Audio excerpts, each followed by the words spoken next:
Recorded Books presents The Deepest Lake by Andromeda, Romano Lax, narrated by Susan Bennett and Rebecca Quinn Robertson.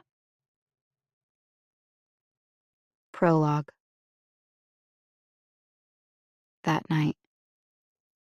I should be terrified stepping into the rowboat, but for the first adrenaline-spiked moment, I'm not. Not when I'm told to hurry up, not when my first questions go unanswered, not when I lift a leg over the middle seat and feel the wooden boat list to one side until I drop into a squat, just in time to preserve my balance. For a moment, my lifelong fear of water is replaced with something more primal.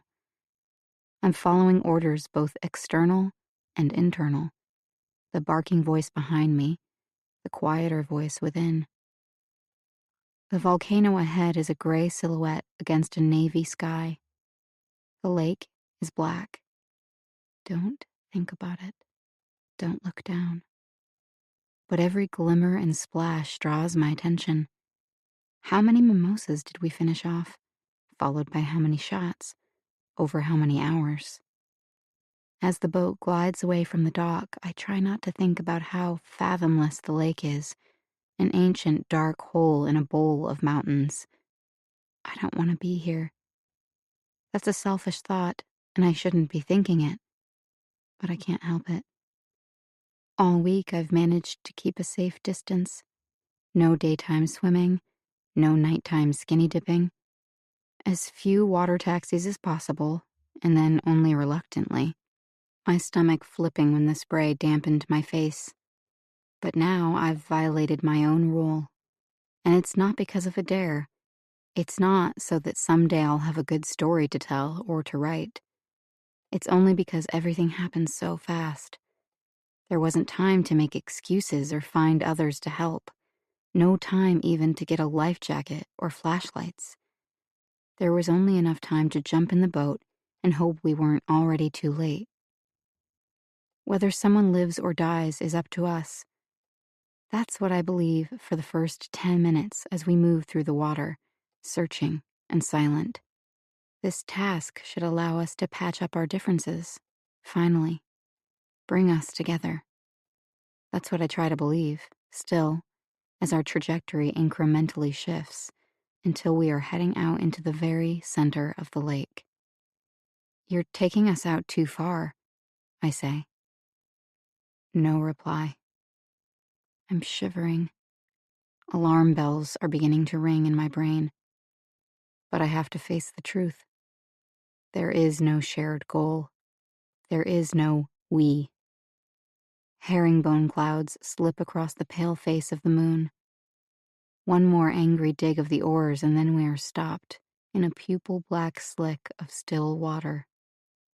I want to go back, I say. But it's too late. Part 1. Chapter 1. Rose. Now, 3 months later. Rose didn't count on this. The view itself has stolen her breath. Before she thought a lake is a lake is a lake. But she was wrong. This is where it happened. And this is why she had to see it firsthand. Because you can't count on others to look past the pretty surfaces of things. "Gorgeous," says one of the other women, exiting the shuttle bus just behind her. "Don't you think?" Rose doesn't answer. Her hand has crept to her chest, massaging the tense spot below her collarbone where the ache sits. A hard knot of grief and regret. You can dislike a place even without seeing it. But you can truly despise it only when it's in front of you, glittering quietly, making a mockery of what you know, and even more, what you don't. One by one, they all exit the small bus and gather at the bottom of the sloping, sun-baked concrete ramp, alongside a half-rotted wooden dock, united in their confusion about the geography, not sure what will happen next. They've been told they're taking a water taxi to their cabins. "But why couldn't the bus have taken us there?" someone asks. "We must be staying on an island," another woman guesses. "Not an island," explains the 20-something guide, Anna Sophia, gesturing for all 12 women to come closer. "Villages ring the lake. San Felipe is only a few miles from here, but the road doesn't go all the way around. It's easier to hop from village to village by boat, or sometimes by tuk-tuk. Anyway, it's more magical, yes?" That will be the answer for every inconvenience, Rose thinks. Bad roads, limited internet service, and 3-wheeled mini-taxis are magical. Boat trips and seasickness are magical. Rustic cabins that aren't conveniently located by the famous writer's house, more magic. And to figure it all out, they will have to stick together, this small group of women. And that, too, will create its own kind of spell. Already the outside world has begun to drop away. The bonding has started, though Rose remains at the fringes, willing the others to forget about her so she can orient herself to this place and this moment in her own way. Near the waterline, an old man is rinsing silver fish the size and shape of salad plates, dragging each one back and forth in the murky water, then dropping them into a white utility bucket. The fishy smell wafts toward Rose. She pulls the brim of her straw sun hat lower, waiting for her stomach to settle from that last hour of hairpin curves. Across from the boat launch rise 2 volcanoes, the larger one wreathed in clouds. In front of Rose, Lake Atitlan, the deepest lake in Central America, is calm at this hour. Blue-black silk. Rose imagines the feeling of that silk, stuffed down her throat. She envisions trying to pull it out, hand over hand, like one of those magician's scarves. She feels herself clawing for air, legs thrashing in the black water, as the lake's glittering surface recedes. The moon was 2 days past full when her daughter disappeared. The lake was perfectly calm. The weather was mild. "It doesn't matter anymore," Rose's ex-husband Matt said, after the official 6-week-long search ended, when Rose was still reading about cases like their daughter's, horrible stories of backpackers who wandered off the beaten track and were never seen again. Few of the experts they'd hired wanted to say it, but she and Matt could read between the lines. No one seemed to think Jules was still alive. No expert who understood the specifics of her last-seen location, in deep water far from shore, thought her body would be found. A week after their last text message from Jules, it had been decided that Rose would stay back in Illinois.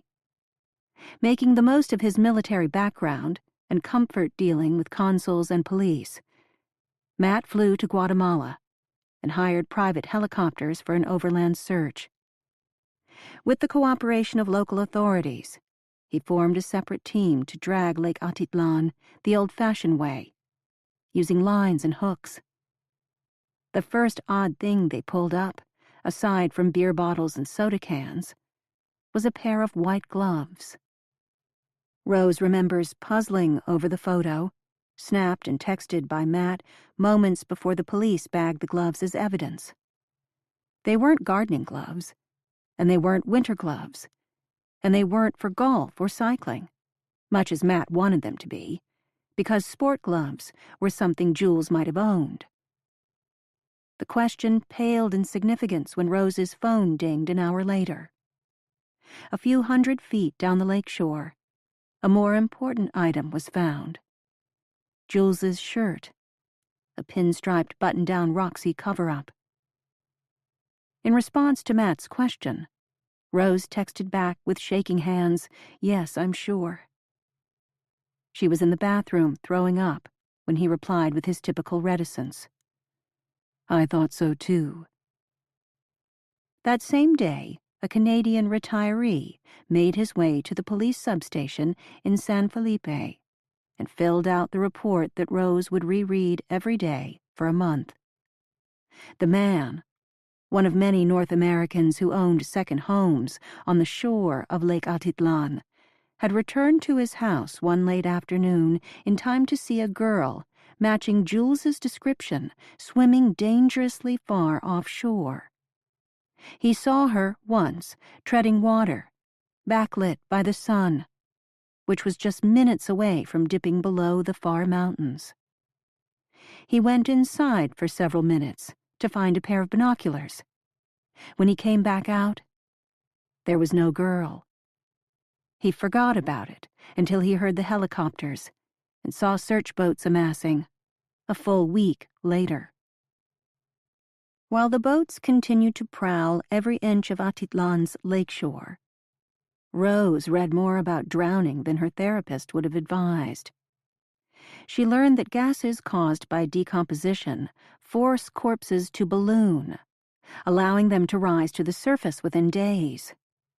But if a body sinks to a place that is deep and cold enough, time stops. The body barely decays. The corpse may never surface at all. Still, the shirt, found not far from the location reported by the Canadian, had given them hope. While Rose remained behind in Evanston, monitoring social media accounts and reading emails and DMs from anyone who might have interacted with Jules during her trip, Matt ramped up the lake-based search. His team turned to scuba and sonar imaging from a motorboat steered by a couple who'd made an art of finding bodies in lakes and reservoirs all across North America, but never deeper than about 170 meters. Lake Atitlan is 340 meters, deeper than Lake Michigan back home. A lake that deep can swallow any number of secrets. Hills searched, lake dragged, town walked end to end by Matt and a private detective that left one stone unturned, in Rose's view. Only the local police succeeded in talking to Eva Marshall. Even though Jules claimed to have started working a job for the famous author and writing teacher just before Jules's disappearance, Eva refused to schedule a visit or even a phone call with Rose or Matt. The only email to which Eva bothered to reply, and then only briefly, referred them back to the official police statement she'd already given. Then, nothing. Rose's next 4 emails to Eva went unanswered. The message was clear: stop emailing.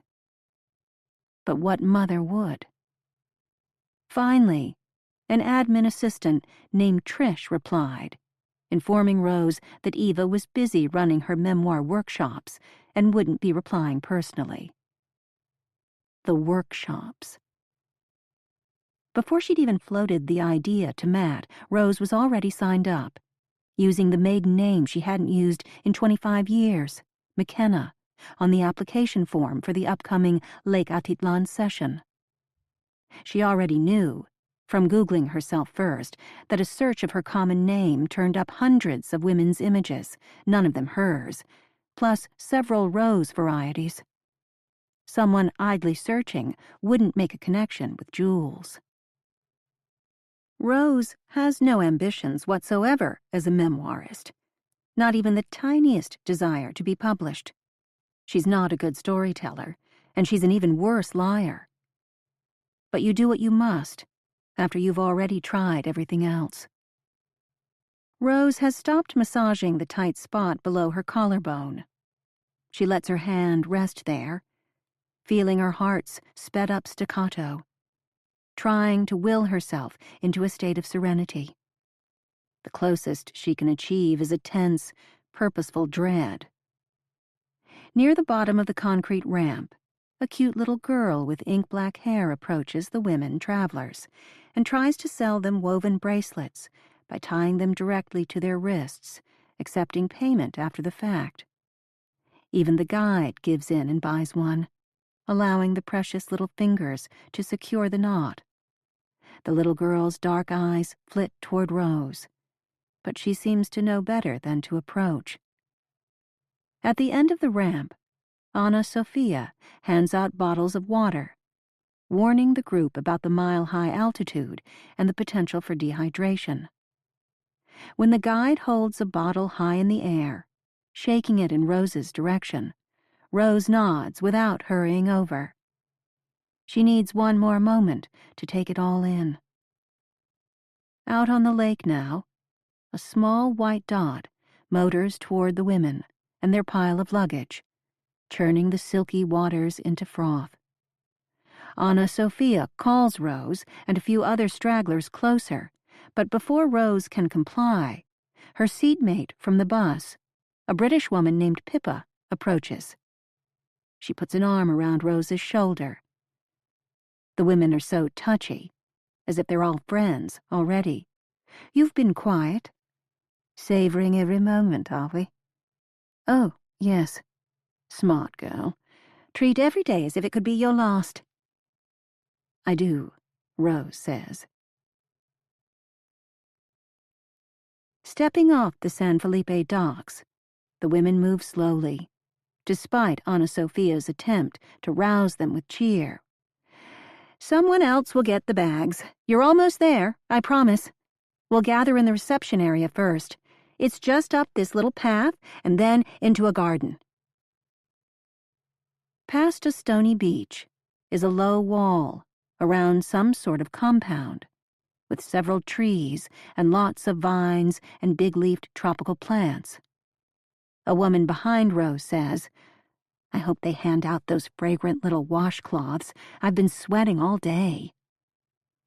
When Rose turns, Isabel smiles at her. She's a heavy-set woman with olive skin, big dimples, and jaw-length black hair with a purplish sheen. At the first group dinner in Antigua, Isabel helped steer the group in their drink selections and told everyone about the memoir she's writing, chronicling her family's fourth-generation Mexican-German-American vineyard in Sonoma. Rose enjoyed the 10-page sample she read on the plane, one of a half-dozen manuscripts forwarded to them for advanced study. Whoa, here they come, Isabel says, as their group is encircled by a group of pre-adolescent boys. They reach for the legs of Rose's white capri pants, calling out, Zoos, zoos, and cassava. Rose doesn't understand why they associate her boat's arrival with zoo animals, and she doesn't know whether cassava is grown in Guatemala. Hola, she says to them, hola, hola, keeping a firm grip on her purse and her laptop bag. The biggest and boldest of the boys, eyes half hidden under messy black bangs, jabs a finger at her tote bag. Zeus? Lo siento, Rose says. I'm sorry. Cassava? Zeus? Rose stops and looks at him squarely. ¿Cómo te llamas? Diego, he says. Hand out, palm up. She reaches into the side pocket of her laptop bag for a bright orange pencil with a sports car eraser, one of a dozen she brought for moments like these. He takes it without any change of expression, slides it into his back jeans pocket, then jabs at the tote bag again. Zeus? Anna Sophia herds the group of visiting women through the garrulous children, up the beach, and through a gate. He thinks you have shoes. Eva collects and distributes hundreds of pairs. If you did bring clothing donations, just remember to bring them tonight, when we gather for the party at Casa Eva. Casa Eva. Casiva. Cassava. The clothing donation notes were in the 30 pages of instructions all the participants received. a torrent of emails that arrived within 3 hours of Rose submitting her short writing sample. The lame, partial essay about several years of estrangement from her sister, which, God only knew why, evidently passed muster. The emails never came directly from Eva, though they always contained her best wishes and firmly worded advice. Bring sufficient quetzales in small denominations for tips. Bring U.S. dollars as well for Guatemala City and Antigua, but not for San Felipe. Don't wear skimpy clothes. Don't wear jeans. They don't dry quickly enough. Consider leaving your makeup at home. We are an all-women group. Try something new and go natural. This is a big adventure, but it will be wonderful, and you're going to have a life-changing experience. And most important, you're all going to be okay. The countdown is almost over. Rose remembers Jules's first text about the new job. I just got the most amazing opportunity with the most amazing person. With a peculiar sense of apprehension, Rose sees it more clearly now. This is what Jules was doing, holding the hands of some dozen or more skittish visitors. First by email, later in person. Tell me, what are you doing? Everything. You didn't ask who the person is. What's everything? I'm a troubleshooter. Meaning? A girl Friday. But every day. Whatever is needed, I do. You really don't get days off. It's only 12 days. Writing workshop plus 4 days before and a couple after. Mom, you still haven't asked. Who is it? Eva Marshall, the author. Getting paid? Jules evaded the question. It's a learning opportunity. Does that mean only tips? Most of the women who come are loaded. I'll take you to dinner in a few weeks when I'm back. Promise. A few more weeks. Before coming to Lake Atitlan, and somehow meeting Eva, Jules had been talking about coming home any day. She'd already been in Guatemala over a month, Panama, Nicaragua, and Costa Rica for 6 weeks before that. She'd gotten her travel fix, she told Rose and Matt in a rare video call. Rose and Jules didn't argue often, but they did argue about Jules's post-college plans. Last year she'd been rejected by 2 creative writing programs, a huge blow to her dream of becoming an author. Rose thought she should keep trying and get a master's in hopes of teaching later. Jules said there were no teaching jobs anyway. Taking on so much debt was risky. Plus, a degree didn't make you a writer. But then Rose had tried asking Jules without success what did. Jules completed several new grad school applications just before leaving for Guatemala. She seemed to be bouncing back from rejection. But that was before the week at Eva's. Then, something changed. Fewer texts, no photos, and a different tone.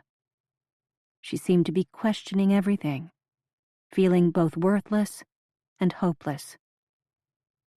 How can I be a writer? I've never had any interesting experiences. I've never done anything. I have nothing to say.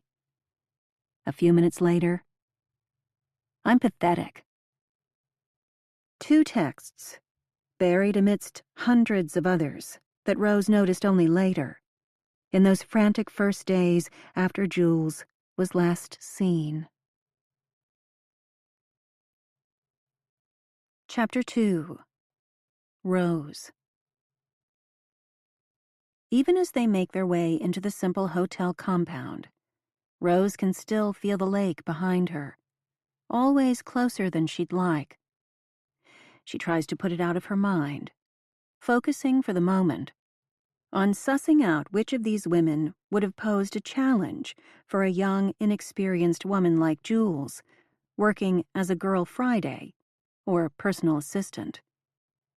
There are 2 women in their early 20s and 1 over 70.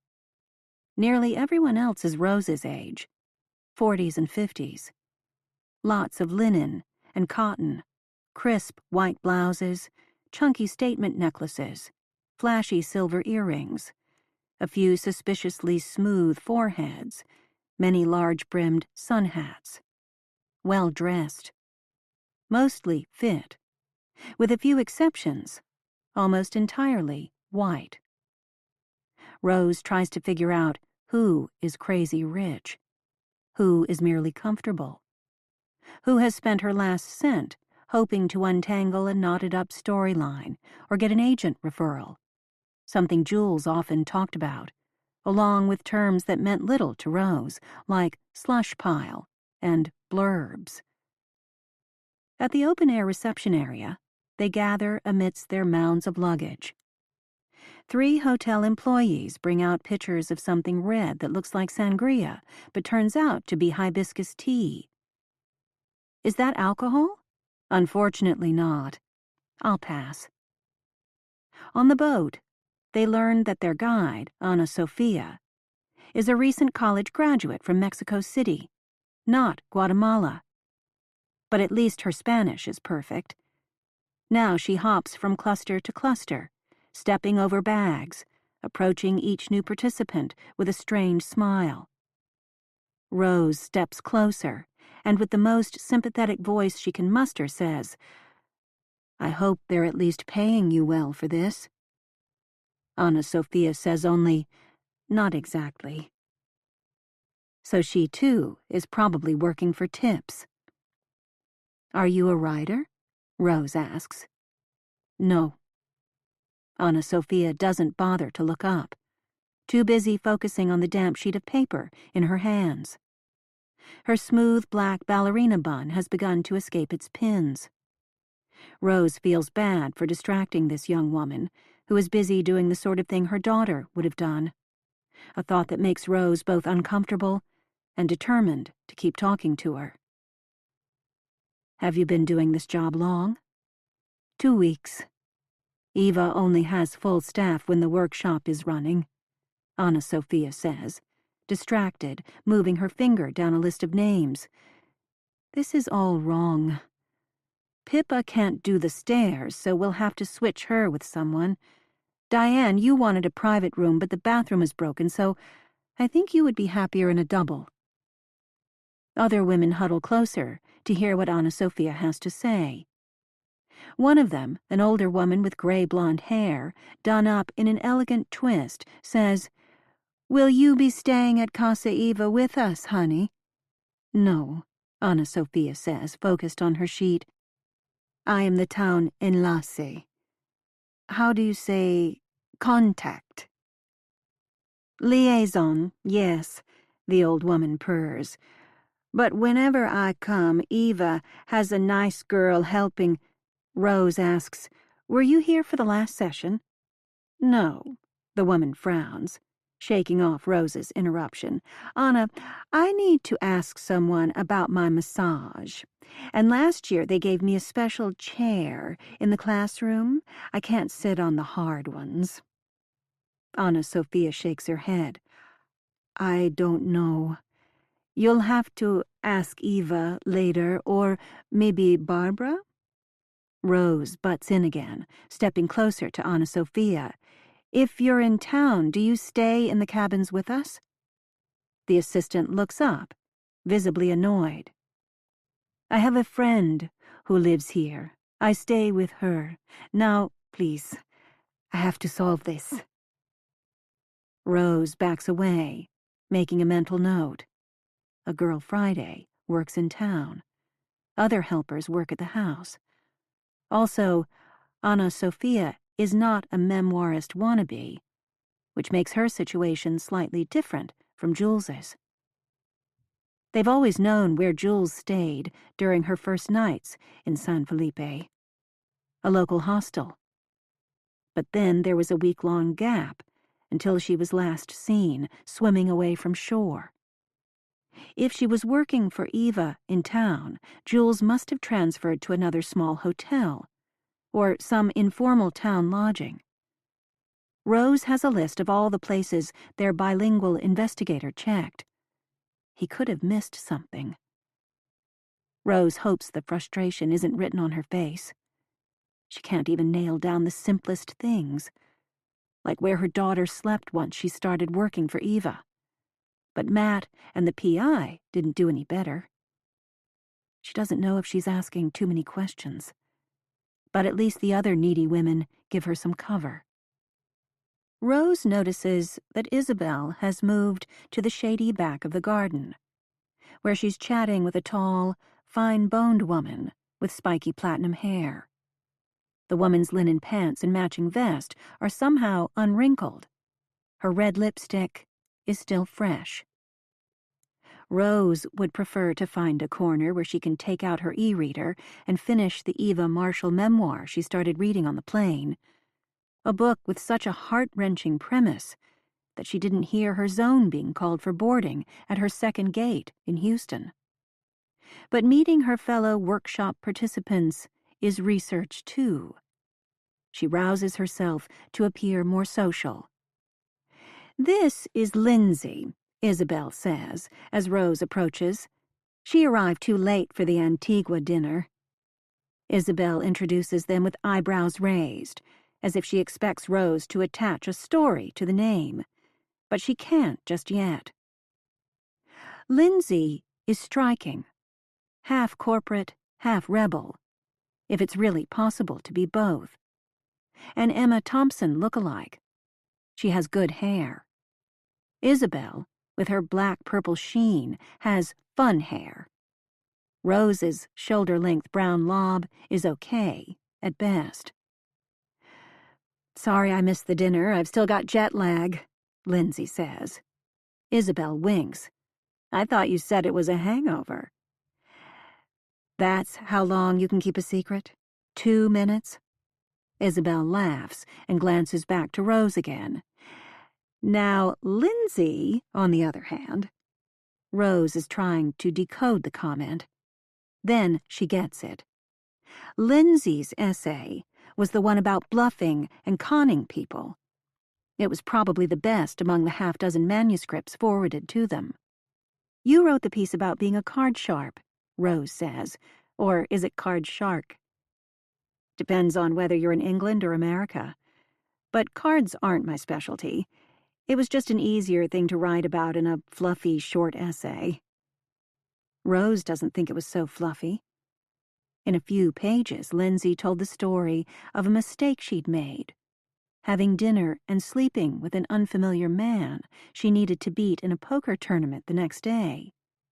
She managed to keep up her false pretense of being a poker novice, but learning about his pending divorce and financial problems added friction to the con. That was the word Lindsay used, not guilt, just friction. "I wanted to read more." "You're a good writer," Rose says. Is that the wrong thing to say? She has no idea how to talk about the pages people submitted. Back home, she doesn't even belong to a book club. "I don't think anyone minds being called a good writer," Lindsay says, pushing her sunglasses on top of her head. Long lashes, plenty of sparkly, olive-hued eyeshadow. She isn't concerned about Eva's no-makeup suggestion. Rose wonders if they will have to worry about Lindsay. Surely you can't trust someone who steals for a living. Actually, Rose adds, I was surprised by how little Eva asked us to hand in. How could she judge if people were, serious about writing? Isabel leans closer to them, whispering, "Fewer than half the women turned in manuscripts. Anna Sophia told me. Several women just sent emails about what they wanted to write or nothing at all." Now Rose understands. It isn't actually a selective workshop like the website claimed. Maybe it's more like summer camp. Anyway, Rose says to Lindsay, it's hard to tell any story in 2,000 words, but both of yours grabbed me from the first paragraph. Thank you, Lindsay says. Isabel smiles. You're not going to tell us whether our submissions were any good? No. Lindsay's face is bright, relaxed. Her posture is impeccable. Isabel says, "You don't want to lie to us, do you?" "No, I don't." "But you're sort of a professional liar." "Yes, but I'm on vacation." Rose finds herself staring at them both, wishing she could borrow a touch of Lindsay's self-assurance, a little of Isabel's color and shine. They must find her plain. Jules once criticized her mother for dressing like a kitchen cabinet. "Mom, do you even own a sweater that isn't white, gray, black, or brown?" She told herself to buy some more colorful shirts, to schedule a shopping trip with Jules. And then Rose ran out of time. Clients wanted their remodels finished well before Memorial Day. Weeks flew by. Jules left on her trip. Too late. "Is the altitude bothering you?" Isabel asks, gesturing to a rusty garden bench at the back of the shady garden. "Do you need to sit? Let me get you something to drink." Rose doesn't want to sit. She's breathing heavily, almost sighing on the exhales as if she can't get enough oxygen. From the corner of her eye, she sees a young woman leaning against the pile of luggage in the center of the open-air reception patio. Dark blonde hair, an eyebrow ring, and admirably muscular quads, visible beneath a sporty wraparound skirt. Rose thinks, Jules. The hallucination lasts no more than a second. She's had these flashes countless times, in Chicago, at the airport in Houston, now here. She knows there are parents of missing children who imagine their children will show up one day. But that isn't Rose's issue. She believes Jules died in the lake. She doesn't think her daughter is wandering the world as an amnesiac, or ran off to join a cult, or was ambushed by aliens or drug traffickers. The sorts of helpful suggestions that popped up on social media and in the Chicago Tribune comments section, waning within mere days as public attention migrated to fresher tragedies. Maybe it was the nightmares that convinced Rose, because they felt like a vivid glimpse into Jules's final moments. They started the day Matt called home from San Felipe, with the authorities' conclusion of Jules's likely fate. Ever since, Rose has woken up at least once each night, gasping. The nightmares are telling her, Jules is gone. The universe has given her a piece of the truth, just not all of it. So when will the sightings and the nightmares stop? It will stop when you properly grieve. Matt told her that, as did her sister via long-distance phone call. Jules wasn't a runaway. She was a young woman at the end of a pleasant trip, ready to come home. Someone saw her in the lake. The last time she texted, she was drinking, and maybe dabbling beyond that. She wasn't a good swimmer. What more is there to know? A lot, Rose thought. Everything important. Why and how. Her daughter's last hours. Why she was swimming when she hated to swim. Whether she was depressed and suffering, or just unlucky. Her therapist came closest to understanding. You need a narrative. That's how humans are. We are story-making creatures, some of us more than others. Your husband needs facts, maybe just one fact, that Jules drowned. You need a story. Yes, she does. But Rose is afraid of stories, too. There's something about being here in person, with the lake's smell of fish and boat gasoline still in her nostrils, and the sound of Spanish in her ears, that makes her feel uncomfortably far from home, and dangerously close to admitting Matt was right to question her trip. Rose might be doing something worse than wasting time. She might have come all the way to Guatemala only to prove she didn't know her daughter as well as she thought. Meaning, she was a bad mother. Unobservant, clueless, insufficiently caring. That's an even more terrifying prospect than discovering nothing. Isabel comes back with a plastic cup of agua de Jamaica for Rose. Ana Sofia is still trying to sort out the room assignments, Isabel says. And who are all these women? I thought we had 10 or 12 people, but there's like 20 women waiting for their room keys. Eva's alumni groupies, Lindsay answers, nodding toward another group of women, talking and laughing in their own circle. Most of them don't mix with us, except at tonight's opening party and on the field trip, midweek. Some of them return to Casa Eva every chance they get. At breakfast in Antigua, I talked to one woman who has been coming for 7 years. Regulars. Did you catch her name? Rose asks. No, but she has a memoir that's almost finished. That's why she keeps coming back. Do you remember what it was about? Incest?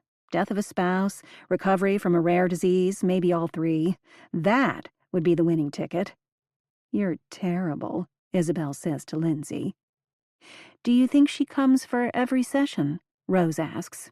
I doubt it. Lindsay cocks her head. I think there's some soft rule against coming twice in a row. Or is it 3 times in a row? I guess there have to be some limits on regulars or they'd outnumber the new riders. Why? Rose pivots.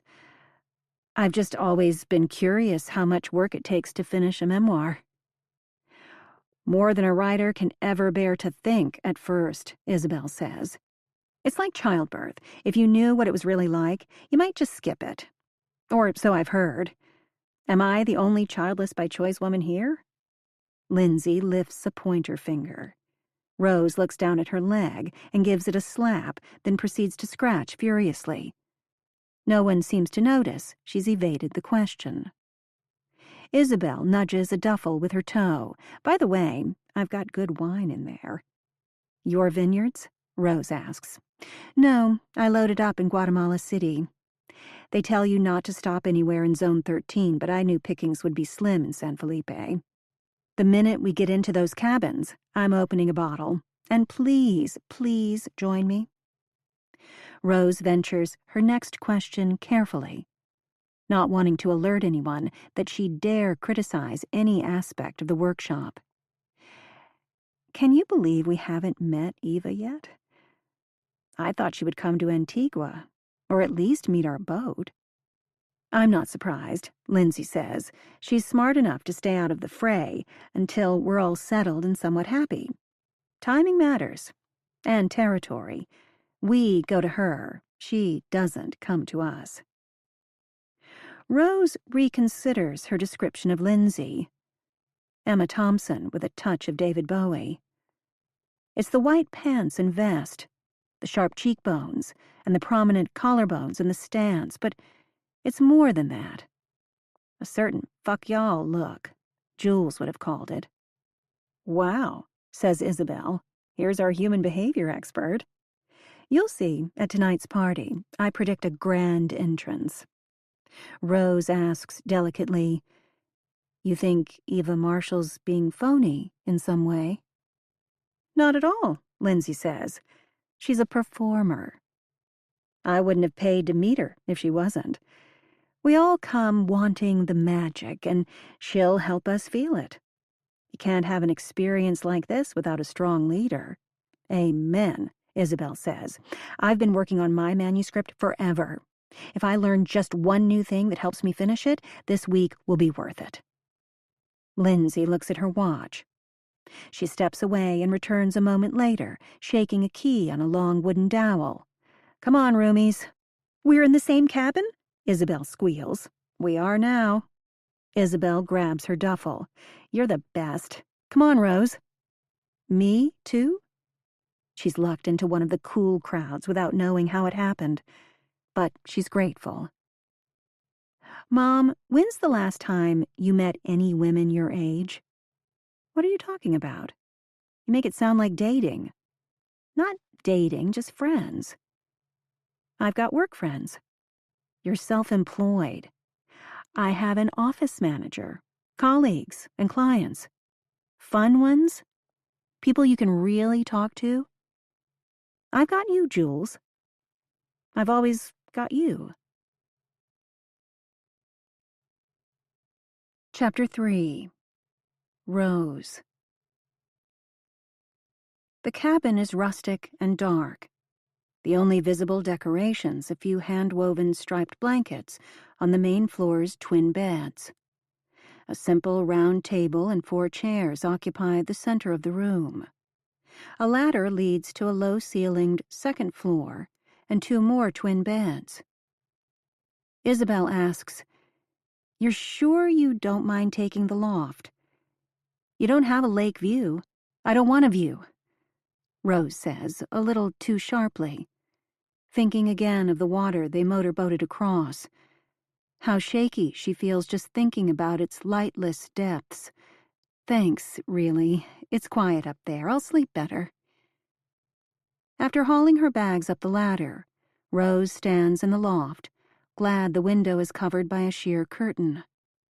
Taking her cue from Lindsay, who already started unpacking downstairs, Rose opens her suitcase.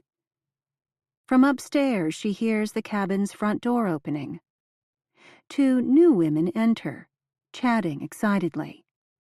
Lindsay and Isabel claimed they wanted rest, but it sounds like cabin nap time won't be happening anytime soon. Rose pulls out a long skirt, draping it over a wood chair next to the bed. The t-shirts she considers putting into a small dresser, but when she pulls open the drawer, she smells something off, a bit mousy. Rose thinks about Matt and Ilyana, staying in a budget cabin like this. No way. Matt's a big name brand resort kind of guy, always intent on using his travel points. When Rose started planning this trip, Matt suggested she put it off and wait for the 1-year anniversary, when they could all go together. He thought he was being nice, willing to plan a trip with his ex-wife. He didn't realize he was undermining Rose, proving how little he understood about her need to go now, and not only to mourn. Whenever they disagreed about whether a search should continue, Matt pointed to the good work that the local police had done, and would keep doing, supposedly. It's not like they closed the investigation. When the first active phase of searching had wrapped up, Matt returned to Illinois to tie up some work details. He intended to return to Guatemala within the week, to meet again with police and press for ideas about a Phase 2. But then Police Chief Molina called, telling him there was no need. His men had made 2 critical discoveries. First, they'd arrested a local small-time drug dealer who confessed to supplying a girl Jules's age and general description with a locally popular party drug. The police, desperate for a win, sent Paco to the capital, where they promised Matt he would rot in jail. Second, they'd caught a German backpacker shoplifting in a larger village across the lake from San Felipe. Inside his bag was a paperback belonging to Jules, with her name and endless personal annotations. Luca claimed he'd gone for a dawn volcano hike with Jules and a van load of fellow travelers, but barely knew her beyond that. She'd given him the book to lighten her own load. The group volcano hike checked out. The date of the hike matched up with the date the party drug was sold to a girl who looked like Jules. The last known sighting of Jules swimming on the lake occurred later that afternoon, just around sunset. Check, check, check. In response to which, Rose, even now, standing near the cabin loft window, catching the glimmer of light on the lake through the gauze curtain, thinks, no, no, no. Rose doesn't believe that her daughter was the person who bought the strangely unspecific party drug.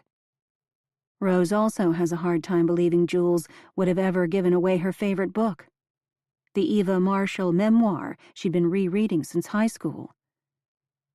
Matt told her to let the local professionals do the work. It's diminishing returns from this point. There's nothing more we can do. It's time to grieve. But it isn't time yet. For Rose. She should have come to Guatemala herself those very first days after Jules's texts stopped. She shouldn't have let Matt lean on his military background so heavily, prioritizing tech over old-fashioned communication. The aggressive approach might have scared away someone who knew something. They should have shouted less, demanded less, talked less, and listened more. But isn't that what a mother thinks whenever she looks back on her parenting? So she has regrets, she thinks, shaking out a pair of pants with a satisfying snap. Everyone does. But not about finally coming here, now. Rose has slowed her unpacking, realizing there isn't a place to put most of her clothes. Pushing a nightgown back into a side pocket of her suitcase, she hears a telltale crinkle and pulls out a tissue-wrapped package, sighing. It's the last-minute gift that Ulyana gave her when she dropped Rose at the airport. The twins were both kicking and flailing in their car seats, but Ulyana took it all in stride. With O'Hare traffic behind her and spilled Cheerios at her feet, Ulyana reached over the gear shift and pressed a small, soft package into Rose's hand. You mentioned you wrecked your favorite sports bra in the dryer. Those first weeks after my mom died, just getting dressed each day was hard, but little comforts helped. Rose knew it was Ulyana's version of a peace offering, meant to offset Matt's bossy handling of nearly everything over the last few months. It wasn't fair that women felt they had to patch over the emotional rough spots men created, but even so, Rose was grateful to her ex's new wife. She imagined the text she'd send Jules. You won't believe the thoughtful gift your stepmom just gave me. Rose kept forgetting. Every time she had to remember, the shock returned, barely diminished. Jules was gone. Gone. Still holding the bra, Rose sits down at the foot of the twin bed. The center of the thin mattress squeaks and sags. There's one pillow, very small, in an oversized case. At least the accommodations were included, as are breakfasts at the hotel and lunches at the writer's house. But $5,900 for a week?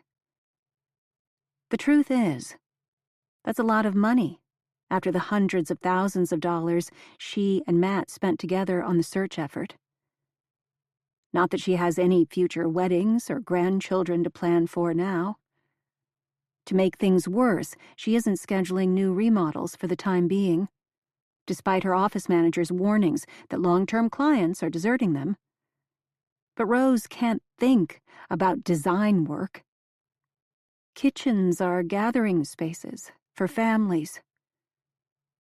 Rose doesn't have one now.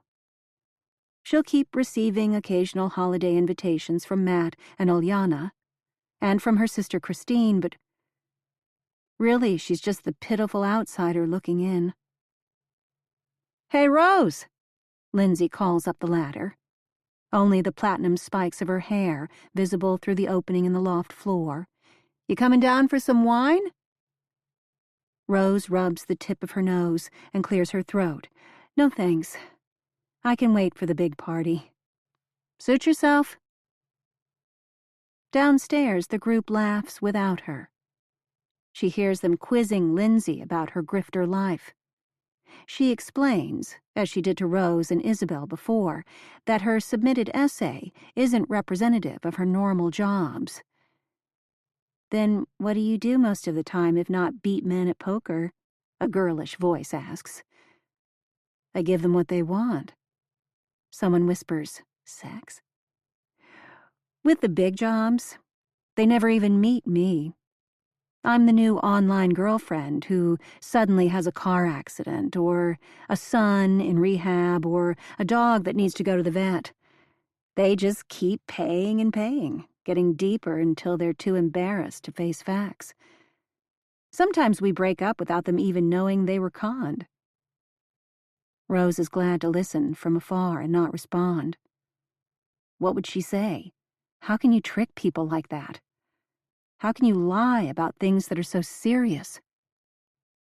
But Rose is planning to lie, here in Guatemala, to everyone she meets. Well, if they're that dumb, Isabel says from below. On the other hand, Lindsay says, at least they know what they want, even if what they want is a fantasy. I promise you, many of them feel like they've gotten a good deal.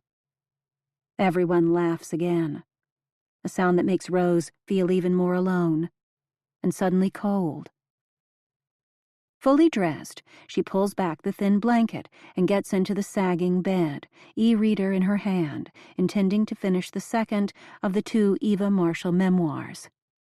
Jules begged her to read both books, the first that Eva had published when she was only 19, and the second, Eva's runaway bestseller, published 5 years ago, after a string of modestly successful novels. Rose read the first one, Last Gasp, a month ago, when her focus cleared up enough to read anything longer than an email. It wasn't until this week that she started the second one. From online summaries, she already knows that In a Delicate State ends sadly, with the death of a child. Her allegiances were torn. She couldn't read about other people's tragedies for more than a few pages without spiraling into her own dark and paralyzing thoughts. At the same time, she wanted to know everything about Eva that might tell her something about Jules, or at least why Eva was Jules's favorite author. As it happened, In a Delicate State engaged her so quickly it wasn't a hard read at all. Not the happy early chapters, anyway, when Eva Marshall makes the bold decision to have a baby in her early 50s, against the advice of family and doctors. Reading the first half of the book yesterday, in airports and on the plane, Rose lived through all of Eva's difficult midlife reproductive questions. She's never admitted it to anyone, scarcely even to herself. But once Matt remarried and became a father again, Rose realized she regretted that her mothering years ended when they did. She would have given an arm to have another baby. Even now, when she spots famous women in the tabloids having babies, even twins, at 50 years old, she thinks, why not me? Rose knows why. She's a normal person, not a Hollywood actress with a millionaire husband, or a best-selling memoirist, or even just a privileged woman with great health insurance and admirably thick skin.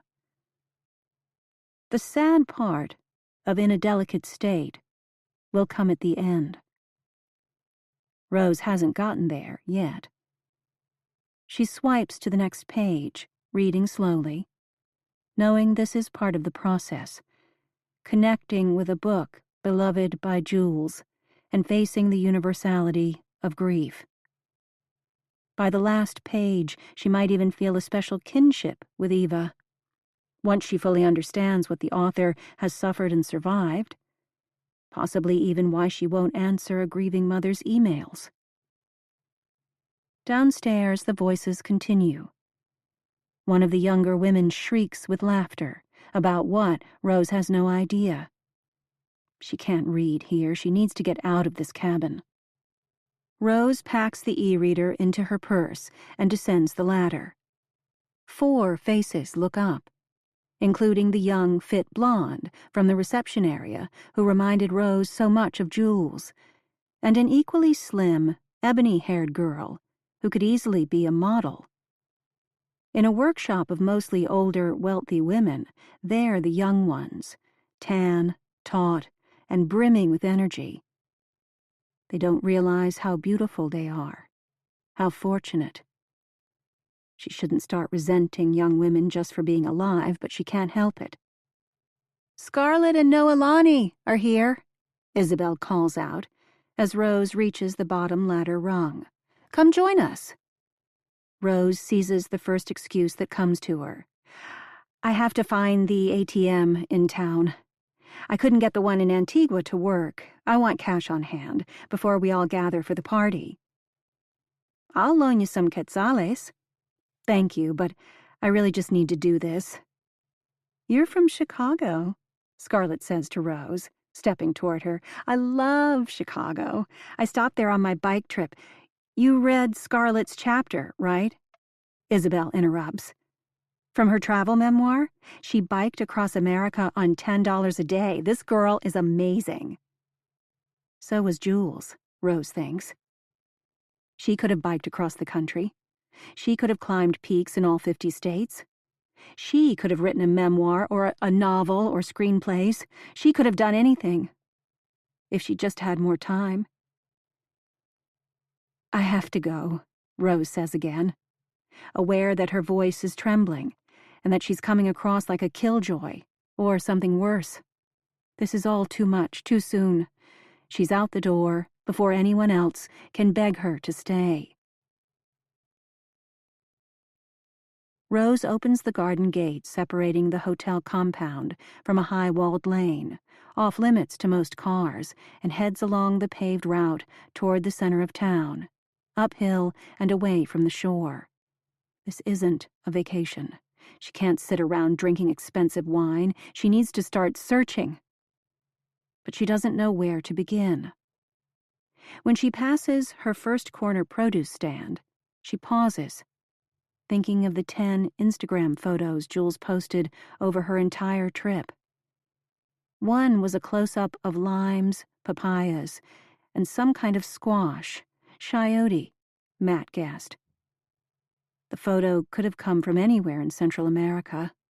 Still, Rose will never stop mentally indexing the photos, trying to match backgrounds, objects, and geographical features she is now seeing. It's a strange way to expend energy, considering they already know every city and village Jules visited. But Rose wants to know her daughter's trip in a deeper way. To feel like she is standing, at least sometimes, in places where her daughter stood, looking at things her daughter saw. To the left and right of the cobble-paved lane are curio shops and a few restaurants, including a pizzeria with a sign that says, "Good Wi-Fi here," in English. Rose remembers Jules's excuses for the scarcity of her calls and texts, especially toward the end of her time in San Felipe. She claimed that the Wi-Fi was okay at the hostel and at a few places in the village, but unreliable elsewhere. In the words of Eva's voluminous instruction sheets, if smartphone addiction is a problem for you, get ready for a wonderful detox. Alleys branch off at irregular intervals, a maze Rose can't map out just yet. The main lane is mostly in shadow. Some side lanes are so narrow that with her arms outstretched, her fingertips can almost brush both walls. The claustrophobic charm reminds her of Venice, one of those places that could seem either romantic or sinister, depending on how lost you feel. It doesn't seem sinister today. She doesn't notice any aggressive hawkers or leering men. Instead, she passes only quiet, seemingly friendly people. A man selling textiles doesn't look up, even when she pauses to run a finger along a brightly colored tablecloth. 3 children ahead are tap-kicking a soccer ball, gently and carefully. But when she needs to pass, the oldest boy tugs his younger sister close to the wall, out of her way. Uphill another few hundred feet, 2 short women in embroidered shirts, wide cotton belts, and modest long skirts stand against the alley wall with their shopping bags. One of them is rebraiding the long rope of gleaming black hair over her shoulder. "Buenos dias," Rose says. "Buenos dias," the woman replies. lifting her eyes to Rose. Rose feels she should say something more, so she ventures, "Bonito aquí?" "It's pretty here." The woman cups her hand over her mouth, covering a silent laugh. Then she drops her hand, dips her head, and says, "Muy bonito. Bienvenida." These women seem so kind. They are sharing their village, the limited span of lakeshore, these precious narrow alleys. "Mom, it's different here. The people are really friendly. Stop reading the travel warnings." If anything, on first impression, it's the other tourists who give Rose pause. Passing a jewelry and bead shop, she catches a whiff of marijuana. At a small restaurant just next door, Rose sees a young white couple lingering at a table near the arched doorway. They're Jules's age, in full bohemian rags, dreadlocks, nose and eyebrow piercings, baggy Aladdin-style pants.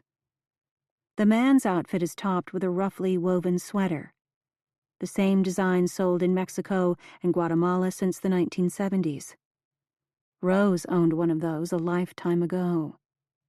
The woman is only half-dressed, wearing a tiny crocheted bra, the shape of her nipples visible even from this distance. Below the bra, a taut, bare belly. The girl stands, barefoot, propped high on the chair, doing an ostentatious sideways ballerina-style stretch, one bangle-covered arm over her head. Rose can't help staring. Surely the locals don't make a practice of dressing so immodestly. Surely they don't prop their dirty bare feet just anywhere. The tourists, who seem to have less spatial intelligence than the locals, are the ones who block the alleyways. They stand in spread-out throngs, puzzling over signs advertising locally made chocolate, weaving co-ops, and Mayan medicine tours. They're oblivious to the locals, like a child with a starched white shirt, blue pants, and a tiny backpack, trying to dart around their legs. But Rose knows that she's noticing more because she's alone. If she were in a large group, she'd be distracted as well, taking up too much space, chatting too loudly, high on the adrenaline buzz of being in a new place. Going solo has its advantages. Her daughter had tried to tell her that, but she wouldn't listen. "I'm not alone all that much, Mom. I always meet people in hostels. I find friends. But when I want to move on, I can. And I like to be alone. That's when locals talk to me. That's when I start to feel part of a place." Rose replied with anxious questions about the Civil War, which Jules said happened a long time ago. The mid-90s didn't feel long ago to Rose. They sparred about crime rates. Rose refused to drop it. It wasn't true what everyone said about the capital being the only dangerous place. The countryside was dangerous too. "Not Lake Atitlan. Mom, this is why I travel. You can read about a place, and you can go to a place, and the two are completely different things. Please, let's not fight about this." Rose gets to the top of the alley, a T intersection on the main road, where all the colorful three-wheeled tuk-tuk taxis line up. She pauses, out of breath and overwhelmed. This larger road's swirling dust makes her eyes sting. Guatemala is just different. Mom, I can't explain. The drivers give her a moment of peace before one of them calls out in good English, "Señora, are you trying to go somewhere? Do you need a ride?" She must look dazed. She is lost, more lost than she's ever been in her life. Rose has had dark days. Depression in her early 20s, divorce not much later, the loss of her own mother to cancer.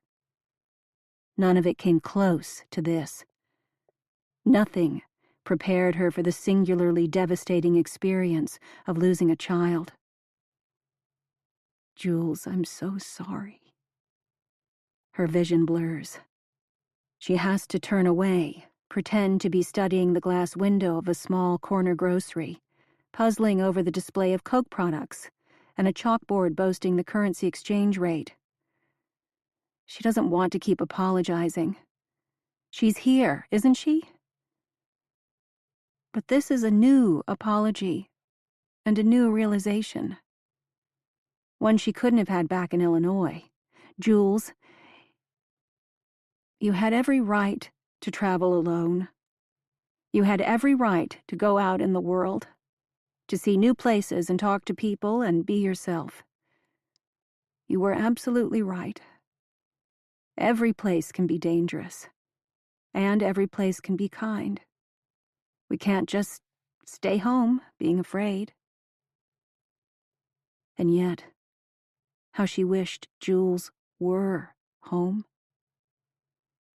She'd trade every beautiful view in the world, every exotic experience, and every stupid fucking postcard for just one more hour with her daughter. Cooking dinner, talking and laughing as they brush past each other, the steam rising from the pasta pot, the salmon darkening under the broiler, pausing only long enough to change the music on Jules's phone, resuming their dancing and laughing, refusing to rush. Her daughter, smart and funny and compassionate, the best friend she could ever have. Even though you weren't supposed to put that much pressure on a child, Jules has her own friends, had her own friends. Just 1 hour. 1 or 2 glasses of wine together. Give her another hug and don't rush it. Smooth her hair one more time. Feel the softness of her arms and her chest against yours. Laugh when you are still hugging, while the steam billows and the kitchen timer rings. Rose wipes her nose on her bare forearm. But one discreet swipe isn't enough. She was supposed to be doing something, looking for clues, making notes, noticing. Instead, she is back to wishing she could turn back time, a delusion more easily fostered from the comfort of her own home. The tuk-tuk drivers are all staring at her. The only way she can stop crying is to be angry at someone. The image of that dreadlock-wearing woman with the crocheted bikini top comes to mind. Didn't anyone teach you to have respect for the places and people you visit? Her daughter had respect. Always. Her daughter didn't stay up all night, running half-naked along the stone-covered beach, making the married women nervous, sleeping with the local men. At least, Rose doesn't think so. Chapter 4. Jules. "You are so nice to meet with me on such short notice," I say, clasping my hands together to keep them from shaking. "You met Maurizio at the pizzeria in town?" Eva asks over her shoulder as we climb the stairs to the second story of her house, an adobe-walled building with huge windows overlooking Lake Atitlan. I'm glad she can't see my stressed and sweaty face as I fumble for an answer. "Yeah, just a chance meeting. We didn't talk long.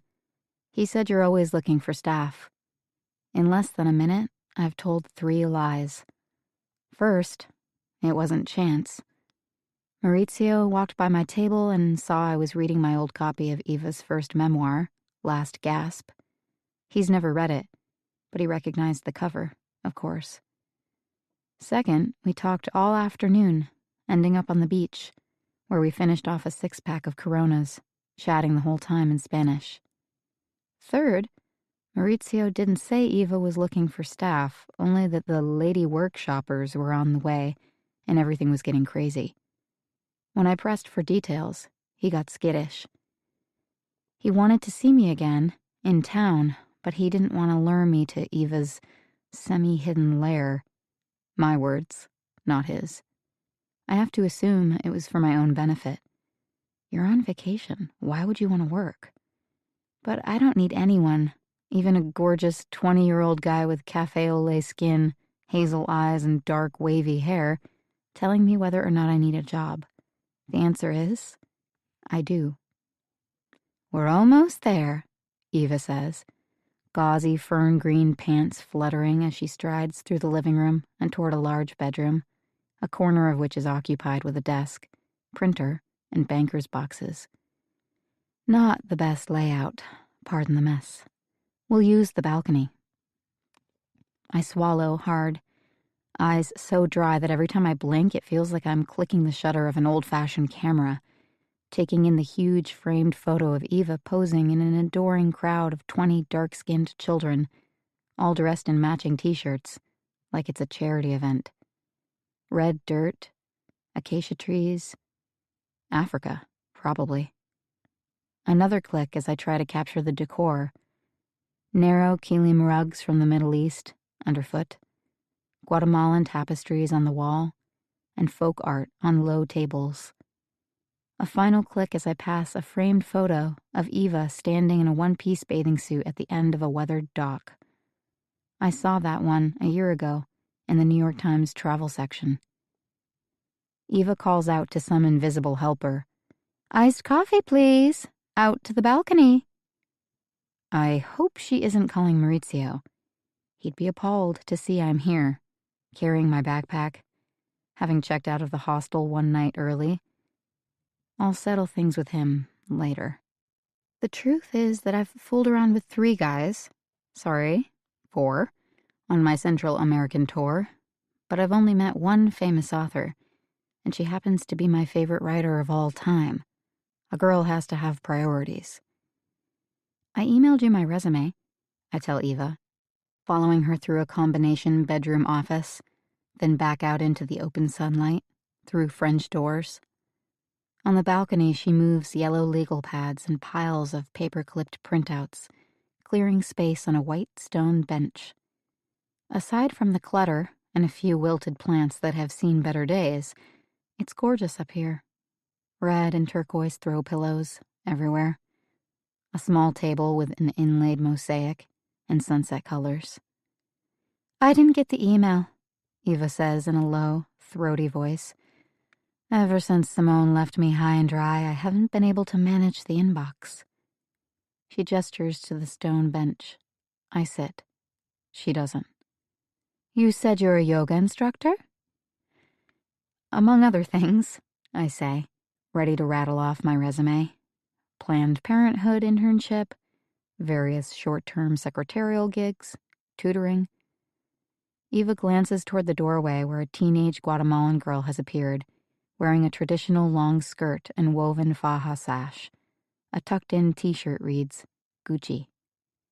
"Gabby, this is..." "Jules," I offer. In fluid, accented English, Gabby says, "Hans wants to know if you're still going to eat the yogurt or if he should put it away." "Never mind the yogurt," Eva says. I pull my backpack onto my lap sideways, talking over it.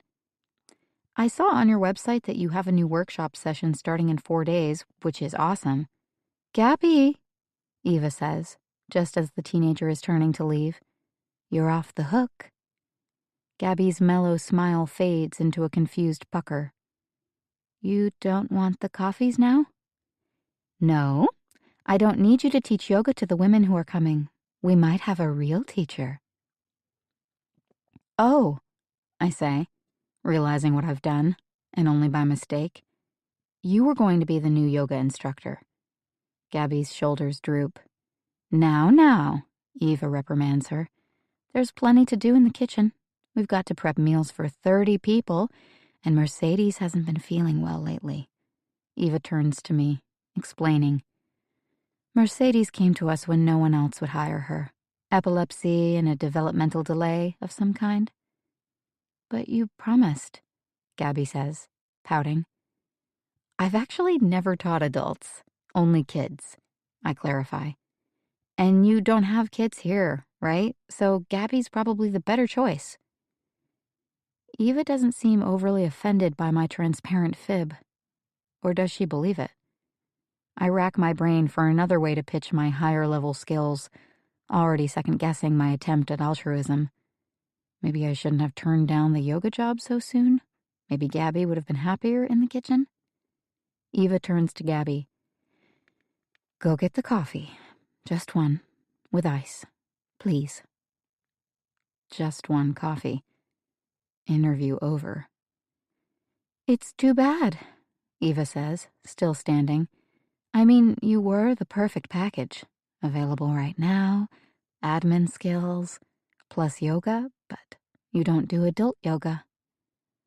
I glance past the balcony's edge, down to the lawn, where sometime later this week, on a fresh and misty morning no doubt, a dozen yoga mats will unroll in silent preparation for a glorious sunrise. And I won't see it. What I love about writing, as versus life, is the endless chance to revise. There must be some way to start over, but I'm blanking. Gabby has a job. Even Mercedes has a job, thanks to Eva's kindness. I'm Eva Marshall's biggest fan at a critical juncture in my life, and I wrecked my chance.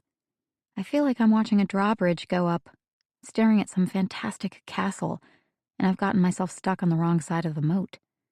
It's a melodramatic thought, but I'm sure I'll come up with something even more operatic tonight, back in town, moaning into a margarita glass the size of a goldfish bowl about how close I came to my dream job and how quickly I botched it.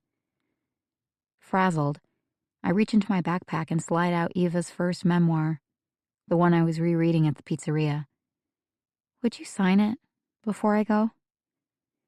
Eva rearranges her lips into a thin-lipped smile of benign indulgence, taking the book in hand. She flips it open, not to the first page, but to the middle, and extends her arm, seeking the right distance to correct the focus. No reading glasses. My mom won't wear them yet either.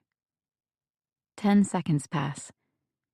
Her smile relaxes and broadens.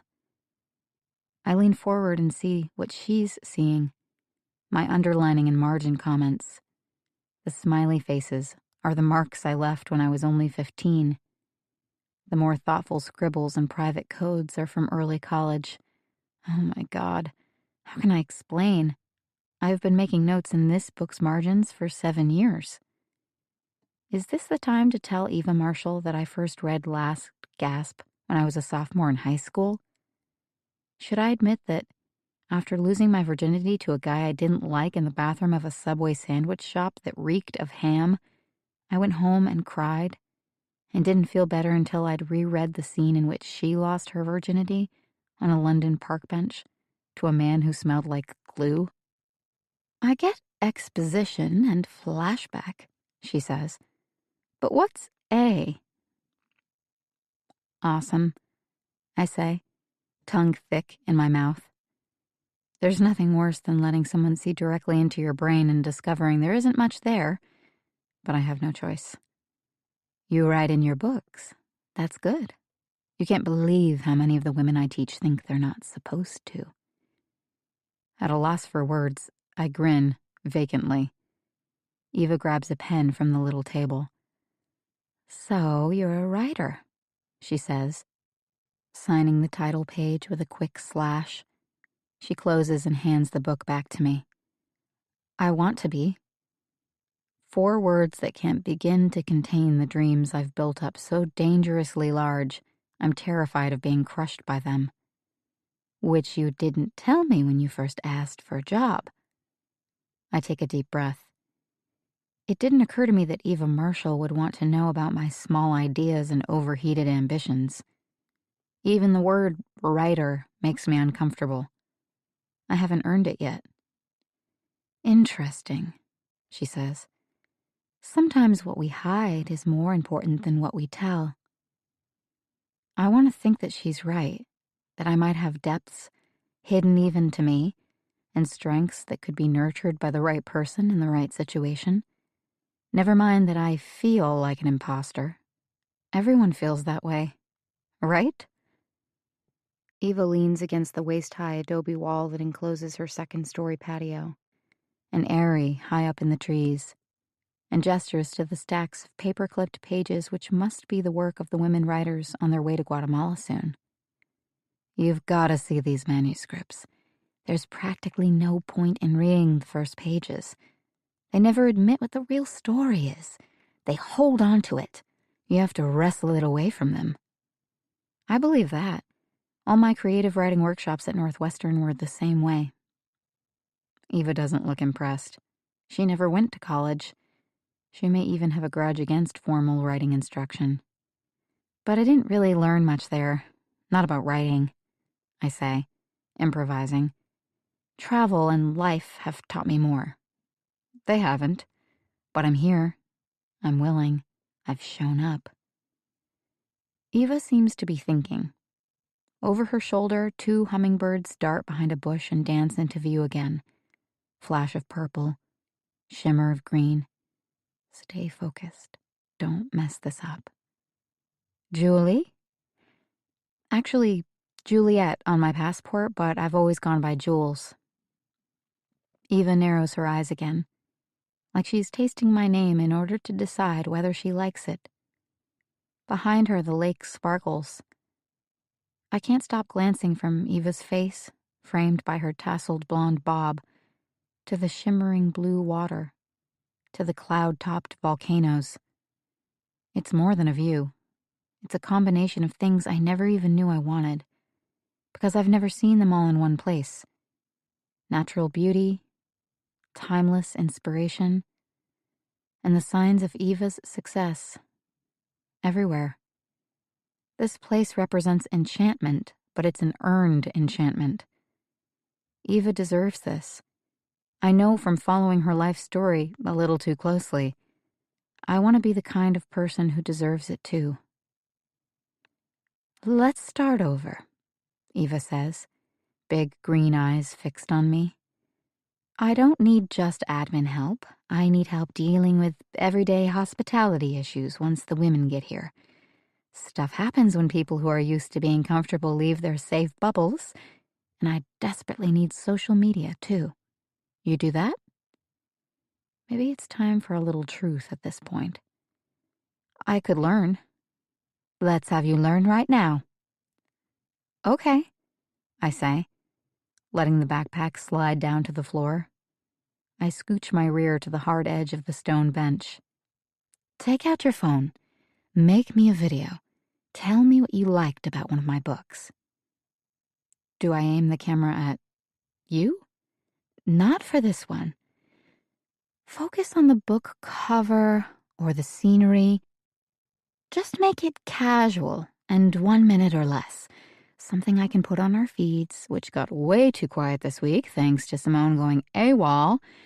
Can you do that and sort out all the email too? I turn 23 at the end of this week. Maybe this birthday will be special after all. A fragrant white blossom falls from a tree over our heads into my lap. Absolutely. Chapter 5. Rose. Vision still blurry with tears. Rose huddles near the window of a small shop, pretending to be fascinated as she studies the jars of salsas and traditional wooden cocoa whisks. Really, she's waiting for her eyes to dry and her sinuses to clear. She skims the sun-bleached flyers stuck to the inside of the glass facing the street. A meditation workshop from last spring, a reggaeton concert in Antigua in June. Matt promised that the entire village had been plastered with flyers of Jules, but she sees no signs of them now. In the photo they picked of their daughter, Jules was wearing a tank top, cargo shorts, and white tennis shoes. Her dark blonde hair was in 2 braids, and she was crouching and cuddling a stumpy-legged dog. This was in Panama, at the dog shelter where Jules volunteered for several days. It was the best, most recent, and neutral close-up they had. She didn't take a lot of close-up selfies. When she did, she hammed it up, made fish lips, or crossed her eyes while striking a yoga warrior pose. When you're the parent of a missing child, sitting at home sifting through photos, you realize how difficult it is to pick the right one. No crossed eyes or jubilant high kicks. No beer bottles either. No, sir. She doesn't drink too much. She doesn't party. Not any more than any other person her age. The clothing in the photo must be typical and not in any way suggestive. Is your daughter reckless? She's active. She's healthy. She does sports. She travels. The scruffy dog in the photo made Jules look like the type of person who volunteered, which she was. It made her look like a good and generous person, which she was. Did you get along? Any serious disagreements? The police, consul and private investigator, all asked stupid questions, and they all seemed equally incurious about the answers. They didn't want to know about Jules's life and the normal sorts of arguments they had, that any family has. Like Jules's admission to Rose a week before flying to Panama that she wanted to get her own apartment after the trip, which made no sense financially. Jules had 3 parents, 2 bedrooms available in 2 perfectly comfortable houses. If she wanted to go to grad school, if she wanted to be a writer, as she claimed. If I want to be a writer, Jules asked at that final dinner before her trip, a dinner that was supposed to be celebratory. If Rose thinks about all the thought they put into those flyers. The social media posts, the hiring of so-called experts. Maybe what they should have paid attention to was Jules herself. Those early signals. As a mom, you're always underreacting or overreacting. There seems to be no happy middle ground. Because Jules was born premature and those first months were so hard, Rose treated her like she was too fragile. In some ways, she seemed to be. No child got more colds and ear infections in those first 5 years than Jules did. The grade school years were different. Jules became ultra-sporty in defiance of her parents' concerns and the dire warnings of one especially gloomy physician who told them about preemies' higher asthma and heart problem rates. Then came college. Jules attended nearby Northwestern, a compromise. She'd had her heart set on California, but Matt's faculty discount was too valuable to ignore. Although Jules's childhood home was less than 15 minutes away, the university required students to live in dorms for their first 2 years. And thank goodness for that, Jules told her parents. She also insisted, freshman year, on minimizing contact with both Rose and Matt. Can we please at least pretend I've actually gone away to college? The first semester went well. The holidays were normal. But then, that February, Jules dropped out of contact. Rose assumed she was talking more to Matt and Ilyana. They assumed Jules was in close touch with Rose. Their daughter's geographical proximity made them all complacent. Imagine how those other parents feel with their kids thousands of miles away. It was a professor friend of Matt's who let them know Jules had stopped showing up for class. Not an RA, not a roommate, not some campus counselor who recognized that their daughter was seriously depressed and a good candidate for medication, like her mother and grandmother before her. They'd almost missed it. Minutes away, their daughter had nearly gone under, and they had done nothing about it. Rose should have learned. She should have swung into action. The moment she got a bad feeling on Jules's 23rd birthday, 3 months ago when Jules didn't check in. They'd never been out of touch on any of Jules's earlier birthdays. Rose had asked about setting up a video call. No answer. 2 p.m. Let's talk sometime today. I've never missed seeing you on your birthday. 4 p.m. I'm sure you're busy working, but just let me know if tonight's a possibility. I can stay up. 5:30 p.m. Even if it's tomorrow, just ding me, quick. Let me know you're good. We can set up a time tomorrow. Rose remembers her alternating anxiety and melancholy. Your birthday was a special day for me, too. Can you maybe give me 2 minutes? But she knew that wasn't something you should put on a child. An hour or so later, when she was curled up with Netflix and leftovers, the texts and the mild disappointment behind her, she suddenly felt the strangest sensation. She checked the clock. 7 p.m. Perhaps Jules was having a special birthday dinner. She felt a chill run down her spine. She heard, or thought she heard, one word. Mama. That was it. Nothing more. Finally, around 7:30 p.m., the texts all streamed in at once. Then she laughed with embarrassment and then started crying with relief. Dawn, hot and noisy, birds singing. One big fat cockroach scuttled out from under my bed to greet me. Is that lucky? Later. Happy birthday to me. Not an auspicious start. Another one. Typing these not knowing when they'll actually send. Since Wi-Fi is on the fritz, I'd really like to call you, but I can't. Later. Can't complain. Mimosas with a view. Later. I'm sorry I've been so out of touch. Later. I love you, Mom. Later. I'm sorry.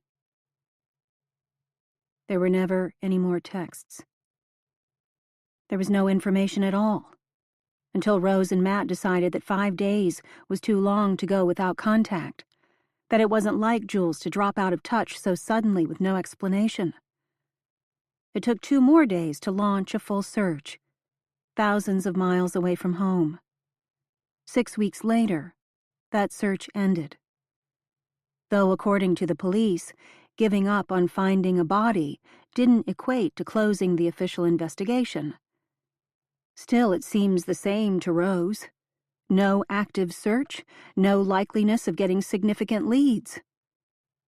Whether they were hoping for a body to lovingly bury, or only a sense of Jules's final moments, Rose will always feel like they gave up too soon.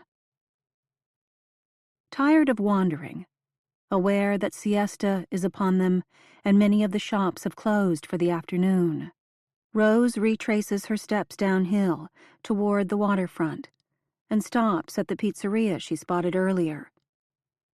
She is shown to a small table in the back, where she orders breadsticks, the smallest item she can find, and a diet soda. She sends Matt and Olyana a text confirming she has safely arrived. Then she pulls out her e-reader and college-lined notebook, arranging them around her place setting. Travel was never Rose's forte, but organization always has been. In the first weeks following Jules's disappearance, Rose divided a notebook into 4 parts: background on Guatemala, police and investigator findings, messages from Jules, and facts about Eva Marshall, birth name Patricia Eve Myron, and Casa Eva. In the first part of the notebook, she summarized Guatemala items gleaned from the news. There was a story about a young Japanese tourist who was beaten and died of her injuries. There was an equally brutal story of an Alaskan tourist falsely suspected of baby stealing, beaten so badly by a mob that she was left in a coma. Then there was the bigger, longer-term view: Guatemala's recent civil war, the country's role as a narcotics corridor, and the plight of migrants trying to escape the reach of gangs.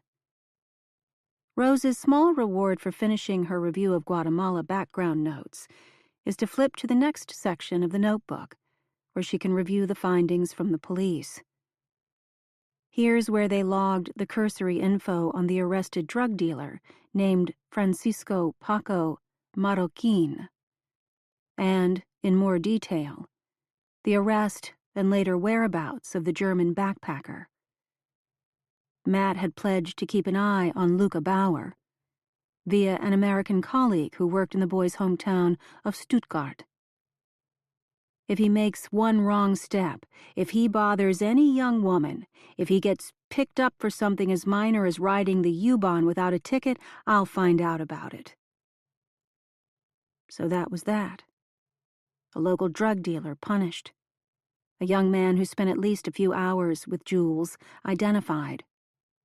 As far as the police were concerned, the drugs and the stolen book weren't necessarily directly connected to Jules's death, only to Jules herself, helping with the timeline and a portrait of how she was spending her time, not always with the most savory characters.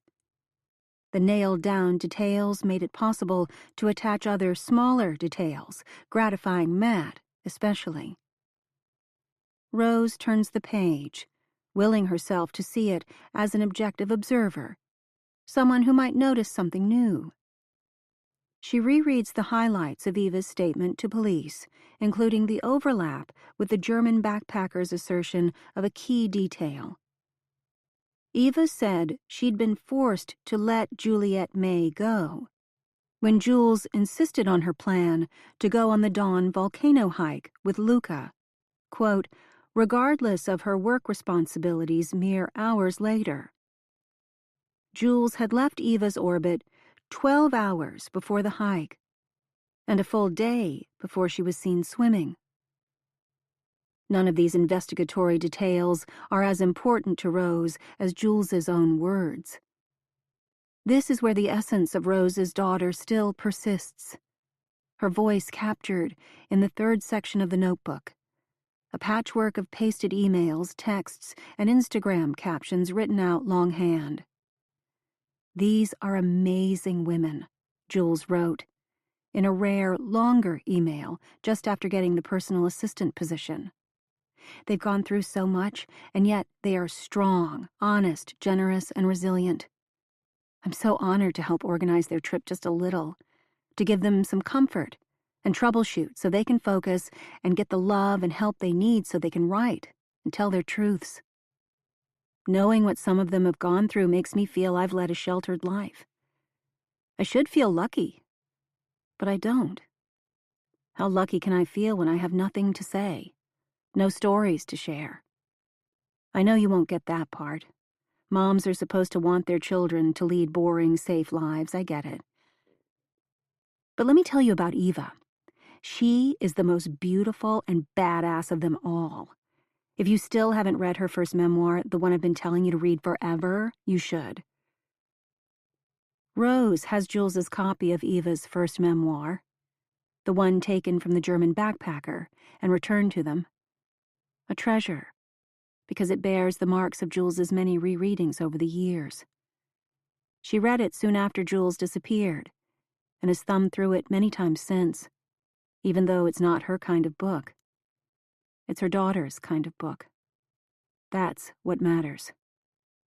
Last Gasp, or The Mascot, as the UK edition was called, is about Eva Marshall's years as a runaway teenager, daughter of wealthy absentee parents from Palo Alto, who never once came looking for her. Eva lived as a groupie in the world of London punk rock from its late heyday in 1978 through the death of Sid Vicious in early 1979 and just beyond. A young American innocent abroad, Eva contributed no skills as a musician, but she did often pose nude, flat-chested, raccoon-eyed, with a blonde buzz cut, on liner notes and in flyers. Within limited circles, she became a symbol of that era. No wonder Jules developed a crush on Eva when she was only a high schooler. It wasn't just that Eva lived a more adventurous life. It's that she turned every sad or scary thing that ever happened to her into a globe-trotting career, maybe even into art. It was a much better story than Rose's own. Settle on a business degree because it seems practical. Marry young and start a kitchen reno company. Rose is more interested in the epilogue to Eva's adolescent story than the punk memoir itself. After moving from London to New York, Eva piqued the interest of a major imprint. This was the mommy dearest era, back when nearly all autobiographies were about celebrities. Eva Marshall, a nobody, published a memoir when she was only 19 years old. No wonder so many readers took notice. In her early 20s, Eva next tried acting and singing, but the New York stage didn't embrace her the same way publishing had. She lived off magazine freelancing for a couple of years, then turned to fiction, where she flourished commercially, if not always critically, for several decades. Some of Eva's novels were dismissed for being too domestic, women's fiction, with much attention spent, as one reviewer quipped, on babies, bodies, and bonding, often of the female friendship variety. Rose flips to her cut-and-paste compilation of Eva's newspaper and magazine essays, which spawned an equal number of counter-essays by other writers who got a kick out of criticizing Eva for, quote, oversharing. In her 50s, Eva admitted that she was estranged from the daughter she'd had at age 20. A web journalist gleefully accused her of deserving the rift, given how often she'd invaded that daughter's privacy, using her as fodder in personal essays. But even when Eva wrote only about herself, the critics excoriated her. Eva wrote candidly about her small breasts, grown saggy after childbirth and breastfeeding. A critic sniped, "Many of today's writers have an unfortunate tendency to navel gaze. Eva Marshall's attention doesn't even reach that far." Reading that comment now, while sipping at the warm remains of her second diet soda, Rose feels a hollow and fading sort of satisfaction. Despite Matt's constant reminder that Eva answered their key requests, filing a police statement, bringing her house manager to do the same, Rose always felt that Eva was holding back. The most detailed thing Eva told police was that she, quote, got the impression Jules frequently traveled alone and disregarded common sense precautions. But Eva also said, quote, following our brief interview, I saw her so infrequently that I'm not the best person to make guesses about her risky habits or state of mind. Eva's actions might not be suspicious, but they were at the very least unkind. Maybe Eva had spent only moments face-to-face with Jules, if Jules was just one staffer of many, but Jules had spent years with Eva as a devoted reader. Did that matter? Should it? Only now, reading public criticisms of Eva with all the detachment she can muster, Rose feels an uncomfortable new insight taking shape. It's not just that death is bad for business, as Matt said ad nauseum as justification for Eva's stonewalling. It's also that celebrities were criticized whether they engaged or hid away. For over 30 years, Eva was treated harshly by critics, trolls, and everyday Goodreads reviewers. Any smart woman would come to rely on publicists and lawyers who'd tell her, don't link your name to anything sordid. When in doubt, keep a low profile. Rose hates to admit it, but it makes sense. Rose checks her watch. Still an hour before the party begins. Tonight, she'll meet the woman herself. She opens her e-book and returns to reading Eva's second memoir. Unlike the punk-era narrative that appealed so much to Jules, this one involves no gritty setting or provocative setup, just a voice whispering in her ear, as if this woman, Eva Marshall, has simply pulled up a chair to tell Rose the truth. It's a truth that hurts almost more than Rose can bear. There was one thing I wanted more than anything in the world: to hold a child, my very own flesh and blood child, again. Rose is so caught up reading that she doesn't notice the passage of time until women's laughter floods up the narrow alleyway, breaking the spell. She looks up to see a group strolling past the low front wall of the pizzeria. Rose's fellow workshop participants changed into evening wear, long skirts, pretty jeweled sandals, cardigan sweaters, heading toward Casa Eva. Rose never changed or freshened her makeup. Maybe she'll get points for looking more natural. By the time she's settled her bill, she's been left behind. She speedwalks to the main plaza, beyond the alleys, where this afternoon's line of red, green, and yellow tuk-tuks has been reduced to only one. The other women are puttering up the road without Rose, crammed in groups of 3 and 4 into colorful, toy-like vehicles, another feature of these charming villages. Charming. Yet Eva and company warned them, via the emailed instructions, do not walk the road alone. Do not walk even in groups after dark. Do not go more than a quarter mile beyond Casa Eva. On the way back to town, take a boat or a tuk-tuk, always with a partner. Well, Rose has no partner for the 5-minute ride up the mountain road. Hola, she says, crossing the narrow street and swinging into the back of the sole tuk-tuk. Buenas noches. Un minuto, por favor. She opens her bag, pawing through printouts of instructions, but there are so many she can't find the address for Casa Eva.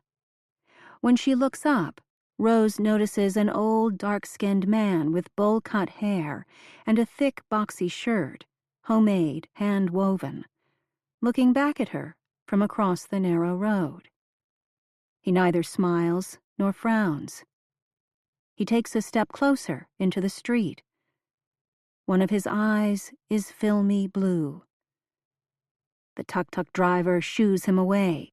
Vete. What does he want? Rose says, forgetting for a moment to use Spanish. ¿Qué quiere el hombre? Maybe the old man is a beggar. Maybe he's offering his services as a guide. Maybe he simply wants to share the ride. The man steps closer, oblivious to an oncoming truck. Vete! The driver shouts more forcefully. The old man steps back just in time to avoid being hit by the produce truck. But still, he doesn't stop staring at Rose. ¿Dónde? The driver asks Rose, sounding annoyed. Casa Eva, she says, hoping it's enough. Casa Eva. Adelante. Bienvenida, he says, finally smiling into the rearview mirror. Habla español muy bien. She smiles back. But the good feeling evaporates as soon as he guns the motor. The roads are bad here.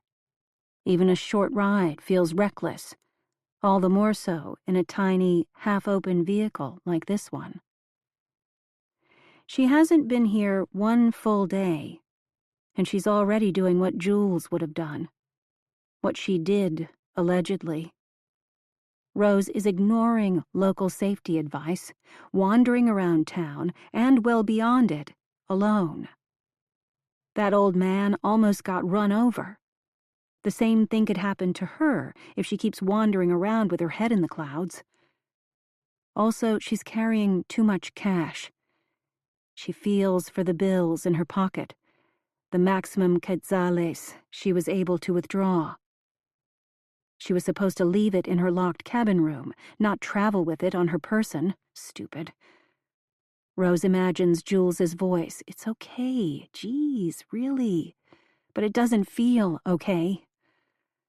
The driver is watching her intently instead of the road. He revs the engine faster. After the first bend, the paving ends and the road disintegrates into a rutted track. Rose grabs hold of a silver pole attaching the seat to a sort of metal canopy. It looks like a vehicle from an amusement park.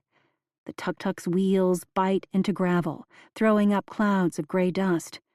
It's so thick she can no longer see the driver's eyes in the mirror. There's a reason Rose never liked traveling to out-of-the-way places, and it's partly this. The feeling of having no control, of not even knowing when to be afraid. Before, she didn't want to imagine every specific risk Jules was taking when she traveled. Now she has no choice but to imagine them. To see, around every corner, the way someone could get hurt. Chapter 6. Jules. I never had a mentor, Eva tells me after I've made the embarrassing little video, which she doesn't review. She seemed happy just to watch me make it, camera panning slowly across the book cover and the view, talking about what her book meant to me. I'm all nerves, trying not to ask too many questions as I fumble with my phone and her laptop, getting the video transferred and posted as she observes, making use of autofill passwords, and knowing I'll have to get my own Mac up and running with all of these accounts, ASAP, because Eva is already talking about what she'd like me to do today. Catch up on the week of email, do a PayPal transfer, but only after I talk to someone named Barbara, talk to the hotel in San Felipe, but only after I've talked to someone named Hans, talk to some restaurant manager in Antigua. Oh, and with social, don't forget that you're not done once you post. It's the comments that take up the time. If we're not engaging, it's pointless having the content. Engaging? Reply to people's comments, not everyone's, just the first, to reward readers who keep me in their notifications. And don't just like them. 4 words or more so you affect the algorithm, but you probably know all this at your age. I don't, actually. So you want me to reply to people as myself? You reply as me. That's the point. We're turning readers into fans and fans into superfans. Of course. She warns me, furthermore, that the Wi-Fi is only strong in certain places around the house. But even so, the signal is variable. Plus, it can just plain flicker off for hours. Is there anything we can do about that? You mean like relocate to somewhere that's not Guatemala? She lets loose a long, pleased honk of laughter. Never mind, I say, unable to resist smiling in response. Right. And don't leave anyone hanging. Between the airport and the Antigua Hotel and the launch and the cabins, women get nervous. That's why we send them all those instructions. She chuckles again. If only they would read them.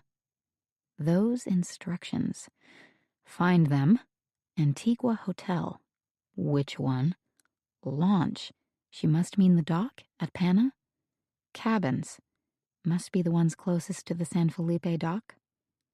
She's treating me as if I've already attended the workshop, as if I will intuitively grasp the schedule and all the possible problems on the horizon. Mundane details like shuttles, allergies, and special requests seem to bore her, understandably. She'd much rather talk memoir, which is incredible, when I'm not staring at the hummingbirds and straining to memorize her every word and trying to pinpoint why the coffee is so good. Is it cinnamon? I'm pinching myself. You did it, Jules. You walked right in, and you did it. Eva sets down her empty coffee glass. She runs a hand through her blonde tresses. But let's talk about your writing, she says, still refusing to sit. And I'll want to read it, of course. All that other stuff will get done, but you came to Lake Atitlan for the same reason everyone does. Because it's inspirational. She wants to read my writing. I keep trying to keep my expectations in check, to not let my brain get stuck on the M word too soon, because jobs are easy to get. Mentors are something else. And yet, Eva already used the word. Eva paces, musing about the challenges of memoir and what she wishes someone would have told her when she was only 17, trying to figure it out on her own. Never forget, you're both the author and the narrator of your story. The first is obvious. The second is more complicated. Yes, I say, so desperate for something to write on that I've opened to a blank page at the back of my Lonely Planet guidebook and started scribbling notes there. And as far as who you, the narrator, are, which you is that? Speaking from what distance to the event? With how much knowledge? In what voice? I know you've taken some writing classes. This may seem basic. Oh, not at all. You have a lot of choices as a narrator, she continues. For example, when to insert reflection, when to show or tell. Most important, what to leave out. I can't leave out much, I say, making a weak joke. I'm only 22, 23 in a week. She cocks her head. That book of mine you love? I published it at the age of 19. Do you really think I left nothing out? Of course I know that. We leave almost everything out. That's the secret. Here, she says, finally noticing that I've been writing inside a guidebook. We give locally handmade journals to the participants on the first full day. Welcome and enjoy. From a stack of fabric-covered books on the bench behind her, she takes a blank journal and puts it in my hands. Write it down, she says. I obey. Leave almost everything out. She's right. But I love Eva Marshall most for all the parts she leaves in. The things I never would have dared to say out loud, much less write. And not just about sex. She also writes about messy friendships, body insecurity, family problems, the audacity required to become a writer, and the hardest thing of all, how to imagine and construct a life. The one you want, not the one other people want to sell you. But I'm making her sound like a self-help author when she isn't that at all. She's a storyteller. And the stories she tells are the ones I need most. Eva's cell phone rings. She mouths the words, Trish, Miami, and gestures for me to leave, whispering, We're good for now. Go to the kitchen and introduce yourself to Hans, Barbara, and Concha. And Maurizio, who still doesn't have a clue that I've joined the staff. I pull closed the French doors between the balcony and her combination bedroom office, trying not to dawdle in awe. So much luck. So many lessons. We write to be understood, to tell some form of truth. For the sake of art, we discard nearly everything, just as Eva says. But then there is the other pile of discards, the things that simply refuse to fit. Like what I hear Eva say next. Don't tell her you told me, she says to her Miami-based assistant, without lowering her voice. Just avoid replying and see what she does with that.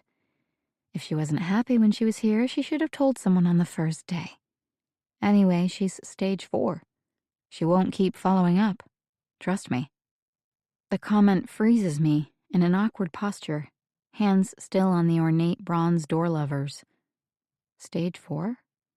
As in cancer. She's talking about some former workshop participant on her deathbed, a woman who wants a refund. But Eva won't give it. I'm still crouching, absorbing. Maybe the unhappy workshopper was a mean, self-centered pain in the ass? Maybe she has been emailing day after day, driving the entire staff crazy? Just because a stranger has a terminal illness doesn't mean she has a valid complaint. I look up, through the glass doors, terrified of Eva's reaction to my unintentional eavesdropping, but her relaxed expression makes it clear. She looks directly at me, wrinkling her nose and rolling her eyes. Some of these people. Day 1 and I'm already an insider. I feel the moment in my body, this feeling of belonging in my blood and bones. I allow myself to imagine what being an insider means. First, there are all the questions I can ask. About structure, about memory, about voice, about reflection and exposition and description and dialogue and revision and self-doubt and self-criticism and a million other things you wish you could ask the successful author you admire. Next, there are the connections. People you might get a chance to meet. People who might someday be willing to take a look at your work. People who care about the things you care about, like truth and story and at the very least paying attention. Loving the world and believing that it will love you back. I've spent nearly a year since graduation wondering whether I'm inadequate or was just born into the wrong generation. And things just don't work the way they used to. Like you can't simply travel and observe and take risks and write your way into a career. But look at Eva. Decade after decade, she's done it all, seen it all. And even in her 50s, when people told her not to have a baby, she refused to listen because she's still the rebel she was as a runaway teen. Her motto might as well be, never too early and never too late. I'm vibrating as I leave her bedroom and find my way back downstairs to the kitchen, unable to contain my excitement. Hands shaking so much it's hard to type the text to my mom, telling myself I won't get irritated if she doesn't share my excitement. I won't be disappointed when she starts asking about pay, schedules, and all the other parts that don't matter, because I know she won't understand. She can't. This may be just a gig, but it's a life-changing gig. Mom, I just got the most amazing job with the most amazing person. Chapter 7. Rose. It's a relief when the driver brakes just outside the Casa Eva gate. He waves to a man raking leaves away from the entrance. They seem to know each other. Everyone in these lakeside villages must know each other. The gardener points Rose to a yellow door in the gate, painted with a green quetzal bird, with a tail many times longer than its body, like it's pulling long streamers behind it, taunting any creature that might follow. It can't be evolutionarily smart to have such a long tail. The jungle is full of predators. Beauty, like truth, costs. As the tuk-tuk motors away, Rose starts down a narrow set of natural stone steps, flanked by thick tropical vegetation. The descending path switchbacks into dark jungle-like gloom. She doesn't get far before catching up with the conga line of women riders ahead of her. Many of them have dressed up in heels or slippery-bottom sandals, so they are going slowly, chattering with nervous excitement. Ahead of them, someone shrieks as an ankle turns. No one expected a hike. "This is crazy, isn't it?"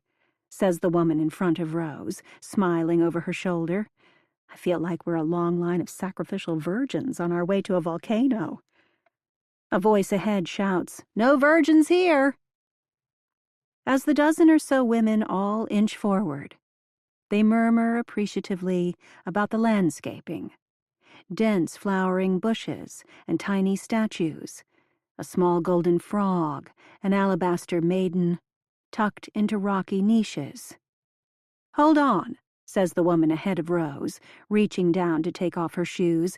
"That's better." Is there really no easier way in? There must be a separate gate, a driveway for deliveries. Rose remembers Lindsay's comment, predicting that Eva will make a grand entrance. In fact, what Eva has done is arrange for the participants' own grand entrances, single file, one at a time, as they leave behind the rutted road and enter Eva's lush, magical realm. Even the smells here are different. Back at their cabins along the road and the lakeshore, everything is dry and mostly scentless, except for a faint chalky smell along the beach. Town itself is clean, a bit of wood smoke, but mostly nondescript, without the strong smell of overripe fruit and garbage Rose associates with touristy tropical towns. Only on this vegetated path does Rose realize what she's been missing. The smell of rich, damp earth, plants and flowers, sensuous nectar. Around a final switchback, the path spills out onto a jewel-green, close-cropped lawn. And there she is, Eva. At last, waiting at the bottom, gazing upward with a beatific smile, dressed in diaphanous, floaty layers of blue and green. She's gorgeous, Mom, 56 years old, but she looks 40. Rose registers a mix of envy and admiration, opening herself to the undeniable fact of Eva's beauty. Even the best author photo hasn't caught the freshness of Eva's bronzed face and ash-blonde hair, the way a single, longer, wavy lock moves every time she turns. Photos certainly don't do justice to her smile. It looks not just authentic, but reborn with intention each moment, as if Eva really is blessing them with wellness and creativity, making room for every one of them in her heart. Eva greets each woman and whispers something in her ear. To some, a quick word. To others, something longer. Rose watches as Isabel gets a brief greeting. Scarlett, the young cyclist, bows her head and listens intently, while Eva leans into her neck, murmuring. Watching Eva's lips at each woman's ear reminds Rose of how she felt reading Eva's memoir, as if it were just the two of them, author and reader, huddled together, sharing something urgent and intimate. The thought gives Rose a quick chill. Before each woman moves on, Eva takes a shawl from the arms of an unsmiling Guatemalan girl next to her and drapes the wrap over the writer's shoulders. Scarlett receives an ivory shawl. Lindsay, about 5 women ahead of Rose, gets a red one. They are being categorized somehow. Rose suppresses a nervous giggle, thinking of the Sorting Hat from Harry Potter. Rose wants red, but she knows she isn't red, or innocent white either. She isn't Lindsay, able to resist giving false praise. She isn't Scarlett, so pure of heart she believed she could bike across the country practically without money, depending on the kindness of strangers. Rose's heart thrums within her tight chest. She feels queasy. It must be the altitude, all the travel, the anticipation. She's surprised by her own nerves. Then, it's her turn. She shuffles forward, preparing to greet Eva calmly and pleasantly. But Rose can't help it. She lets the bubble of excitement well up inside of her.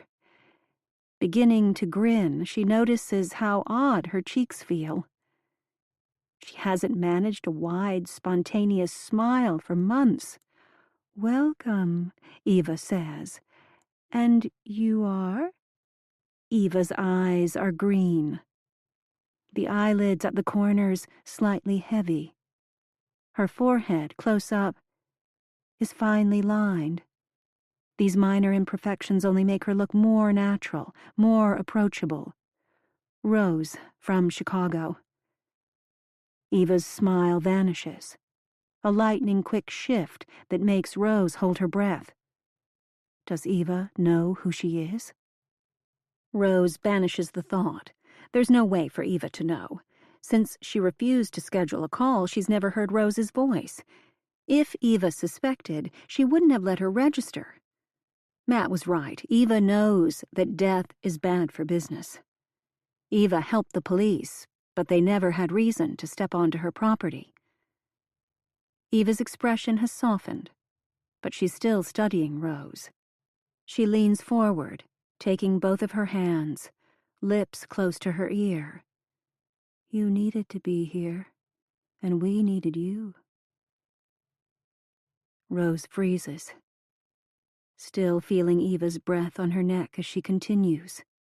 "You have a long way to go, but that's all right. The journey starts today."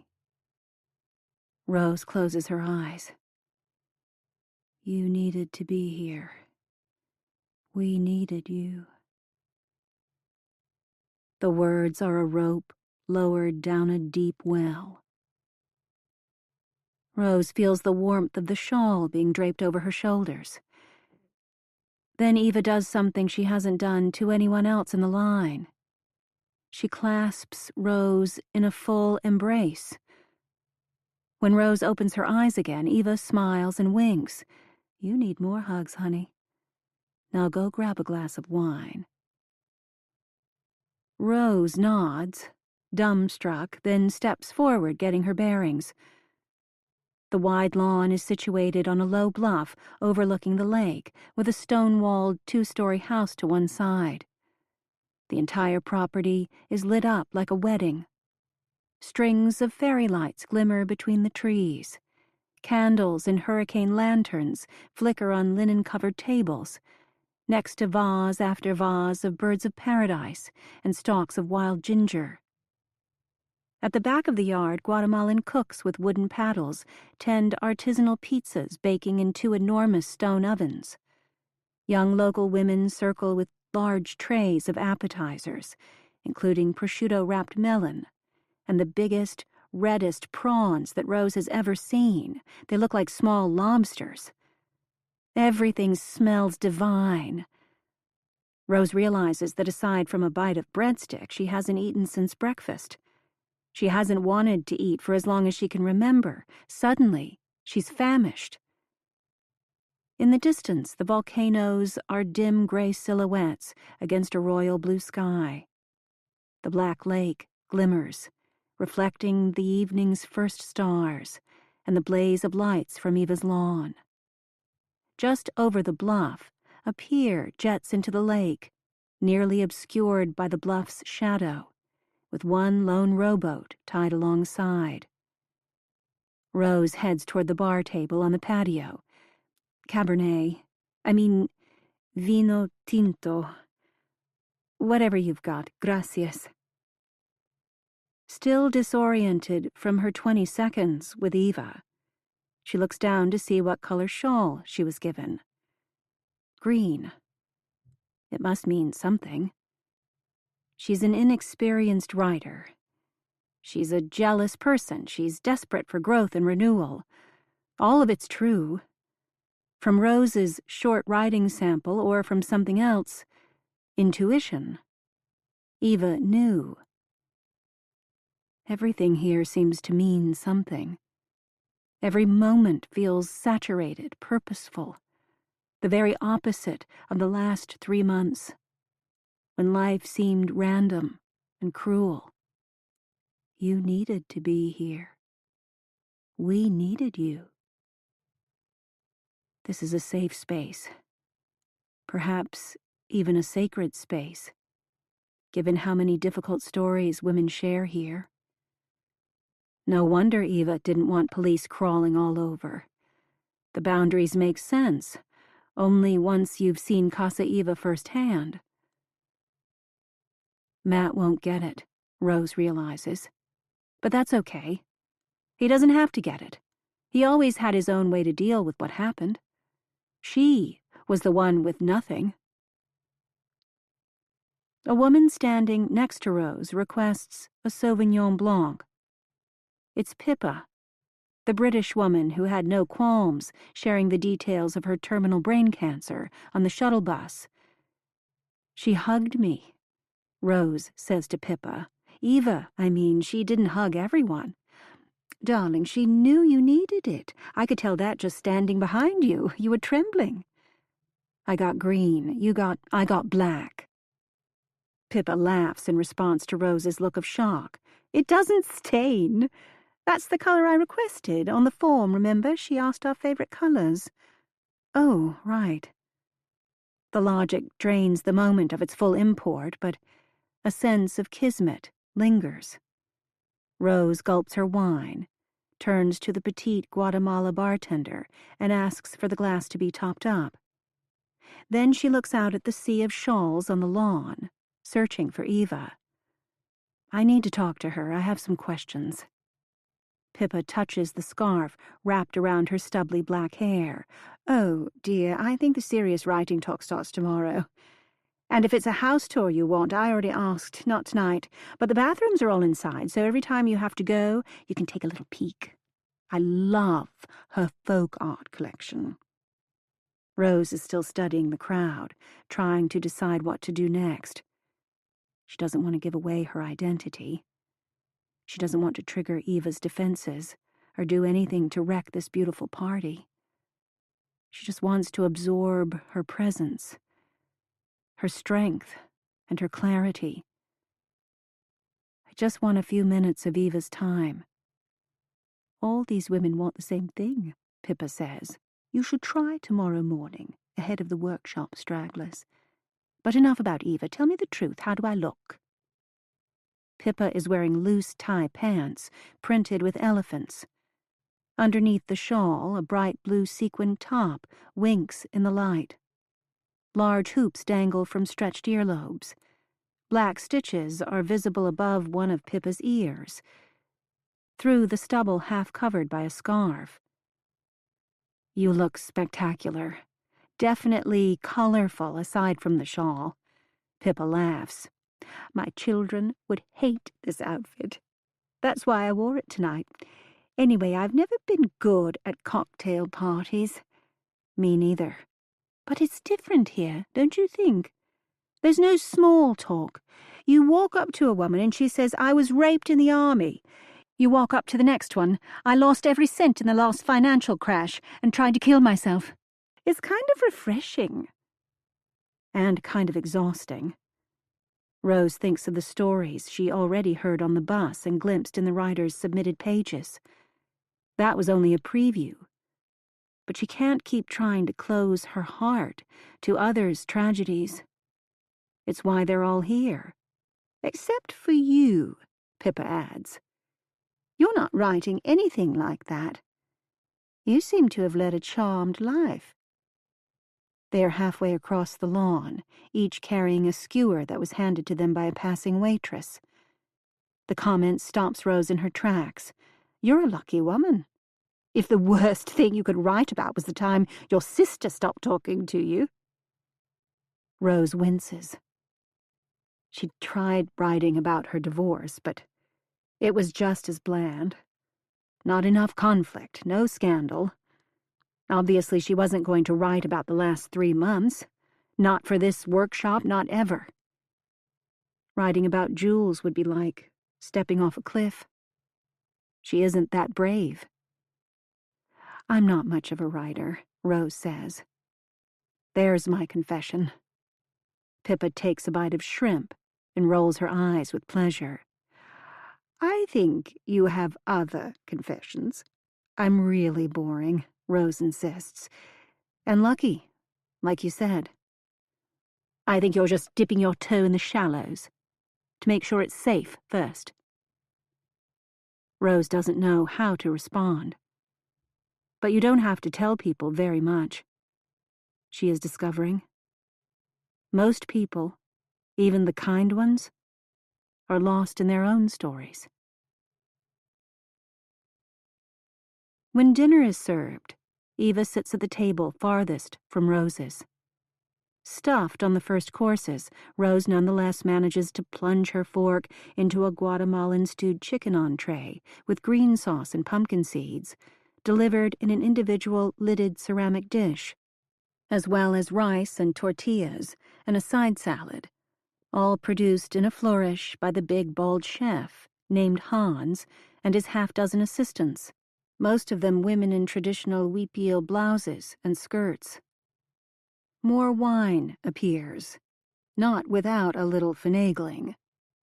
Officially, the bar has closed, but new bottles are coaxed out of the kitchen by Isabel, badgering the staff, sliding them folded cash, making them giggle. Rose's bits of Spanish help, but it's Isabel's fluent, native Spanish that really opens the doors. With the additional booze come more speeches. An alumna rises to talk about her memoir, recently accepted for publication by HarperCollins and optioned for a television series. Cheers, whistles, hoots. You rock, sister. Hit it out of the park. Fucking awesome. Less predictable is the next speech from a different alum, who has attended many times but never managed to publish her manuscript. The woman whose name is Sam, explains that she started coming here 5 years ago, when she was a mess. She thought writing a memoir would heal her. It didn't. She thought her memoir would be published and praised. It wasn't. I wanted my book to prove that I had emerged unscathed. I wanted Eva and every woman in my group to see me as a heroine. But Eva finally showed me. I was broken. I still am broken. Everyone stands stock still on the lawn, clutching the stems of half-empty wine glasses. Eva loved me for who I am as soon as I got here, Sam says, even before she read my pages. Sometimes it's easier when you come to Casa Eva with no pages at all. A few women share a knowing laugh, quieting as Sam continues. For years, I couldn't write anything worth reading, because I kept focusing on the perfect thing I wanted to be, or on the mess that I was, and I couldn't find a way to describe that other thing. Here she trails off, and Rose is confused. Dizzy, also. Definitely drunk. What other thing? Sam clears her throat and manages to finish. A still broken, beautiful thing. Cracks and all. Eva wraps her arms around Sam, who seems more beloved even than the writer with a publishing contract, as if the fact of her failure, and her acceptance of that failure, makes her the biggest success of all.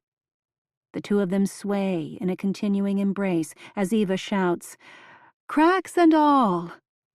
It seems to be an anthem because the alumni know to shout back, "Cracks and all!" "One more time," Eva says, raising a glass. "Broken, but beautiful." Rose is confused.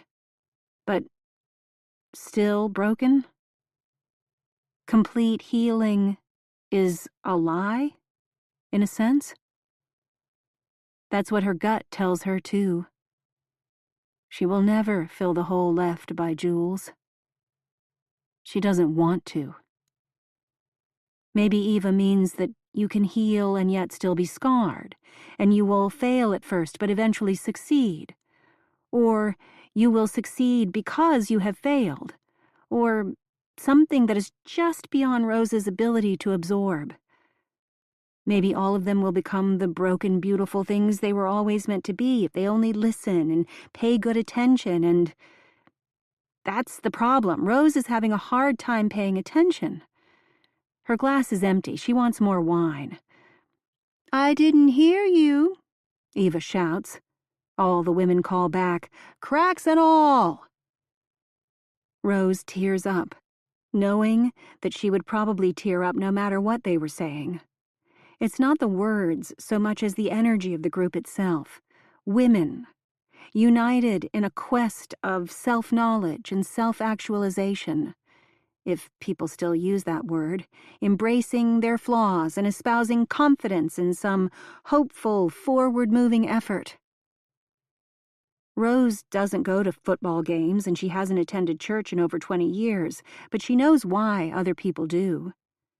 There's something special about those places, where defeats create cohesion as much as victories, where the bitter is accepted alongside the sweet. She has felt superior, at times, for turning away from pop culture, religion, and any kind of groupthink. But she stopped feeling superior as soon as Jules went missing. She recognized the emptiness of her superior attitude and the deep, unsolvable problem of her introverted nature. It's one thing to survive in the normal day-to-day world, another to survive when tragedy strikes. That's when you realize you have nothing. Your vague sense of intellectual superiority will not save you. Your refusal to believe in the tribe's big stories, who is God? Why are we here? Will only condemn you to emotional paralysis and existential purgatory. Once the speeches finish, The servers distribute desserts, but everyone is so full and tipsy that many small plates are left untouched. Rose retains an image of chocolate cake crumbs scattered across the tables, and her own silver fork dropping into the dark, thick grass. She intends to pick it up, but instead she only stares at the sharp tines glinting beneath the fairy lights, too dizzy to bend over. Sometime later, she finds herself talking to a tall, slim woman named Kay, the only one of them who has dared to wear jeans, paired with a sleeveless mock turtleneck that shows off her fit arms, honed by early years spent boxing and wrestling. She's the only black person at the workshop, as she herself mentions, not surprised. I knew there'd be a bunch of Liz Gilbert and Cheryl Strayed types here, but this is crazy. What is it about upper-middle-class blonde women and memoirs? Rose doesn't bother to point out that Isabel is Mexican-American and a young woman named Noelani is Hawaiian, and her own hair is shoe-polish brown, not blonde, because she gets it. There is, indeed, a type. In addition to being the daughter of a famous Chicago coach, Kay is a well-known stand-up comic, evidently. They have withdrawn to one side of the lawn, with the silvery black lake sparkling below them, when Scarlett walks past. She does a double take. Is that really K-Tap? Rose has never heard of K-Tap. Scarlett says, You've seriously never heard of her? The new Chris Rock? But female and queer? I'm sorry, Rose says. I haven't been to a comedy club in 15 years. Works for me, Kay says. I don't need stalkers here. After Scarlett walks away, Rose presses Kay to explain more. That's when Kay confides that she is waiting to hear back about a Netflix special, hoping for it, worried it isn't going to happen, and her agent told her exactly why. Because she is good at making people laugh, but she doesn't know how to make them cry. And that's what long-form stand-up needs now, a full arc, ups and downs and unexpected twists and turns with a, quote, dark night of the soul moment around minute 40. I'm too one-note, my agent says. Drunk people in a club want to laugh till their stomachs hurt. People watching long-form comedy want laughs plus Greek tragedy and a Mozart sonata on top of it. The same agent, a friend of Eva Marshall's agent, wants Kay to finish the damn memoir, the one she's already gotten an advance for. If Eva can help me find the sad, emotional pieces, I'll do anything for her. Anything? Give her a kidney, at least, Kay says. No, that's too common. Maybe a lobe of my liver. You know you can lose a piece and it grows back? I just read that in a science magazine. I wonder if Eva would accept my liver. She goes quiet for a moment, smiling to herself. And Rose gets the idea this is how someone like Kay works. Think of something absurd and try to turn it into a story. Experiment, exaggerate, discard. But that's not how memoir works, right? Rose is still figuring that out. Memoir is about hard truths. Invent or inflate too much, and readers will know. It must be hard to be a comic and memoirist simultaneously. Anyway, Kay continues, that part about Netflix isn't for public consumption. I don't want to read that in a tweet 2 days from now. Lips are sealed. By the way, what does the K in K-Tap stand for? Wouldn't you like to know? Rose laughs. Yes, but I don't need to know. Kay nods. I like you already. They both seem to be enjoying standing comfortably just where they are, on the edge of the party, toes planted in the thick grass. Oh, it has been so very long for Rose. A party of strangers, without the feeling of being miserable, with no yearning to be back home, no sense of time at all. Somehow conversation turns to what they have in common, in addition to an agreement that Hannah Gadsby's Nanette is incredible and where to find the best pancakes in Chicagoland. Walker Brothers, obviously. Kay faces her. You're not from Chicago. Why do you keep telling everybody that? North Side. Bullshit. Every place you talk about is Davis Street this and Green Bay Road that. Why don't you just say you live in Evanston? Kay grins. Or is it worse? You're hoity-toity, you live in Wilmette. Or, kill me, you live in Kenilworth. That's what you don't want anyone to know. Own up, Miss Richie Rich. Rose feels her momentary sense of calm evaporate. She thought her plan to hide in the background was solid. Not only because she used her maiden name, but also because her face never appeared in the major newspaper coverage of Jules's disappearance.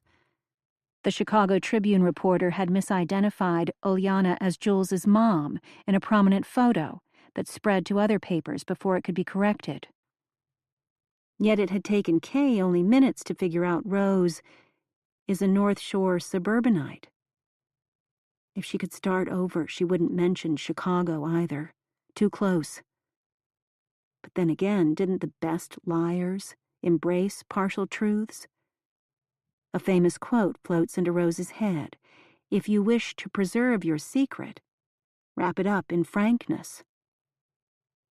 Was the shrimp not fresh? Kay asks. Sorry? You look queasy all of a sudden. Tipsy more than queasy, Rose says, searching for a compromise between truth and fiction. Let's just say I'm far from rich, but I do live in Evanston. Don't tell. Just like I won't say a word about Netflix. It matters, trust me. I'm not trying to pretend I'm someone else. I'm just lying low. With Kay, there is none of the hugging or hand-clasping she has experienced with other women that night. Kay just turns and gives her a look. Lying low. That I understand. Chapter 8. Rose. Rose sits upright, gasping in the dark. No idea where she is, only where she was. In the water. The deep, black water. She couldn't breathe, couldn't touch bottom. Something was pulling her down. Glimmer of the moon receding overhead. Body cold, esophagus aching, lungs filling until the pressure became unbearable, and yet she couldn't scream. She grips the scratchy, woven blanket. The mattress under her back is thin. She hears drumming and drunken, happy shouts somewhere far away. Outside the cabin, on the beach, Lake Atitlan, in Guatemala. She's actually here. At home, she would turn on the bedside lamp, go to the kitchen, flood the entire house with lights. Wish the recurring nightmare away, as she has for the past 3 months. But here, she's in a rustic cabin with a sleeping roommate. And there's another problem. Her tongue is dry and sticky. A yeasty smell emanates from her pores. She licks her parched lips and only feels woozier. Chicago, comes a woman's voice from across the dark room. Water bottle is where you left it, next to your pants. Rose reaches down toward the floor next to her twin bed. In search of the plastic bottle, her fingers brush against damp cloth. Wet. Her capris are soaking wet. Next to them is the soft mound of her shawl, damp at the edges. Oh, shit. The party. Way too much wine. At some point, sparklers were handed out. Anyone who hadn't yet slipped off her shoes finally took them off. The next hour evaporated. Then it was midnight. Anna Sophia, Chef Hans, and a few other staff members herded the 30-some party attendees down to the dock, where 2 water taxis had arrived to take them back to their cabins. The party had to shut down so they could all get up and meet for workshop in the morning, but not before a noisy argument erupted. The spark came from Rose's disagreement, not with Anna Sophia or Hans, but a third member of the staff, a huge woman, tall and wide, arms folded over her chest like a bar bouncer. Barbara, that was her name. "It's too late for tuk-tuks," Barbara insisted. "And you're not walking back, everyone's going by boat." Rose refused. The night sky was a threatening spiky shimmer, an excess of stars. All those pinpricks of light, doubled in the mirrored surface of the lake, were messing with her head. She wanted nothing to do with boarding any boat. She wanted nothing to do with this horrible lake at night. Then something happened. A misstep, a wobble, and Rose fell off the pier and into the shallows. Only her bottom half got wet. Now Rose finds the bottle of water, sucks down as much as she can tolerate, remembering only light bulb flashes of what came next. Barbara barking orders, other women, the participants trying to be helpful. Another flash, Pippa tugging at her waistband, one foot lifted trying to step out of her tie pants with the adorable elephants. Rose's own pants were wet, and she was going to be walking the road, whereas Pippa was only going for a 5-minute boat ride. Therefore, Rose needed them more, according to Pippa. Drinker's logic. Rose remembers Pippa talking about her underwear, in her plummy English accent. "They're so pretty, but who sees them? My husband insists on keeping the lights off, such a waste." Until someone, Barbara, again bellowing, stopped Pippa from undressing. Dear Pippa. Even when the search for Jules's body was at its most intense, and Rose was at her most sleep-deprived, anxious worst, no friend had been that outrageously kind. No one had offered to pull off his or her pants on the spot and hand them to Rose, saying, "This might cheer you up for 30 seconds, good for a laugh." "Chicago," the voice says again. "You gonna be okay?" "I've got to go to the bathroom." "Gonna be sick?" "No, I just really have to pee." "Flashlights at the top of the ladder where we left it." From outside the cabin comes a relentless bongo rhythm. "Did I wake you?" Rose says, remembering now who that voice belongs to. It's her third roommate, Kay. "I was already up. Damn drumming." "It's making my head pound," Rose agrees. Her head would be pounding even without the drums, of course. The shame floods her now. Both what she did, drank too much, didn't keep track, didn't eat enough somehow, even though she'd been starving, didn't keep alternating with water no matter how often Pippa reminded her, then the fuss she made refusing the boat ride, then whatever came next. The larger shame, the paralyzing shame, is that she can't remember. Bad enough when it was Ambien, and only days after Jules went missing, a justifiable loss of sanity. This time it was simple alcohol. At a party. She was actually enjoying herself, sort of. That realization leads to another, more complicated sort of shame. Some part of her brain must have kept functioning, though, no matter how much she drank. Her shawl may be damp, but she didn't leave it behind. Rose can feel it now, the weight of it over her shoulders, trying not to weave as she turns away from the departing water taxi, one hand reaching for the staircase rail, the other patting herself. Does she have everything she came with? Her eyes widen in the dark, a spike of panic forcing her to sit upright. She reaches for the floor again. Her bag. The one she'd taken to the pizzeria. Filled not only with her various writing supplies and retreat printouts, but also the notebook stuffed with culled information about Eva, her staff, Guatemalan crime, Jules's messages. She'd meant to leave all that back at the cabin, but she'd never come back to the cabin before proceeding to the party. Stupid, stupid, stupid. "Kay," she whisper-shouts hoarsely, "did you see my bag anywhere?" "Like a purse?" Rose can see it like a glowing X-ray, the pasted printout of Eva's police statement. What would a fellow workshopper think? What would Barbara, Chef Hans, or Eva herself think? No, like, shoulder bag, royal blue, papers and notebooks, and an e-reader inside. I think I left it at the party. Maybe it's sitting in the grass under a table in the dark. She can get there before dawn. She can retrieve it somehow. Oh, yeah, Kay laughs. That bag. You were clutching it to your chest like a baby. Yes? Yeah, it's downstairs. Rose feels sick with relief. Bringing a shaking hand to her forehead, she notices how clammy it is. If she moves too quickly, she'll get the spins. How did I get home? It wasn't bad. No cars, bats overhead. You wobbled, but we got here. You walked with me, thank you. I insisted. I didn't like how that woman was talking to you. Eva? She was in the house and missed the whole thing. It was the other woman, the big one. Now she remembers Kay making her own fuss, saying to Barbara, I live on Chicago's South Side.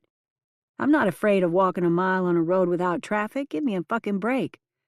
Don't tell a grown woman what she can't do. Stand aside, Frankenstein. So that wasn't just a mean, silent thought. Kay had called Barbara Frankenstein. But it was Lindsay who got you all the way to your cabin, Kay says. The last quarter mile through town, I had to pee so bad I took off.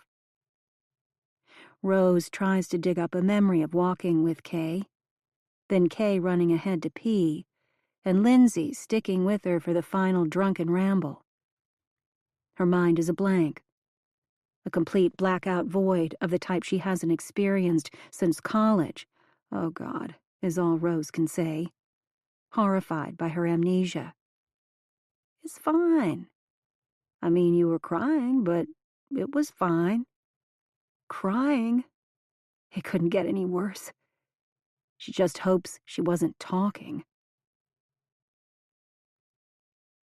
Hours later, Rose still can't sleep. It's nearly dawn, but the drums are still going. Outside the cabin, pulling the door shut carefully so she doesn't wake her downstairs roommates, Rose wishes she'd brought a jacket.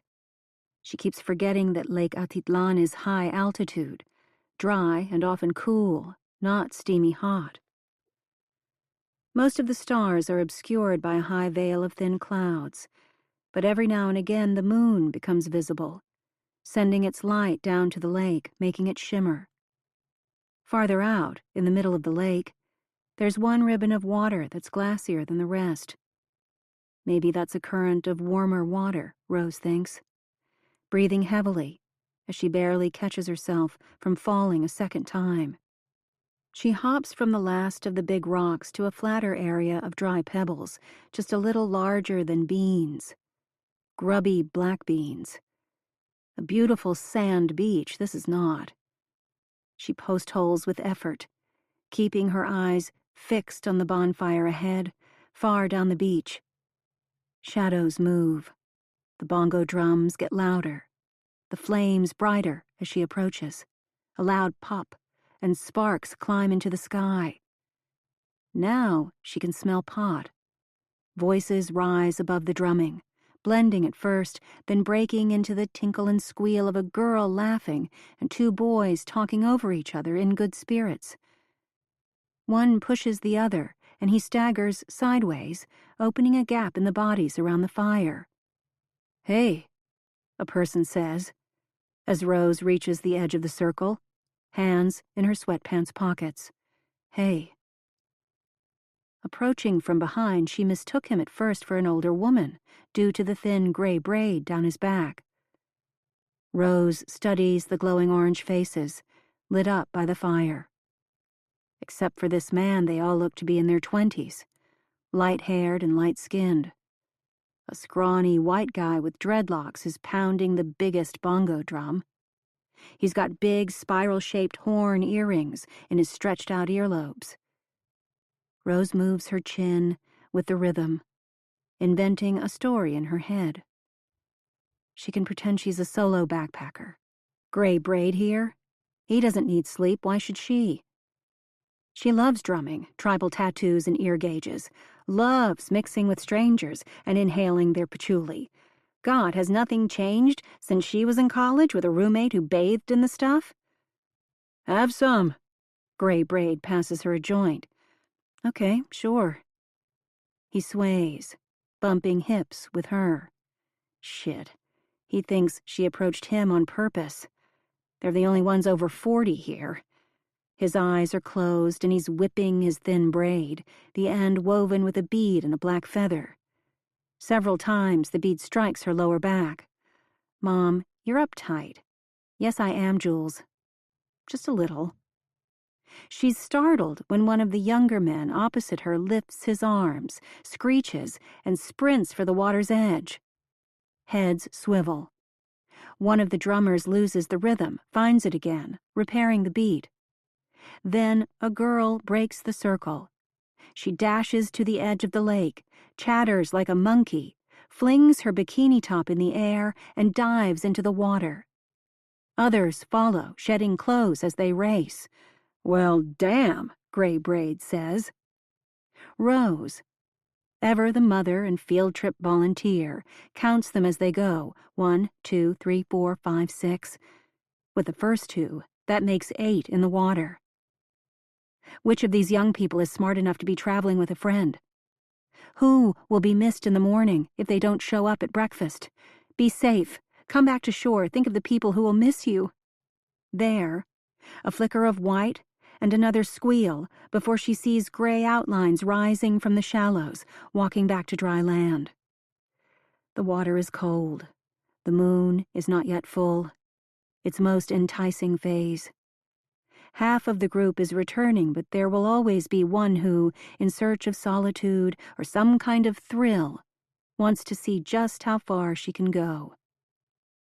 Back at the fire circle, a guy and a girl plop down on the pebbles and fall onto their backs, intertwining their closest legs. One young man lifts a can of beer to his lips and stares into the bonfire. Eyes so big and round that Rose can see his dilated pupils even at this distance. He's clean cut, wearing a pale yellow Oxford shirt, rolled at the elbows, jeans and the kind of white-bottomed deck shoes that Rose associates with sailing. He drops his empty can, steps closer to the fire, passing both palms over the leaping flame. Rose keeps watching, wondering if he can feel the heat, wondering what drug he's on, wondering also how many of the people swimming in the dark are tipsy, stoned, or just bad at swimming. Accidents happen, especially in places like this. Beaches, the dark, drugs, and alcohol, it's a simple story. Why must Rose make it needlessly complex? The sky is beginning to lighten when Rose sits down on the gravelly beach next to Gray Braid, whose real name is Dennis. It doesn't take long to get his story. He lives in San Felipe nearly year-round. Retired, she asks. More or less, studio guitarist. You? Writer, Rose says. Trying the lie, on for size. Fiction? Non-fiction? Rose panics, needing to choose. Fiction. Nothing highbrow, just your basic paperback thriller. Dennis asks, would I know anything you wrote? Probably not. I mean, you can't blame a mid-list author, given this whole stupid blockbuster culture. Rose is channeling Jules, repeating one of her rants almost verbatim. Hey, Rose says, as if the segue makes sense and glad that it doesn't have to. Dennis is stoned. She's possibly still half drunk. Can I show you a photo? She swipes to a photo of Jules from home. It shows her face in full well-lit focus. Do you recognize this girl? He pushes a long piece of hair out of his eyes. Oh, yeah. Adrenaline jolts Rose from her pre-dawn mental fog. Yeah? You're sure? She hung out at the beach parties. I saw her at least twice. Nice girl. We talked about hiking trails, spoke Spanish, too. Did you see her go swimming with the other kids? Nah, he said. She kept her clothes on. Said she didn't like to swim. Did she, party? Take drugs? I never saw that. She came, drank a beer with an arm hooked around the waist of her boyfriend the whole time. Boyfriend? A young German guy named Luca? Definitely not. A Guatemalan guy. Drug dealer? A little guy named Paco something? Here at last, Dennis squints and shifts. You're asking about Paco? The little guy missing all his bottom front teeth with the big swallow tattoo on his neck, that guy? Rose has never seen a photo of Paco. She just knows what the police told Matt. That he was local scum, now rotting in some capital jail cell. Yeah, that guy, Rose says, I think. Last time I saw little Paco Marroquin, he was leaving town, on a really nice motorcycle with a new jacket. I heard he was arrested. Dennis scoffs. Nicest arrest I've ever seen. Going away party, I'd call it.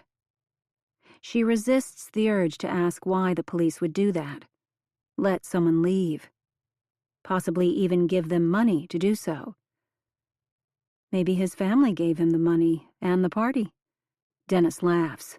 Only the gringos here have that kind of money to throw around. Rose shakes her head.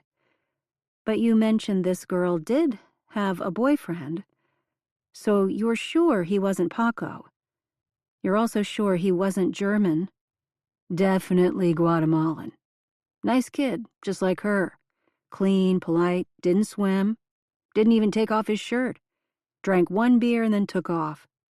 Speaking of, he pulls a can of unopened beer from a woven shoulder bag and holds it up for Rose. She shakes her head.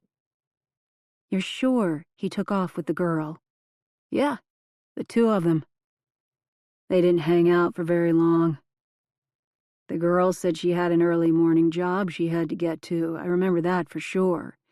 Because most of these college students are here on vacation. And the ones who aren't tend to move in and refuse to leave, hanging around for months at a time, trying to get by on diets of brown rice, avocado, and beer. But that girl, I never saw her again. You're sure? She leans closer, wanting to see eye to eye. Even if his are bloodshot. I'm sure. Chapter 9. Jules. Maurizio's face is stony as he unpacks loads of groceries transported from San Felipe and San Marcos, a neighboring village.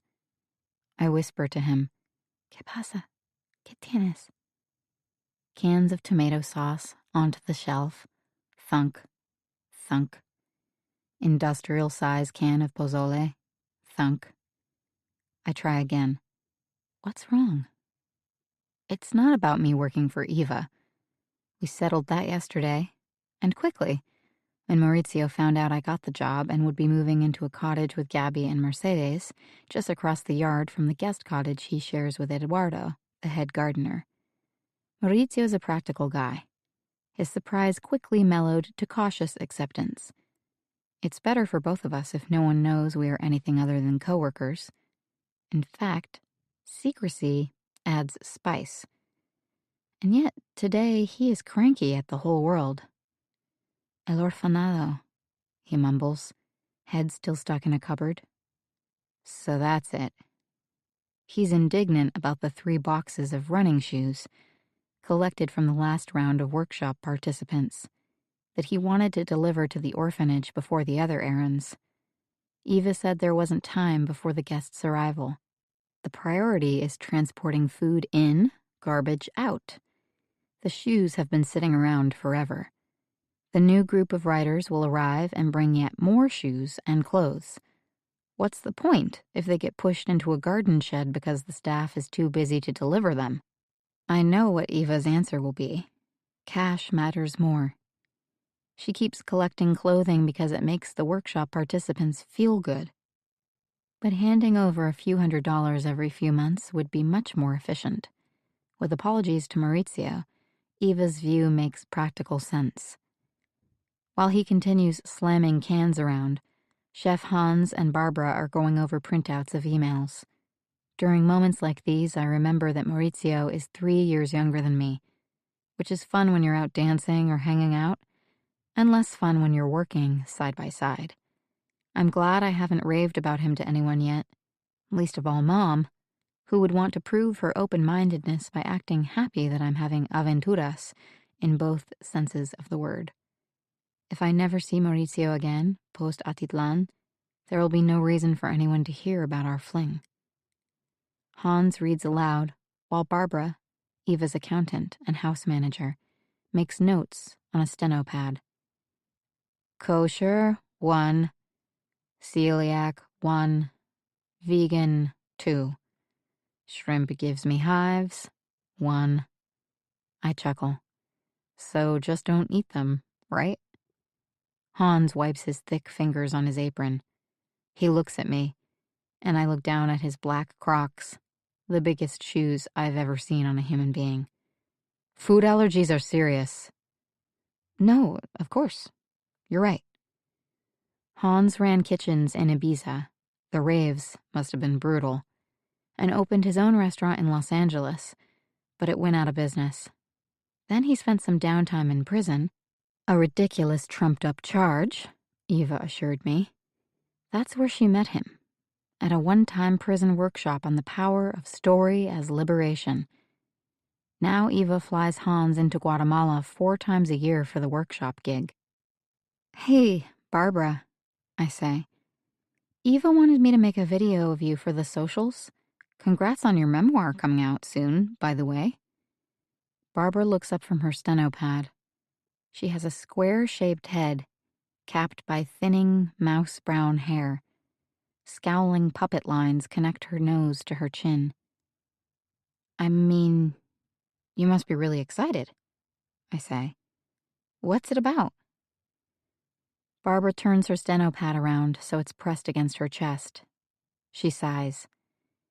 My husband was an asshole. That can't be enough for a memoir. I keep waiting. Barbara looks at Hans with a hangdog expression, and then back at me, as if she has no choice to explain. When I came to Lake Atitlan with about 30 shitty pages, I said to myself, Barbara, you tell the truth about what this asshole did, and if you can't finish, the lake's right there. It's cold. It's deep. It'll do the job. Hans snorts. I can't tell if they're both pulling my leg now. But then I look at Barbara's miserable face. She isn't joking. He took my money, my health, and my dignity. Barbara continues in the same relentless monotone. I'm a quadruple survivor. First, abusive infidelity, then breast cancer, then HIV, then bankruptcy. All from him. Not the cancer, unless you assume the cancer came from the stress, but definitely the rest of it. I should have been getting this story outside with the video running, because I doubt she'll be willing to repeat herself. I'm sorry. So, Eva taught you how to write about all that? Not at first. First, Eva taught me how to breathe, how to take a shower and remember to eat, to sleep. Then she gave me a job. Then when I was halfway sane again, she looked at my pages and said, This isn't it. Start over. Hans is tapping his big crock, waiting for our chat to wrap up so that he and Barbara can resume dietary planning. That must have been hard, I say. Someone telling me my pages were shit? Hard? No. At least she was reading what I'd written. That's more respect than I'd ever gotten before. I offer a tentative smile. That's quite a story. It would make a good Instagram reel. No. Her expression hasn't changed once. She's not going to humor me. You can find other people who will say the same about Eva because that's the sort of person she is. She saves lives. Right, Hans? Yep, he says, also without a smile. Now get someone more photogenic than either of us to say it. Barbara turns away to open a cupboard. Okay. My eyebrows are stuck high on my face, my eyes wide. For no particular reason, I walk with soft steps as I depart the kitchen. I'd do a horrible job of explaining Barbara to internet strangers. Yes, she sucks all the air out of a room, but there's a certain appeal in someone who won't play the social media game and has given up on charisma entirely. I think she might write honestly. I'd be willing to give her memoir a chance. Unfortunately, I need to bother Eva again because late workshop payments are coming in and I'm not sure whether to reply to the folks who have paid or only the ones who haven't, or just turn to the backed up emails in which people are asking once again about weather, crime, and currency rates. Google is your friend, ladies. And then there's always the social media, which is like a baby who wakes up every 2 hours, needing to be fed and changed. The more you give it, the more it poops out. Upstairs, on the balcony off her bedroom, Eva's talking on the phone to her husband, Jonah. She smiles and gestures that I should come and sit on her stone benches, amidst the tropical pillows, hummingbird feeders, and magazines, including ones in which Eva has recently appeared, like the O magazine with the magnificent shot of Eva, Oprah, and 2 golden retrievers strolling along the edge of a marshy pond. I try not to stare too long at the photo.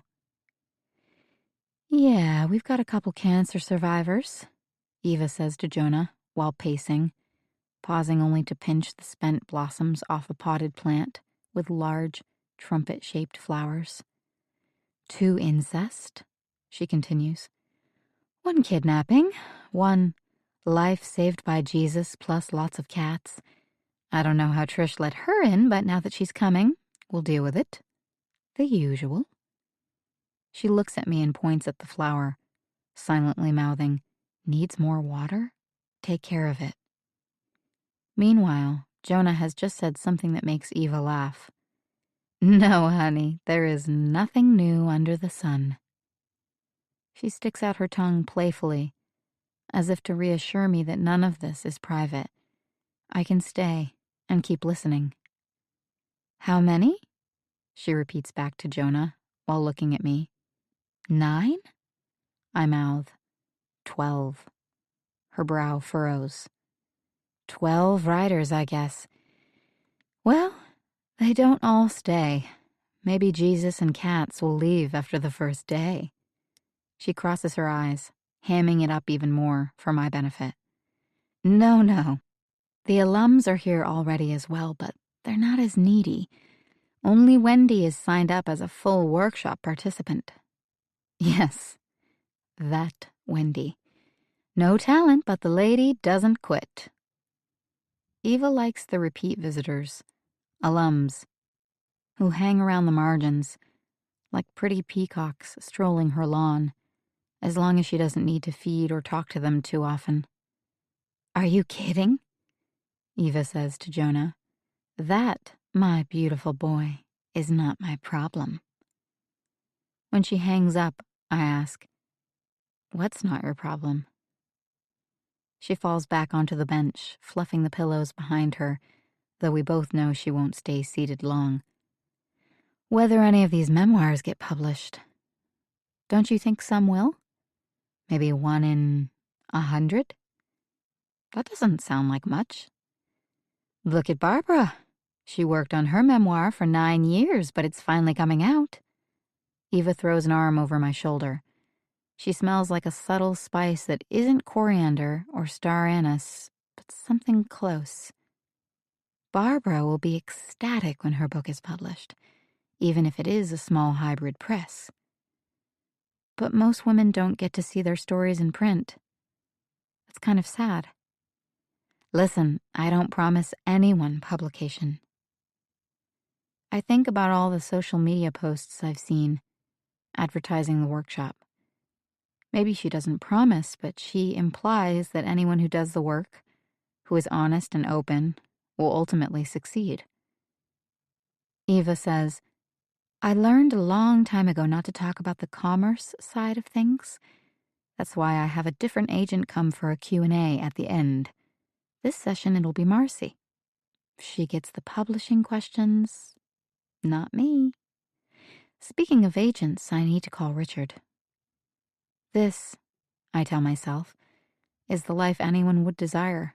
When you have to bounce between calls with your charming husband and your high-powered agent, neither of whom can wait to give you the latest good news. Come back in 20 minutes, Eva says. You can start working on the essay you promised me yesterday. 1,000 words? Email it to me tonight. Okay.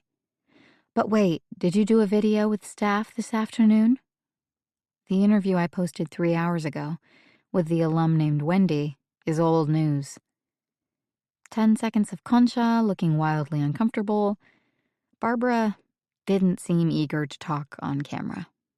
Nothing, but she needs to start promoting her book.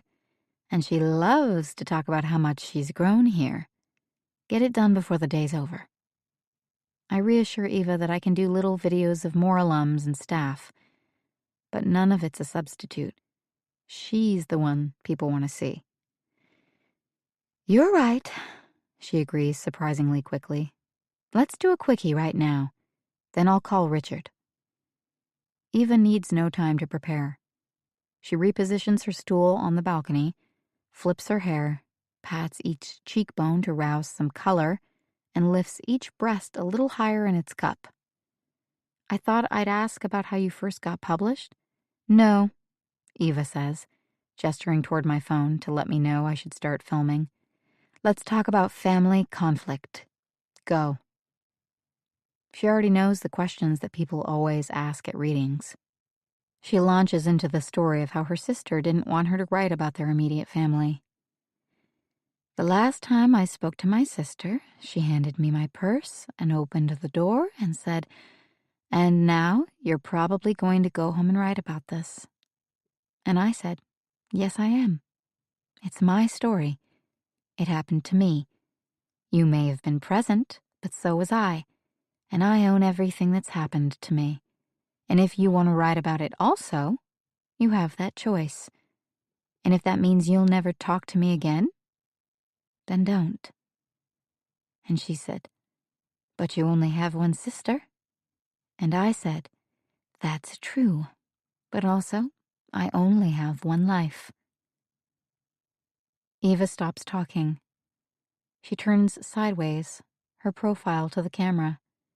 The volcano's behind, so it looks like she's gazing off toward the tropical foliage that edges her yard, musing in a bittersweet way, measuring the cost and the benefit of what she did. Of course, from her essays, I already know that Eva would never let anyone stop her from writing something. Not a sibling, parent, spouse, or grown child. I also know that my love of her writing began well before people got their top book recs or writing tips from online videos. But, sad as it is, the world changes. Ironic that it's a woman more than twice my age who is reminding me of that fact. Cut, Eva says. Take out any pauses so we still get time for the gaze at the end. It's got to be under 30. That was great, I say, amazed to realize I spent 30 minutes on Wendy and Eva just did a self-interview in 32 seconds. Over the next 2 or 3 days, keep catching the alums when you can. Wendy was okay, but see if you can get anyone less doddering. Old, you mean? And don't film anyone who looks clearly unwell. Most of the frequent alumni are past retirement age, and quite a few are writing illness memoirs about cancer, strokes, or chronic pain. We need more aspirational figures in our social media feeds. But I keep telling you, you are the aspirational figure. She tucks her chin into her neck, lips pursed, as if I've said something wrong. Then she laughs and spreads her arms wide. Ta-da! Juliet May, you are too much. In case I've misinterpreted, she sticks out her tongue again for good measure. Does Joyce Carol Oates ever stick her tongue out? Did Joan Didion ever crack a truly relaxed smile? I mean it, I stammer, sounding like an infatuated flunky. I know you do. She grows serious again. You are an honest, authentic person. I knew that the first moment I met you. It's what I love about you. That word, love, makes me feel uncomfortable. Then again, it's just a word. I can be overly literal. Plenty of roommates and friends have told me so. Eva's expression softens. She embraces me in a sideways squeeze, nodding toward my phone. Blogs and photos and endless personal updates. My last memoir wouldn't have been published without all that. Really? Her voice sinks down into a gravelly, confessional tone. It used to be enough to write a good memoir. Now you have to prove to the publisher you have readers clamoring before the book is even published, not just liking your social posts, but locked and loaded on a private newsletter list, confirmed engagers with good click and conversion rates prepared to take instructions. My college writing classes covered none of this. My favorite professor, Royo Wright, went so far as to say we should be protecting the sacred time in our lives when we could focus on the art of writing itself, rather than sullying our minds with the dirty details of sales and promotion. Only now does it occur to me that his viewpoint was condescending, also impractical. Did he think being ignorant would save us in the long run? In 15 years, Mr. Wright has published only 2 novels, by the way. The point is, Jules, it's essential these days to convince readers to pre-order books. From the right places, at the right time, essential for the bestseller lists. I had 15,000 dedicated fans who were ready to pre-order In a Delicate State before I'd written more than 50 pages. They were following your pregnancy as it unfolded, I guess, still trying to cover for my embarrassing lack of publishing knowledge. Honey, they saw every ultrasound, and they agonized over every attack of heartburn or hemorrhoids. They knew how I slept and whether I had doubts, and when she trails off, I worry I've pressured her to discuss something too sensitive. I'm sorry. That must have been... It was intense. The immediate bond with readers, and the way that deepened the pain and the sharing of the pain, the grief and the gratitude, all of it. It was a lesson, like everything. And maybe I burned out on being quite that connected with my readers for a few years. I've been a little more sluggish on the social media front. Jonah and Richard have both warned me I need to keep up. But, so, this feels right. I'm still not sure why she's so happy with my videography, given that she's been posting and communicating with her public for so long. Yes, and it's about time. I spent years taking selfies and doing shaky videos. That seemed charming when it was all new, but at my age, the close-up selfie shot? Ugh! I'm close enough to see the pale veins on her eyelids, the feathery wrinkles forming above her lip. But her green eyes dazzle, and her skin glows. Anyone would be thrilled to look so good in her 50s. I'm happy to help. Only happy? Eva says, crinkling up her eyes. I can't tell if Eva is teasing me for using bland language or testing me in some other way. Ecstatic? Flattered? Grateful? I'm watching her face, hoping she interrupts me before I get to a really hard letter. I love that. And I see you. Your gratitude is refreshing. Eva leans in for another sideways hug, and I try to relax into it. Accept love, show gratitude. And I am grateful, of course. Who wouldn't be? Chapter 10. Rose. When Rose wakes after barely 2 hours of sleep, she knows her first duty is to call Matt. Everything they assumed might be wrong. The drug dealer might have been a nobody paid off to satisfy the Americans that justice had been served, so that Matt wouldn't return for a second session of searching, giving the tourism industry a black eye with all of his missing person flyers and high-tech search and rescue gear.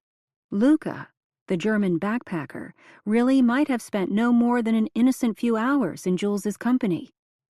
Focusing on insignificant people could have given them tunnel vision. And maybe someone wanted it that way. There could be more leads out there. Like the Guatemalan boyfriend. Jules never hinted she was dating someone. If her daughter could conceal something as important as a boyfriend, what else might she have been concealing? From downstairs, Isabel calls up, "Coming with us to breakfast? You all go. I need to make a call. Wi-Fi is better here than outside." Rose descends the ladder in time to see Isabel applying makeup in a mirror over the kitchen sink. Rose watches Lindsay strap on a pair of sandals, notice a blister at her heel, then take the sandals off and start fishing around in her luggage for a pair of canvas flats. Go, please go. Can't you all get out of here and give a woman some privacy? The moment the last of her 3 roommates pulls the door shut behind her, Rose video calls Matt. And waits. And waits. Finally, Matt picks up. Rose can see him standing at the granite-topped kitchen island, with one toddler sitting next to his side, pincering pieces of banana from a high chair. Matt's other twin isn't in the shot, but Rose can hear him fussing, resisting Ilyana's efforts to corral his squirming body into a pair of pants. "We're almost in the car," Matt says. "Can this wait until this afternoon after my last class?" They're not almost in the car. Ryan, or is it Jacob, is still eating. When Ilyana walks by, she's wearing a robe. Even if her hair and makeup look perfect, no, it can't. "I have new information about Jules. I talked to a person who saw her, Matt." Rose can't slow down, it's too important. She had a boyfriend, not the Luca guy. Matt has leaned down so that she can only see the back of his close-cropped hair on the phone screen. She remembers that hairline, the perfect fade down his neck, twice-monthly hair trims on the 1st and 15th, never a hair out of place. "Matt," she says, trying to get his attention. He's telling one of the toddlers to stop throwing fruit. But if Matt keeps bending down to pick up the pieces, of course the kid is going to throw another one. It's a game. Has he really parented 3 children now without learning a thing? "Matt," she yells, "leave the fruit. Please, God damn it." "Whoa, whoa, whoa." Ilyana's voice comes from off-screen. "This sounds like an adult call. Can you take it to another room, Matt?" "Yes," Rose concurs. "Take it to another room. Go, now." Matt's face is back on the screen. He is holding his phone too close and walking around with it, the background spinning. "I've got to get the boys to daycare. Then I've got an 8 a.m. class that ends at 11, then a lunch meeting with the new dean. This can't wait," Rose says, incredulous. "Are you kidding me?" "Not kidding," he says, sleepy. Matt has been sleepy for the last 3.5 years. Rose has listened to endless stories about twins, how raising them is not twice as hard, it's 10 times as hard, how they are picky eaters and never sleep, unlike Jules, who was easy. But Jules was only easy because Matt was never around to help. "Can Ilyana take the kids to daycare so I can get a half hour with you, please?" Matt sighs. "She's got her own schedule to worry about. Must be nice to have a wife who is 10 years younger than you." To have the wisdom, as a father now in his late 40s, to know that time with your children matters. Every time Matt turns and the background blurs, Rose's stomach does another flip. Yes, it's from the alcohol and from getting only a few hours of sleep, but Matt is the one making her dizzy from the effort of suppressing her exasperation. "Let me get to my study," he says, voice still sleepy. "And then I can give you 5 minutes." She hears Matt call to Ulyana again, asking for her permission. Her permission. As if Rose was calling to ask whether she should bring salad or dessert to their next potluck dinner, instead of calling to explain that the man with the swallow tattoo and no bottom teeth might have nothing to do with Jules's death at all. "I'm waiting," Rose says, feeling hot tears fill her eyes. "I get along great with Jules's father. Yes and no. I even get along with his new wife. You could say we're friends. Mostly yes, but also sometimes no." Finally, there is quiet at the end of the line. She recognizes Matt's home office, with its dark brown bookcases, wall of diplomas, and a folded U.S. flag in a glass display frame. "You've got intel?" he says. She rolls her eyes at the word intel, but rewinds to the beginning, speaking quickly, her excitement building all over again, mixed up with her own frustration that they didn't know this all before. Paco, Luca, Guatemalan boyfriend. "Okay, wait," Matt says, sounding like he hasn't managed to drink a single cup of coffee, even though she knows he would have had a full pot by now. "This beach dude, Dennis? He's sharp-eyed enough to see that Paco motorcycled out of town with a new jacket, but not enough to see all the flyers with Jules's picture hanging all over town that same week?" She pauses, flustered. Yes, Dennis recognized Jules. No, he said nothing about realizing she was the girl in locally posted flyers. "I didn't ask him."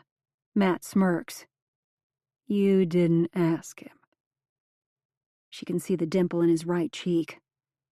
She used to like that dimple. Now she could punch it.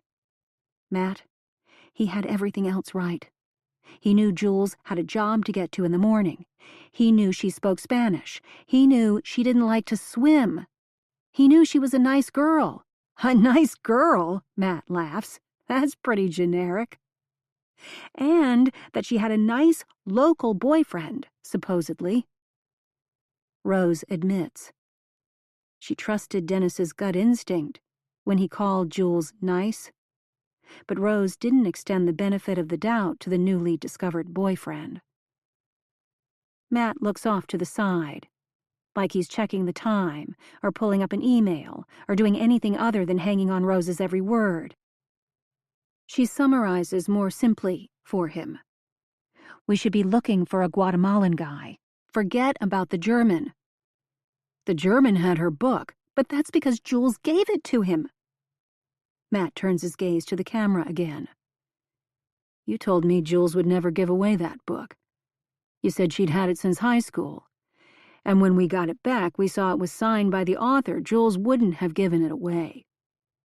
Rose growls with frustration. She knows Matt is going to end the call any minute. There's no point talking to him about Jules's writerly aspirations or the fact that she seemed depressed in her texts, like a person who might have given up on a dream, and yes, even given away a book impulsively. He was never interested in those emotional details. "Follow the money," Rose says suddenly, retrieving those words from the first and only journalism course she ever took at Northwestern. It was where she and Matt met. Remember how Professor Jenkins used to say that? Follow the money? If this Paco guy was paid to leave town, it means someone bribed him to do so. Someone who didn't want us hanging around San Felipe, asking questions, like the police down there don't have a lot of money to hand out. Then someone else. But the police knew. They lied and said the drug dealer who sold something to Jules went to jail. She's doing the math in her head. A new motorcycle, or even a shiny used one, 5,000, 10. And on top of that, Rose says, steam building up again, do you like how they were so vague about the drug? We don't even know what it was, just a party drug. That's political, Matt insists. They want to name something that tourists might have brought down, whether that means ketamine or ecstasy or something else. They don't want to say cocaine or heroin because those come from Guatemala. Heroin! Rose shouts.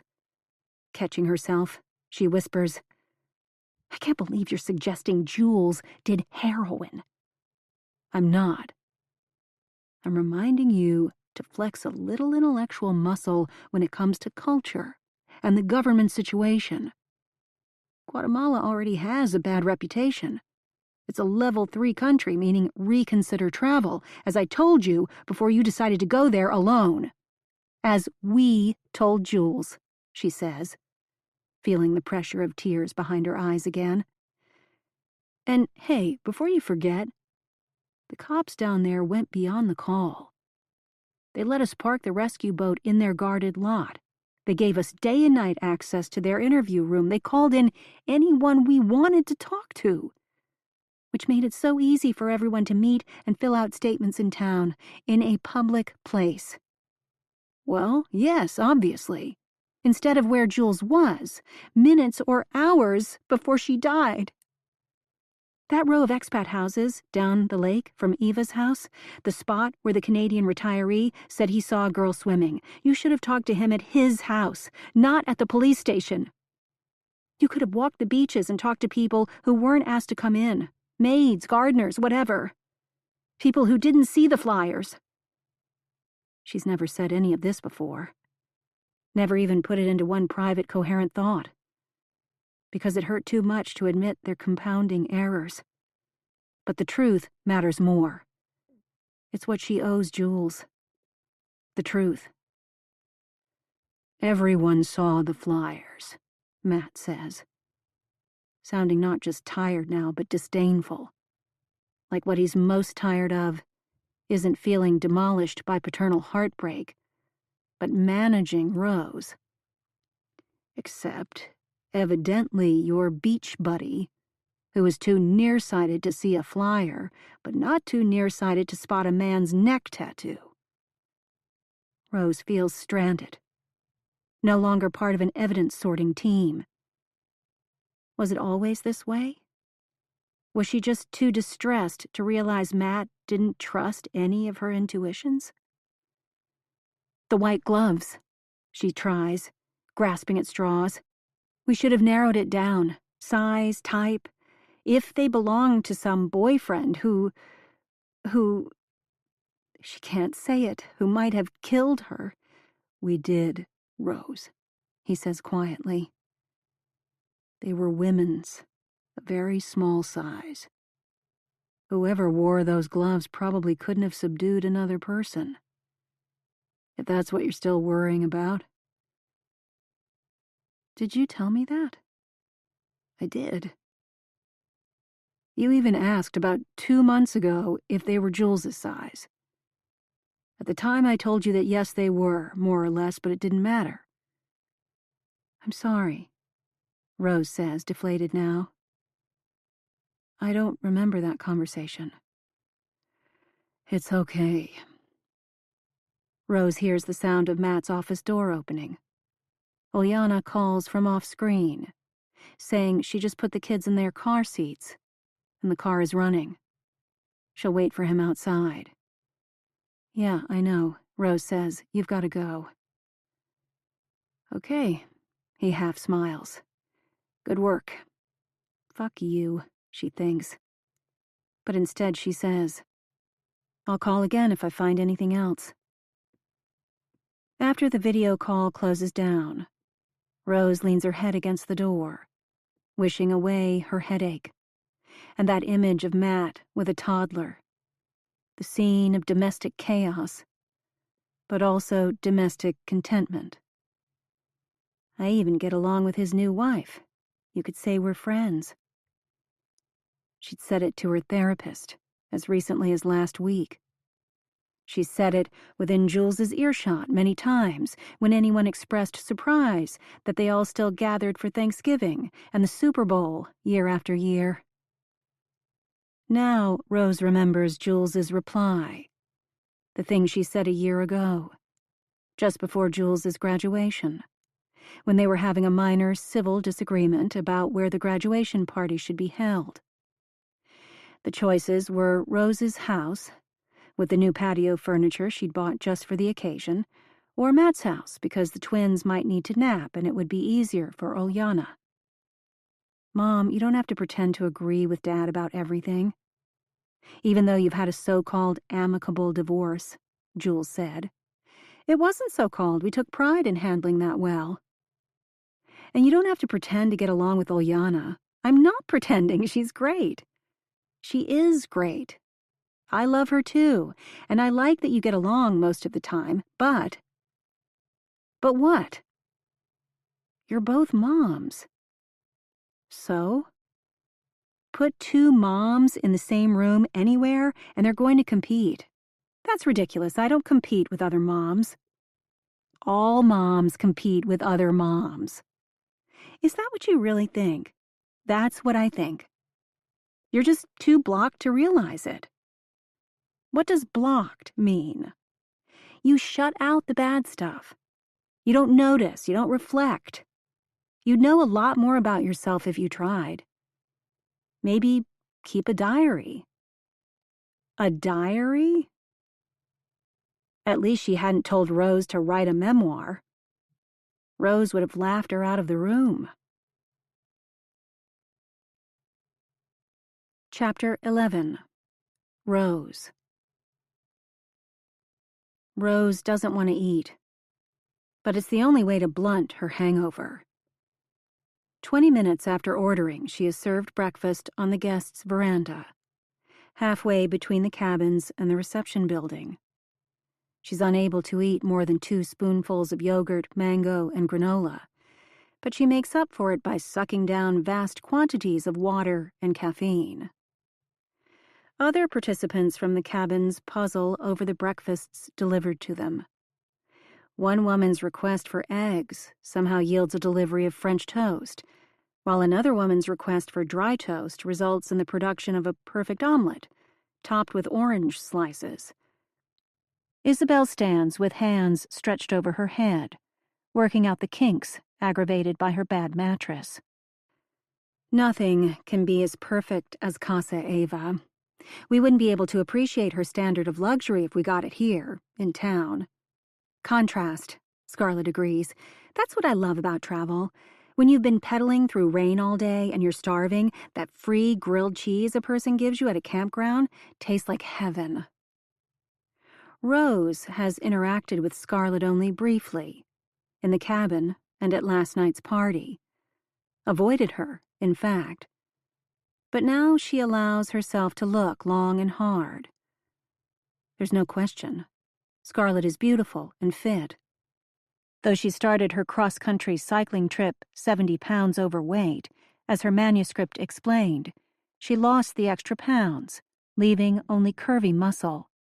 Today she's wearing close-fitting exercise tights and a high-neck t-shirt. Her hips are wide, but her waist is tiny. All of her skin is covered, from ankles to collarbone, but her body is so naturally shapely that even the waiter can't help staring as he sets a plate of pancakes in front of her. I ordered chilaquiles. Scarlett doesn't seem to notice the waiter blushing. Did you really get free food from people? Asks Diane, a woman with chestnut-colored hair pulled back in a dressy ponytail, the top artfully backcombed in a poofy 60s style Rose would never dare attempt. All the time. Weren't you worried about depending on people's spontaneous charity? Never. But what if you got to the end of the day and no one invited you to their campsite to share some soup or whatever? Then I didn't eat. But that was okay. I started the trip a size 20. I had a good safety margin. 5 women are seated at their table, with another 4 from their workshop at a second table across the veranda. looking at photos posted from last night's party on Eva's social media. Kay is the only one of them who hasn't signed the waivers. Kay browses, taking a surprisingly long time. Does Anna Sophia really post that much? Does Eva really have that many different feeds? Instagram, Facebook, Twitter, TikTok. And maybe there were others. Jules never mentioned that, but why would she? Jules didn't care for social media very much. Even so, Rose thought she'd studied all the mainstream platforms in the weeks after Jules's disappearance. But she might have missed something. The self-criticism stings, reminding her of the fight with Matt, who was willing to lob even sharper attacks. Rose resents the way he disregarded every new piece of information she gathered from Dennis. She still thinks it might be worth paying a visit to Chief Molina herself, but she has to figure out what to say. Accusing authorities of lying about a drug dealer's arrest will not make her any new friends. But maybe Rose could mention to Molina that she now has a hunch Jules had a Guatemalan boyfriend. If she could just find an image of him or of Jules with any man who looked Guatemalan, or anything else new that won't make the police defensive, then she'd have a good reason for stopping by. But how would she explain her presence at the workshop and her use of a false identity? When Rose pulls out her phone, Isabel steps closer, pausing from her stretches to look over Rose's shoulder. Isabel says, "You're not looking at the right Facebook group. Eva has more than one. Different one for every Atitlan session cohort." Isabel is breathing in Rose's ear. "You're still on the wrong page." "Okay," Rose says, needing some room. Because now that she understands there are different groups, it isn't this session's opening party that interests her. She stays on the page from 3 months ago, but she sees no images of Jules. Rose pauses her scrolling at a video titled "Last Gasp, Still Great." When she hits play, the video judders forward, but only for a second, stuck on an image of a paperback copy of Eva's first memoir, sitting atop a mosaic inlaid table with blue water and volcanoes behind. Rose's throat tightens. It looks like Jules's copy of the paperback. The same copy the backpacker somehow got hold of. The paperback Rose now has in her bag. Then she catches herself. Every paperback looks the same. Even the crease on the cover means nothing. The video starts and stops and freezes again.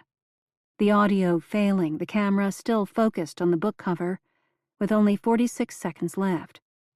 Maybe Rose did see this video before, way back when Jules first went missing. Her temples are pounding. The internet here is maddeningly slow. Never mind. She gives up trying to play videos with the slow Wi-Fi and pushes her phone back into her laptop bag. The rest of the group is more interested in figuring out the schedule for the days ahead, including how the workshops will be organized. Evidently, there's a public session for each participant, but also a private one. "I just hope we all get enough individual attention," says Diane from behind her big black lenses. "How many of us are there? Someone's still missing." "Maybe the heroin addict with the vomit essay," Isabel says. Rose remembers. 5 pages, one long scene. An alcoholic, drug-addled, stomach-curdling fugue. She lost custody of her children. Isabel drops her voice as a woman with stiff, steel-gray curls slowly mounts the 2 stairs leading to the open-air veranda and pauses to rest, attracting the attention of the waiter. "Her name is Rachel," someone whispers. Rachel wrote about a binge the day after she nearly killed her children in a car accident. She lost custody of them both, a teenage son and daughter, before recovering her own sobriety. The woman in front of them has started talking to the waiter, but she seems to have a speech defect. She stammers. She keeps one arm tucked across her chest like it's damaged. This woman looks anything but recovered. "I'll give her my seat," Rose says, rising to leave, still gripping her coffee cup and hoping the final slugs will quell her headache. There's a patch of clean grass just past the veranda. I'm going to spend my last bit of free time reading. Rose is only pages away from finishing Eva's second memoir. She's riveted. But the last few chapters have been harder than the first ones. Rose has lived vicariously through Eva's many complications, both physical and emotional. When Eva decided to have a baby at midlife, she already had a grown child, Adarsha, the same daughter who doesn't talk to her now. One of their conflicts began with an essay Eva wrote for the New York Times column Modern Love, reliving a fight Eva had with her daughter when the 30-something found out that her future sister would be named Adhika, more or extra in Hindi. Adarsha thought the names were too similar. She resented being yoked to this extra afterthought child, a product of privilege and naivete. Adarsha thought Eva was being selfish, refusing to take genetic tests that would offer previews of any serious abnormalities. Eva's choice to hash the disagreement out in public was the last straw for Adarsha, a fact Eva candidly reports. "Algo más?" asks the waiter standing over Rose's shoulder, gesturing to her coffee cup. "No, thank you." Rose turns and smiles, handing him the empty cup. In Spanish, she adds, "I'm reading a good book. I want to know how it ends." "Con una muerte o una boda," he answers. "With a death or a wedding." Rose laughs. "You're right. I think that's the rule." What would Jules have thought if Rose had decided to try for a baby in her late 30s or early 40s? Rose was an inexperienced mother, made even more anxious by Jules's premature birth. Then she was blindsided by a profound case of baby blues, just as her own mother had been. Proof of how little accumulated wisdom we managed to pass down, generation after generation. Of course, Rose knows that a second baby could have been every bit as hard as the first, but somehow she doubts it. Is it unreasonable? Wanting to do it one more time? Is it just a pipe dream? To long for that soft, fuzzy scalp cradled in your hand? That warm little body tucked into yours? She imagines Jules would have judged her for it. But maybe after Jules read this book and saw Eva's side, they could have had a mature discussion. Rose feels it again, the question caught in her throat, the yearning ache in her chest for missed conversations. That, coincidentally, was what this memoir seemed to be about, too. The things we try to hold on to too tightly, the chances that slip away. Rose has only 2 pages left when Lindsay crouches down next to her on the grass. "You want to catch a boat with us, or are you going by tuk-tuk?" "Tuk-tuk," Rose says. "The moment I finish this. Eva's second memoir, did you read it?" "Oh, yes. Horrible ending. Don't ruin it for me." Lindsay winks and leaves, fresh as ever in tight white jeans and a satin blue blouse with a bow at the collar. In the memoir, the baby, Adhika, is born, apparently healthy, to 50-year-old Eva.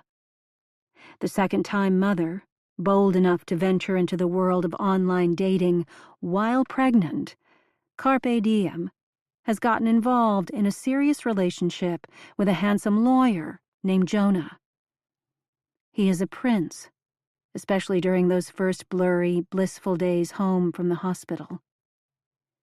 Eva writes a newspaper essay about how much she revels in this baby moon, in a way she simply couldn't with her firstborn, a difficult infant. That essay, too, published in the following year, ahead of the finished memoir, will annoy Adarsha. Then, a week after coming home from the hospital, sometime after 3 a.m, Eva dreams of a gray, misshapen stone falling out of the sky and plunging into a lake. Eva has always loved lakes and swimming. Her dreams are often filled with water images, but the weight of this stone dropping leaves no doubt. It's a dark omen. Eva checks the clock. Adika hasn't woken to nurse. It's well past 4. Eva goes to lift her out of her crib. Adika is cool to the touch and strangely heavy. Eva lifts her, rocks her, lays her back down. The baby is gone. Simple as that. Dead. 10 days old. Eva cups a hand around the baby's smooth, cold skull. Impossible. The boyfriend, Jonah, has not moved in yet, though he will later. They will marry within 2 months. Una muerte y una boda. Eva, stunned and alone, knows what will follow. If not a standard investigation, at least public recrimination. In her heart, she already knows that an autopsy will find some genetic abnormality or disease, casting the blame back on her, the middle-aged mother. It's just what the naysayers predicted. You can't have it all. Even if you are 50, white, and financially comfortable with a great team of doctors. Many will say she shouldn't have dared to try. Rose doesn't lift her head, because she doesn't want any passerby to see the tears streaming down her face. Only 1 page left now. The baby is dead, stiffening, in the crib. Dawn is an hour away. Eva could call an ambulance. She could call her doctor directly. She could call Jonah. But there's no hurry now, is there? Nothing is going to change. Instead, she makes a French press of coffee, extra strong. She brings the coffee, her favorite mug, and a box of thin ginger cookies to her bedroom. She turns on her laptop. She begins the book that Rose is reading now, which Eva will write in a 7-week delirium. She writes the very first page, the very first line that tugged at Rose's heart. There was one thing I wanted more than anything in the world, to hold a child, my very own flesh and blood child, again. Chapter 12.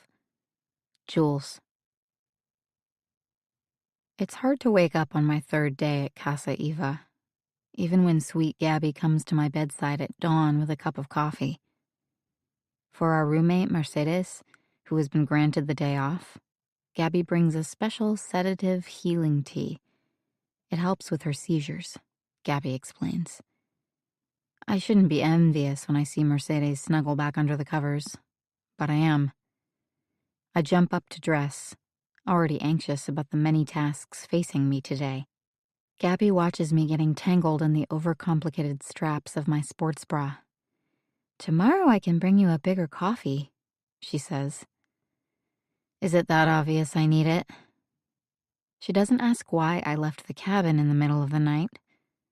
I have a feeling she knows where I was going, and why. I just hope I can trust her not to say anything to Eva. Maurizio told me about a time Eva went into a sulk just because a 70-year-old workshopper gave Maurizio an innocent peck on the cheek. She'd blow her top to discover what Maurizio and I do when no one's looking. Eva's protectiveness makes sense, though.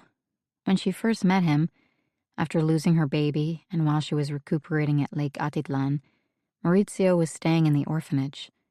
It's a local charity for children 13 and under. Except that, really, he was already 15. Like half the kids he grew up with, he doesn't have a birth certificate, never mind a passport.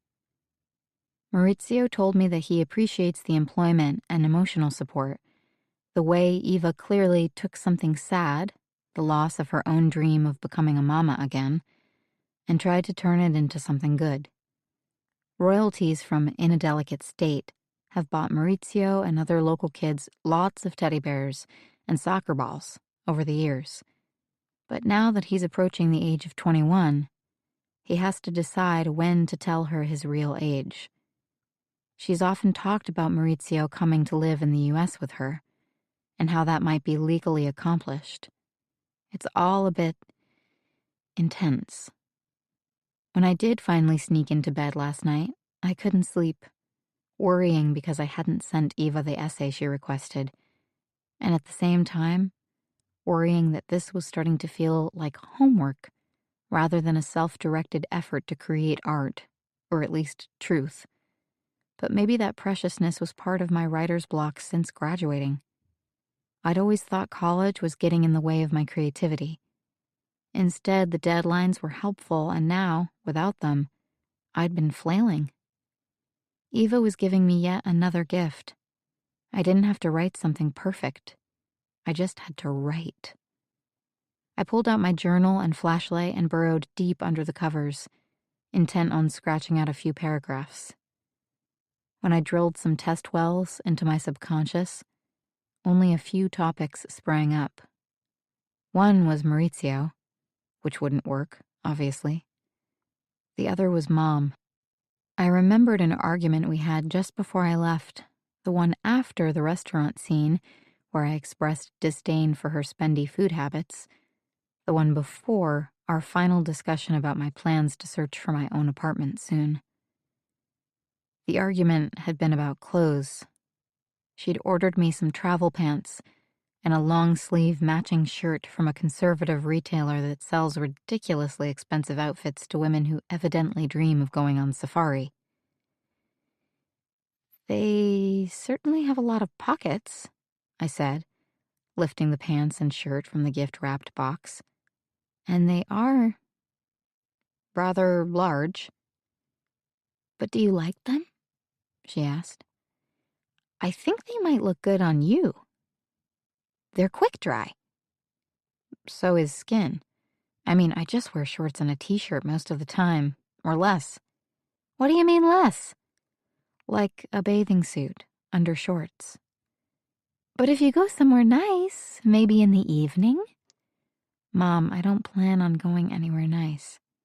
Never mind about the clothes. Did you refill all your medications? It's a long trip.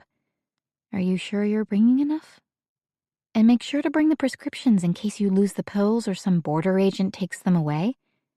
Mom, I know how to pack, and no border guard is taking away my birth control pills. You never know. Catholic countries. Mom. But it wasn't my birth control she was really worried about. It was my other pills. The ones she has been terrified I'll stop taking ever since my freshman year, when I was prescribed them in the first place. I'm not ashamed to be on antidepressants. For my mom, it's like this big secret or this thing she wants to talk about and not talk about at the same time. She's on them too.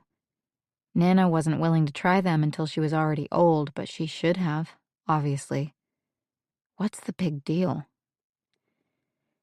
I just can't imagine what would happen if you were in a third world country. No one uses that term anymore. And suddenly decided you didn't need them. Mom, that won't happen. We both know how quickly things spiraled the first time. Admittedly, even I don't like talking about that part. I knew how sad it made her to remember. It wasn't like I attempted suicide. I just became lost and strange and deeply disconnected. And the first time she saw me, 6 weeks after we'd last spoken, she started sobbing, which only made me feel more like a zombie, as if I had, in fact, died. Or worse, become something she could no longer recognize. It was as if I had rejected her instead of just grown deeply, chemically estranged from myself. Okay, so you don't want the clothes? I'll return them. She grabbed the pants and the shirt from my hands before I could say anything more, her eyes filling. Be nicer, I told myself after that argument. And that's been my plan, to think harder before I speak the next time I see Mom. To realize I don't have to spew every last thought in my head. To realize she loves me and does her best, even if it's not enough sometimes. And there I went again. Was my relationship with Mom really not enough? Wasn't it the kind of relationship anyone my age has when she's made the mistake of living in the same town as her parents past the age of 18? My late night thoughts about Mom were uncomfortable, but they were mostly resolved, which made for a boring essay. No journey, no discovery. To find something richer, I had to dig harder, further back into the past. What I ended up with, just the first 500 words, was the start of a short piece about my dad's marriage to Uliana. Nearly as lame. I had been given the gift of an audience and a deadline. I told myself that we all write shitty first drafts. It didn't make me feel any better. Laptop under my arm, I hurry from the cabin to self-serve breakfast and grab some cut-up fruit just before it's put away. Popping pineapple chunks in my mouth as I stroll, I find my way to Eva's balcony, where she's already talking to someone, as usual.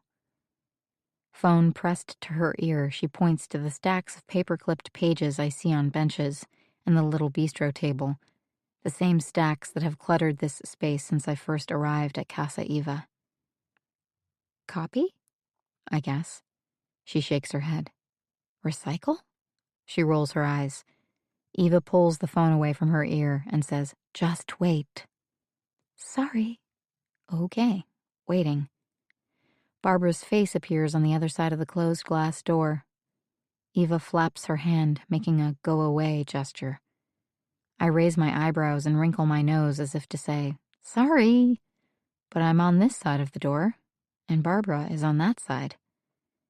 I'm close enough to see her nostrils flare. It's not like Barbara should be jealous. She lives here full-time and she knows everything about everything that makes the Casa Eva universe go around. As Eva said yesterday, the ideal assistant takes care of messes so that I don't have to see them. That's what Barbara and Hans and Trish in Miami all know how to do. I can only learn. Juliet May. Eva has barely disconnected her call when she points to the paper-clipped stacks again.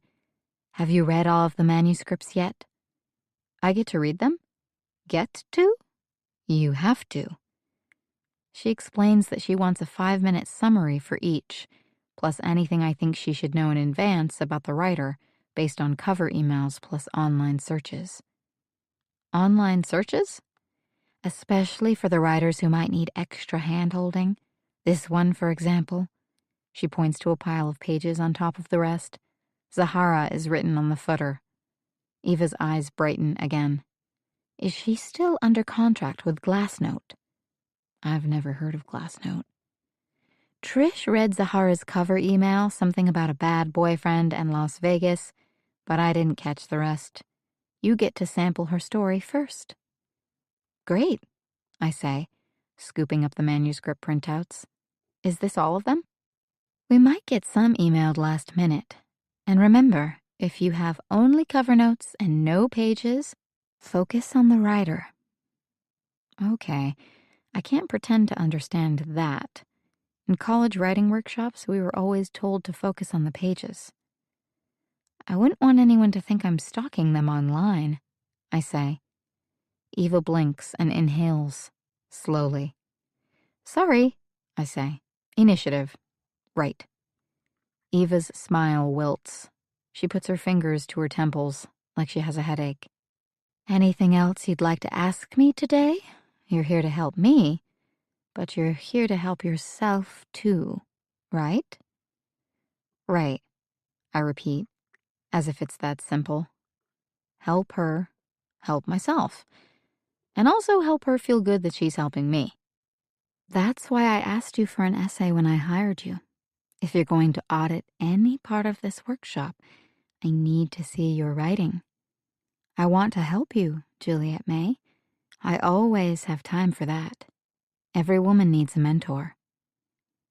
I'm relieved that Eva hasn't forgotten she used that word before, and that even though I haven't provided any proof of my abilities, she's still giving me the benefit of the doubt.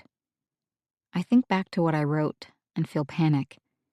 Even as a shitty first draft, it's still not good enough. Her instructions were clear. I was supposed to have the essay finished this morning. And then again, she's asked if I have any questions. It's the oldest trick in the book, one that worked in high school and in college. Get the prof talking. He might forget about the quiz he had planned or the deadline he already assigned. Dialogue, I blurt. Your books are amazing, with these long scenes that feel just like life. Everything your mother said when you came back from London, just for one example, her voice and the long speech she made about your teenage years. It's incredible. Eva nods, looking bored. She rotates one finger in the air as if to say, keep going, get to your point. I mean, this is basic, but did you take notes right after that argument, like in a diary? Or did you try to remember when you started the book a year later? Yes, I'm trying to distract her, but at the same time, it's a question I've always wanted to ask. I've never understood how memoirists can make the past so cinematically vivid. Are the most important moments intrinsically sticky? Or do good writers have a way to access what's hidden but not yet lost? I have to assume it's something wrong with me. My poor memory, or laziness, or some trick I just haven't learned yet. I want to be good at dialogue. I want to be deserving of this opportunity. But Eva's expression tells me I should understand this all by now. It's Memoir 101. Eva's phone rings again. Do you see? She points at the offending phone. This is why I can't write here. The workshop hasn't even started, and this. I see the name on the caller ID. Adarsha. I thought Eva was no longer speaking to her. Do you know she wanted to be a writer too? Your daughter? That's the one. But she wouldn't accept any help. No editing advice, no introductions or referrals, nothing. And so, she's a failure. Mid-30s and she hasn't published a single book. Can you believe I'm related to someone that stubborn and stupid?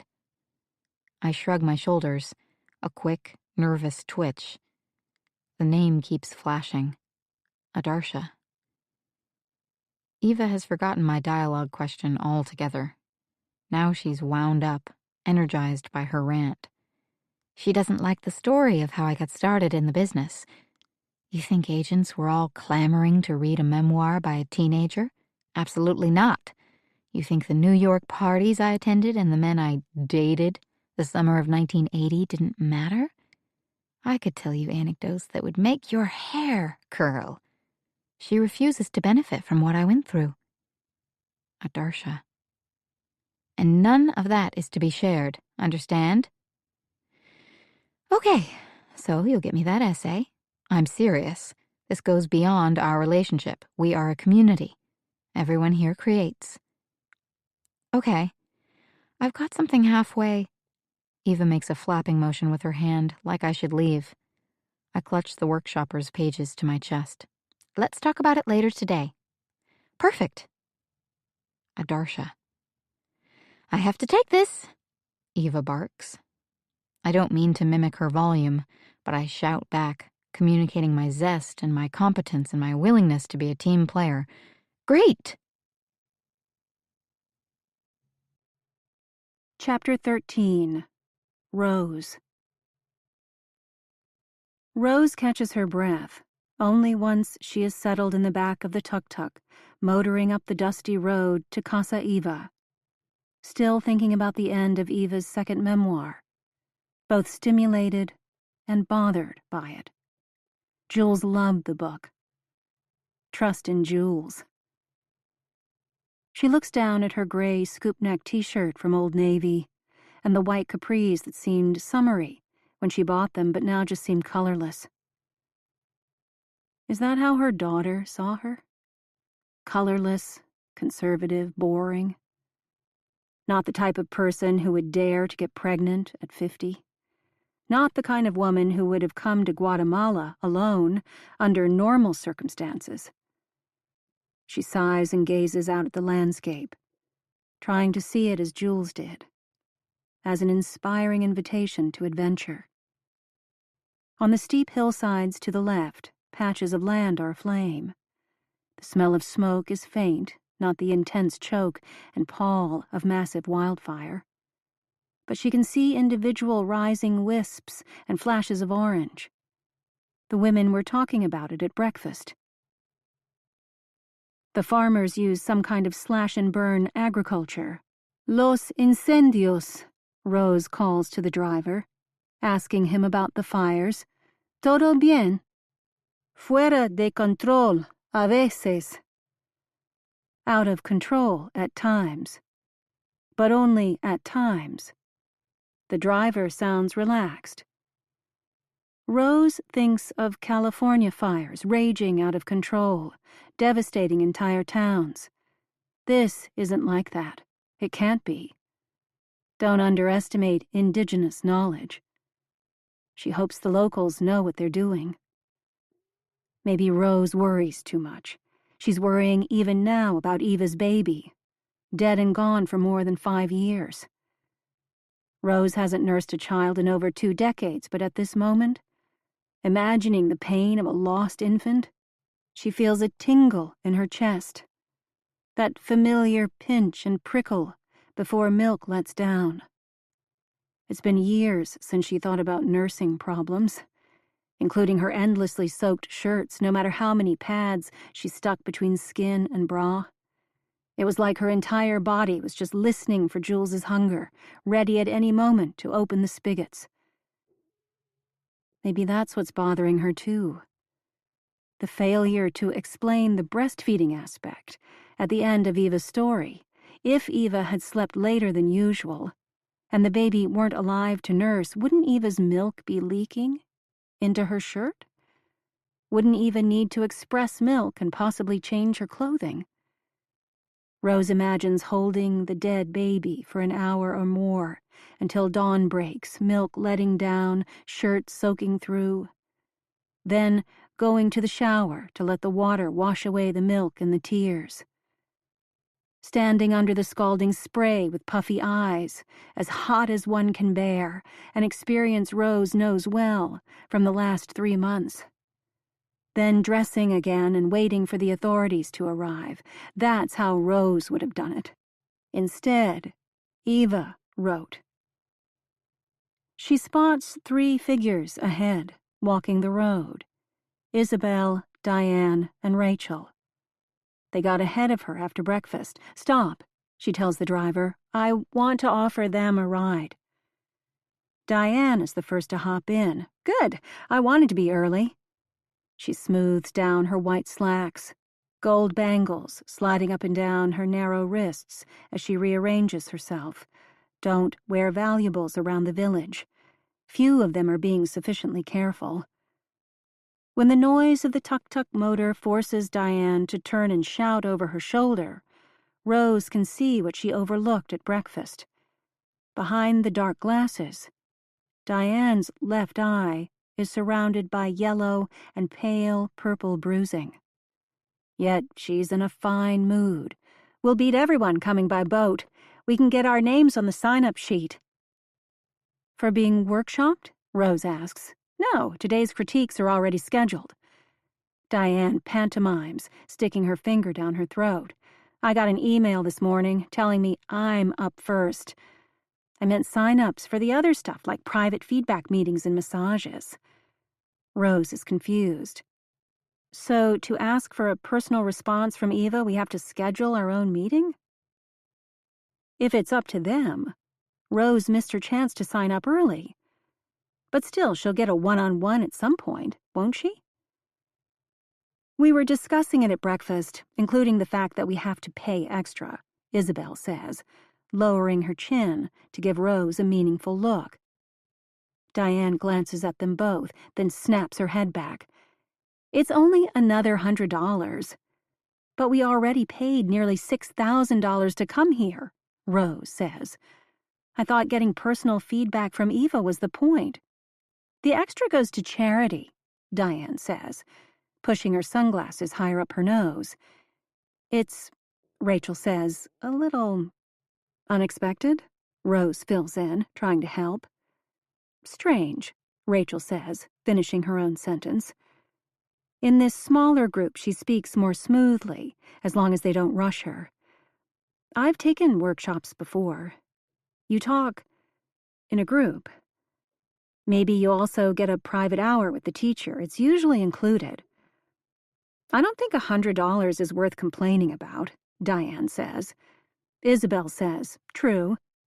Rose looks to Isabel, who is gazing off into the distance, frowning, like she has more to say but doesn't want to, which isn't like Isabel at all.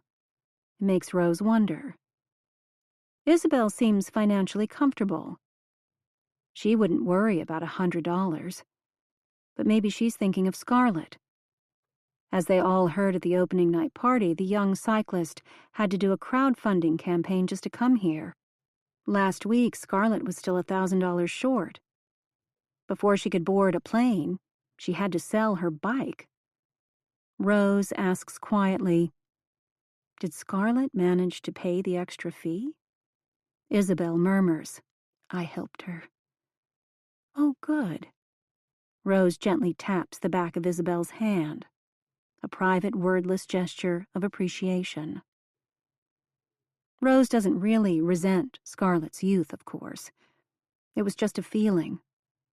The bigger feeling is that she wants Scarlett to have a good experience, given how much she's sacrificed to come here. I don't even know why you're talking about it, Diane says loudly, wanting the last word. It's absolutely worth more money to get Eva's expertise. The tuk-tuk motors along, crunching the gravel and spewing dust. No one speaking. To break the tension, Rose turns to Rachel. So, you've taken workshops before? Aspen, breadloaf, Rachel says, blinking and jerking each time she speaks. And in my MFA program, we workshopped every semester. The tuk-tuk takes a sharp curve. Rose clings to the metal pole on her left, feels the weight of the two other women sliding into her. When they straighten out again, she asks, Diane, you loved Eva's last memoir. What did you think of the ending? I cry every time. I can't listen to the end when I'm driving. Rose tries to prioritize the questions in her head, the sorts of things she would carefully ask Jules, not wanting to offend. Don't you think Eva should have called an ambulance and let someone try CPR on that baby, just maybe? Isabel seems eager to make peace with Diane. I love Eva's novels, and even with the ending, which was a little hard to read, I thought her memoir was exceptional.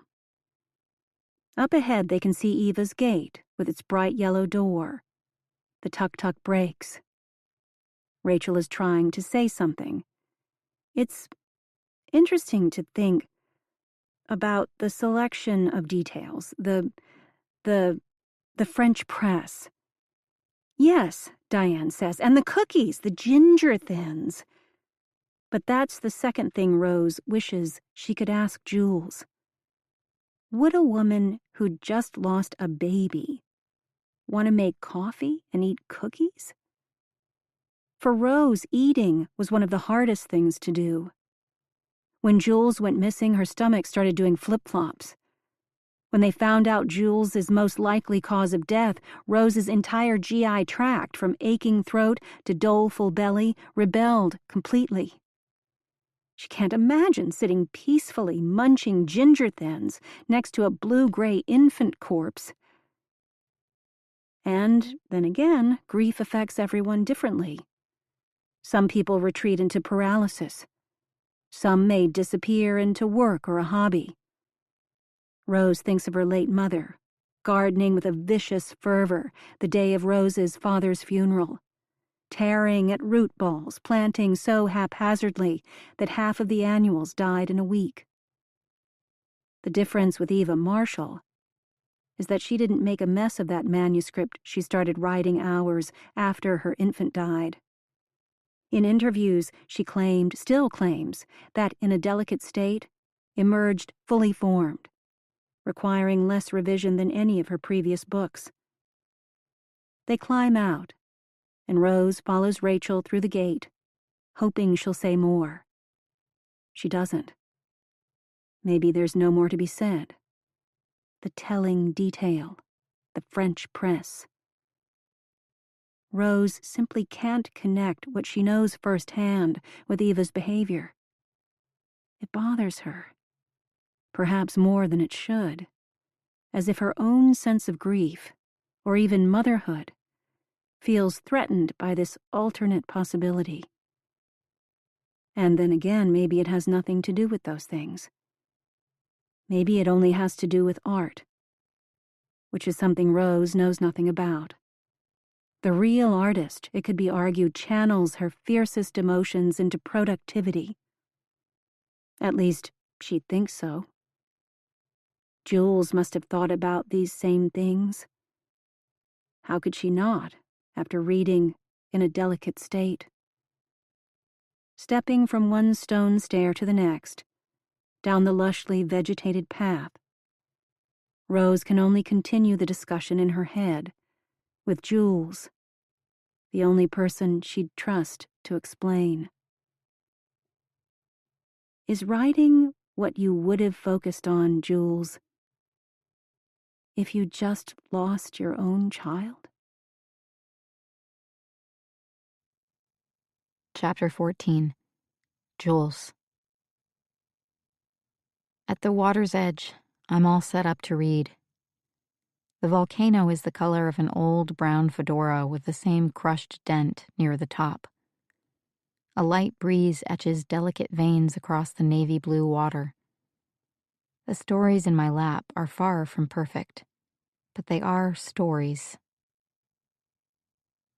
A woman named Beatrice just found her son hanging in the garage. I red flag it. This happened 6 months ago? A little early for critical workshopping, maybe? Tell Eva. Another found out her husband had not just one other family, but 2. One in the Philippines, one in Haiti. Men, the energy. I pay extra attention to the manuscript by the indie singer, Zahara, who seems to be a hot mess. Reading her excerpt about the kidnapping by the psychotic boyfriend, I should think, I am so lucky. Instead, I note that she's only 3 years older than me.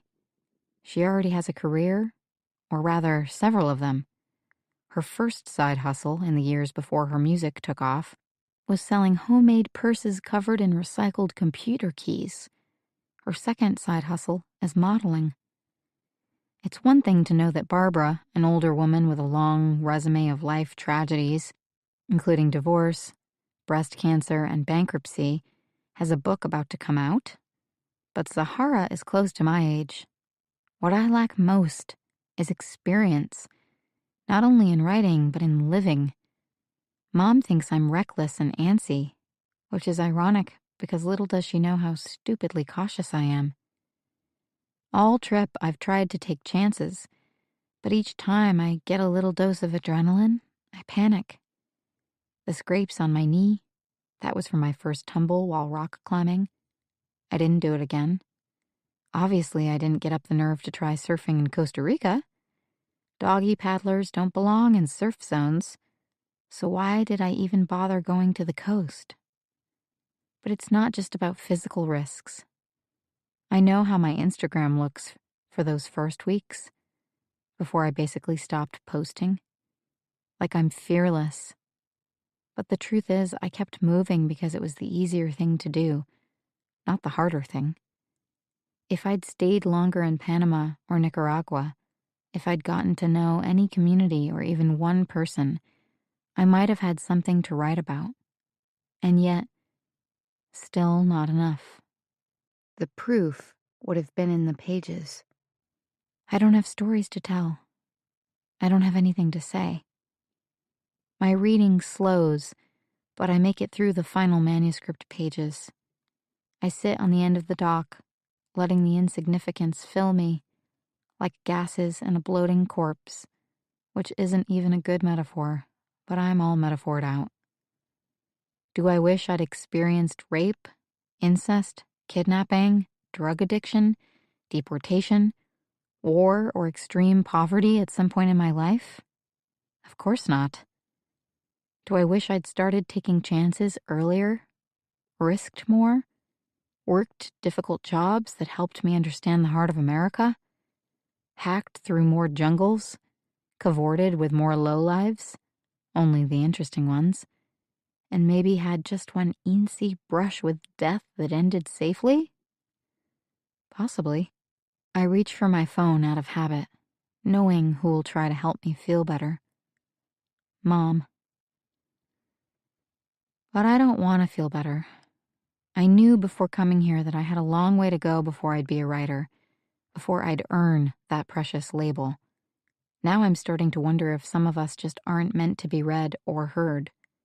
The world is so full of talent already. So many books, so many movies and songs. Barbara is stubborn, insistent on telling her story anyway. Many of these women are. But maybe the rest of us don't have what it takes. I just wish people would be honest about the fact that we can't all get what we want. I think of Oleana, the only woman who was willing to tell me about her fertility problems and warn me, you probably can't wait as long as you think. It's the big lie that no one wants to admit. There are lots of lies out there. You can't prioritize career and financial security and family all at once. You don't necessarily choose the ideal time to become a mom. You don't get to be a famous actress or painter or writer just because you want to, either. And this is why I didn't finish my new round of grad school applications. I started them, just as I told Mom and Dad. I ordered undergrad transcripts and assembled the rec letters and the work samples, checking all the boxes in the online application portal, just as I told Mom and Dad. I just didn't pay the final fee or sign the final digital form. I didn't commit. When Mom asked if she could help out by driving the applications to the post office, I laughed at her. I laughed and told her she was so silly. The whole process was online now. I finished those applications days ago. But I didn't, because I am a liar and a cynic. For months, I'd been reading a private online forum for MFA wannabes, scrolling the endless laments, and I agreed with all of them. There are too many gatekeepers. The writing matters, not the degree. If you don't have connections, you'll get nowhere anyway. And then one voice in the dark, a user named @BRDType23, said this: if you could find one successful writer willing to personally teach you, to guide you, to get you past those gatekeepers who block the other 99%, it would be worth more than a graduate degree. And I thought, you're right. And I no longer want to pay even a $50 application fee, much less $50,000 for tuition. I thought, let me travel first. Let me figure out what I want to write, what I want to say. I didn't think, and I'll track down a famous writer. But of course, I knew that Eva Marshall lived in Guatemala. Of course, I left Guatemala for last. The final hope, the final test, the final plea for destiny to step in and relieve me of both my mediocrity and my confusion. A cloud covers the sun. I'm wishing I brought my Roxy cover-up down to the dock, because my t-shirt isn't warm enough for these lakeside breezes. I'm still sleepy from staying up too late. Up at the house, people might be looking for me. I could use another coffee. Frankly, I could use a hug. Or a face slap. Wake up, Jules. You're fucking this whole thing up. I linger for 5 more minutes, listening to the shush of water against the dock. I glance over at my closed laptop with the half-started essay Eva hasn't yet read. I don't even need to boot it up. I can remember the first line I typed last night. When I first heard my father was remarrying. In comparison with the workshop pieces, bold and poignant despite their imperfections, my essay is lifeless. No one will want to read it. I don't even want to read it. I envision the delete key moving backward 1 letter at a time, taking me back to the blank page and the blinking cursor, whose every pulse announces, imposter, imposter. You are an imposter. Marked up manuscripts and summary notes for Eva in hand, I stroll up the garden path to the yellow door, where I catch the first hush words of someone talking with Eduardo, the gardener. As I come closer, the questions become louder. Not just, is Maurizio there, but is he getting paid? And how often does Maurizio come to town? They stop talking when they spot me. The guy is wearing a Hollister long-sleeve t-shirt, tight jogger pants, and big white tennis shoes. His jet black hair is short on the side, longer and gelled back on the top, the sharp lines of a comb still visible. Is Maurizio in the house? The stranger asks me in English, as if he isn't happy enough with Eduardo's answers. No? Are you a friend? He turns back to Eduardo and says in rapid-fire Spanish that he'll come back this afternoon or tomorrow. ¿Y quién es ella? The guy asks Eduardo. The gardener looks at me, expression blank. Eduardo has seen Maurizio and me holding hands, and maybe more than that. Una turista, nada más. An hour later, when I see a water taxi advancing toward the dock, I run down the steps to greet it. It's Maurizio, returning from a trip to town to purchase shrimp and extra bags of ice. When I describe the man who came looking for him, Maurizio says in Spanish, that was my uncle. He doesn't look happy about it. Uncle? He looks so young. Only 4 years older than me. My mom's little brother. Why is he looking for you? He wants me to move to Guate. I'm not afraid of many cities, but I've heard enough about Guatemala City to steer clear. I also know Maurizio has extended family in the capital, but I guess I thought they were distant cousins or something. An uncle isn't distant. He wants me to work for him, Maurizio says. I don't want to admit that his uncle looks shady, so I just ask, what does he do? Guatemala has more gang members than any other Central American country. There are 50 different gangs in the capital alone. Maurizio pulls me closer and nuzzles close to my ear. Don't worry, I'm not going. Too many bad things happening there. Tell me. I don't like to think about it. Not thinking seems to be Mauricio's defense of choice. Live in the moment. Put the worst of the past behind you and hope for the best. He doesn't understand Eva's memoirs or the workshops she leads. He's not illiterate. In fact, he loves poetry. But he thinks these women are lucky. Most of them have the option of leaving past tragedies behind. Of course, he has shared some memories with me. One was of seeing corpses lined up for display in the town plaza. Maurizio's mother was murdered. Even since the Civil War ended, femicide has increased, and many of his girl cousins continue to simply disappear. No one investigates. For Maurizio, the search for meaning is a luxury. It's not a lesson Eva teaches. But if she's backed out, can't we try Charlize again? Don't lecture me about development hell, Richard. This isn't my first rodeo. And no, she's not too young for the role. We look the same age. I've just come running to the balcony, having been told by Gabby that Eva was looking everywhere for me. Never mind, I was never farther than 1,000 feet from the house, doing exactly the work she'd asked me to do. But I've arrived at a bad time. Eva is talking with her agent, Richard, again, and she isn't happy about the news. The movie deal for In a Delicate State has fallen through. I'm guessing it's because an A-list actress decided it wasn't a good career move to star in this particular story, with its dead baby at the end. Eva is wearing a boat-neck t-shirt, extremely low cut. Her cleavage is rage red. You know I've got 3 mortgages, right? Ending the call, Eva holds up a finger. I'm not supposed to say a word. Goes to her bathroom and comes out again, face and hair damp. I can come back, I say. No, we've got writers on the way. Have you checked email in the last hour? I was on the dock, reading manuscripts. I catch myself, realizing that sounded salty, which isn't what I intended. A few of them are really good, by the way. I can't reach you on the dock. You should stay closer to the house where the Wi-Fi works best or no one will find you.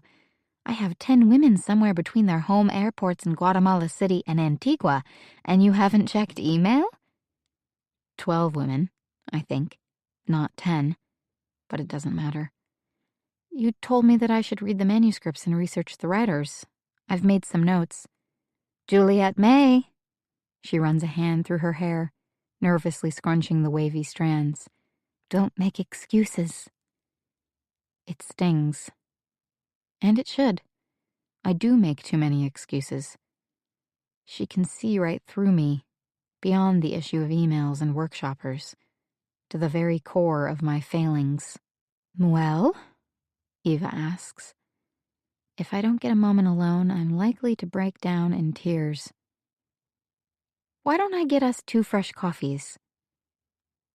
When I come back, smiling as brightly as I can manage, we go over the participant manuscripts. One of Eva's top concerns is deciding the schedule for who should be workshopped first, though evidently that's fluid too, and she has a habit of changing it around. Here's the shorthand, she says. We have the avoiders. They want to write about anything but the most important thing that happened. We have the agreeables. They'll follow my lead, and it's actually better if they haven't started writing yet, since we'd just have to scrap their first efforts anyway. I'd rather get an email, and we can talk about their idea. Win-win. Then we have the forgettables, Eva says, followed by the difficults. Forgettables can be socially pleasant. Sometimes they're repeat alumni or older women who frankly don't have much to write or say, but they sure love our little lakeside retreat. I'll sometimes start with them as a way to control the energy level. Let the whole group wade in slowly. Calm the jitters. But the difficults are something else. They're brittle, unpleasant people, or they're writing difficult material beyond their capacity. Either way, they can ruin things for everyone. I mentioned the woman whose son hanged himself. Never mind that the event was so recent, as the writer's cover note explained. It's also the writing itself. A series of horror-filled flashbulb images with barely any narrative stitching it all together. She hasn't started processing, I say, wincing. Eva hates therapeutic jargon. But I don't know how else to explain. She could be a risk. To herself, I mean. Couldn't she? Eva, who has been pacing, stops. Juliet May, do you want to know how long I waited? following a particularly traumatic event until I started writing my last memoir. You didn't? That's right. I didn't, because I am. She waits, inviting me to fill in the blank. Different? I am a writer, and you are too. You said you finally got something started. It's not done. Nothing is ever done, even books. You just give up and finally hand them over to someone else, same as you do with kids. Okay, I say, booting up my tiny, battered Mac, a process that takes about 5 years. I know how busy you are. You really don't have to do this right now. Honey, she says, I want to. Quit stalling. Eva takes a seat on the bench next to me, pulls the computer onto her lap, and moves her face back and forth in a strange motion that reminds me of a hypnotized snake, until I realize she's just having a hard time reading the screen. I reach over and magnify the text. Okay, she says. Let's see. Watching someone else read your prose for the first time is difficult. Watching Eva Marshall read, chin tucked, brow furrowed, eyes squinting, is excruciating. She searches for the scroll button, gets through page 1 and into page 2, thank goodness there's a little more, and then softly, quietly, almost tenderly, closes the lid. Well, she says, turning to me. We're seated so close that our thighs are touching. Her face is just inches from my own. Tell me about this essay, Eva says. Not your essay, but this essay, as if it is a distasteful thing that can be held between pinched fingers. It's not my typical writing style, I say quickly. I wrote it fast because you gave me that deadline. I'm not even done. I stop myself. But those are excuses, and I don't want to be someone who makes excuses anymore. Relax, she says. Now try again. Tell me about this essay. I thought I'd write about my father's second marriage to a woman who is only 10 years older than me, and even though I like her, love her even, how uncomfortable the whole situation was at first. Those aren't very high stakes. I was finding my way into it. I was trying to figure out my own feelings. You know how the word essay comes from the French essayer, to attempt? Eva shivers with disgust, as if I've just blown my nose into a Kleenex and then pulled it open to show her the contents. Don't use foreign words or quote that kind of academic mumbo-jumbo to me. Know exactly what you're writing before you write it. I'm thinking of all the advice I've ever read from Anne Lamott, John Steinbeck, and Stephen King about how it's okay to write fast and imperfectly and revise later. But Eva nods her sharp chin, decision already made. You can do better. You're going to send me a new essay tonight. I'll read it before bed. We'll talk about it tomorrow. But the women are coming tomorrow. The opening party. The girls and the gardeners and Hans will be busy. I won't be. I don't have a clue what to write about, and I can't fall behind on my other tasks, but of course I say yes. Why? Because I'm an agreeable. It's better than the other choices. At least by agreeing, I've got to learn something. I turn towards the French doors, about to leave. One more thing, Eva says. Your name. Who calls you Jules? My mom. Well, everyone, but she started it. Changing my name from Patricia to Eva was the best thing I ever did. Tell me the significance of your real name, the whole thing, Juliet May. This story. I enjoyed telling it when I was a preteen, not since. I was a preemie. They planned to call me Juliet because of my due date in July. They thought it was clever. But then I slipped out in May, and Dad wanted to name me after my actual birth month. Mom wouldn't budge on their original plan. She kept calling me Juliet, then Jules for short. Eva was bored by my dad essay, but I can tell from her expression that she is interested in this. My parents argued about a lot of silly things back then. They're more reasonable now. No, Eva purses her lips. That's not the story. Dad was stubborn. They laugh about it. Forget Dad. You already tried writing about him. Okay. Mom's the one who won't adjust to reality. You were supposed to be born in July, but you weren't. Your premature birth was a failure of sorts. Her failure. Her own body's failure. She expected one thing and life gave her something else. I'm sure that's defined your relationship more than once. Daughters are always turning into something other than we planned. I can tell she's talking about me, but not only about me. Your mother will never completely get you, she continues. She's still one step behind. Juliet or Jules, not May. What else does she refuse to understand about you? I wait for her to tell me. When she doesn't, I say, I'll think about that. Do, she says, granting me a wide, dazzling smile, the one I've been longing to see. Eva is never happier than when she's cracked someone's story code. And honey, she says, I think Juliet May is too long. Thank goodness. I've been feeling like a weird Southern belle every time she uses both names. I agree. I think we should just call you May. In this case, your dad was right. But he never did call me that. He wanted to, for maybe a week, but he didn't. All the better. And it's still fresh. It isn't polluted with bad associations. Part of me thinks, do I get a say in this? But a bigger part of me thinks, a new name, new possibilities.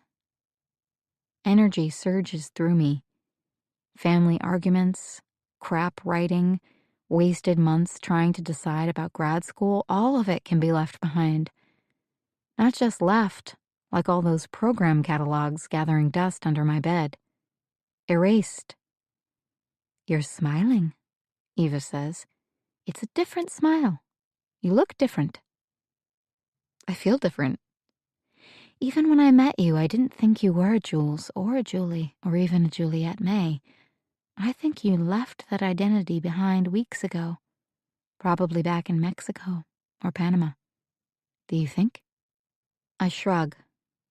When you walked in this door, you were already someone else. We just needed to find out who that person was. Eva keeps staring at me. Do you know what I mean? I'm not sure, I say, trying my hardest not to look away. I see you, the real you. That's one of her phrases, like cracks and all, and broken but beautiful, and story is liberation, and tell your story, reclaim your soul. I see you. It's a gift. A gift should be accepted. I suppose I'm accepting it now, by pretending to understand, when I don't. I've always wondered if I'd look back on my life as a series of chapters, most of them exciting, hopefully. I thought a new chapter was starting the first time I stood on Eva's balcony, when she hired me. But I was wrong. That was just the last chapter winding down to a close. The real new chapter isn't about a mere job. It's about the chance she is giving me right now, I think, to live a bigger life. Eva is still gazing intently, but then she nods once. We're done. Don't think too hard. Close the door behind you, May. And so, I do. Part 2.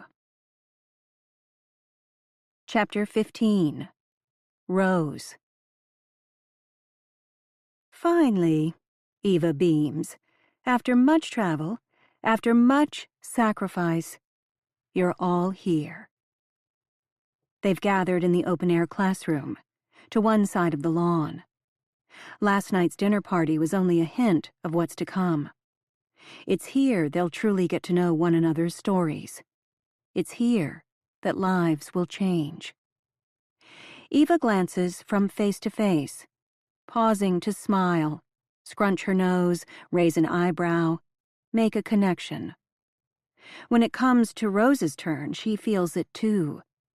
The kindness of that unhurried, attentive gaze, like they are continuing an unspoken conversation. It helps her let go of everything else. Her exhaustion from the crazy night of broken sleep, meeting Dennis on the beach, reading Eva's second memoir, seeing the wildfires. What she must do, what she wants to do, is be here now. Direct questions have provided Rose with only one new possibility: that Jules may have had a Guatemalan boyfriend. That matters, but it's not everything, because if it was, Jules wouldn't have sent all those texts and emails about Eva and the women, about how she felt honored and excited to be helping them, until suddenly she wasn't. A fling can't be the whole story. Something happened. The thatch-covered classroom, or aula, where they meet, nestles against a vine-covered rock wall. The open side faces the lake.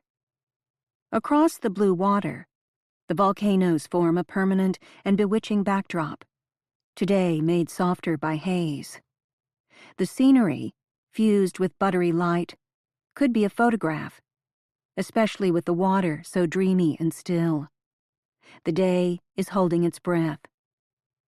A series of benches with pillows, casual seating for a half-dozen, are on two closed sides.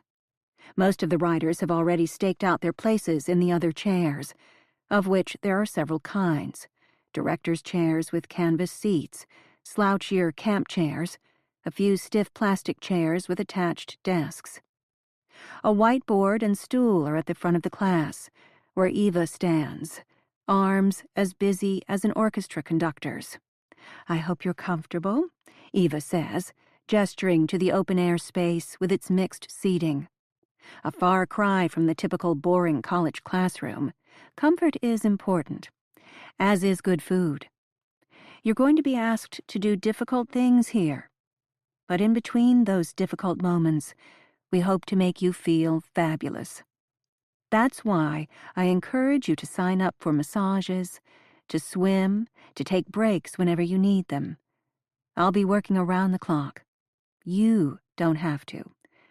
My concern for your comfort is also why I gave you the shawls, since the winds pick up at midday, and here in the shade it can be breezy, but it's a good breeze.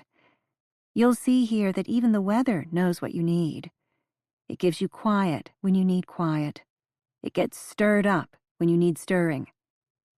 A few people laugh, but Eva isn't joking. She waits for complete silence before continuing. When I've had a problem, Lake Atitlan, this magical, ancient place between volcanoes, has solved it. I mean that, literally. Fight this place, and it will fight you back. Listen to it, learn from it, and you will not simply improve as riders, you will be transformed. She takes another moment, closing her eyes to breathe deeply, prompting nearly everyone to copy her, until the whole aula is breathing as one. Good. That's right, she says, eyes opening again. I don't use the word transformation lightly. You might be surprised, but a few participants have changed their names after coming here. That's how much they feel like different people when they leave. Rose shifts in her seat. She's always been resistant to motivational speaking, but this particular speech had been going mostly fine until that last part. Changing your name after a riding workshop? But then she remembers, Eva was once Patricia Myron. Rose has to admit, Eva Marshall has a better ring. Eva scans the room again, re-establishing eye contact with each of them. This place will touch your spirit, but the people here matter just as much. My staff and I are experienced. Trust us. We created Casa Eva for you. When she stands and begins to pace, Rose notices her outfit. Eva is wearing a tight white tank that shows off a surprisingly perky bust, at least a size B or larger, not the pancake-flat chest described in her personal essay about breasts. Some surgeon did a good job. Her wide-legged linen pants have big clay red buttons at the sides. She's wearing white sandals, her tan feet visible between the thin leather straps, with manicured cornflower blue toenails the same color as the cardigan she's thrown over the back of a chair. Colorful, Rose thinks. Creative, confident, like a woman who hasn't given up. That's what Jules had wanted for her own mother.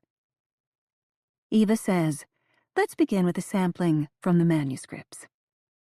Pippa interrupts from the front, hands rustling through a folder in her lap. "Do we get out the notes we made? The comments we made on people's manuscripts?" Eva takes a slow, yoga-style breath. "You don't need notes, Pippa. You don't need paper. We're not even workshopping yet." Pippa calls out in her delightful British accent, "So sorry." "Pippa," Eva says, "everyone, focus. I want you to listen, not speak. All right?" The room is silent. All right? But they aren't supposed to speak. Except for now, possibly. Just in this one instance. A chorus belatedly kicks in. "All right. Yes."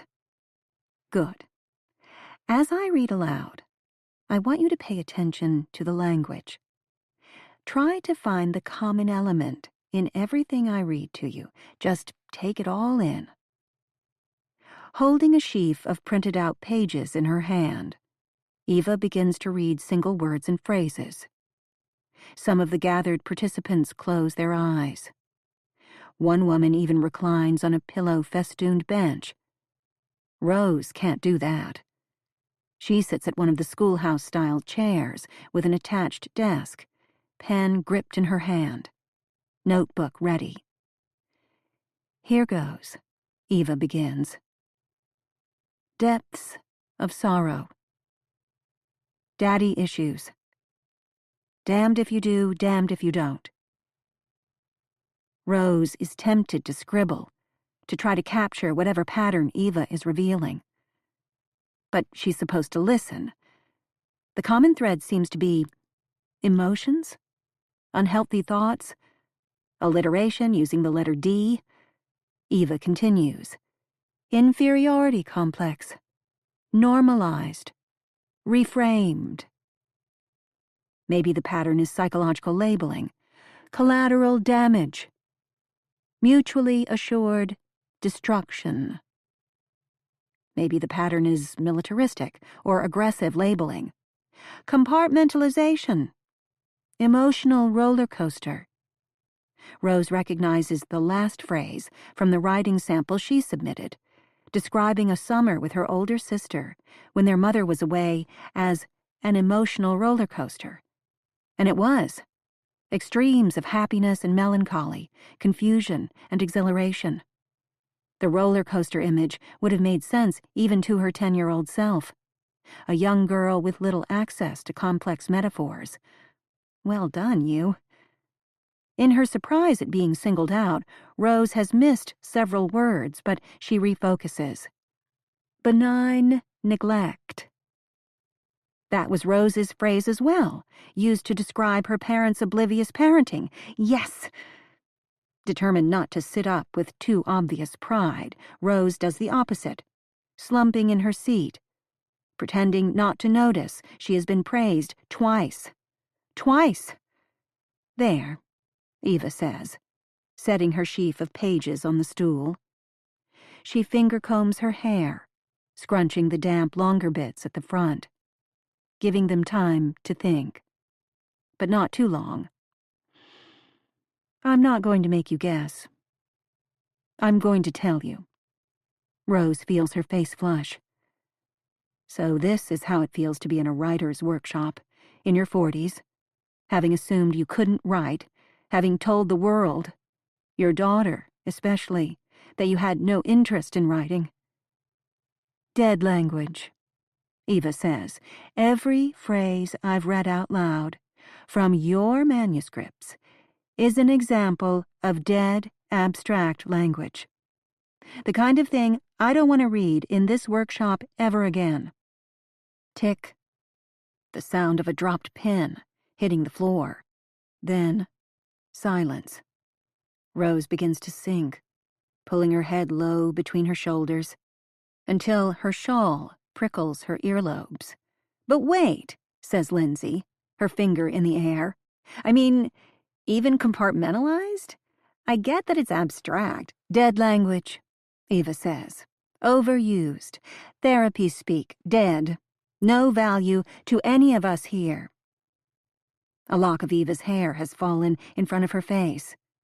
She blows at it with pursed lips, then pushes it back over her ear with an exaggerated gesture. Are we clear? It isn't easy to tell the truth. It can't be profitable. Surely there must be other famous writing teachers who tell their students they all have artists within them. All they need to do is keep going. Shitty first drafts, bird by bird. Wasn't that one of those best-selling how-to-write books Jules was always referring to? Eva would probably tell some of them that their birds are ugly, or worse, dead in the shell.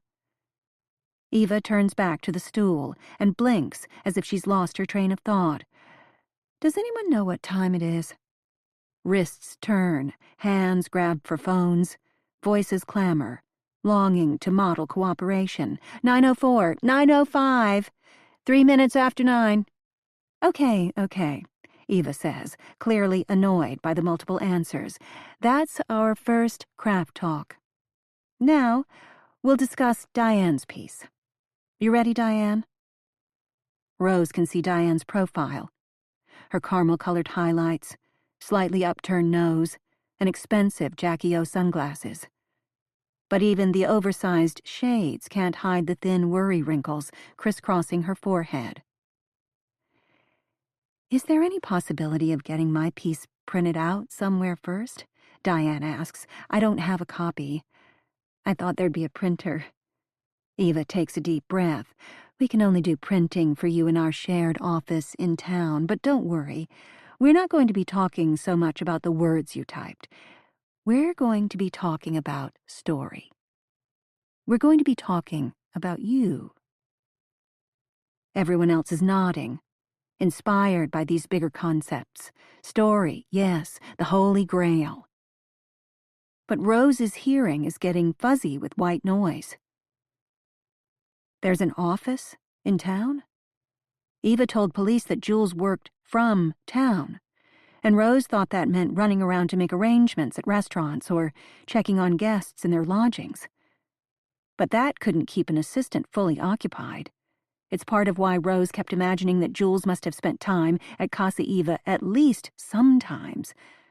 But if there's an entire office... Rose remembers how Jules complained about the Wi-Fi. Sometimes Rose wondered if it was only her daughter's excuse for fewer texts and emails. But now that she's here on the shore of Lake Atitlan, she remembers what it's like to be traveling in a less developed country. From Casa Eva, a working person can't get everything done. Maybe Jules did spend all of her time in the village of San Felipe. Maybe Jules had hoped to audit a workshop, or at least soak up some of the literary atmosphere, and never got to. Maybe that explains everything about Jules's texts, lamenting her inadequacy, her reason for giving up her favorite paperback to Luca. Maybe Jules felt too embarrassed to tell her mom that the entire Girl Friday job was a big fat disappointment from day one. That would make Eva a not very nice boss. But it would also make Eva completely honest. She always said that Jules worked in town. and Rose just couldn't get out of her mental rut, imagining something different.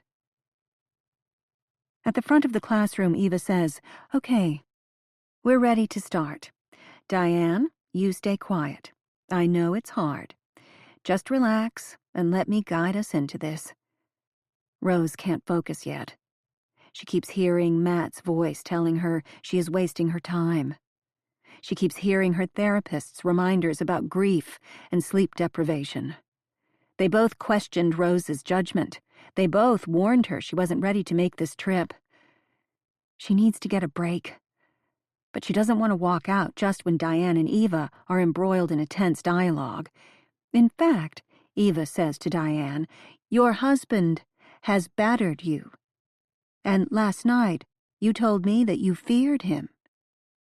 The statement snaps Rose back to attention. "Yes, that's true." Diane sounds grateful, not badgered. But she also sounds like she's in a hurry, wanting this preamble behind her, in order to get deeper into the writing itself, which never mentioned Diane's husband in the first place. "I'm not here to tell anyone she should leave her husband," Eva says, leaning back against her stool. "But, Diane, honey, and ladies, help me out here, please. Right?" Pippa, who is Diane's roommate, pipes up first. "Yes, she has to leave him." Another half-dozen women join the clamor. "Oh, yes, dear, please. Take care of yourself first. Find a safe place." Diane nods, trying to smile, one hand worrying the bangles at her wrist. "Is it okay if I talk now?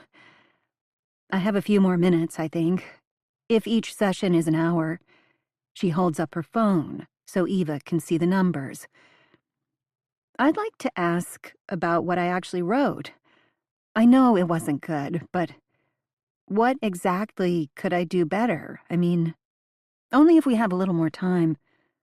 Eva walks toward the open side of the classroom, as if she's taking sustenance from the view. They all wait until she turns back. "Diane has an amazing story," Eva says finally. "By day, she manages hundreds of people. She has testified in front of Congress. She has attended parties with famous tech people. She has attended orgies with famous tech people. Sex, drugs, detoxifying smoothies, and a whole lot more." Rose finds herself wondering, did Diane give Eva permission to share this with everyone? These parts weren't in the manuscript pages any of them were given to read. Eva continues, "As Diane told me last night, it's practically common knowledge, the decadence, the long weekends at retreats. Is that where you met your husband?" "No," Diane says quietly. "He would have felt threatened in that atmosphere. As I said, I met my husband after." "Don't get caught up in chronology," Eva corrects her. "Does anyone have the time now?" "It's been 1 hour, exactly," Noelani says. "Then we have to move on." Diane raises a hand to get Eva's attention, which has wandered back to the printouts in her hand. "I just want to thank you, Eva. Not just for this, but for everything. Your books, especially the last one. Your strength and your honesty." Her voice cracks. A tear slides down her cheek. "That's why I came. Just to learn from that." Pippa, sitting 2 seats away from Diane, hands her a tissue, then takes one for herself. Rose feels tears welling behind her eyes, simply because crying is contagious. But she feels something else, too.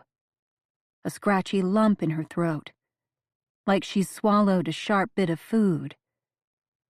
She doesn't understand why they never discussed Diane's writing. She doesn't know what to make of any of this. And at the same time, her attention is divided.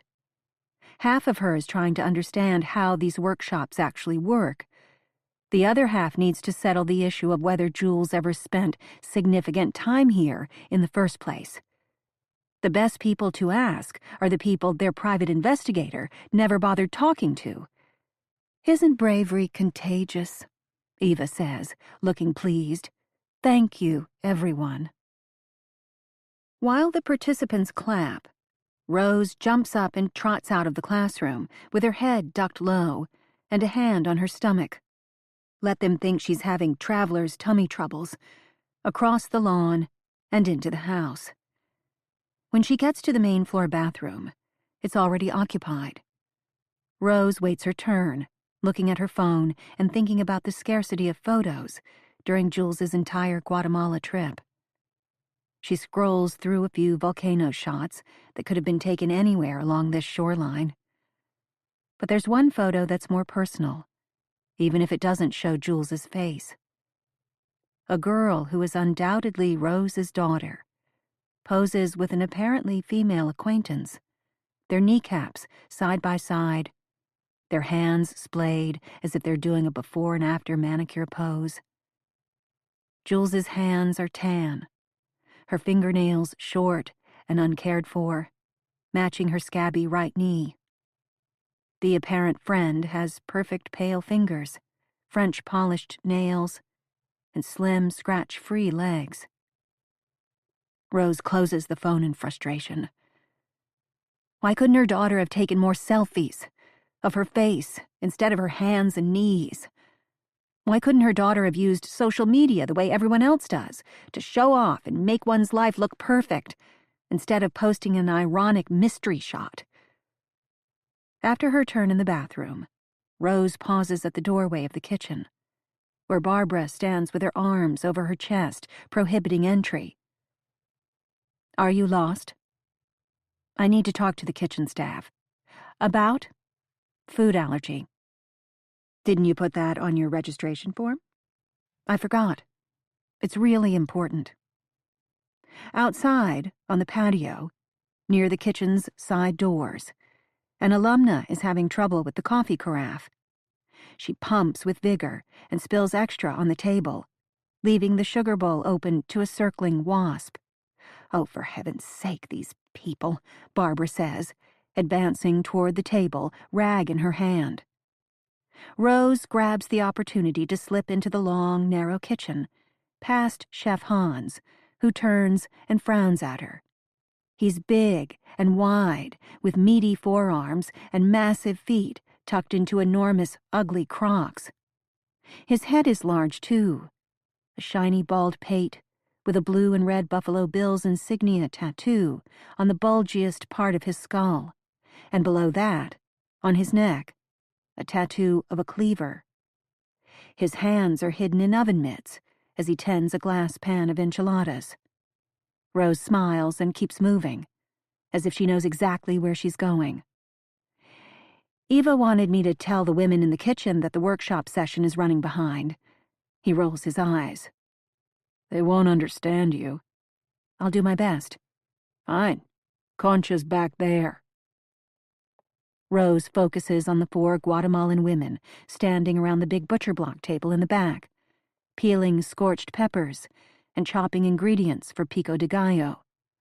Hola, Rose says, trying her best to sound casual. Vamos a comer tarde, según Eva. They nod, looking only slightly relieved. Concha, nearest to Rose, has a sweat-speckled brow. Rose pulls her phone out of her pocket. She only has a moment. ¿Conoce a ella? Do you know her? Concha shakes her head without pausing the brutal rhythm of her knife. If she glances up at all, it's to send a warning glance in the direction of the 3 other cooks, who have slowed their chopping in order to squint in Rose's direction. Rose angles the phone toward them, above the brimming bowls of tomatoes, onions, and jalapenos. It's a picture from last summer of a hike in Utah. Jules in tank top and cargo shorts, mouth open, that one incisor slightly twisted. 2 of the women glance toward Concha, shake their heads in unison, and resume chopping at full speed. No entendien, Concha says. They don't understand. no entienden. Or they don't want to understand, especially given Concha's warning glare. Rose recalls there are several indigenous tongues used in the Atitlan villages alone. Kakchikale, Zuduhil. She's looked up the names of the languages several times, unable to memorize them and pronounce them, much less speak them. Point is, she's heard fluid, frequent Spanish from less than half the staff. She tucks away the thought and holds her ground, thrusting the phone closer to the women's faces, begging them to see. Only one woman keeps looking. At the opening party, the lady bartender had frequently called out to her, asking for more bags of ice. Her name is Mercedes, Rose remembers. She has heavy-lidded eyes. She chops more slowly than the others, lips parted in concentration. ¿La conoces a ella? Do you know her? Mercedes stares back. Chef Hans calls from his post near the ovens. Ladies, I'm not seeing the calabaza soup out here. Concha! Where are the tortillas? Rose thrusts out her phone. La conocía a ella. Did you know her? Mercedes looks at Rose, back at Concha, then at Rose again. Her mouth is slightly open. Rose can see her tongue. Maybe she has Down syndrome. Maybe something else. Concha drops her knife and hustles in response to the chef's request. Mercedes tracks the other women's progress across the room. She slices, waiting, until Concha is around the corner. Then Mercedes stops slicing, hands still on the black handle of her knife, squeezing it. She looks Rose in the eye. She dips her head just once. Yes. Chapter 16. Jules. It's great to feel needed this afternoon. The workshop participants are already in Antigua or en route, soon to rendezvous for their dinner, and I'm busy bouncing between emails and texts from anxious ladies, several with delayed flights. I feel like a grown-up, an asset. Even when I have to check in with Eva, she seems to realize that our social media feeds can pause and breathe. There are real human beings en route. The staff are excited, with the opening party just 24 hours away. Maurizio doesn't mind being told to run into town again for yet more wine, and even Hans chats with me, if only to ask whether the salsa is too spicy. In the evening, I'm shocked to find I have nothing to do at 8 o'clock. The Antigua dinner, hundreds of miles away, is going well. No incoming participant has been involved in a mugging, as happened one year, just outside the airport. No one is canceling, freaking out, and demanding a refund. I'm about to head to my cabin and stop first in the kitchen, refilling my water bottle from the big purified water garrafon, when my phone starts dinging with texts. I'm relieved to see they're personal, from Uliana. I don't like to interfere, but your mom mentioned you haven't been texting as often. I told her it means you're having fun, but she keeps talking about mother's intuition. I thought she'd retired her psychic's hat once you graduated college. Text her? I love Uliana. She's part stepmom, part older sister. As usual, she's right, and yet her message pushes too many buttons all at once. First, there's guilt. I shouldn't worry Mom. It's my fault she's such a worrier, because at least once in my life, I gave her something to worry about. Then I check in with another voice in my head. No, it insists. My mother worried about me before college, before kindergarten even. She worried because I was born early, slightly undercooked, as Dad likes to say. She probably worried about me before I was conceived. That long a history requires some serious retraining. How will I stop reinforcing her tendency to catastrophize if I keep answering every text? How will I convince her that I actually can have my own life for several weeks at a time without it meaning something has gone wrong? I'm just starting to respond to Uliana's text message when Uliana follows up. Please don't tell your mom I texted you. Our secret. Secrets. Uliana and I have lots of them. I knew about her fertility problems a year before anyone else, and about Dad's financial problems due to the IVF. Thanks to Uliana, I also knew what Mom told her one boozy night when they were both trying their hardest to bond about the bad case of baby blues she had when I was a newborn. I don't know why Mom wants to hide the fact that she was depressed. Her generation has more mental health hang-ups than mine does. One reason of many I didn't want to tell her the first time I got severely depressed in college. The fact is, she survived her postpartum depression, if that's what it was, and I'd be the last person to blame her for it. If there's anything worse than temporarily losing your marbles, it must be losing them while you're responsible for another living, breathing thing. And I was going through my freshman year crisis. I wouldn't have been able to take care of a hamster. She also got over divorcing Dad. Much as I love him, I don't think they were ever well matched. In the end, I ended up with 3 great parents. Even when I've felt desperate for my own apartment and my own life, I never wished Mom were a different person. But I still have a deadline for Eva. I know my audience. Eva loves stories about secrets, difficult pregnancies, and mother-daughter conflicts.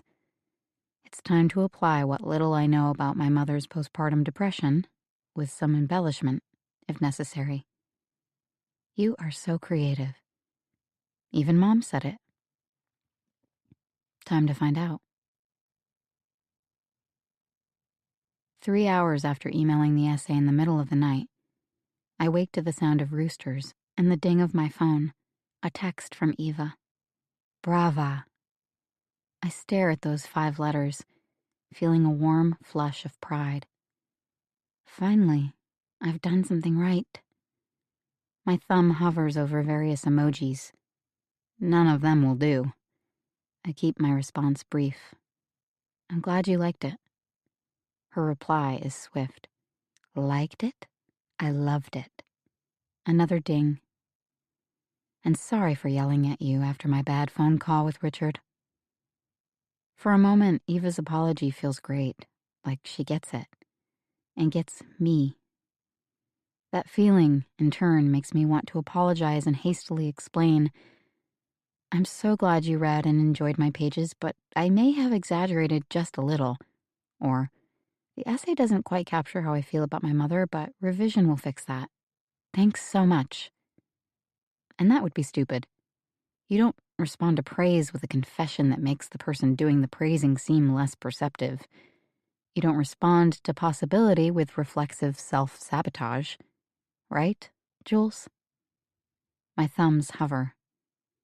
Last night, I felt boldly inventive. This morning, I feel sheepish and fake. That imposter feeling, it never goes away, whether you are writing with all your heart or only with half of it. Take the praise, I tell myself. If you're lucky, this isn't the only thing you'll write for Eva. They're just words on the page. A third ding. Get ready.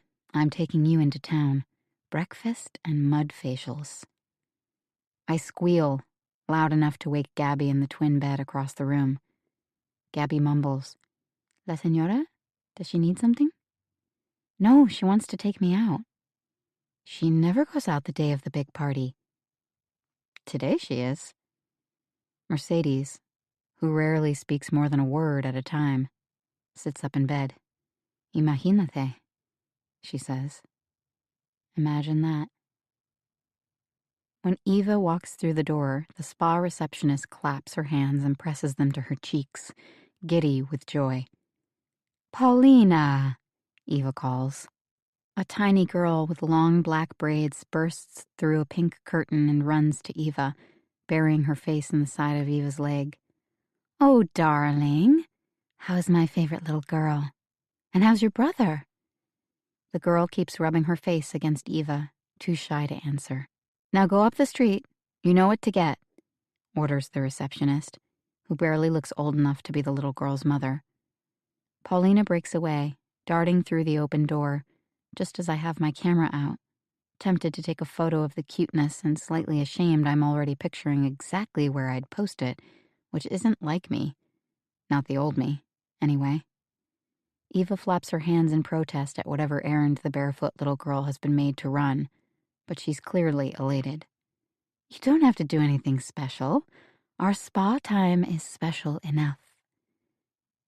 No. Come. To the back. Hold on. "Please wait, Miss Eva. I'm so sorry. Just a moment. You like the bigger room with the volcano pictures. Don't make anyone leave before their time's up, please." "And here, special for Mercedes," the receptionist says, ready with another gift. It's a repurposed cooking oil jug filled with a brown liquid, with small twigs and leaves floating inside. "Perfect," Eva says. The receptionist comes around to take my hands. "And then for you, Barbara, we are so happy to see you today. Miss Eva tells us we have a special celebration." "I'm not Barbara," I say, "but great." When we're alone again, waiting as the receptionist hurries other customers out of Eva's preferred spa room, Eva explains, "I can't stop them from rolling out the red carpet. If I protest, they just start making speeches. Everything you do for the orphanage, everything you do for the school. It's easier if we just go along." Behind us, the front door opens again and the girl enters, a carton of tropical juice in one hand. Precariously tucked under the other arm is a dusty bottle of white wine. "Look at you! So strong," Eva says, eyes twinkling. She whispers to Jules, "Bellini's on the house. Wine costs a lot in San Felipe, and the locals don't drink much of it, so this is extra special. They insist." Under her breath, she adds, "Bea's magic tea is much more valuable, but since they can make it from scratch, they don't think it's enough." The grand gestures make me feel strange, both worried about the expense and proud to be in the presence of someone so publicly adored. As we wait to be shown into our special spa room, I whisper to Eva, "They were expecting Barbara?" "Oh, don't worry about that," Eva waves her hand. "But a special celebration?" "Her 5-year anniversary, working for me. She thinks the spa is a waste of time and money, but I thought if she could just sit still long enough, she'd learn to like it." I get a sinking feeling. "But then you asked me at the last minute instead?" "Honey, don't worry about it. The house was crazy busy when we left. I don't know what I was thinking. I'll make a special appointment for Barbara another time. Pedicure, facial, the works." I'm trying to wipe the worried look off my face. Even when I try to forcefully smooth out my brow, I can still feel the tension above my eyes. Did Barbara know she was supposed to celebrate with you today? I'm hoping Eva will tell me it was a surprise, that Barbara never knew the plan, so she never had to know that Eva broke the plan. But Eva isn't answering. She's just staring at me with an impish grin. "Please, May, let's make this special. Do it as a favor for me." "Friends' day out?" a different spa lady asks, as Eva and I settle into a small, stuffy room that smells of vanilla. Opposite our reclining white leather chairs, the wall is papered with a blown-up panoramic photo of the 3 lakeside volcanoes, Atitlan and Toliman, close together, with San Pedro further off to one side. "We're family, actually," Eva says. "Ah," the woman said, plunging a thin wooden stick into the volcanic mud mixture. "Sisters?" Eva gives me a sideways glance, winking. "Do we look like sisters?" The woman hesitates. I try to spare her the need to answer. "Almost." "May, take a quick video, okay?" I take a second to process the request, still getting used to my new name. "Oh, got it. Having just settled into my chair, I pop up again and grab my phone from across the room, capturing Eva's face as it's spackled with volcanic mud. In 2 hours, I'll be posting this online with some bouncy graphics that emphasize the posh, rejuvenating extras available to Casa Eva participants. Tell your story. Reclaim your soul. And take some candid stills, too, Eva says, eyes closed. Already did. You look great. Doesn't it feel divine? I'm sure it will. I scoot back into my seat and prepare to accept spackling from a second spa lady. Shut your eyes, the spa lady says. Sorry. Maybe I've just had too much coffee at breakfast, but my brain feels the need to stay on alert. A moment ago, entering the sweet-smelling room, I felt only bubbly excitement. But Eva manages to turn everything into a test. When I feel the woman's hand cup my chin, my eyes flash open again. You definitely could be sisters, the spa lady says. Same coloring? Same skin? Exactly, Eva says, her voice sticky with pleasure. But I was kidding. We're mother and daughter. I freeze in my seat. Kidding, Eva finally snorts. We're just friends. When the thick, sulfurous paste is added to the skin under my nose, I twitch. You don't like it? The woman asks. No, it's fine. My sinuses fill with the ancient, flat scent of ash. It smells like death. I hear the door open, then startle as someone new pulls my feet into their lap. I didn't ask for a foot massage, and I can't exactly relax and enjoy it. I'm on the job. From her purse on a corner chair, Eva's phone dings repeatedly. Looks like the house Wi-Fi is working at least. No one silences it. The buzzing and dinging is making me tense. Bea, tell May here about what Lake Atitlan means, like you told me last time. At the water, the voice from near our feet answers. Atl is water in Nahuatl, the Aztec language. The local Mayan people call it Chua Lake. That also means near the water. But tell her the Nahuatl part, about purification and a battle.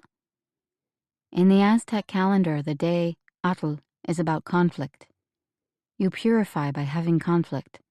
No resting on the day for Atl. It is a day for battle with yourself.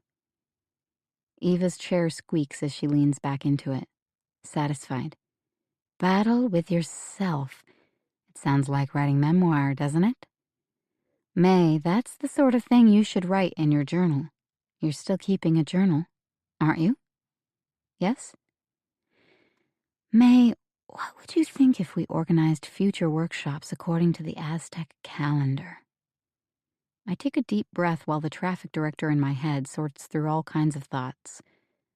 I didn't get a good look at her face when we came in, but Bea sounds Pakistani or Indian, not remotely Guatemalan or Mexican. Wasn't she actually wearing a red bindi dot between her eyes? I'm not sure if her knowledge of the Aztec calendar is even correct. I think it would require some help from a local shaman or an anthropologist to get it planned properly. And isn't the Mayan calendar a little different than the Aztec calendar? Eva isn't listening. She tells me about another property she has a mile from Casa Eva. There are a few old yurts there, an old bus that's been turned into a tiny house, even if the roof leaks, and several adobe-walled huts. It was all part of some Mayan medicine eco-lodge that went out of business before the main building was finished. The Tamascal huts are great places to fast, sweat, and cleanse. We could offer Bea's tea. I thought that tea was for Mercedes's seizures. It's good for much more than that. Think of all the riders who come to us with anxiety, depression, migraines, chronic pain. Think of the creativity that could be unleashed if we could make them healthier and more serene. First. Eva's phone dings for the 100th time. That must be Barbara. She's peeved I went out. My concern exactly. And she doesn't like when I try to expand my brand in too many directions. Well, she's probably right, I say, feigning disappointment. Still, I think people underestimate the power of natural rhythms, cycles, the pulse of creation, both cosmological and personal. Eva brightens. Bea, in the Aztec calendar, are there any good fertility days coming up? Day of the Rabbit, Bea says. And when's that? May 12th, 2 weeks from now. Interesting, don't you think, May? Hello? I hesitate, forgetting again. It's not just the month we're talking about, it's my new name. Oh. Yes. And you were planning to leave when? I clear my throat. On the 7th. Oh, that can't be right, Eva says, sounding playful. So soon? On the tuk-tuk ride back to the house from the spa, I'm not sure I've heard correctly. Eva's in the front, next to the driver. I'm in the back.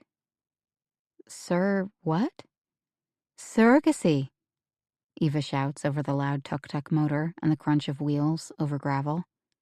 You'd be perfect, she laughs. We'd be perfect. Perfect for making a baby. You didn't think I stopped wanting a baby, did you? I thought you were my closest reader. I thought you'd given up. The wind is whipping her ash-blonde hair into a cotton candy cloud around her head. She claws loose strands away from her mouth, then looks back at me. Since when do I ever give up? I shake my head, confused. I'm asking a real question. You know everything about me, May. When do I give up? I shrug, and she scoffs and then mumbles something that's stolen by the wind, though her scowl can't be missed. I'm perfect, but I disappoint her. We seem locked into that dance. Maybe we really are becoming like family. You seem surprised.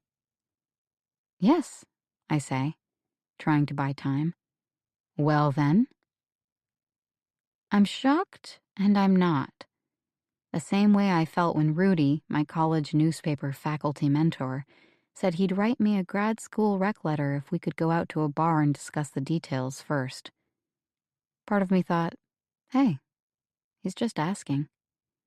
The rest of me recognized I'd been demoted, from student and writer, a whole person, to a mere body, a physical, female body. Rudy never did write that letter, by the way. He wasn't just asking. $10,000, Eva says, plus room and board for a year. I'd choose the father, obviously. You'd spend the year in Guatemala. Her reasoning is that I have enough in common with her, coloring, smarts, interest in writing. Given that her eggs have proven to be too old, this is her best, last shot at making a baby that could pass as her own. You should be flattered, Eva says. I nod. It's the best I can do. This is so sudden, so seemingly random. Eva isn't just sharing a daydream, she seems to want an immediate answer. You said you interned at a women's reproductive clinic, she continues. I assume that means you're in support of a woman's right to choose? Absolutely. Well? Wow, I say, waiting as I drop the bucket into the well of my flustered thoughts, waiting for the splash. Is this why you hired me as a personal assistant? She turns, triceps soft against the top of her tuk-tuk seat, trying to face me.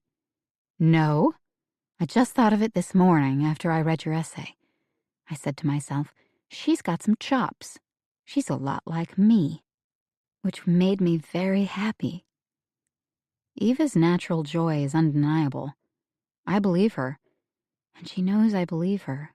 She knows how much I need this, not just the money, but the validation. If this were all a big misunderstanding, it would be easier to laugh it off. But it's the opposite. It's an understanding. At least in part.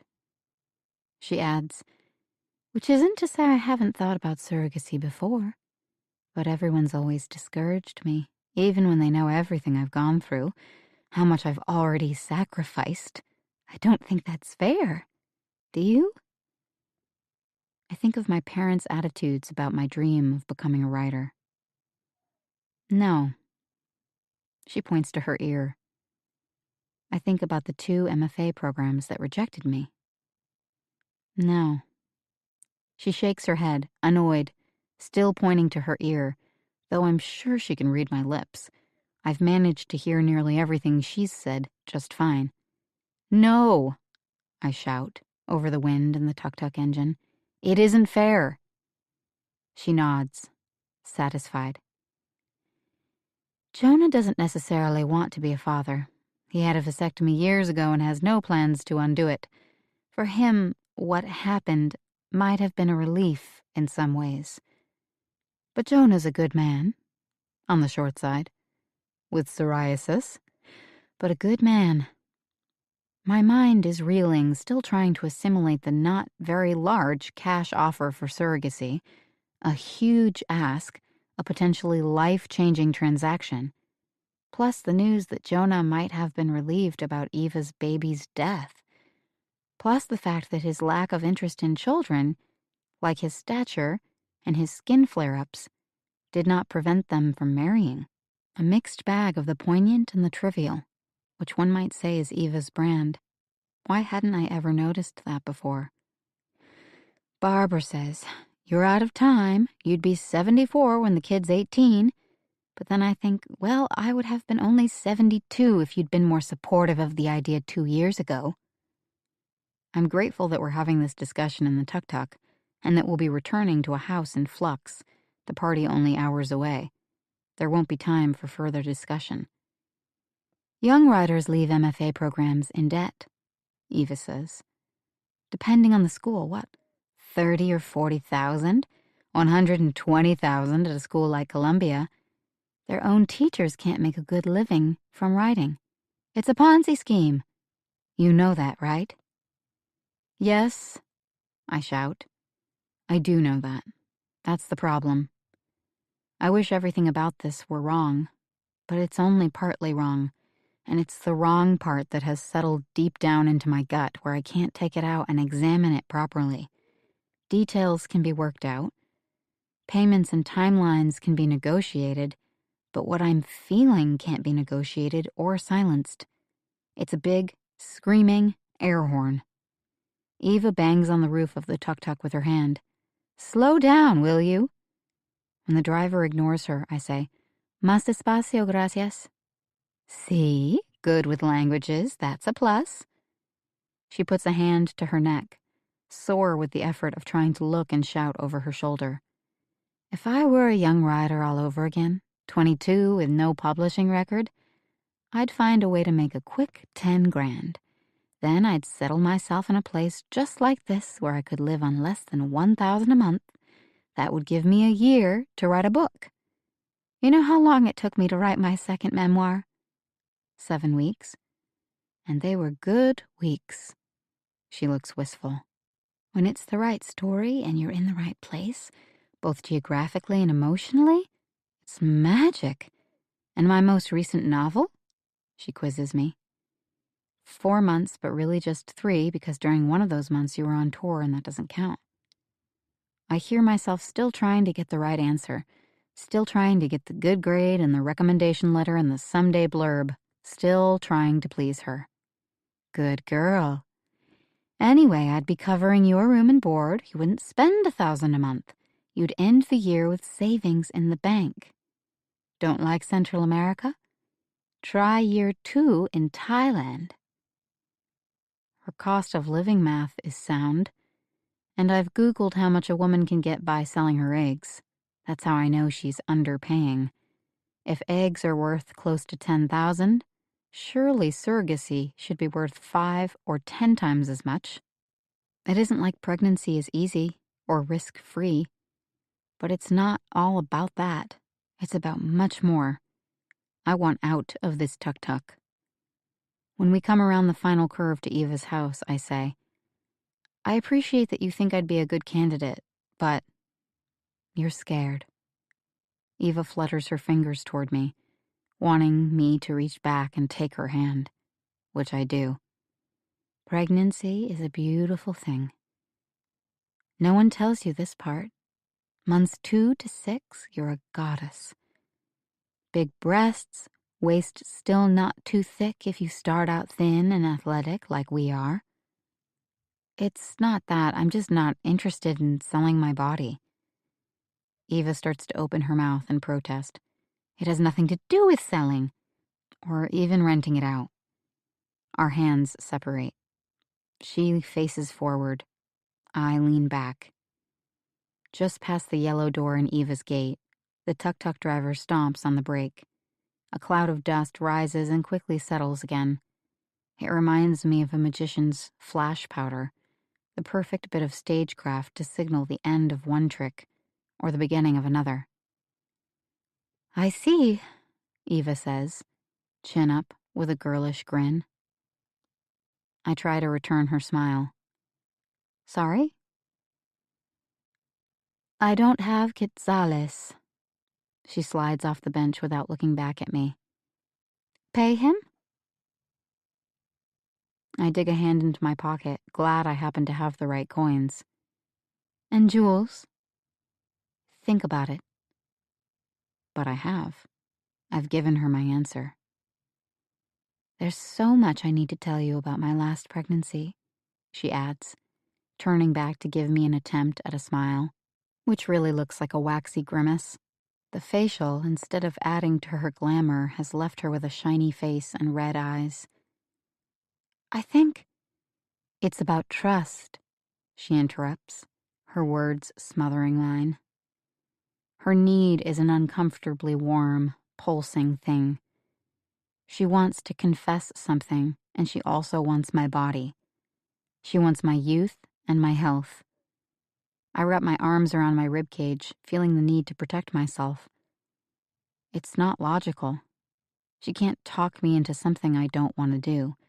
There isn't any part of me that thinks she would try. And yet, something has changed now. Eva adds, We'll talk more when the workshops are all done. It's impossible to think clearly until then. Chapter 17. Rose. If Rose hadn't gotten that nod from Mercedes, she would have walked out of this workshop and never turned back. But at least one person in the kitchen recognizes Jules.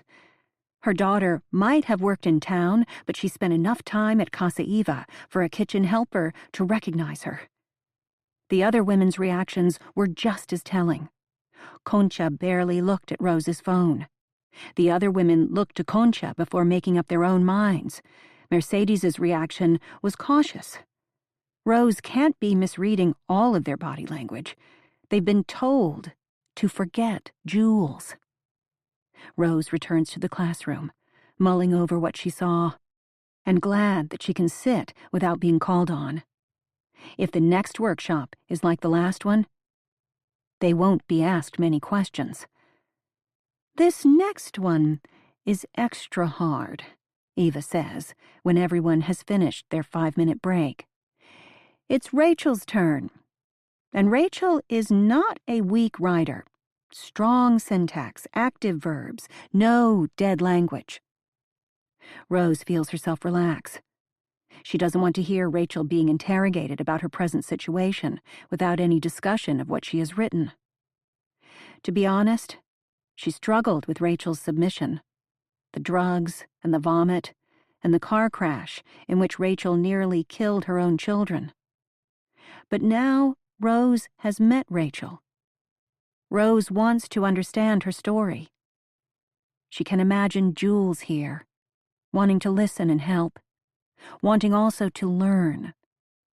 How is meaning extracted from grief? All right, Eva says. The vomit scene. What did we think? Lindsay's hand goes up. Eva doesn't call on her. Too long, Eva says. We're not willing to follow you as you vomit in the taxi, down the front hallway, in the bathroom, and finally all over the bed. A few colors and textures fine. Cramps, shivers, spasms, spins, spittle, dry heaves. But Rachel, really? She's turned her head to one side, one eye shut, like she's looking through a peephole at Rachel. You expect us to read all that? 5 pages? No, Rachel whispers, looking down. Eva laughs. Good! That part was easy. Now, some more craft-specific stuff. I know you went to graduate school for writing. Rose detects disdain in Eva's mention of schooling. Evidently, informal learning is good enough. That's what Jules had always said, too. Mom, I don't need an MFA. Eva spends the next 20 minutes outlining 3 key points on the whiteboard.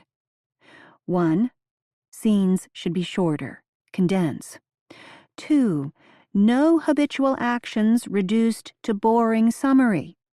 Not, we used to get drunk every day by 3 p.m. Not, my husband and I would always fight to use the last of the heroin. I want you to show me one time. A single occurrence, fully dramatized in real time. Example, not every day. As my nameless husband and I both got more addicted and desperate, we'd compete for the last bit of some nameless drug that one of us had managed to score. Instead, Joe pulled the needle away from me just before I was about to stick it between my toes. Beat. He backed up against the wall, tightened the rubber ligature, and plunged the needle into his own arm. Beat. 10 minutes later, he passed out, but I was still awake. I pulled on my wool coat, hands shaking so much I couldn't button it. I stumbled out the door, leaving it unlocked behind me. I had Tim's phone number. I knew I could find heroin without Joe. Beat. Rachel's husband wasn't even named Joe. And no dealer named Tim had been mentioned, and for all Rose knew, Rachel didn't own a wool coat, but none of that was the point. Someone behind Rose whispers, Jesus, wow. Eva scans the room. We all get that?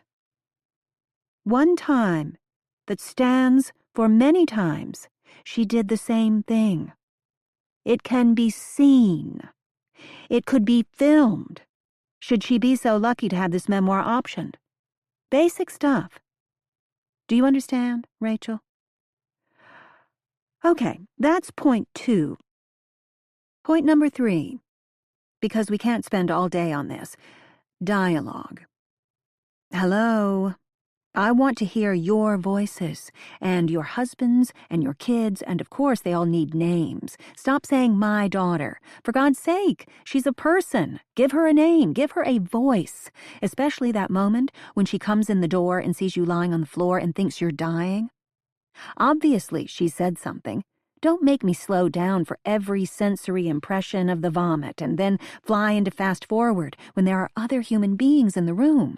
I care about people. People break our hearts. And people speak, Rachel. God damn it, let me see, let me hear. Rose can't tell how Rachel is taking all of these critical notes. Unlike Diane, with her bobbing head, Rachel is sitting erect, her head of tight gray curls motionless. But here's the problem, Eva says. Like I told the class, it's not the writing. No, the problem is Rachel herself. You ready for this, Rachel? Eva retreats back to her stool and leans against it. The rest of them are scrunched down into their chairs, cocooned in their shawls. Eva is the only active one, made warm by her ceaseless motion. Her bare shoulders glow. Now she pulls the stool closer to Rachel, closing the distance between them by half, then places her palms on the knees of her linen pants, anchoring herself for a hard truth. Rachel, you are a horrible person. Next to Rose, Noelani is in the process of unwrapping the crinkly wrapper of a cough drop. Noelani stops, the lozenge still half wrapped, her gaze meeting Rose's. Rose tries to give her a look that means, is this normal? Is this really okay? Noelani's eyes flick away. I'm sorry, Eva says. That's what the reader will think. Selfish, addicted mother almost kills her own children. Readers won't forgive that. It's unconscionable. I don't have time for it. Do any of you? Diane whispers, I don't. Good, Eva says. And you, Noelani? Noelani drops the end of the long black braid she was nervously fingering. Child abuse is pretty hard to take. Eva locks eyes with Rose. And you, as a mother, what do you think? Rose swallows hard. I'm not a mother. Sorry? Rose clears her throat. I said, I'm not a mother. I don't have children. So I can't really judge from that perspective. Rose fixes her eyes on her notebook, head swimming with the words she's just uttered. Not a mother. She waits to feel something, either guilt or triumph for managing such a bald lie. She feels only sick. Maybe that's why time is dilating. It feels like Eva pauses a peculiarly long time. No one else seems to notice. Eva snaps her fingers, like she's just thought of something. Simple question for you, Rachel. Have you seen your children since the court assigned custody to your husband? Rachel's mouth opens, but nothing comes out. She seems to give up on speaking, shaking her head instead. Even though he was an addict, too. There's got to be a reason. Even the judge thinks you're a worse parent than he is. Rose's chest aches from the tension. Her own insecurities roused, hearing another person attacked for their parenting. Rachel may have been a bad parent, but worse than her husband? Why are women always the ones judged more harshly? Eva shrugs, moving on. Who in this room is ready to forgive Rachel? Rachel's face is frozen, her colorless lips pressed together, awaiting the verdict. No one speaks. Perhaps that means no one is ready to forgive. Perhaps it means that some of them, Rose included, don't understand why they would be the ones to do the forgiving. Lunch is brief and quiet. As they prepare to gather for the final workshops of the day, Rose passes Isabel, K-Tap, and a red-haired woman named Hannah, whom Rose hasn't yet spoken to, lingering to one side of the patio. Isabel whispers, Do you think she approves of anyone? I'm not sticking around to find out, K-Tap says. This whole thing was a mistake. I'm such a fan of your stand-up. I really wanted to hear your workshop, Hannah says, gripping her phone tightly, like she's trying her hardest to resist asking for a photo. I've got to work a room in order to test out new material, K-Tap says. I can already tell that Eva won't let me speak. She's a one-woman show. Rose can't believe this is the same woman who was joking about wanting to donate a lobe of her liver to Eva. I hear you, Isabel says, fanning herself. Isabel hasn't had her workshop or her private session with Eva yet. But she did receive an email this morning that she read to her roommates. What you submitted for discussion isn't memoir, it's history. It's too abstract. All that stuff about racism, no one wants to read that. You're going to have to start all over. Isabel, Rose observes, is taking the note. She's been rushing off with her laptop at every opportunity, trying to write some new pages to save Eva the trouble of publicly trashing the old ones. Lindsay, fresh cup of coffee in hand, steps closer, voice hushed. Maybe Eva approves more easily if you're young and pretty, like Noelani and Scarlett. Even confident Lindsay is becoming defensive, Rose thinks. But she'll be okay. Rose's mind wanders, returning to the thought that's been nagging at her since before the workshopping started. It's about the kitchen staff. Most of them speak indigenous Mayan languages, not Spanish. The private investigator interviewed Eva and Barbara at the police station, but he never came to the house. Even if he had, he only spoke Spanish.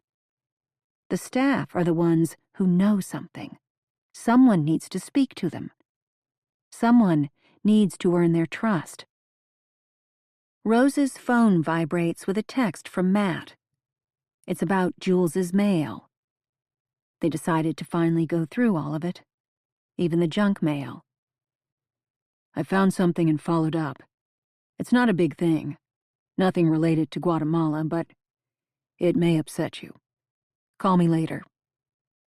It's a perfect Matt text, enough to make her anxious and sad, but not enough to give her any information. Rose pockets the phone, staring into space, trying her best not to think catastrophic thoughts. The other writers probably think she's worrying about being workshopped. If only. Isabel groans. Guys, look at me. I'm not even being workshopped today and I'm already sweating. Under her arms, the green of Isabel's lime-colored blouse has turned a shade darker. You'll be fine, Rose says, trying her best to focus and be supportive. And I liked your original pages. Aren't you allowed to talk about family history and racism in a memoir? I thought so before, but I've also heard it's practically impossible to get a memoir published. Isabel claps her hands, like it's her job to get the team excited again, ready to return to the classroom. This wouldn't be a popular workshop if most people left feeling like they'd wasted their money or given up on their dreams, right, ladies? Lindsay smirks. I take it neither of you has ever been to Las Vegas. Rose can't find time alone to call Matt until after dinner, when she hurries back to the cabin ahead of her roommates, who have stayed back, chatting. I knew you wouldn't want me to throw away anything, even junk mail with her name on it, so I didn't want to tell you at first, he says. Go on. All the same MFA program ads and packets keep arriving, and it made me realize.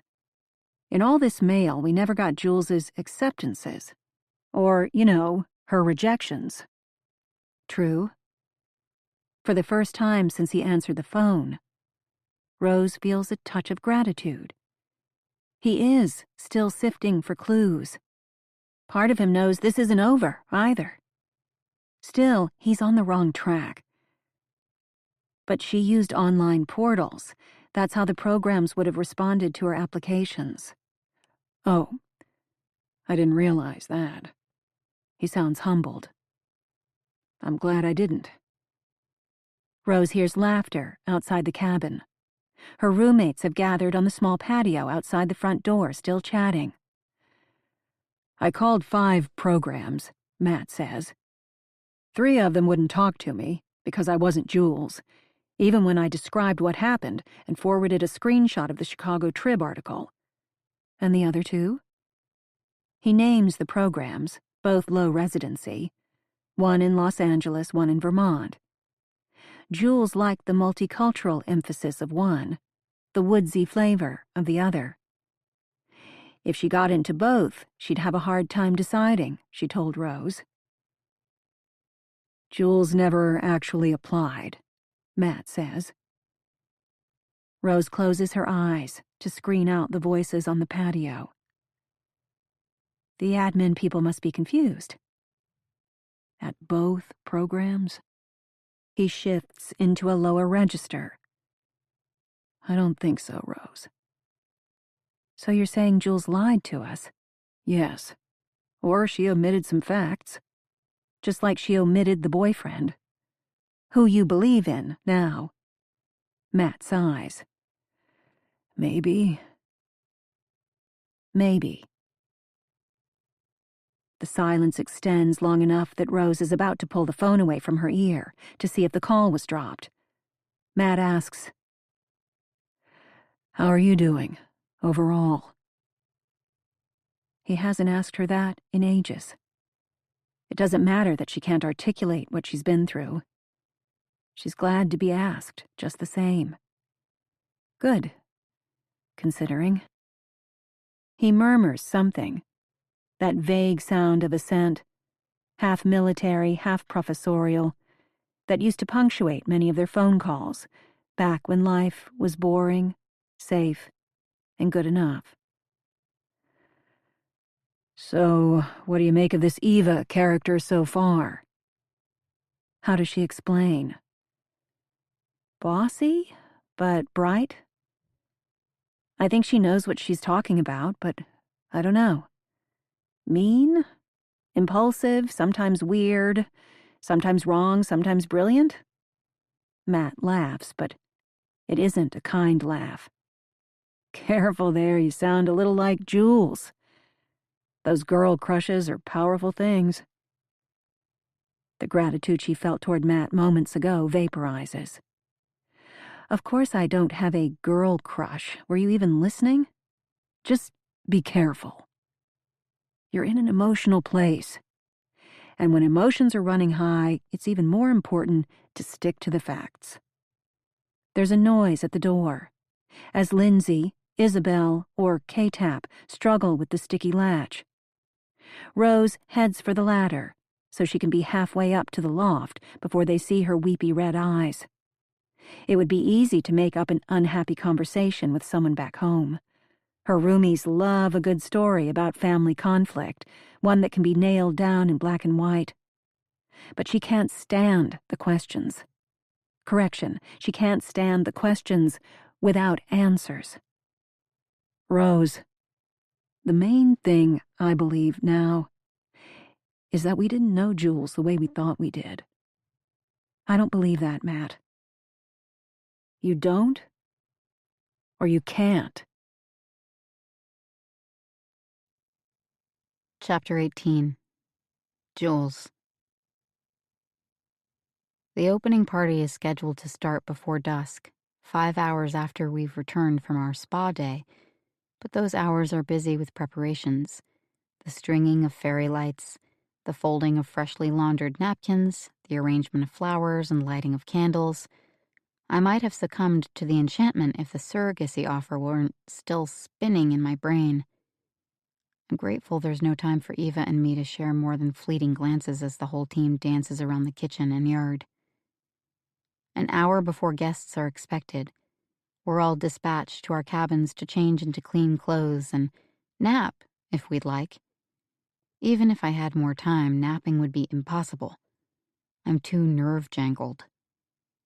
When I enter the cabin, I see Mercedes already sitting inside, fully dressed in traditional huipil, but tucked into bed, eating a cookie. When I ask her where she got it, she points toward my desk. The surface has fewer papers than I remember. I open a drawer. My passport isn't there. My journal isn't either. Someone was in our cabin? I ask her.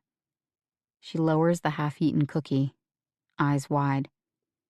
Did you see anyone take things from my desk? Her bottom lip begins to quiver. Whoever invaded my privacy knows that Mercedes isn't a talker. Maybe the cookie was just to keep her occupied so she wouldn't run off to Concha before the snooper was finished. Tears begin to flow. Mercedes raises her fist up to her face, hiding behind it. It's okay, I reassure her. You didn't do anything wrong. But the tears keep pouring. Never mind, we're going to have fun tonight. Let me change my clothes and then I'll braid your hair, okay? An hour later, I'm still trying to believe my own promise. This will be fun. Eva's only comment, let's be sure everyone's having a good time. After the shawling, and once everyone has a glass of wine, I spot a woman with stringy, dyed black hair that's shaved on one side. She's standing in the food line, talking with a woman 4 times her age. Well, your hair's okay, the older writer says, But the tattoos and all that, it's just too much. I tell my granddaughter, if you want a good job at all. And what kind of work does your granddaughter do? The much younger woman asks politely. Something with computers. And what do you do? I'm a musician. The old woman leans back to look at her again, as if to say, I don't recognize you. But I do. I think your granddaughter will find her way, Zahara says. I'm sure she was raised with a good work ethic. It'll turn out fine. A nice person, though admittedly eccentric. In addition to the grunge outfit, she's wearing white gloves that look like something British royalty would wear. I'm getting my Cabernet refilled when I hear the same pleasant, unhurried voice at my back. Perhaps one did not want to be loved so much as to be understood. She's reading the tiny vertical typewriter font running down the back of my right triceps. Wow. That's like the motto for why we're all here. I turn and see two kohl-rimmed eyes looking up at me. She's a wisp of a girl, swimming in an oversized men's t-shirt and overalls. In photos, holding her guitar under bright stage lights, she looks bigger in every way. Hey, I say, you're right. George Orwell. Your tattoo, I mean. She reaches a free hand out to shake, then drops it when she sees my hands are full. My name's Sahara. I'm really coming across like a dork. And I guess it's dark enough to take these off. She peels off the gloves and stows them in her overall pockets. Sorry. I'm a hand model. Yes, it's weird, but I need the money. Let's get that out of the way. It's fucking bizarre. I start laughing, not sure what to say next. No one ever gets that my tattoo is from Orwell, not even people who have read 1984. I wrote a song called Clocks Striking 13, she says, taking a glass of white wine from Gabby, who's bartending. Is 1984 your favorite? No, Homage to Catalonia, actually. That's my favorite too. Oh, wow, Zahara says. I've never met anyone under 50 who's read it. And there it goes, from intimidation to platonic girl crush. I have to resist the urge to commandeer her attention all evening. But Eva, seeing us chatting at the far end of the lawn, approves. I know she wants me to chaperone Zahara. On top of that, Eva's hoping to ask Zahara to perform a casual duet sometime this week. Eva nods toward us both just before going to a microphone, where she welcomes everyone and launches into a speech about how everyone is broken, but everyone is beautiful. And if we listen, we all will succeed, and all of our stories matter equally, etc. A few days ago, I would have been shedding an inspired tear. Now I feel dry-eyed and somber. A chant has started up, call and repeat, with applause between each round. Cracks? Cracks and all. It lets the light in. You are all standing in that light. You are broken, but you're beautiful. Cracks and all. Zahara, standing next to me, wraps her French-polished fingernails against a wine glass. She gives me a knowing, skeptical look and mouths the words, Leonard Cohen? That's it, I shout back, but instead of catty pleasure, I just feel numb. There is a crack in everything. That's how the light gets in. That isn't Eva's line. She borrowed it. Why am I not surprised? The next morning around 10, I find Eva in the kitchen, hurrying to grab a bottle of sparkling water, face flushed with the pleasure of the morning's first workshop, which is now on coffee break. I have less than 5 minutes, which is more than enough. I've been tying myself in knots since going to bed last night, telling myself there's a simple explanation while also aware I don't want to blame or panic anyone. Eva, I'm worried that someone stole my passport. Her rebuke is swift. You can't leave valuables out in the open. It wasn't out in the open, it was in a drawer. I trust my roommates. And I trust my staff. But people wander around. We get visitors. A shifty guy was seen up on the road, by the gate, just the other day. The shifty guy, Maurizio's uncle. So you think someone took it? Her expression softens and her glance wanders like she is remembering something or else making up a story. I want her back on Earth. It's my passport, something I can't easily replace. I stammer, because I... Don't worry, she interrupts, laughing as she cracks the cap on the fizzy water. Leaning back against one of the counters. It's in my safe. Dismay must be etched on my face because she rolls her eyes, adding, hotels keep people's passports while they're checked in. It's more secure. I'm relieved, I guess, I say, though I'm not at all. But my journal is missing too. Oh, that. I just wanted to take a look. You can run up to my office to get it. It's next to the printer where Barbara works. Heat flares through my body. I try to remember everything I've written about. My starry-eyed worship of Eva. She would like that part. But I also scribbled a bit about Barbara, Hans, and of course Maurizio. She won't be happy to know I've been canoodling with her darling orphan. You read it? I say, straining to control the tremor in my voice. Not every page. I don't have time for that. She winks. And don't worry. I've heard you and Maurizio chatting in Spanish like you think no one will understand. I've seen how he looks at you. My blood is boiling with indignation and embarrassment. I don't believe for a minute that Eva understands much Spanish beyond taco and guacamole, but it still unnerves me to think she's been spying on us. I'd like to get my passport back, too. Let me look into that, she says. May, it's busy around here. Focus, please. Concha and Chef Hans enter. I'm in the way. Remembering Eva's permission for me to retrieve my own journal, I head through the house, up to her bedroom and into the office corner near the French doors. Barbara uses this spot, and I've sat here once or twice, making printouts. My journal is easy to spot. Even as I grab it, I know I'll never write anything personal or authentic in it again. Then I spot a box of recycled office paper under the desk. Blank paper isn't abundant in San Felipe. I grab about 30 pages, fold it over into a makeshift booklet, never mind that each page is already printed with old spreadsheets on one side, and push it into my backpack. Journal number 1 will be the decoy. Journal number 2 will be this. Sloppy, but private. Then I go downstairs and use my final 10 minutes of freedom to free write about how violated I feel, and how strange. The rest of the day, although the workshops are fully in progress now, the whole reason I was excited to be here, really, I'm only half engaged.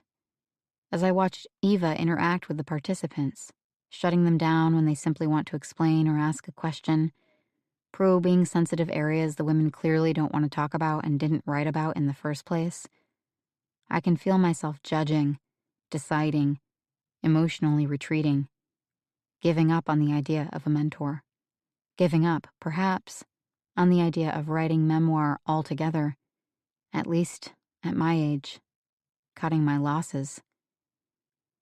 At mid-afternoon break, I find myself standing in a shady corner of the yard, next to Eva, who is doing her stretches. It's been a rough first day, I blurt and immediately wish I hadn't. What do you mean? Beatrice and her son hanging himself? That wasn't rough. We found her key scene. I gave it to her wrapped up with a bow. Now she just has to go write it. Eva is wearing a transparent blue shirt with wide, flowy sleeves over a tank top. She always wears elegant clothes, but often there will be just one thing wrong. Yesterday, after swimming, she put on her shirt inside out. Today, she's misbuttoned the overshirt. I point, finger an inch from her chest. Your button. She bats away my finger. It's fine. The rough physical contact startles me. Sorry, I whisper. I thought you'd want to know.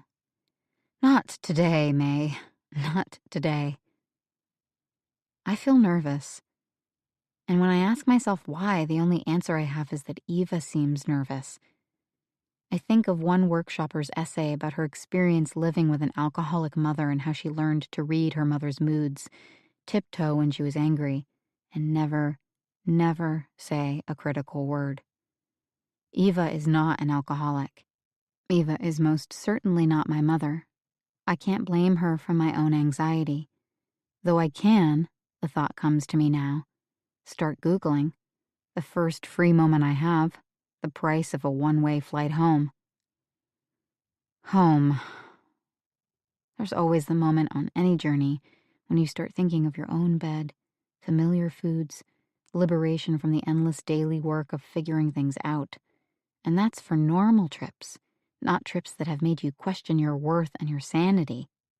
When Barbara barks at me around 3 o'clock to transfer the latest PayPal payments, I'm only too glad. It means I'll miss the final workshopping session. The local Wi-Fi is too slow, so I have to go to town. A half hour later, I'm at the share space, a hot little 8x8 back room behind a travel agency, checking email messages from future workshop participants, sending a file that Eva asked me to rush to her agent, and then taking a 10-minute break to continue my flight Googling and check my bank balance. Predictably, a super short notice flight is wildly expensive. I have the money in my account, just barely, but that's not adding in a shuttle, meals, a likely overnight in Antigua, and several auto debits that will be hitting my account in the next 2 weeks.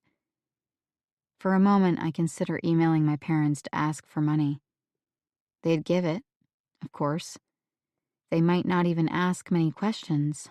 I'm the one who asks questions, such as, "Your balance is so low you can't fly home? Cutting it a little close, aren't we? And you're really willing to waste money when you could just wait a few more days and get a cheaper ticket?" I'm rushing this. I can find a better flight. I can even leave Atitlan and kill some time somewhere else before I fly out. Maybe somewhere less touristy than Antigua. This isn't an emergency. I close my travel searches and get back to work, checking Eva's PayPal, as I've been directed to do.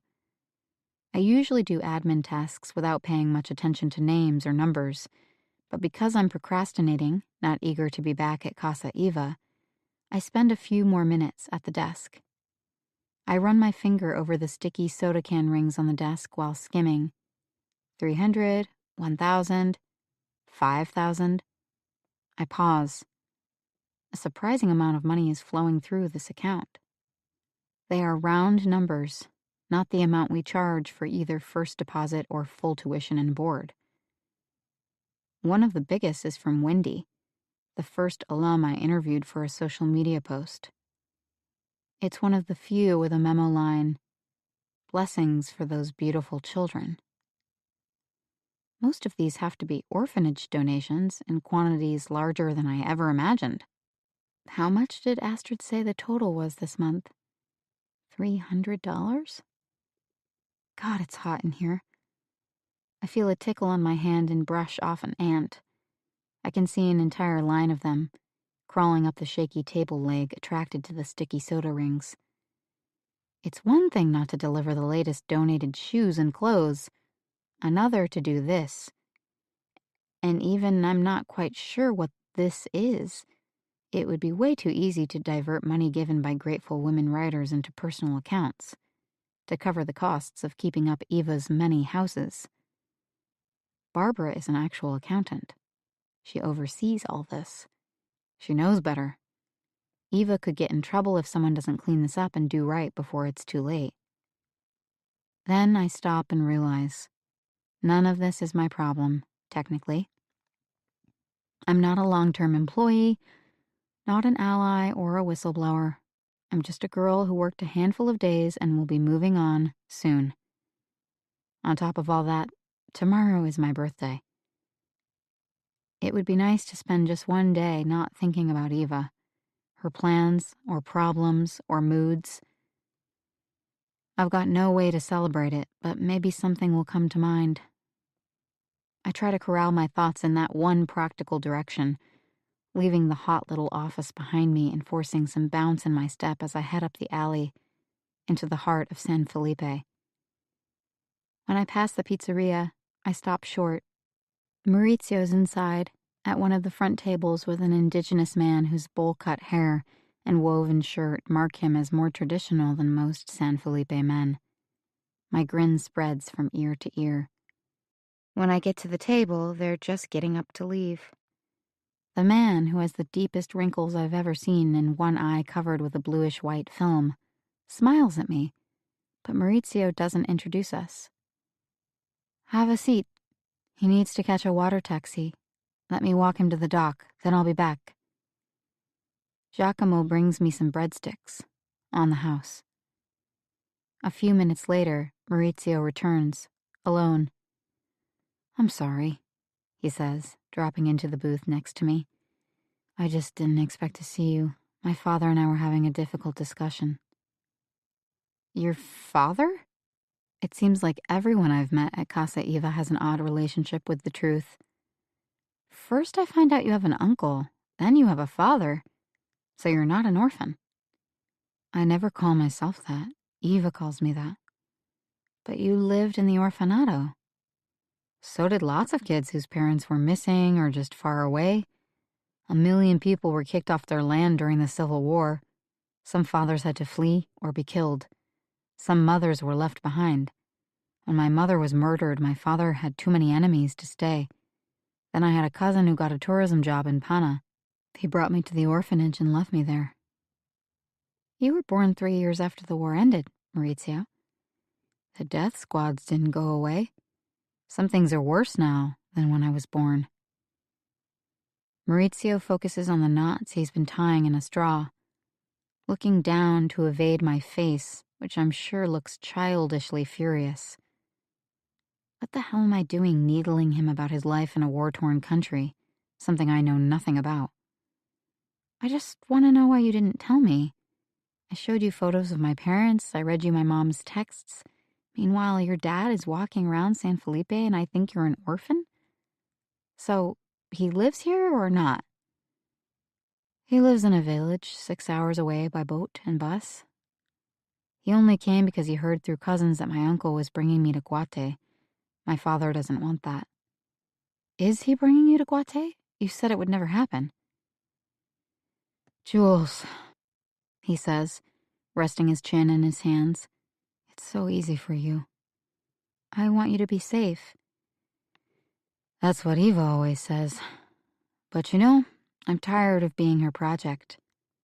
He clears his throat. Another confession is coming, I can tell. Eva wants her daughter to marry me so I can move to the U.S. and get a green card. Isn't Adarsha like 30 now? 36. Have you ever met her? No. That seems like a problem. What does Adarsha think about all this? She was considering, but I think Eva pushed too hard. Now they aren't talking again. Good, I say, not that it solves the problem. I don't think you want to get that deeply involved with them. It's not that easy. I live at Casa Eva. It's a job. Well, you won't have a job for long if she keeps this up. I dig into my pocket and unfold the paper with all of the donation figures. I'd told myself I didn't care about this. It's a mess and it's none of my business. But it is Maurizio's business. This is money flowing into Eva's accounts, I say, running a finger along the figures. Some of it seems earmarked for the orphanage, but it's a lot more than seems to actually be going to the orphanage. When Maurizio doesn't reply, I play back my own words. Did my Spanish verb conjugations get muddled there? Is there a simpler way to say it? But his eyes don't reflect confusion, only exhaustion. Did you even hear me? Baby, he says. Everybody takes a cut here. 10% is a cut. This is not a cut. I lean back into the booth. That's it? You're mad about the shoes and the clothes, but you're not mad about this? It's just the way things are. So are you going to talk to Eva about it? Me? He scoffs. Shit, no way. But you care about the orphanage, Maurizio. I do. I'm trying not to share every thought that flits into my head, but I'm also disappointed. Can't you stand up to her? You have a close relationship.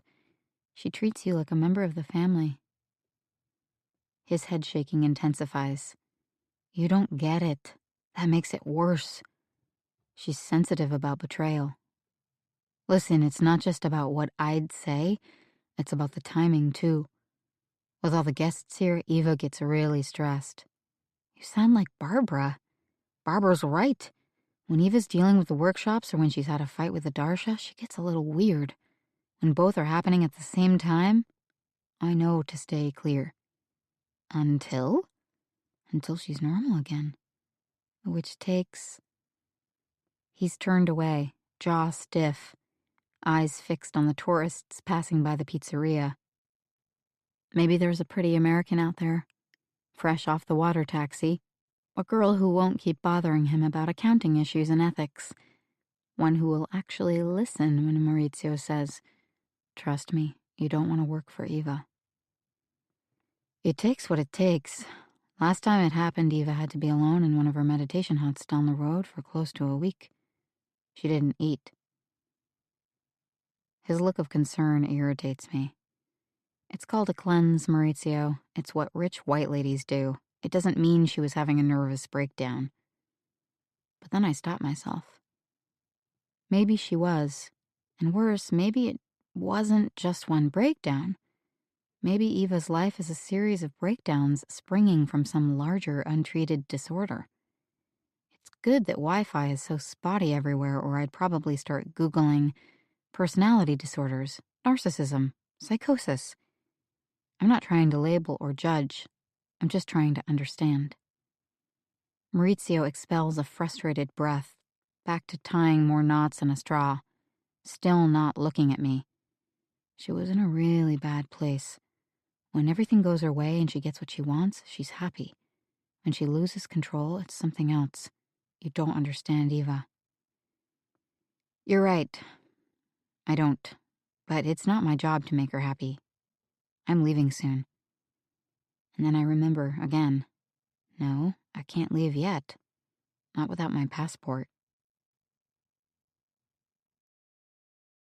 Chapter 19. Rose. Write about the meanest thing you ever did to a friend. Eva instructs them on the second morning of the workshops as she hands out pretty gift journals with Guatemalan-style fabric covers. Not in childhood. That's too easy. In the last decade. Make it count. They open their journals. Workshopping is a slow-going process, Eva explains. It will be days before everyone's had a turn.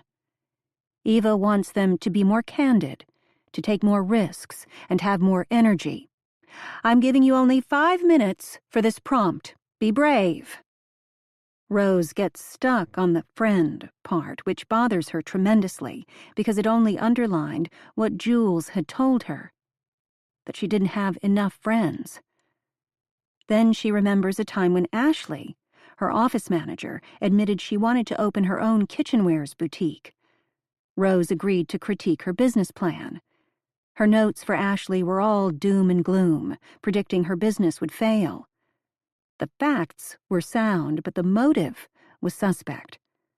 Rose wasn't protecting Ashley, she was protecting herself.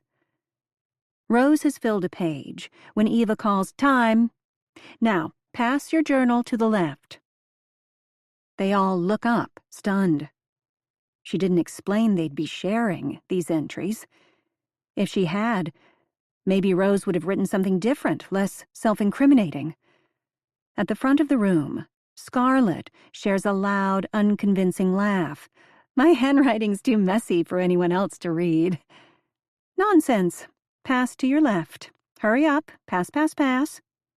They do, the wave of discomfort rolling around the circle as they hand over the textile-covered journals. "Next prompt. Eva shouts. The most recent time you masturbated, including what you were thinking about. Several women titter uncomfortably. If you'd be kind enough to explain, Pippa says in her droll British accent, tugging at her long earlobe. Are we actually going to read each other's entries? I need more information. Eva says, trust each other. With luck, the reader will trust you. From the back of the room, someone whispers, but do we read each other's entries? I just want to know. Quiet, please. We don't have all day for this. The answer to procrastination is time limits. Another 5 minutes. Go. To Rose, the masturbation prompt seems more like a party game challenge than serious provocation. They can feel daring without risking truly damning revelations. Rose writes about the last man she dated 1 year ago. His name was Boris. He wanted to watch her masturbate. It wasn't the performance she minded, it was his insistence on turning on every damn lamp. At her age, what she's willing or not willing to do with a man depends a lot on the lighting. Time, Eva calls. Pass the journals. Ready, next prompt. The first time you were forced into having sex without your consent. Ladies, tell the truth. The room is so quiet, they can make out the waves gently shushing against the beach, just beyond the bluff. Out on the lake, a man stands in a small boat, casting a net on the silky waters, hand over hand. Rose finds herself thinking of how deep the lake is beneath him, how black and bottomless. Yes, she has had sex without her consent. Alcohol, pressure, mixed signals. And times were different then. She doesn't particularly want to think about it. Did Jules do these exercises? Did she have to write in a gift journal and share her every private thought so openly? Did it help her feel like a real writer, whatever that means? Or did it make her feel exposed and judged? Eva says, 2 minutes left. Some of you aren't writing. I want those pens to keep moving. Pass the journals. Someone sitting behind Rose clears her throat. I need to go to the bathroom. Please wait until the hour is finished, Eva says. This isn't comfortable, but writing never is. I want you to go to the deepest place within yourselves. It may be dark, it may be cold, it may be lonely. If you're not willing, you're free to leave. Someone behind Rose whispers, leave this part or the whole workshop? But no one gets up. No one refuses. Good, Eva says. Next prompt. The time you wanted to kill yourself and chickened out. Go. So many choices, Rose thinks, glumly. She could write about the day they called off the lake search. She could write about several moments this week when she felt all hope of ever understanding her daughter's death slipping away. But the worst time, the time about which she feels the most shame, was when Jules was 10 weeks old. It's not exactly a secret. Everyone knows Rose went through a tough time after Jules was born. But no one knows how deeply she plunged. They all kept saying she was just tired. It was normal. But it didn't feel normal. Rose felt dissociated from herself. Not just hating her wounded, bloated, postpartum body, but already hovering above it, as if ready to say goodbye. And the baby, whose name they had fought over, Juliet? May? In the Guatemalan journal, Rose refers to her only as her and the baby. That's how she referred to her newborn daughter in real life as well, conflicted over what name to use. But not only that. Once they got home, the baby seemed alien to her. Just a mewling thing that made Rose wince. Not the girl they'd dreamed of. Not anything. But Rose wasn't anything either. She was an empty sack, or something hard and heavy, made of wood. Which is it? Words can't capture the feeling. And why would Rose even want those moments captured or exposed to the light anyway? Yes, Rose thought about how much easier it would be to disappear. For both of them to disappear. It wasn't logical. It was just a feeling of nothing mattering, of wanting this whole mess done with. And maybe it was only chemicals out of whack, but it filled Rose with the deepest shame she'd ever known. She didn't love her own daughter, her own baby. There. She's written it. Enough. She didn't try hard with the first 3 prompts, but this time she has tried to be honest, to remember the pain, to try to find words, stupid words.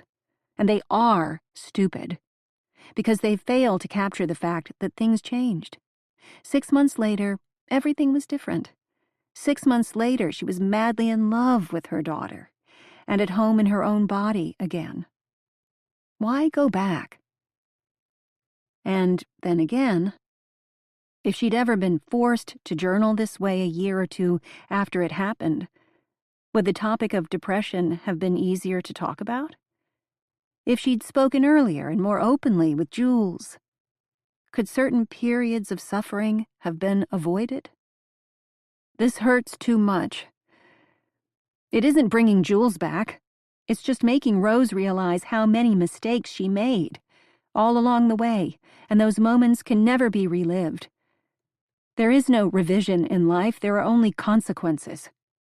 1 minute left, Eva says. Pens should still be moving. Rose looks to her left and notices Rachel also looking up, not writing. Rose risks a glance toward the journal in Rachel's lap.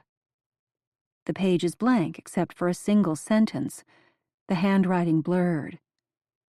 Rachel's face is wet. The edge of her forearm is smeared with ink.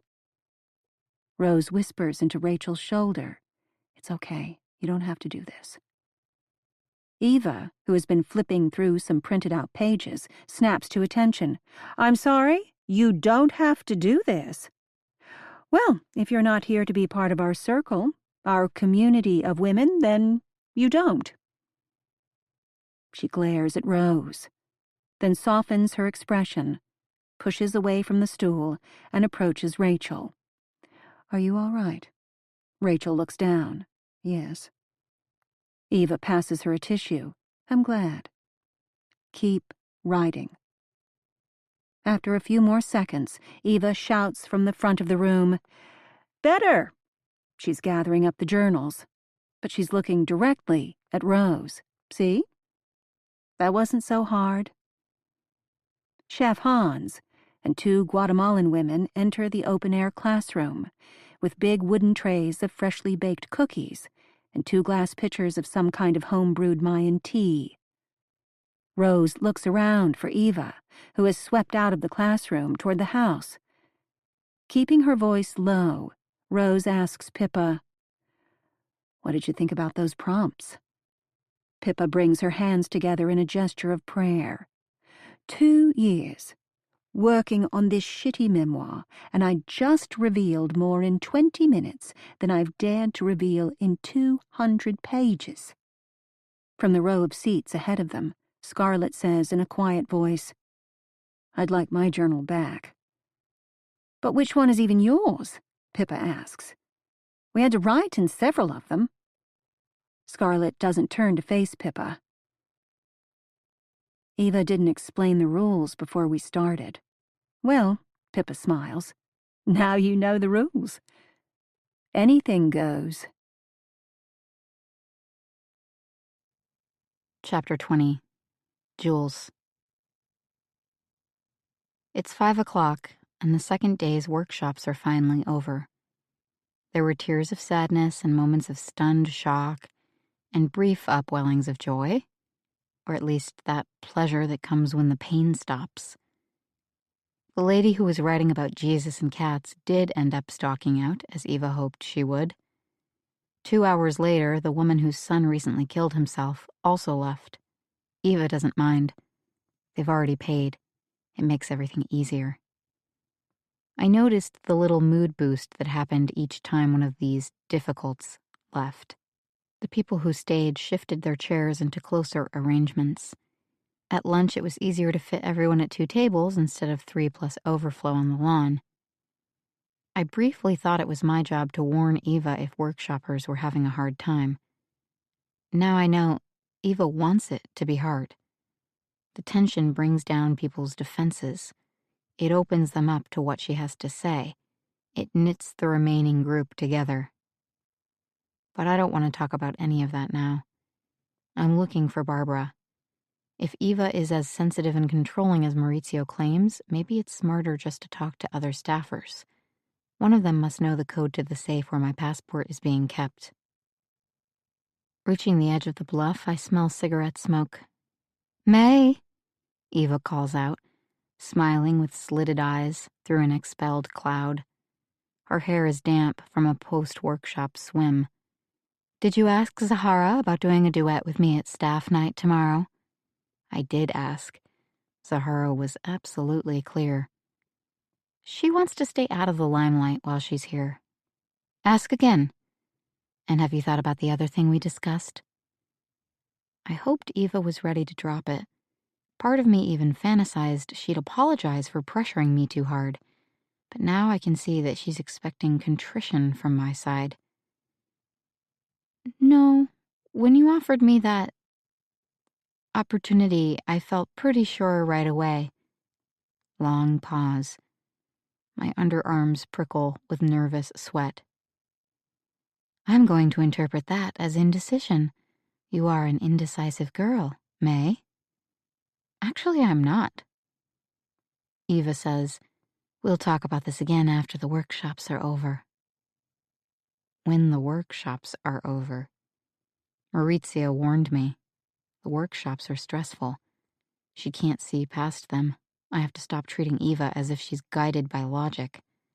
Okay, but have you seen Barbara? I just need to ask her something quick. She went to San Felipe for a couple of hours. Is it about the staff party? Because you'll have to get Gabby's help checking all the extension cords and the speakers. One has a buzz. Zahara can play my guitar.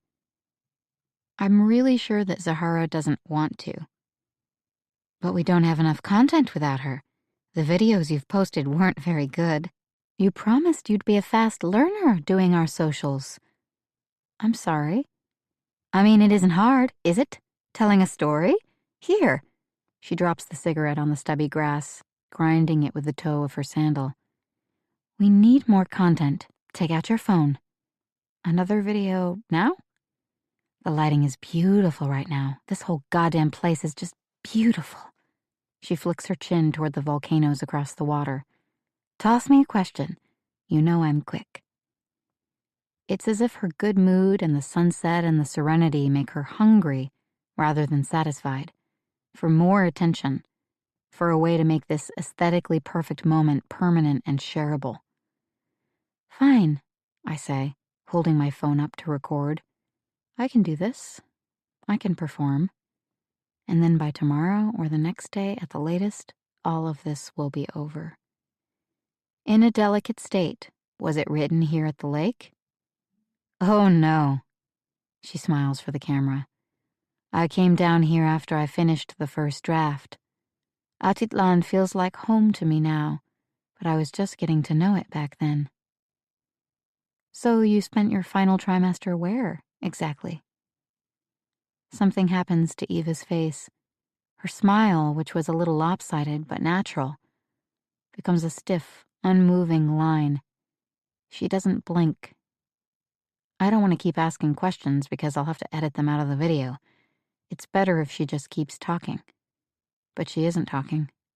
She's frozen. Never mind, she says finally. Delete that one, it's probably too dark anyway.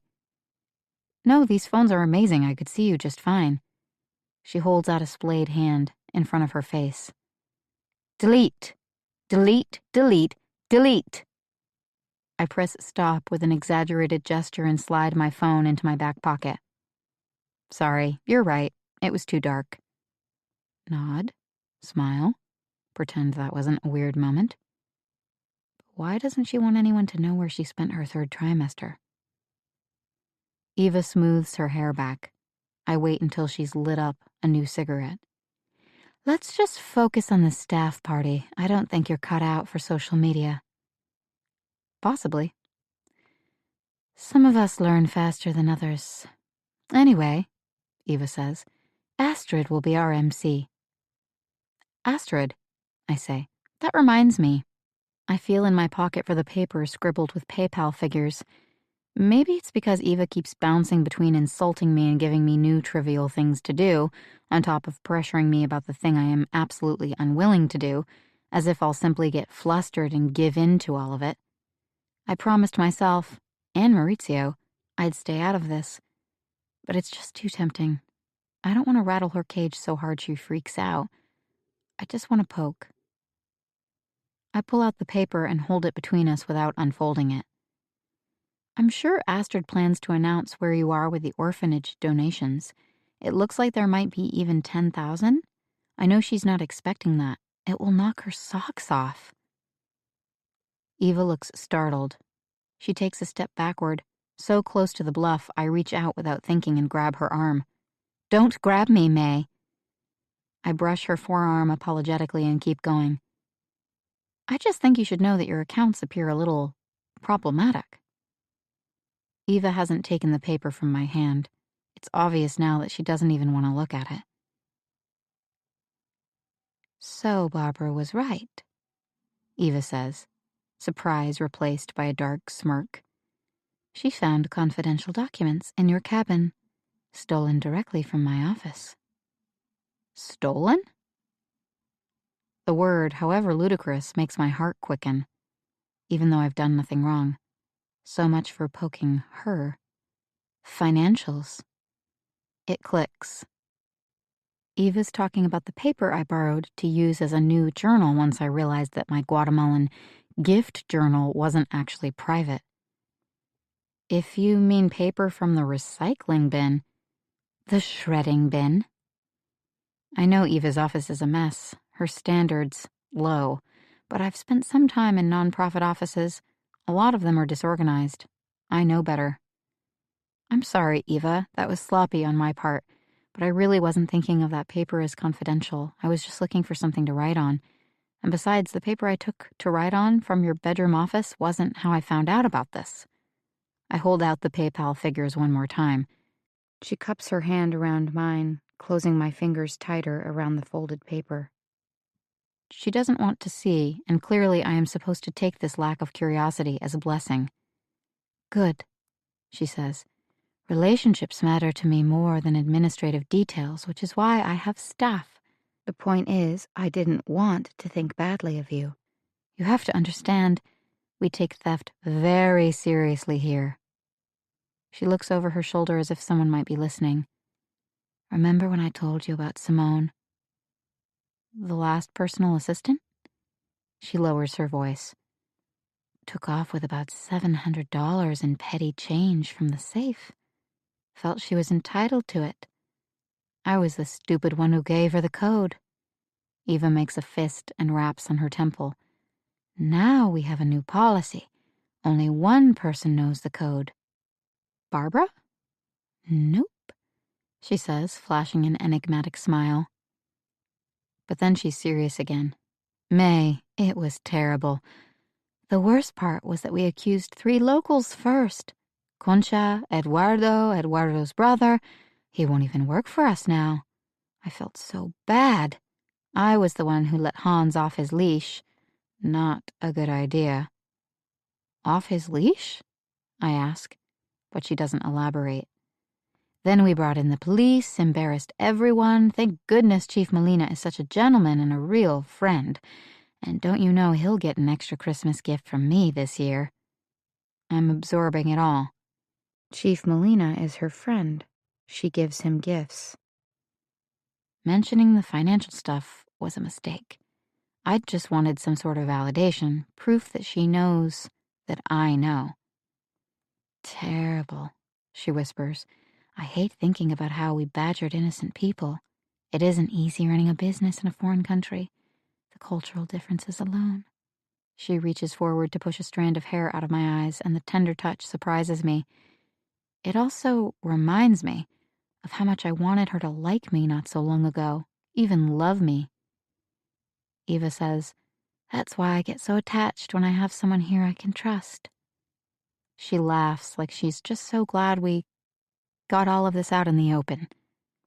I'm ready to forget the paper in my pocket, forget everything but making my travel arrangements and getting my passport and leaving this place, still in Eva's good graces, and Hans, and Chief Molina's.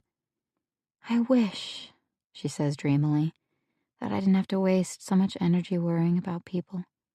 Who's got your back? Who's going to betray you? It's exhausting. I dip a toe. Maybe you just need some time off? Maurizio says you've been stressed lately. Eva screws up her face, trying to smile. Oh, what a sweetheart he is. I hear the waver in her voice. She looks away just as tears fill her green eyes, making them look even bigger and brighter. She doesn't want me to see, which must be a sign her emotion is genuine. The Mauricio comment really touched her. There's a part of me that wants to start over, even now. A part of me that thinks of the author I idolized, Eva Marshall, and remembers the first time she used the word mentor, and recognizes how much she really does try to inspire women and help them tell their stories. Maybe my destiny here wasn't to get writing feedback, craft tips, or an agent connection from Eva. Maybe my destiny here was simply to learn that people are complicated. Not all good or all bad. Not purely altruistic or purely self-serving. Eva is doing her best, walking across a cultural and political minefield, still grieving the baby she lost, still absorbing the fact that her fertile years are well behind her, trying to run a luxury retreat in a developing country, employing locals and depressives and ex-cons whenever she can, and it all leads to this: confusion, paranoia, boundary issues, and some very bad accounting.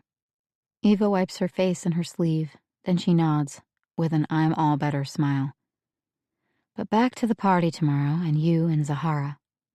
Sure thing, I say, glad we're returning to practical matters. You're the best too in this batch. She's got a more compelling story and a big following, but you're a better writer. There it is. The validation I always craved. I can't pretend it doesn't pluck at my heartstrings. Eva's bitterness is leaching out, her mood lightening. You both could stay as long as you like. Give Barbara and the others some vacation time. That's really kind of you, Eva, but I can't stay. I need to get home. Eva folds her arms and looks over her shoulder, back toward the house. This time she doesn't bother to hide her face. This time she just starts crying. She lowers herself to the ground as she sobs. Are you okay? She reaches for my hand and tugs me down to the grass. I keep expecting her to say something more, but she clamps her mouth with one hand, as if intent on stuffing the tears and the feelings all back inside. Is this really all because I said no, and she finally heard? I didn't mean to upset you, I say. She can barely talk over her raggedy wailing. Oh, May. I say more loudly than intended. Jules, if you knew the truth, the whole damn mess of it, if you knew. I don't think it's about the accounting anymore, but I have no idea what she's talking about. She shakes her head and drags a tear-soaked sleeve across her runny nose. I tell everyone they should put their stories out into the world. Your story, your truth. But I can't tell, Jules. I can't let people find out. I'd lose everything. This, my houses, my career. If they knew. Richard and Jonah and Barbara all know, but not the others. Certainly not my fans. If they only knew. Every new outburst makes me question why I keep giving Eva second and third chances. But the truth is, I still feel bad for her. This can't be an act. She's suffering. You should tell someone, I say, even though I don't know what there is to tell because it seems like the right thing to say to someone who needs a therapist or a lawyer, knowing Eva, probably both. Her voice is hoarse and high-pitched, unpleasantly childlike. I can't. I really think you should try. She looks over her shoulder again before turning back to me, pulling my hand into her lap, entwining our fingers. I won't say it more than once, so you need to listen. Okay. I face forward, ignoring the discomfort in my hand as she squeezes. I lost Adhika before she came to term, at 25 weeks. What? That's the single dumb word that drops from my open mouth. I can't help it. I'm remembering the last chapters of her memoir. There was no mention of Adhika being born that early. She was born premature? I stopped myself from asking. And died months later? No. She was stillborn. At home? No. At the hospital. I imagine Adhika as Eva described her on the page. Healthy, chubby, normal, at least until she died unexpectedly, of sudden infant death syndrome. But in the book, her voice drops. Forget about the damn book for a minute. But, I say, unable to think of anything but the book, which made no mention of a stillbirth. Adhika? What went wrong? You remember the part when we go to the hospital because I'm spotting? Yeah. That part was mostly true. But not the important part. Eva wasn't spotting, she was hemorrhaging. There was nothing to be done. Things got more complicated a week later. By that point, Eva's Facebook, Instagram, and Twitter were all blowing up with thousands of fans asking why Eva hadn't posted her daily updates. Was something wrong? Richard and Jonah told me to keep the blog and social media updates going. Just be vague for now. But a writer can't be vague, so I did the work. I wrote the scene. The scene of you coming home after the bleeding stopped, when you and Jonah have breakfast in bed. That one. It was one of my favorites. Thank you, she whispers. It was just so comforting. To write it the way it should have been. The yogurt with the fresh berries, the orange juice, Jonah's with bourbon, the way he took the brown bag with my bloodied underwear out to the trash can, the way I talked to unborn Adhika and told her how she'd scared both of us, but him especially. My new love, who until that moment hadn't fully realized how much he wanted to be a father. I think about the details, which ones are probably true, which entirely false. The bloody underwear and the bourbon, true. The idea that Adhika was still alive, false. But the breakfast in bed and the idea that Jonah was now more committed to fatherhood, those parts were a load of crap. People ate it up, Eva says. The fact that I'd been offline a week ramped up everyone's curiosity. It doubled my followers, who'd been worried about Jonah's ambivalence. This was a good moment for him as a new father, in their eyes. She's smiling ruefully. I want to shout, not too good a moment for Jonah if it never happened. But I can't process this yet. I still don't completely understand. Richard had been telling me to keep my platform growing, Eva says. He told me to keep doing what I was doing. More blog posts and updates followed. She wrote about bed rest, about eating well for healing, about her ever-swelling breasts. She wrote about the true cost of middle-age fertility treatments for AARP's magazine. She wrote about 50-something sexual desire for Cosmopolitan. She wrote about her love for Jonah and the trickiness of third-semester sex. For Modern Love, an essay that was optioned for a television episode. Now her fans thought she was 8 months pregnant. In reality, she was 1 month past losing Adhika. I considered everything, says Eva, who has been squeezing my hand so hard it's gone numb. I was staying up all night, researching adoption. I thought I'd get that arranged, then come clean about the death, but still managed to write about it all in one package, including my brief inability to tell the truth. But it would have a happy ending. My fans would understand. We hate a person, we decide she's beyond forgiving, and then we do forgive. Hate the sin, love the sinner. We feel better about ourselves for being so generous. It's sunshine after a storm. Everyone feels clean again. My beautiful new adopted child would be the focus. It would be fine. But you didn't adopt. It's not so easy, she says, spitting out those words with a final burst of venom. And Jonah didn't want to adopt. I would have gone ahead without him, but with the time pressure and everything else going on. That week, Richard sold the unfinished memoir at auction with 6 publishers bidding. He knew everything, but he wasn't concerned. One thing at a time. The recent articles and essays in Eva's solid follower numbers sealed the deal. She kept blogging about the end of her pregnancy, and about the birth itself, and about the first days after the pregnancy. She blogged about her decision not to post baby photos, much as she claimed she wanted to, because she had considered the matter in depth and taken inspiration from Uma Thurman and other Hollywood actors who keep their babies out of the media. I'm losing track of it all, stuck in Eva's hall of mirrors. She gets a dreamy look. The responses. People loved that I was opening up. But you weren't opening up. You were inventing. I can't reconcile this complicated deceit with the author who guided me through my adolescence. Those candid, heartbreaking stories had to be true. The idea that any place or event or even something simpler, a face in the crowd, an emotion, even a smell, was invented, makes me feel not only distant from her but from my own younger self. The girl who felt trapped in suburbia and lost her virginity in a sandwich shop and would have given anything to be Eva Marshall, mascot of the punk era, living it up in her teens and then, decades later, still refusing to take shit when her dream was on the line. I couldn't bear to lose that version of Eva. I couldn't bear to lose that hopeful version of myself. But all this you're telling me now, it's all true? Of course it's true. Why wouldn't it be true?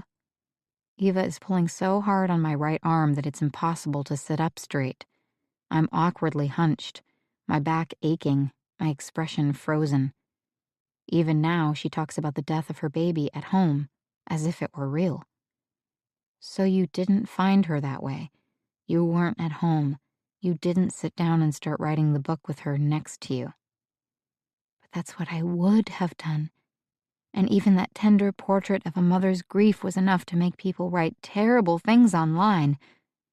Imagine if they knew those last 3 months had never happened. Imagine if they knew where I was living when I... Wait. Where you were living? Or back to that question again. I try to remember scenes from the later chapters of her book. I recall the vague outlines of a beautiful house, a brightly lit kitchen with oil lamps and a blue ceramic bowl filled with local organic pears. I picture evergreen trees visible out the window, light and fog. Was this her California house? Her other one in Maine? Or maybe it was Vermont. Pears or pine cones in a decorative bowl, cypresses or spotted cows visible through her kitchen windows. Such beautiful, concrete details in everything Eva writes. But the details don't matter. None of it happened. Eva presses the heels of her hands against her cheekbones, blotting the tender, damp skin. People are always asking me where I am, wanting to send me wine from their vineyards or goddamn fruit baskets. And those cookies! When my biggest fans heard I was in the hospital, they deluged me. DM me your address. I won't share it with anyone else. I just have this wonderful thing to send you to make you and Adhika and Jonah feel better. This was when I was at the hospital, spotting. In real life, she was bleeding heavily. In real life, Adhika was stillborn. In real life, I am putting it together, finally, including why her location mattered so much. Hospital records might be traceable.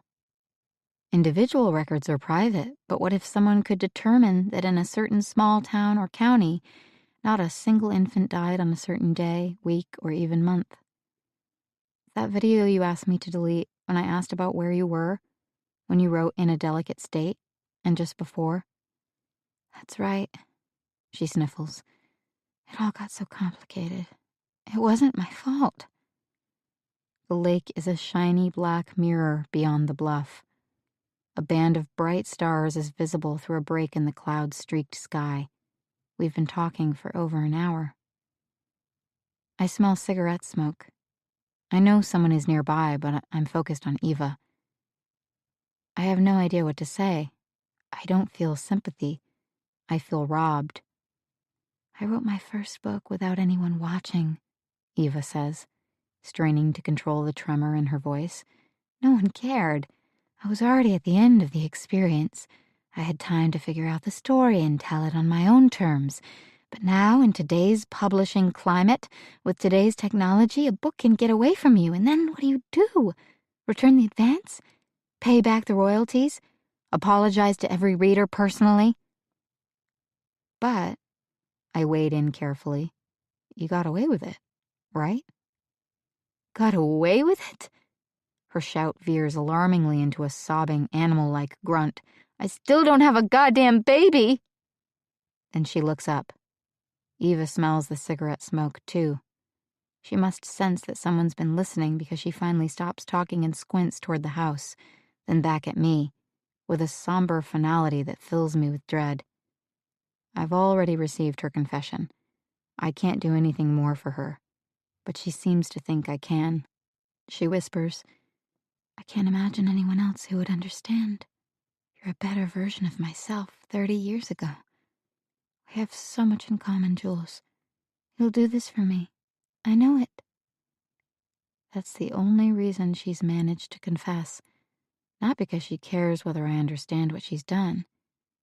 Only because she needs me to understand what still has to happen next. She wants a baby. Needs a baby. And I'm the one, Eva thinks still, who can give it to her. Chapter 21. Rose. Later that day, on the way back to the classroom from a bathroom break, Rose follows Rachel to their seats. She wants to say something about the difficult workshop yesterday and the invasive writing exercises today, but Rachel speaks up first. I've decided to write some hard news scenes involving my children. This time I'll use their names. Rachel laughs, but the mirth sounds forced. Can I email pages to you? Me? Rose asks. She feels inadequate to the task. Possibly the least experienced writer here. Why me? You seem like someone who thinks for herself. The compliment catches her off guard. Rachel adds, I understand you don't have children, so that part of my story may not interest you, and obviously I led a messed up life. No, Rose interrupts. We've all done things we regret. Of course I'll read your pages. And make a few notes? Eva doesn't really let us critique each other, but that's why I came. I'll do my best, with pleasure. Rachel has turned back again, digging into her backpack for a pen, when Rose adds, Thank you for giving me something to do. I feel so useless sometimes. She stops speaking. The emotion has balled up in her throat. Any moment now she could easily break down into sobs, and no one would understand why. Or maybe, even without any explanation, they would. Rachel reaches for Rose's hand and squeezes it. Me too. The next two workshops, Pippa, Hannah, are followed by a late lunch. Then they regather for a final activity. Eva rings a bell at the front of the classroom to get their attention. A little break from talking about writing. Good, thinks Rose. Anything but another prompt requiring her to confess something sordid or sad. We have a special guest. Or that was the plan, if that certain person will please hurry up. A Swedish woman named Astrid, who is somehow associated with the local orphanage, asks, Should I start? Maybe just a few words. Astrid is 30-something and slender, with white hair tied back in a ponytail no thicker than Rose's thumb. A brightly colored woven belt cinches her slim jeans. On top, she wears an indigenous-style shirt, embroidered with big flowers, tucked in.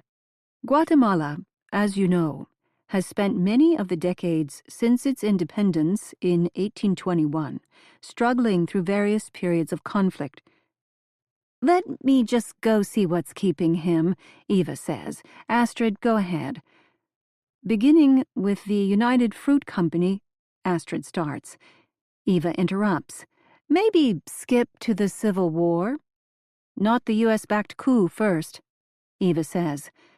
I'm sure they all know about that. Rose looks at the blank faces around her. No, they don't know about that, and they still won't, because Astrid has now jumped ahead. From 1960 to 1996, for 36 bloody years, the government clashed with leftist groups. Among the issues were land distribution and the inequality between mostly white European-descended landowners and the indigenous poor. Rose wonders if she's the only one noticing that Astrid is European, that Eva is American, that everything they're hearing would suggest that white people, white companies, and white governments haven't been such a good deal for Guatemala.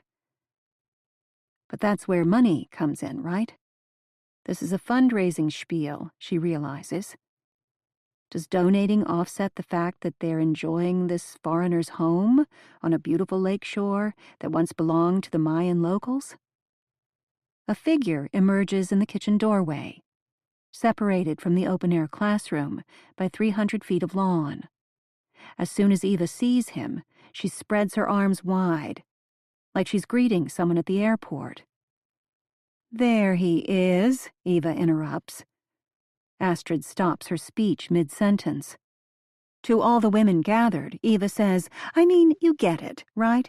This country's been through hell, and the orphanage needs money. That's really all that Astrid came to say. Shoes are fine, clothes are fine, but the best thing is cash. They need cash. Eva puts her arm around Astrid's shoulders and squeezes. With mock exasperation, she adds, You'll understand better when you have a real human being to illustrate all the facts and figures Astrid has been telling you. Here he comes, finally. The young man, advancing slowly toward them, has walnut-dark skin and wavy hair. He's wearing expensive-looking loafers and a western shirt with button-snap pockets. Italian? Texan? No telling. But he's undeniably handsome, Rose thinks, admiring his full lips and long eyelashes. Halfway to the classroom, he pushes back his shaggy forelock. The nervous gesture makes him look younger, 20, or even 18, a child.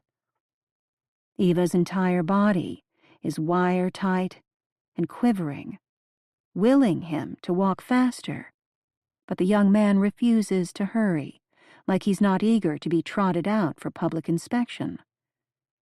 Rose notices Lindsay lifting an eyebrow. Interesting.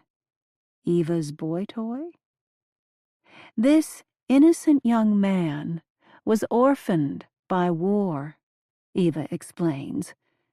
Suddenly the young man looks up and catches Rose's eye, and he startles, inhaling audibly. Their gazes lock. He looks scared. Rose feels her entire face and body flush.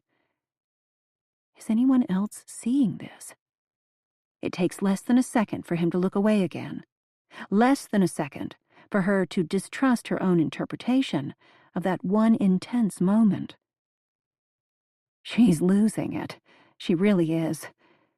It's just like Matt and Ulyana tried to tell her. There was no reason to come here.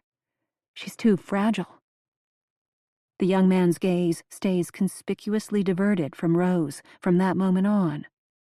He climbs the step into the front of the classroom, approaching close enough for Eva to loop an arm around his shoulder and pull him in for an awkward hug before Eva spins him to face the women riders. Maurizio, meet my class. Class, meet my son.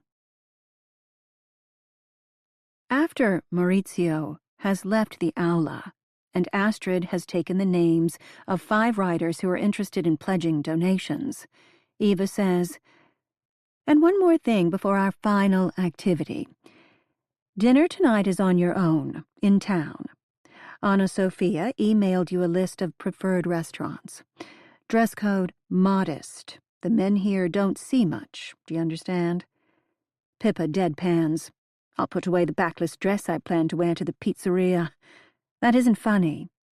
And I'm not worried about you, Pippa." Eva turns to face Scarlet, frowning. "You, on the other hand, you remind me of my daughter. Do you have anything less snug?" Scarlet's wearing a t-shirt with a surf logo on it. The shirt is form-fitting, but high-necked, as all surf shirts are.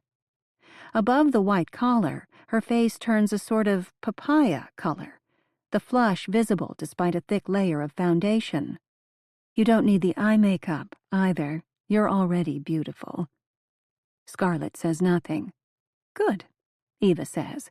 "That's settled." "One last writing prompt for the day," Eva announces. "Then we'll be done. I see a few of you squirming. If you need to use the ladies' room, go now and hurry back." Isabel and Scarlet jump up. Rose, always eager for one more chance to peek around the house, or be anywhere but the classroom, follows. Isabel is the first to reach the nearest bathroom, just off the kitchen. Rose stands behind Scarlet, who is staring with extreme focus at her phone, trying to avoid conversation, Rose feels certain.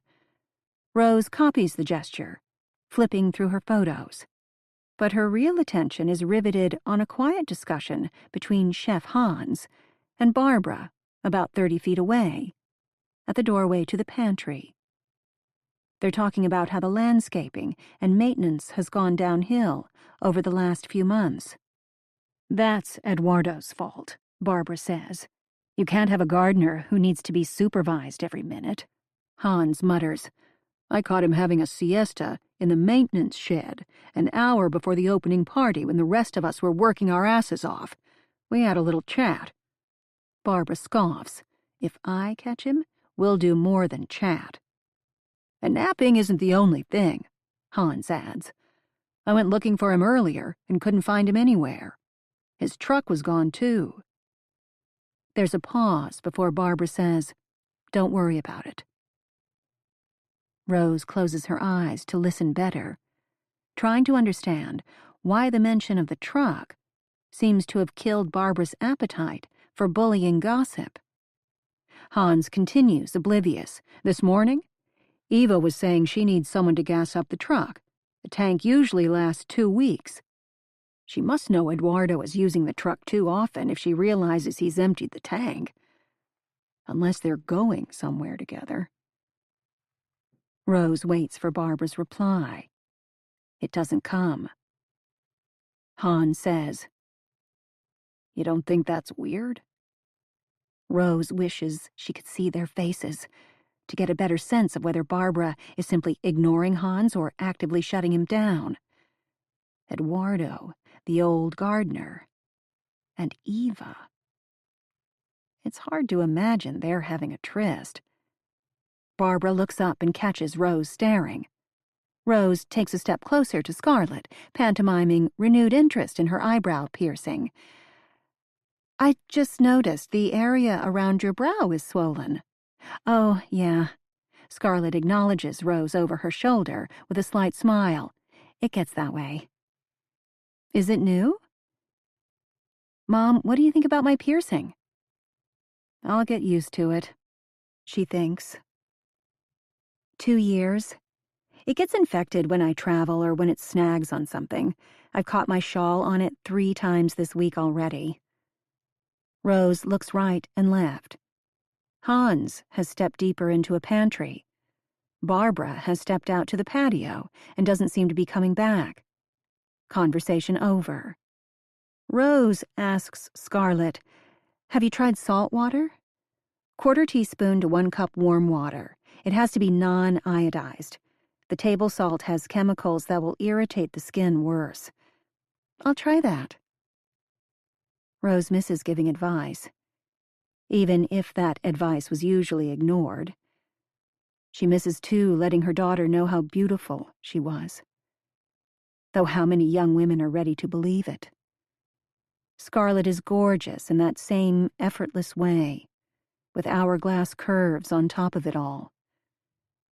Rose remembers Eva's essay about deflated boobs post-breastfeeding.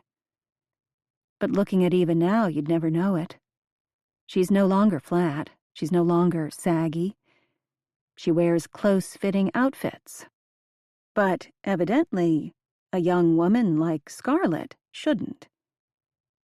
Rose had to bite her tongue around Jules, too, knowing that men can be predatory. When Jules was 13, Rose wished she wore less mascara. By the time Jules was 16, Rose realized that a little less mascara wasn't going to save her daughter from harm. Any thoughtful woman knows it, too. It's one thing when Eva attacks writers about their manuscripts, but watching Eva pressure Scarlett about her appearance opens up a gap in the clouds that have hovered too persistently around Rose's head lately. Light, fresh air, and common sense all come streaming in. Eva attacks them all where they are weakest.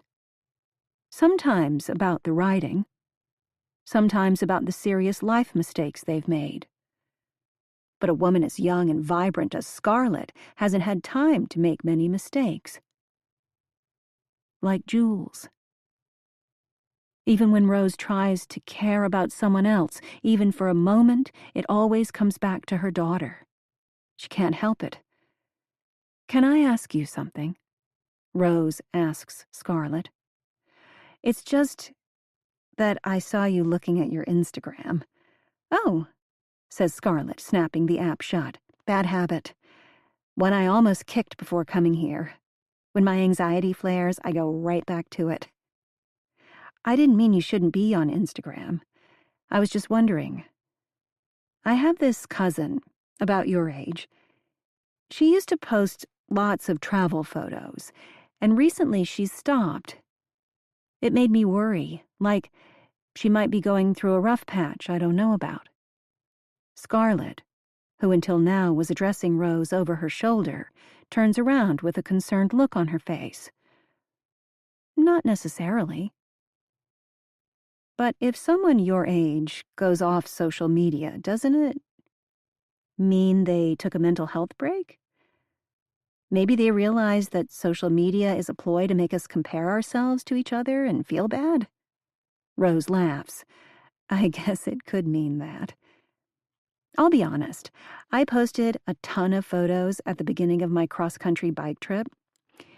I loved the comments. 'You're so adventurous, so brave. You can do it.' And then a month into my trip, 'OMG, you've lost a ton. What, you're effing gorgeous now.'" "I can imagine," Rose says, smiling.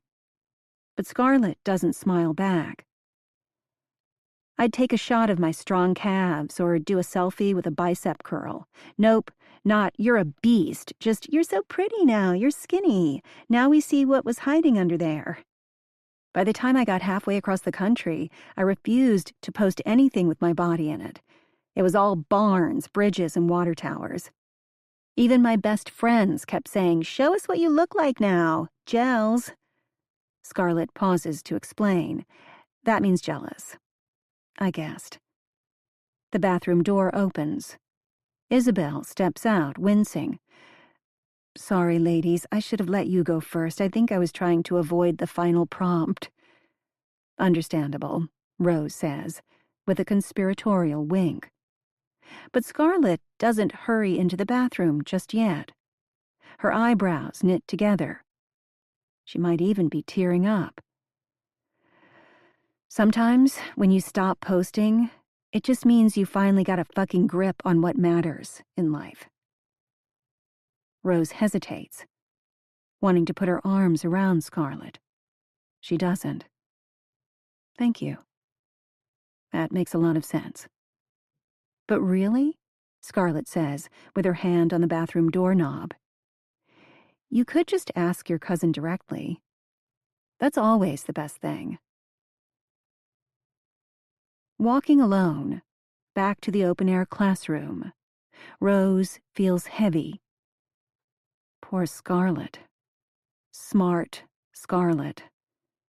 But still, poor Scarlett. To ride thousands of miles, only to realize your friends are idiots and the only thing people are excited about is your weight loss. And poor Jules. When she stopped posting lots of photos, why didn't Rose simply ask? For the same reason she doesn't like memoirs. She reflexively turns away from things that are sad or uncomfortable. She doesn't like digging into the past, or focusing on the negative, or unleashing barely tamed inner demons. You don't have to pretend to get along with Ilyana, Mom. You shut out the bad stuff. You'd know a lot more about yourself if you tried. Maybe keep a diary. 3 months ago, Rose might have replied to Jules's sassy criticisms by saying, "Look at your Instagram. You're a private person too, hiding your face all the time." Maybe Jules hadn't been hiding at all. Maybe she was hiding back in college, when she posted hundreds of falsely cheerful photos, even when things weren't going well. Maybe, over the last year, Jules had decided to stop playing that game. Maybe, in the final months of her life, she was on the way to becoming her best, most authentic self. And then again, Jules lied about the grad school applications. No, Rose thinks, refusing to let the doubt infect her all over again. No. Jules tried to tell her. A degree doesn't make you a writer. Rose was the one who wouldn't listen. Jules would have told her when the time was right. She was trying to put her foot down. She was ready to decide her own future. Jules may have been anxious, but she wasn't apathetic. Rose knew Jules. She knows her still. The view in front of Rose gets glassy. Never mind her daughter's Instagram. Rose has her own family photos, and the smiles in them are genuine. She brings her phone closer, flicking in search of a favorite image from their last family holiday, when a hand drops onto her shoulder. She spins around, startled. It's the young man, Eva's son, from the orphanage talk. He grabs her by the arms, his thumbs firm against Rose's biceps. "It's you." His voice is strange. He's standing too close. Rose's heart bangs hard in her chest. She twists out of his grip. He lets go of her arms and takes both her wrists, clasping hard enough to make her wince. "I thought, he stammers. His eyes seem to be fixating on something. Maybe the silver bangle she's wearing. He whispers, "Don't be afraid." But it comes out as a guttural sob, like he's overcome by emotion. She follows his gaze to the spot above her left wrist bone, where she has a tattoo no bigger than a dime, half hidden by the bangle. R and J in cursive, intertwined with a rose next to it. Her daughter had the same one on her ankle.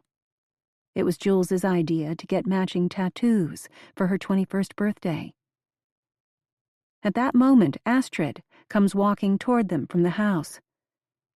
He releases Rose's hands, their faces still close, switching to Spanish.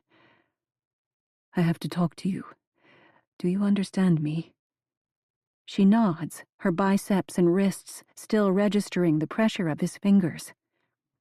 Astrid smiles at them, sauntering past. "Hey guys, workshop almost done?" "Yes," Rose barely manages to say. "You and Maurizio doing a little garden tour?" Maurizio reaches down and snaps a blossom off a flowering bush at the base of the stairs. "Pretend we're not talking about anything serious," he continues, in Spanish, holding the pink blossom close to her face. "Smile. Am I talking too fast?" If Astrid spends a lot of time in Guatemala, she must understand some Spanish, Rose thinks. But maybe not. Eva doesn't. "You do a great job with the plants," Rose says in English, feeling torn between wanting to hear what he has to tell her and needing to put some distance between them. She can't quell the alarms in her body. He grabbed her so roughly. She stammers, "What's this flower called?" Astrid stops 10 feet away from them. "Maurizio, is Eva still in the classroom?" She shades her eyes with a hand. "Never mind. They must be wrapping up. I see her coming." "It's not what you think. Don't let anyone know we've talked. It's important. You understand?" Maurizio pushes the flower closer to Rose's face, his hand crushing the petals as his eyes continue past her, tracking the progress of not only Eva, but all the women pouring out of the classroom. "We have to go somewhere private, so I can explain." "So pretty," Rose nods. "And who are you, exactly?" "Maurizio." "That's not what I meant." But she knows already. The boyfriend. He must be. Rose leans closer, pretending to smell the crushed petals. And she can smell, not the flower, but him. Layers of scent, cologne, hair gel, but also sweat. She can see a sheen on his forehead, the panic in his eyes. His trembling fingers touch her cheek. She can smell his fear. In Spanish, he whispers, "If I can't find you again in a few minutes, I'll meet you in town. I can't let her hear." Rose whispers back in Spanish, "You know where I'm staying?"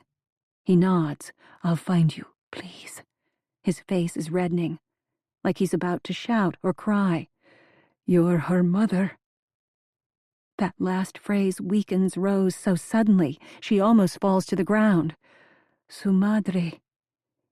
Yes, she is. Oh my God, yes. He knows something. He whispers, "Tengo miedo que..." Afraid? Her mind is spinning. The words won't come fast enough. "Sobre qué? Dígame." "No confíes en..." Don't trust who? Which one?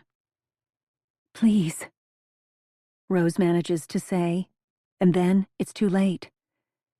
Eva strides toward them, her voice a bright bell, ringing with adoration for Maurizio. "Honey, there you are. We need to meet with Astrid about the orphanage, all three of us."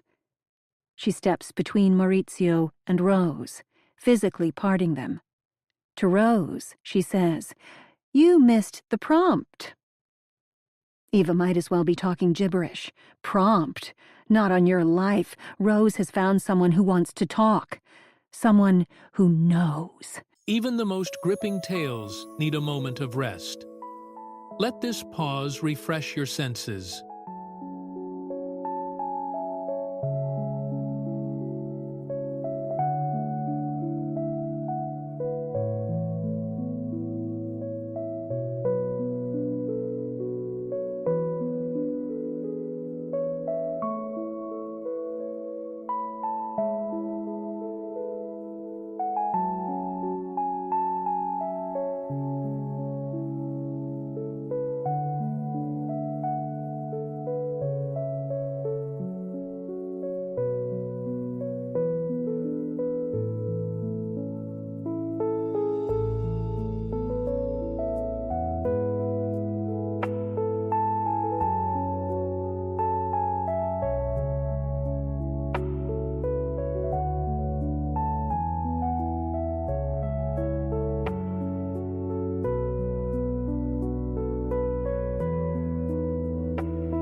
Eva loops her arm around Maurizio's waist, pulling him away.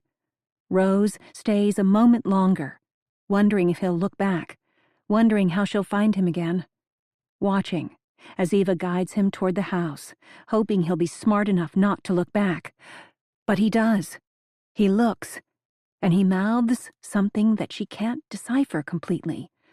A 3-syllable word. Milagro. A miracle. Or peligro. Danger. But which one? Chapter 22. Jules. I stride through the dark back to my cabin, eager to shake off Eva's desperate pleas. Gabby and Mercedes are at dinner in the main house. No thanks. I can't deal with a group, and I've got my own granola bars. My phone dings. A text from Eva. I'll have your passport returned in the morning. See? It's all going to be fine. I search flights. The first affordable one is an entire week away. I could head to Antigua on the way and kill a few days there. To celebrate my near freedom and shake off my anxiety about Eva's roller coaster moods, I decide to go to bed early, then join a group pre-dawn volcano hike organized by a woman who works for the hostel in San Felipe. It's my last chance to do anything adventurous around Atitlan. I send Eva a text saying I'll make sure to be back well before 8 a.m. in time for work. I can be reasonable. Maybe it will help her be reasonable in return. She responds, "Not my preference, but do what you must." Good enough. The hike is easy. The sunrise, partially obscured by clouds and wildfire smoke, but still pretty. The backpackers ooh and ah at the volcanoes and the shimmering lake below. But the truth is, I've spent all week looking at similar views.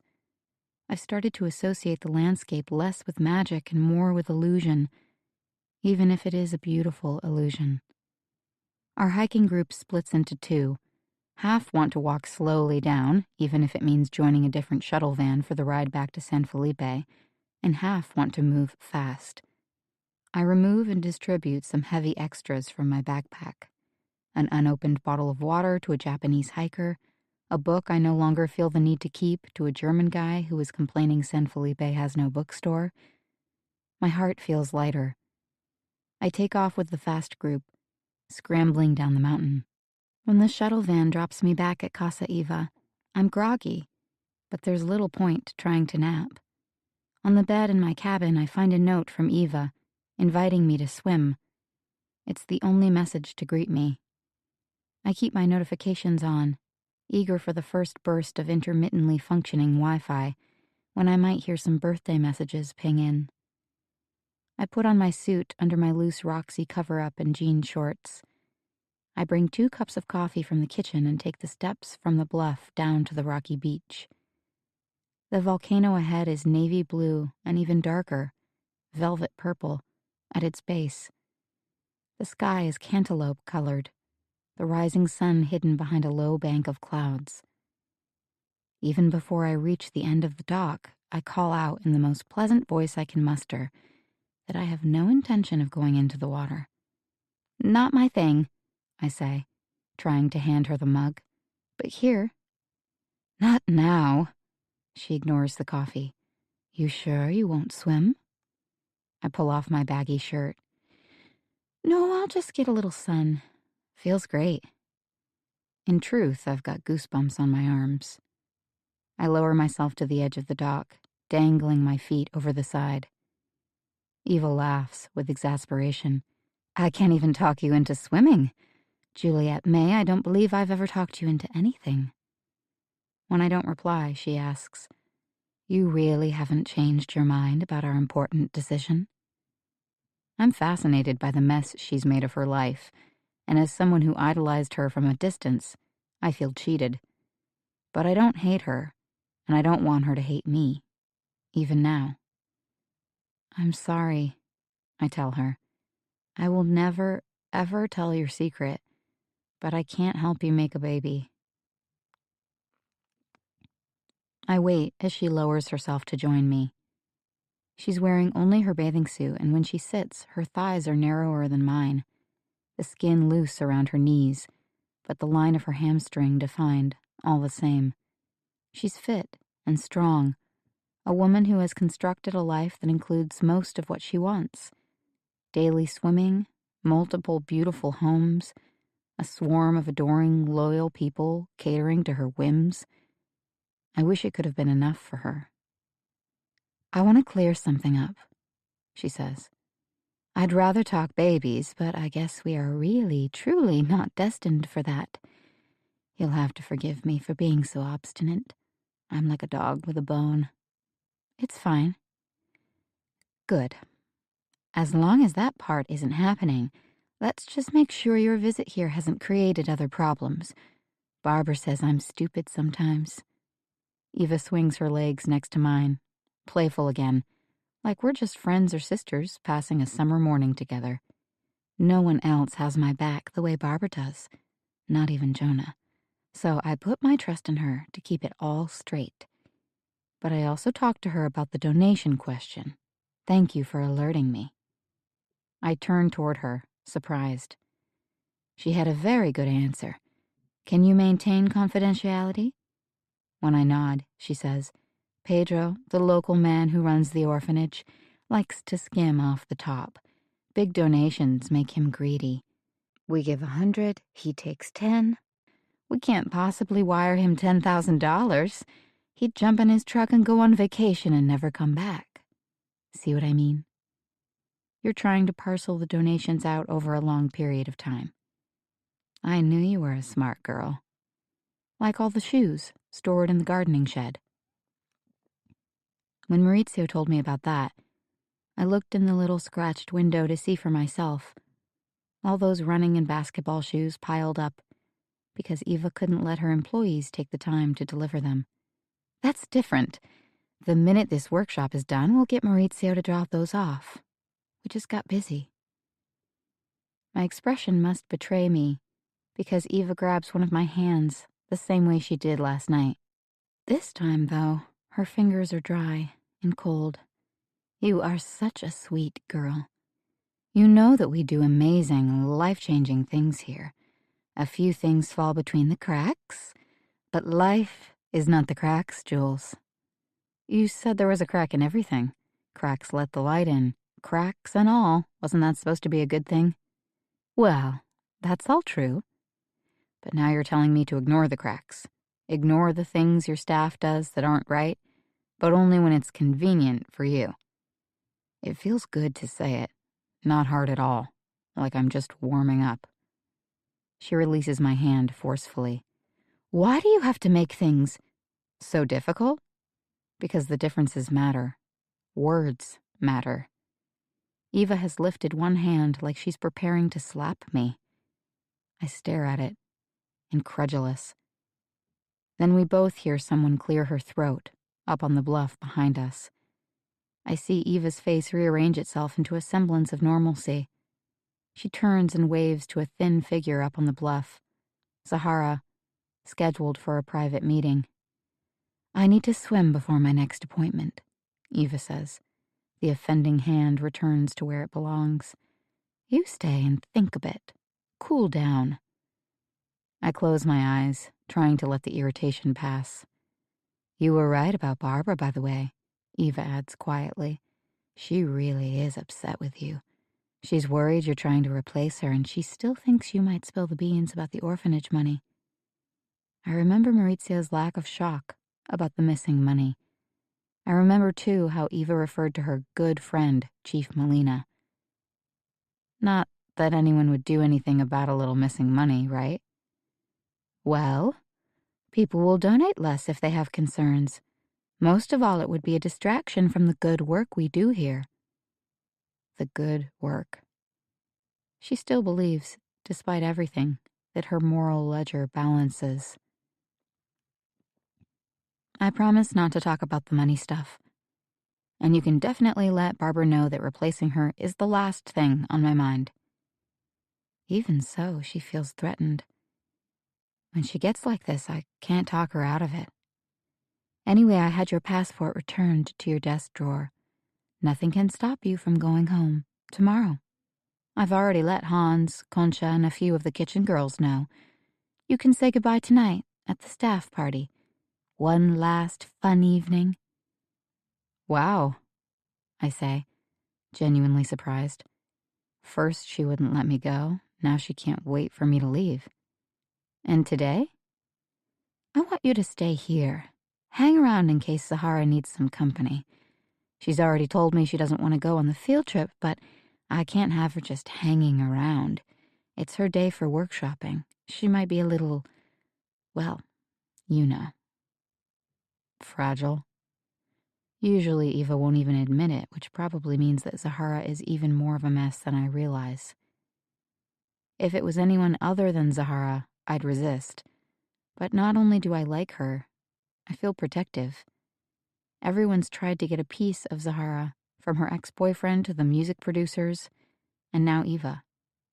I can do that, I say. Good. Eva dives into the water, an excellent racing dive, toes pointed. I stay behind, thinking, damn, I just turned 23, and I've been fired from the first job I ever cared about. I pick up my phone and type a text that won't send until I'm closer to the house. If the Wi-Fi isn't stuttering, it might not send for hours. Happy birthday to me. Not an auspicious start. Zahara's private meeting goes well, it seems, because at 7:45, she and Eva come out of the house arm in arm, bouncing along like teenagers, headed toward the outdoor classroom. I head into the house, toward the supply cabinet where we keep extra whiteboard markers. Closing the cabinet, I turn and almost walk into Barbara's chest. Looking for something? Just these, I say, inching back. Eva told me to bring a fresh set to the classroom by 8 o'clock. You know, she says, blocking my path. Eva has new favorites all the time, like that new singer girl, so don't feel special. I don't. I've changed the passwords. You're not to check email, PayPal, anything. Eva doesn't need you. That's great. And you'll never write like her. I'll never write like her. I laugh. That's really interesting, Barbara. I start walking out, nearly make it to the doorway before turning around. Eva did remind me that the low cost of living here is fantastic for a writer. It's a magical place, truly inspirational. Maybe I should stay. Barbara's hand flies up to rake her thinning brown hair. It takes so little to hurt her. Threatening to remain anywhere near Eva's domain is enough. I keep walking, glad for the fresh air. But I feel wrong, jumpy, and off-kilter. I shouldn't have said so much to Barbara. I shouldn't have taunted her. I'm on kitchen duty until 9:15, and I stay out of view, because I don't have energy for dealing with workshoppers this morning. Luckily, after Zahara's group workshop, they all head down to the beach to catch a water taxi. They'll spend the entire day shopping for woven handicrafts at a bigger village across the lake, giving the staff a huge break. Yo, says Zahara, at my shoulder when I wander out to the patio for a cup of coffee. So you really didn't want to go on the field trip? I didn't go. You're very special if Eva is letting you hang here all day. Very special, Zahara repeats. You all right? She's dreamy, a complete change from the high-bouncing, fast-talking person I saw yesterday. Private meeting with Eva was weird. We only talked about my music. In the group workshop, on the other hand, we finally did talk about my writing, which was sort of worse. I don't know. She trails off, face darkening. No offense, but did you take something? I wouldn't judge. It's stressful. Taking something. Good idea. She lifts the lid of a large cooler under the table. It's empty. No ice, even. No, I'm asking in the past tense. Did you take something? She tries a cardboard box next to the cooler. Bingo. She lifts a tequila bottle and holds it next to her face, pressing it into her cheek. The amber liquid winks in the sun. Her kohl-rimmed hazel eyes, a shade darker than the tequila, look mostly normal, the pupils only slightly enlarged. That's for the party. We'll have margaritas tonight, I promise. Margaritas are for kids. They really aren't. Play hooky with me. We don't have to play hooky. We're not at school. I was asked to help tidy up the garden paths, but I've also been asked to keep an eye on Zahara. Direct order from Eva. I've got my bathing suit on, Zahara says. Do you? Under my clothes. Good, and I need something to take the edge off. I think the edge is already off. She finds this hilarious. Never mind. She pats her hoodie pocket. Whatever is in that pocket isn't our friend. If she continues to go the pill route, there's no way I'll be able to monitor her. I already nixed tequila for now. The goal is to reduce risk. Eliminating it entirely is impossible. I've got something perfect. Stay right here and I promise to bring you a present. I dash into the kitchen and come out with a bottle of sparkling white wine, a carton of orange juice, and 2 plastic cups. Jules, I love you. And you'll still love me in the morning. Let's hope. It's just like babysitting, if one were allowed to administer small doses of sedative to toddlers in one's care. We sprawl on the deck, tanning and drinking mimosas that warm as the day passes. After a while, Zahara decides to wade into the lake. She's wearing her white gloves, which is a good sign. She can't be too drunk if she's remembering to protect her hands. I continue catching up in my journal, one loose page at a time, unwilling to toss those spreadsheets Eva was so worried about, because this handful is all the paper I have. I tuck the finished ones into my backpack until I can store them safely later with the others in the cabin. When I have to pee, I hop off the base of the dock into shallow water, wade to my waist, and let her flow. But no farther. If you'll come dry off, I'll find us a bag of tortilla chips, I tell Zahara. And another bottle of white wine? And a cup of ice? And while you're gone, can I borrow a piece of paper from you? My phone's dead. I need to write something down before I forget. As we enjoy our second batch of mimosas, heavy on the wine and light on the OJ, she finally tells me what happened during the workshop. I'm not in denial. I've already written 2 songs, 3 if you count today, about what happened in that fucking hotel room. I don't need Eva to drag it out of me. With a song, you can get the emotion, and the imagery without having to be all anatomical. Exactly. And my mom, what about someone like her? I don't want my mom having to read hundreds of pages about those 5 days in Las Vegas. If it's just a few pages, I can slice them out with an X-Acto knife and send Mom that copy with a note. Cleaned it up for you. You'd do that? Absolutely. And she'd understand. It would be like me picking one of those wicked long red chili peppers out of the chicken kung pao and telling Mom, I'm just pulling out the part that will hurt you. Oh, my mom used to do that for me too. Pick out the chili peppers. That's what moms do. That's what moms do, I repeat, getting misty. Oh, shit. Babysitter down. All those mimosas are nothing for Zahara, but I'm getting wobbly. Zahara pulls out her phone to show me pictures of her mom. Battery's dead, I remind her as she keeps pressing the button. Ah, fuck. I miss my family so much. I break down then and tell Zahara that it's my birthday, and I'm not even getting messages, and no one seems to know I'm here, and I just want to be home now. Oh, honey. I'm heading from self-pity to indignation. I'm tired of being the voice of reason. I'm craving abandon. and that's not good. I fetch the tequila bottle and bring it back to the dock with a lime sliced in half. The light is getting soft. Shadows are creeping up the base of the volcano.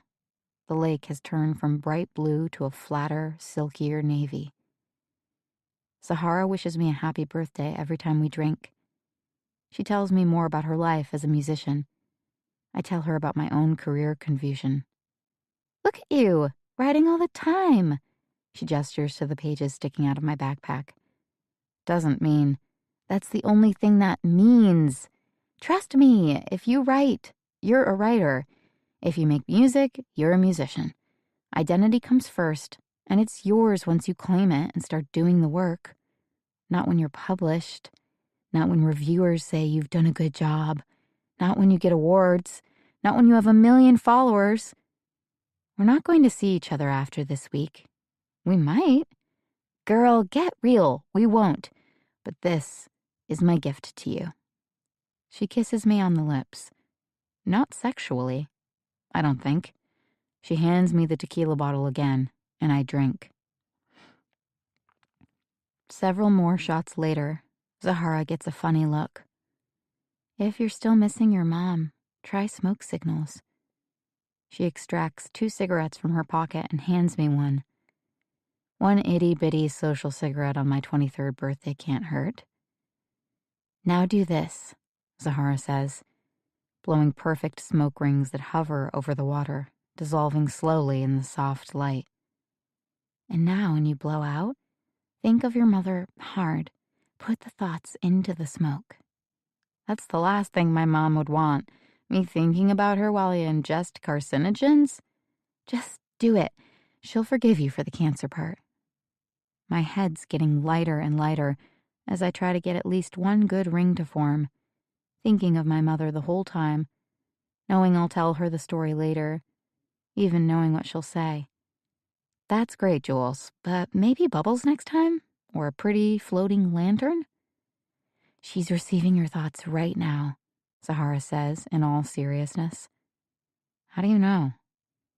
Zahara stubs out her cigarette under her sandal. My mom received all the thoughts I sent her a year ago from the hotel room in Vegas. No, I say under my breath.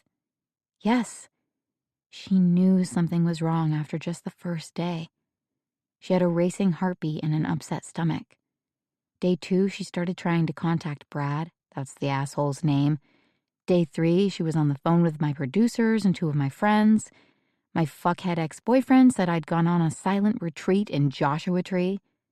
My mom tried to believe it, but she couldn't stop feeling sick.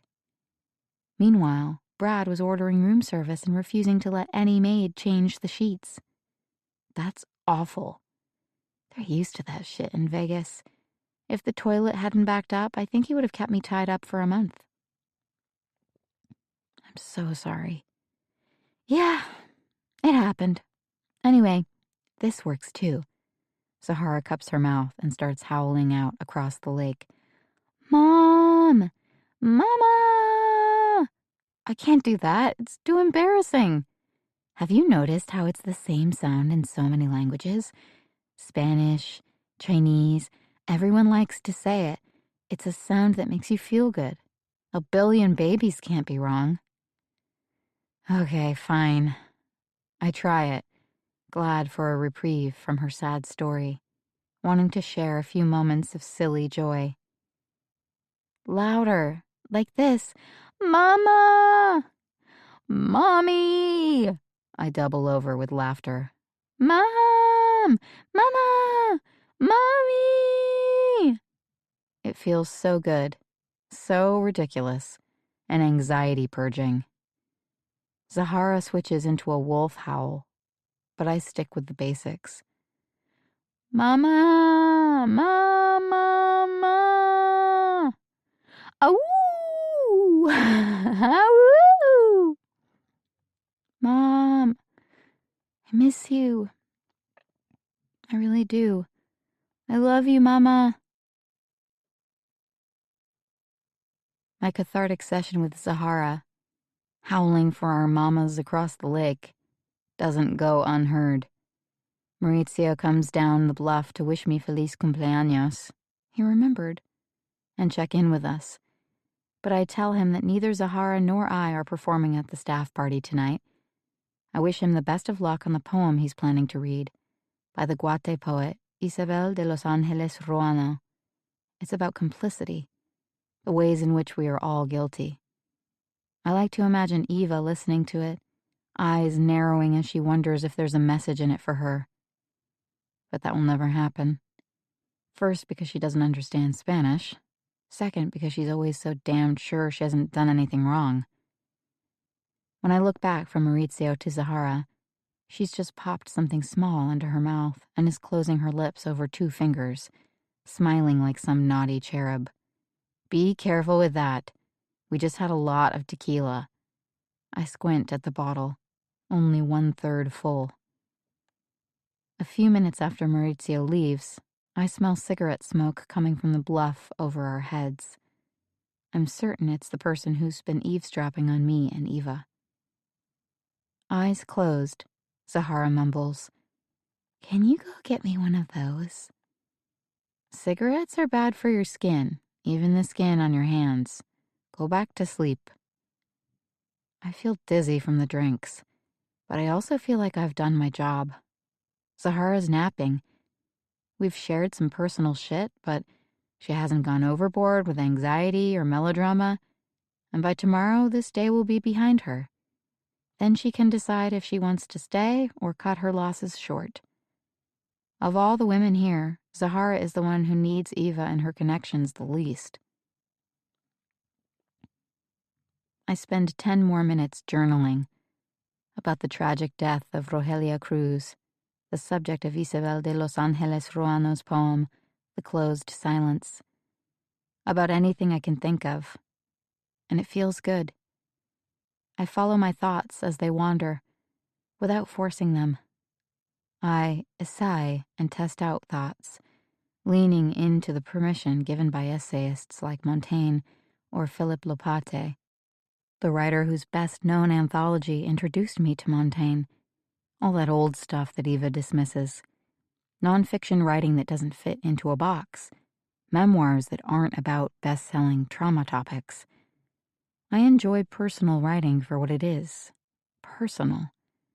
Not designed for public consumption from the first draft, but a process, instead. A way to notice more. To turn outward, sometimes. Not exclusively inward. If you write, you're a writer. Zahara made it sound so simple. It's a better mantra, one I'm willing to take home with me. I run the 3 bottles and empty juice carton back up to the kitchen.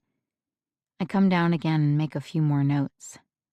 Zahara rolls to her side, wiping drool from her cheek.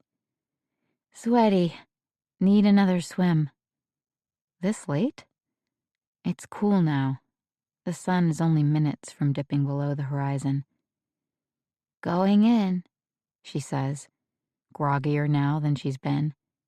And Jules, you appreciate that mom of yours. I won't be seeing mine for a long time. Why? Zahara has waded up to her thighs and peeled off her white gloves. I don't see them on the dock or on the beach. She died a week after I got out of the hotel. Aneurysm. With that, Zahara plunges headfirst into the water. Chapter 23. Rose. Rose loiters on the lawn, long after most of the other women writers have left to catch a water taxi to town, replaying the conversation with Maurizio. Surely he'll find a way to talk to her privately. Town is small. He'll find her. A better plan than talking here. Safe. Simple. But if it's so simple, why does she feel at this moment like she dare not leave? Like there's a chance he knows something about Jules, and she might never see him again. She lurks near the steps, watching the house just in case Maurizio manages to sneak back out. But he doesn't. Not even after Eva reappears. crossing the lawn toward the classroom again. "Don't walk the road alone," Eva says as she passes Rose, without bothering to look up. "At the very least, pair up." Rose notices that both Diane and Lindsay have stayed back as well, each of them eager to get a few minutes of Eva's time. Diane is bubbling over with enthusiasm for the orphanage talk. She's hung back to promise a donation. "Whatever you need. I can't imagine anything more important." Eva asks, "What were you thinking of giving?"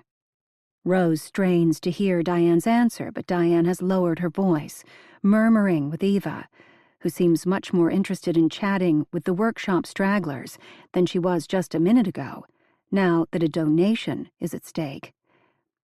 "Go up to the house," Eva says to Lindsay. "I'll be there in a minute."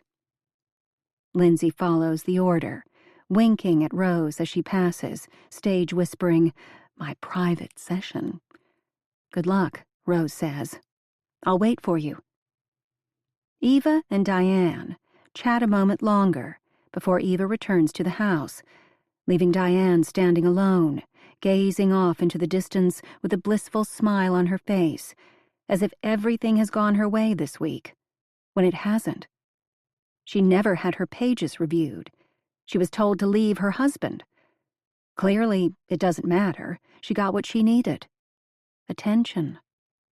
Maybe a new purpose. Women's voices trickle down the steps toward Rose, confusing her for a moment, because after all, the workshop participants just left. "Beautiful day," says a 60-something woman with impressively inflated lips, painted the same shade of red as her stylishly oversized eyeglass frames. "Yes," Rose answers, stepping out of the group's way. "Are you all here for private meetings with Eva?" "No, we come here before dinner, just to write," a second woman says, gesturing to her laptop bag. "It's an alumni perk." They've already stepped past her and are fanning out, with two heading toward the edge of the bluff, one to the open-air classroom, and one to an Adirondack chair at the far side of the lawn.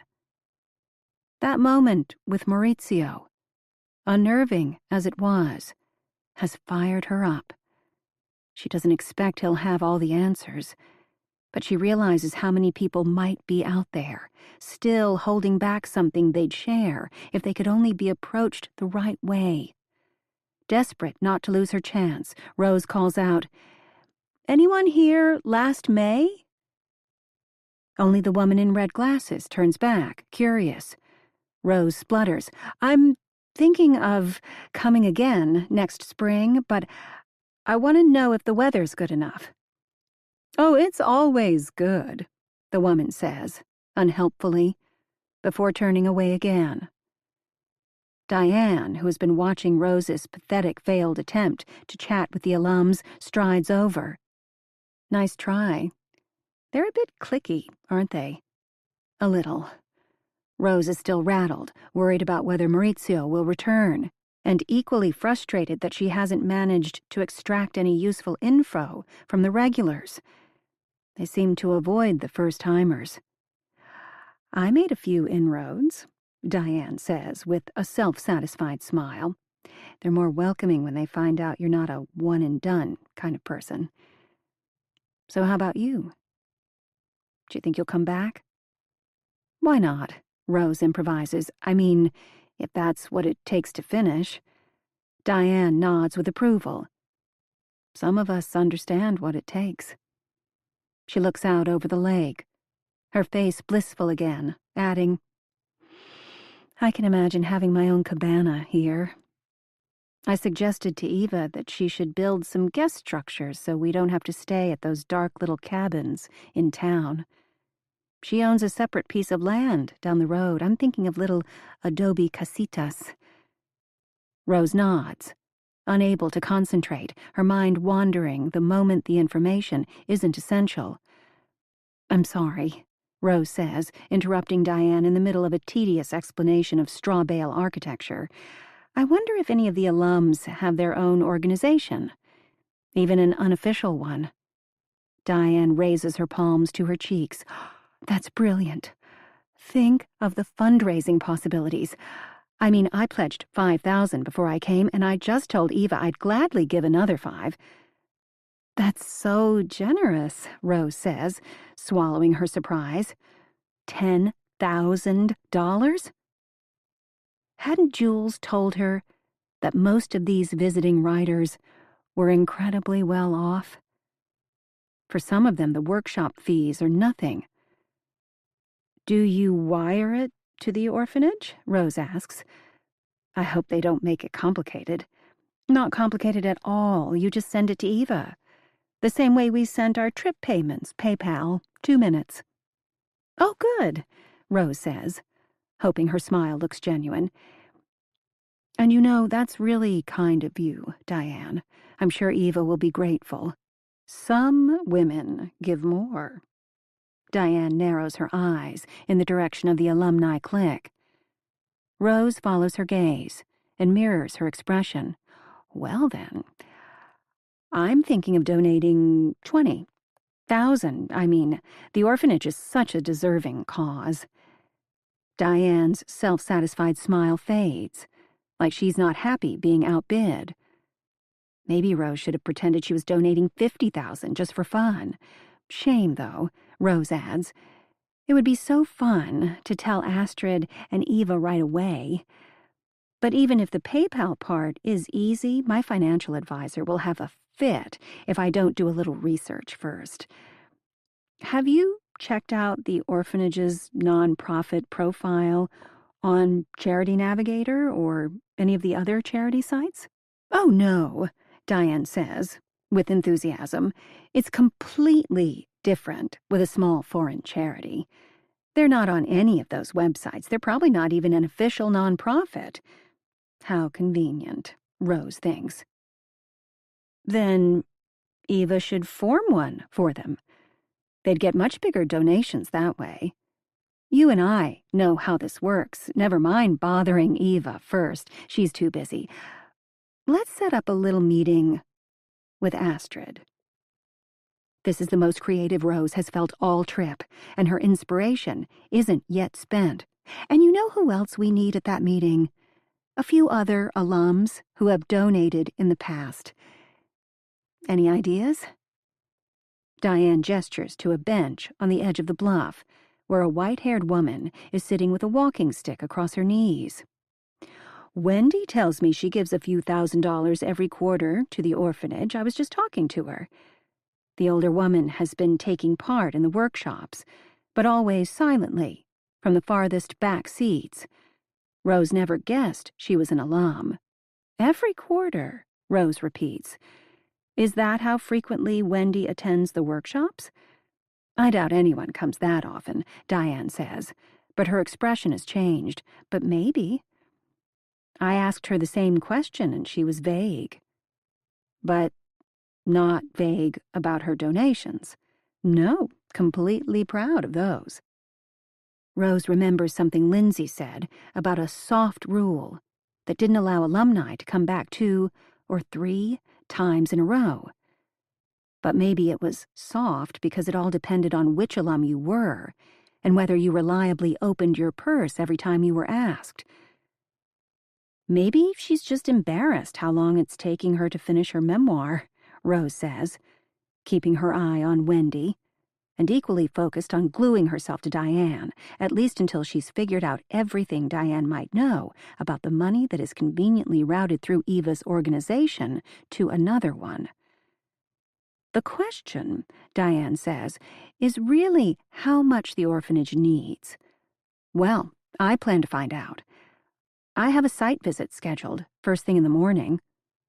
Where did Rose get the phrase site visit? Why did she say morning? I'll get us some info, and then we can assemble our little alumni development team and go from there. Diane looks around to see if anyone is close enough to eavesdrop. Good plan. But as much as I like the meeting idea, I don't think it should be with Astrid. She's only volunteered at the orphanage for 4 months. But Eva just told me she isn't doing a very good job, and they plan to replace her soon. Rose savors that morsel of gossip. Why would you let someone like Astrid go? It might be to stop her from mismanaging donations, but it might also be to stop her from realizing other people are mismanaging donations. Follow the money. Her old journalism prof's dictum. Don't trust. Maurizio was trying to tell her. And then there's the piece from Scarlett, an insight the sweet girl didn't even know she was offering. Sometimes when you stop posting, it just means you finally got a fucking grip on what matters in life. It took Rose less than 72 hours to notice that Eva's orphanage donation scheme might be fishy. Jules may have been enamored with Eva, but Jules wasn't dumb. In fact, because of her summer internships, she knew more about nonprofits than Rose does. And if Jules felt the way that Rose does now, that would have put Jules in a place that was uncomfortable. Which isn't the first word that came to Rose just now, much as her brain is trying to deny it. The first word that came to her was unsafe. Diane jogs into the house as Lindsay, private session completed, makes her way toward Rose, face lit up with an enigmatic grin. The late afternoon sun is shining on Lindsay's sharp, bronzed cheekbones, catching the glitter in her makeup. Her hair is even more aggressively spiked. Less Emma Thompson today, more Billy Idol. Good session? Rose asks, gesturing to the stairs so they can walk back to town together. Nope. It's only once they're through the gate and walking down the road that Lindsay turns and pauses, shoving her polished nails hard into the pockets of her pleated pants. She said I should write a modern love essay. Not a good idea? Rose asks. She's heard the newspaper column mentioned a dozen times since Antigua, as if it represents the highest goal any writer can hope to reach. It's what Eva tells everyone, so she doesn't have to discuss their memoirs. In my case, I have a complicated story. And an agent. Modern Love only pays a few $100, and they don't allow pseudonyms. Given my line of work, I need a pseudonym. I'm sorry. I know nothing about publishing, Rose says. And to be honest, I don't read Modern Love. Me neither, Lindsay hoots. It's so weird how preoccupied Eva is with one column. But you knew this place was fucking weird, or you wouldn't have come to see for yourself. Rose stops walking. What? You said you didn't trust it. Casa Eva, San Felipe. After the opening night party, you told me you thought there were secrets here. I did? Then it comes to Rose. She wraps her arms around her ribs as if to protect herself from the gut punch of shame. She was drunk. She spilled her guts to Lindsay 2 nights ago, and she doesn't even know how much she said. Lindsay smiles tenderly at Rose. You don't remember? No. You were really upset. It's okay. I don't know what I told you. You needed to vent. I've got you, Rose. Tears prick Rose's eyes, because she believes Lindsay, even though she barely knows her. Did I mention Jules? Without missing a beat, Lindsay says, Jewels? As in diamonds and rubies? No. You just said that you had a reason to keep a low profile and you needed to be here. Believe me, I pushed. I'll push again, if you'd like. No, Rose says quickly. There's something we need to talk about first. There's no better person to ask how to catch a thief than another thief. I need to visit the orphanage tomorrow.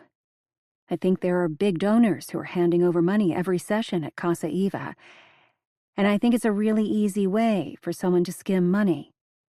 Sure, I get that, Lindsay says with a quick nod. You're not surprised? That someone like Eva or her staff would siphon money from an endless flow of rich visitors, half of them grieving or traumatized, to a charity that probably doesn't keep good records in a country where no one pays attention? I think it's clever, Lindsay shrugs. I target men because they think with their dicks. I never thought about conning women. And I'm not saying I would, but you have to admit this is a pretty easy place to find targets. Okay, Rose says, glad to be on the right track. Follow the money. Yes, and don't forget, money is the whole story for a short con, but not for a long con. I don't understand. When it's a long con, or any kind of long game involving human beings and their foibles, you can't let yourself get tunnel-focused on the money at the exclusion of everything else. You have to understand your protagonists first. Are we talking about creative writing again, or crime? Both. You need to understand what your characters desire, what they believe, what their stories are. When it's a short con, you follow the money. When it's a long con, you follow the story. And ultimately you get to the money, or whatever the person is trying to acquire or protect. It isn't always a thing. A tuk-tuk comes up from behind them, spewing gravel and dust. It slows down, but Lindsay waves it off. Then she takes Rose's hand. You go to the orphanage, ask some questions, so you've got that angle nailed down, and it won't keep worrying you. But keep your mind open. Frankly, a few $1,000s, even 10 or 20K, is pretty small stakes. But do you think her staff is taking the money?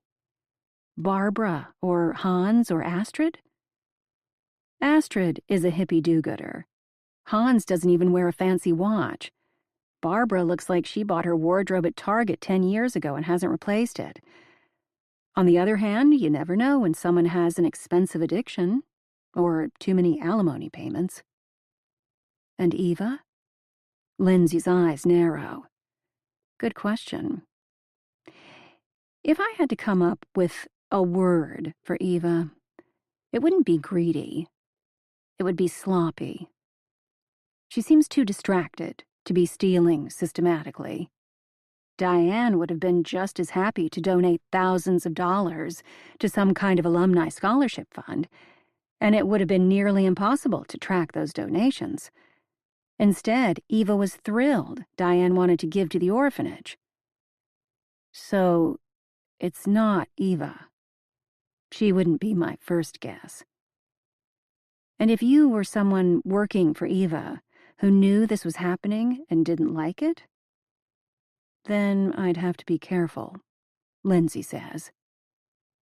The first public buildings of San Felipe are coming into view. A mini-mart first, followed by a barber shop for locals. But still, it's quiet here, and they're alone. There might never be a better time. That person who should have been careful? Rose asks, ready to tell Lindsay everything now. That was my daughter. Chapter 24. Jules. I'm sitting here now, at dusk, watching Zahara side-stroke in circles. Occasionally she'll stand up and smack her hand against the water, where it's shimmering, like she's trying to smash a bug. I've called her back several times, but she won't answer me. I like her, but she's trouble, that girl. All of our day's conversation, muddled by hours of mimosas and tequila and sun, is coming back to me in snatches. Her mom won't ever read her book. Can't. That's a lot to take in. I'm glad I wrote some of it down, but maybe I got it wrong. Maybe we get almost everything wrong. But one can hope a little truth and light gets through anyway. Through the cracks, or despite them. That's what I'm still thinking about, in my melancholy haze, eyes pleasantly closed, nodding off, when Barbara comes rushing down the stairs and out to where I'm sitting, shaking the dock with her heavy steps. "She's drowning!"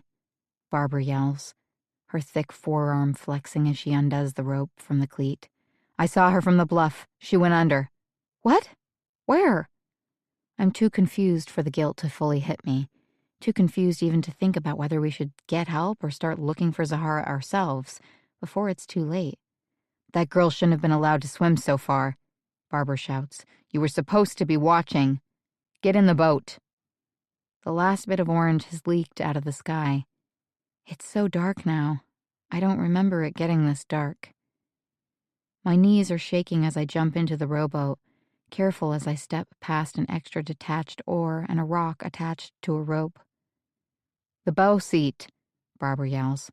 "Hurry up, and Jesus, get lower or you're going to tip us." "Sorry." With her back to me, hands on the oars, she barks. "Look for the splashes. If we hurry, we can still get to her." The volcano ahead is a gray silhouette against a navy sky. The lake is black. When I look straight down into the water, I feel a spike of fear. I try looking toward the horizon instead, but I'm not seeing any trace of Zahara. None at all. I'm hyperventilating now. It's all my fault. How many drinks did we have? How many pills did Zahara take? How long had Zahara been swimming when Barbara spotted her struggling? How long can a person last under the water? My eyes search so hard that they begin to see what isn't there. The glimmer of moon becomes Zahara's pale face floating just below the surface. The bubbles released by some fish near the surface are her final bubbly breaths. But every time the boat lurches forward, the illusions disappear. The lake is a silky sheet that stretches all the way to the volcanoes. Moonlight is only moonlight. Barbara hasn't spoken for ages. We're both silent, because we're searching. We're in this together. I'm facing away from Barbara, occasionally twisting to glance over my shoulder, scanning the lake both ahead of us and behind us. "I don't think she swam this far." Barbara doesn't answer. Panic subsides as I try to picture Zahara as I last saw her, splashing and paddling around.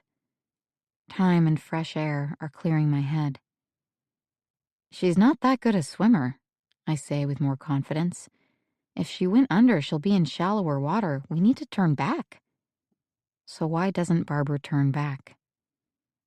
The wind stirs, raising goose flesh on my damp arms. That's when I know. We're not in this together. We never were. "Barbara," I say, keeping my voice level, "you're taking us out too far." Eva's biggest worry was her massive memoir deception. Barbara is more practical. She knows that stealing charity money would look undeniably bad. The problem is, I know about all of it.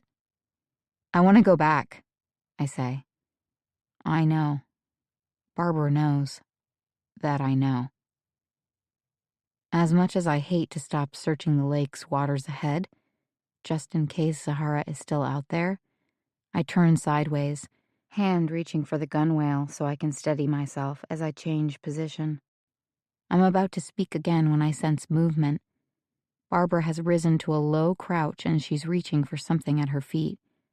I look up in time to see something long and dark coming toward me.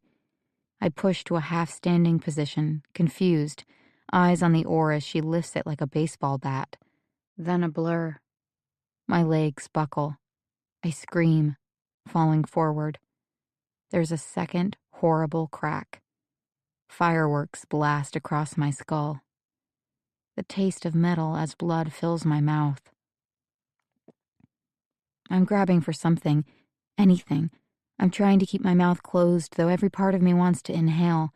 There's only water, greenish-black water, and necklaces of silver bubbles, and the dance of the moon on the surface over my head. But you know the rest. Everyone does. Somehow, I drowned that night on Lake Atitlan. Somehow, I was never found. Chapter 25. Rose. That night, some of the women go to a local bar to eat chicken wings and play poker, with lessons from Lindsay. The talk of the evening is about K-Tap, who already packed up and left in a shuttle bound for Antigua. "Our first defector," Isabel whispers. "I think there will be others." They all swap gossipy guesses about the comedian's true name. Scarlett thinks K stands for Karen, not the best name for a black woman stand-up comic in the current era. "Unless it is," Scarlett laughs. "She could have built a funny routine around it." Noelani says it has something to do with Kay's abusive father, a wrestling coach who forced her to compete and practiced even more brutally with her in private, forcing her to, quote, tap out. Noelani thinks that was the harder story Kay needed to tell. But she got cold feet. "I just don't know why she had to keep it secret," Pippa says. "Maybe it's a drug reference. Speaking of drugs, anyone seen Rachel?" No one has. "I'll peek into a few windows on my walk back to the cabin," Rose says, looking for a way to make a quick exit while the other women stay behind, playing cards. Through the dark alleyways, she keeps her promise, peering briefly into the pizzeria, the fish taco place, an even dingier bar where Noelani thought she saw Rachel sitting alone yesterday evening, hand wrapped around a beer bottle. Rose is worried about Rachel, ruminating in some corner booth. But the person Rose needs to find the most is Maurizio. He said he would come find her. Where can he be? Back at the cabin, she sits at the little table near the door, listening for every crunching footfall along the gravel path just outside. Every echo of voices from the nearest alley. Nothing. With too much time to think, she lets herself imagine. What if Maurizio was Jules's boyfriend? What if they both knew about the mishandling of money? Eva couldn't get rid of Maurizio. He's her own adopted child. But Jules... Maurizio doesn't show up that night. The next morning, while the others are eating breakfast, Rose takes a tuk-tuk to the orphanage, a mile down the road, opposite the direction of Casa Eva. She needs confirmation that something is amiss with the orphanage fundraising. Only then will she know how it connects with her murky feelings about Casa Eva. When Rose arrives, she's shown into a dining hall where 30 children, ages 6 to 15, are eating breakfast. The director, a Guatemalan man named Pedro, recognizes her as a well-heeled American, eager to give money. He shows her the dormitories, the kitchens with their enormous tin pots, where several cooks are already heating up the next meal of beans, rice, and shredded chicken. He points out the newest wing being added, which currently has window frames without installed glass. "And how much would it take to finish all this?" "Oh, goodness, a lot." A girl who looks about 2 years old raises her hands up to Pedro, wanting to be lifted. "If someone were to give you all the money you needed for the whole year, how much would it be?" Pedro hoists the girl up to his hip, where she begins to tug at his glasses, her not entirely clean fingers covering the lenses, so he has to gently move her hand in order to reply to Rose. "To finish the construction? Maybe 25,000 quetzales? So, in U.S. funds, maybe $3,000. With that, we'd be all finished, and we could house 10 more children. It would be a miracle. Milagro. Or peligro." Which word was Maurizio trying to say? "Surely you get close to that every month." "Oh, no," he laughs. The monthly donations are usually only hundreds of dollars in total. You understand. He catches himself, and Rose is almost certain he is blushing. We are grateful, of course. Gracias a Dios. Do you thank donors publicly? She asks. Of course. He brings her to a painted mural that's been designed to look like a lake, covered in fish of various sizes. She notices a cluster of tiny silver fish covered with American names: Wendy, Beatrice, Jennifer. We appreciate all the fish, he says.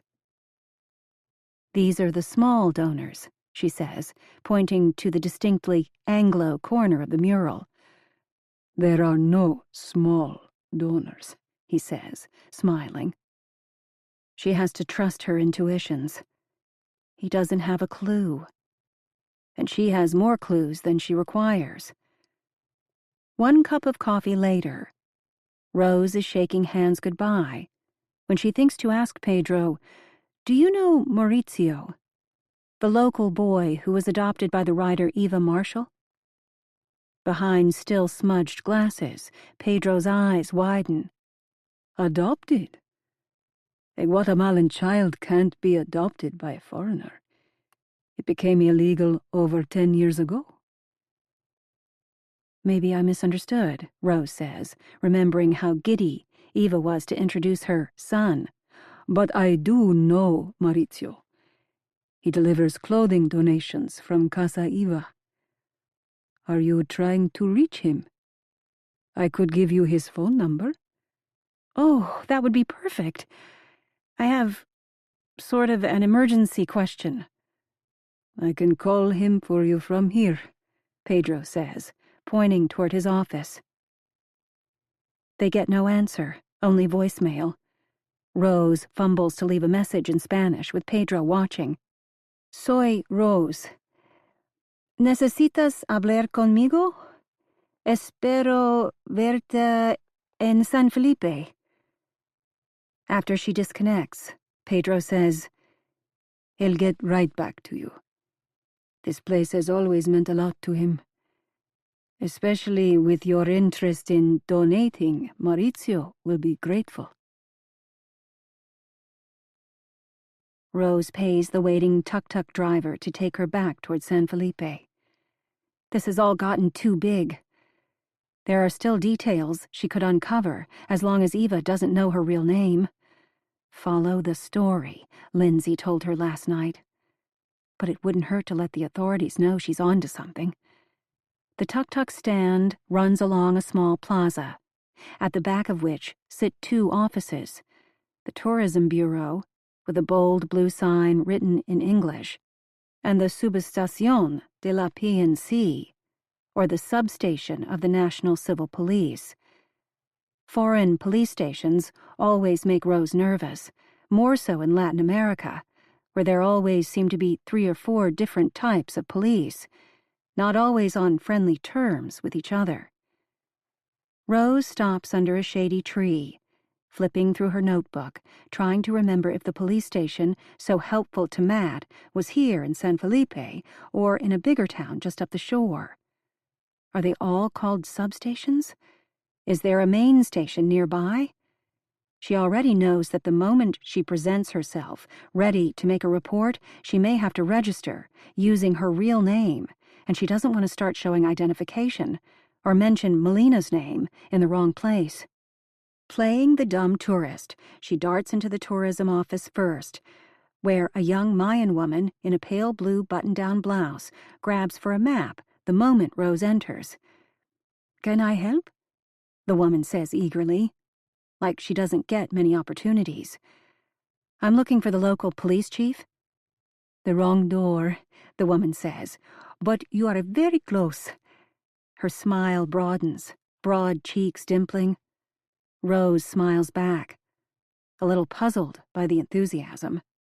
It's only when the young woman lifts a hand to wave that Rose understands she's been looking over her shoulder, past Rose, to someone else, out in the plaza. Rose glances behind her, then snaps her head back. It's Hans. From Casa Eva. He's holding 2 large take-out coffee cups. This is bad. For a moment she thinks Hans has come to deliver coffee to the Tourism Bureau employee.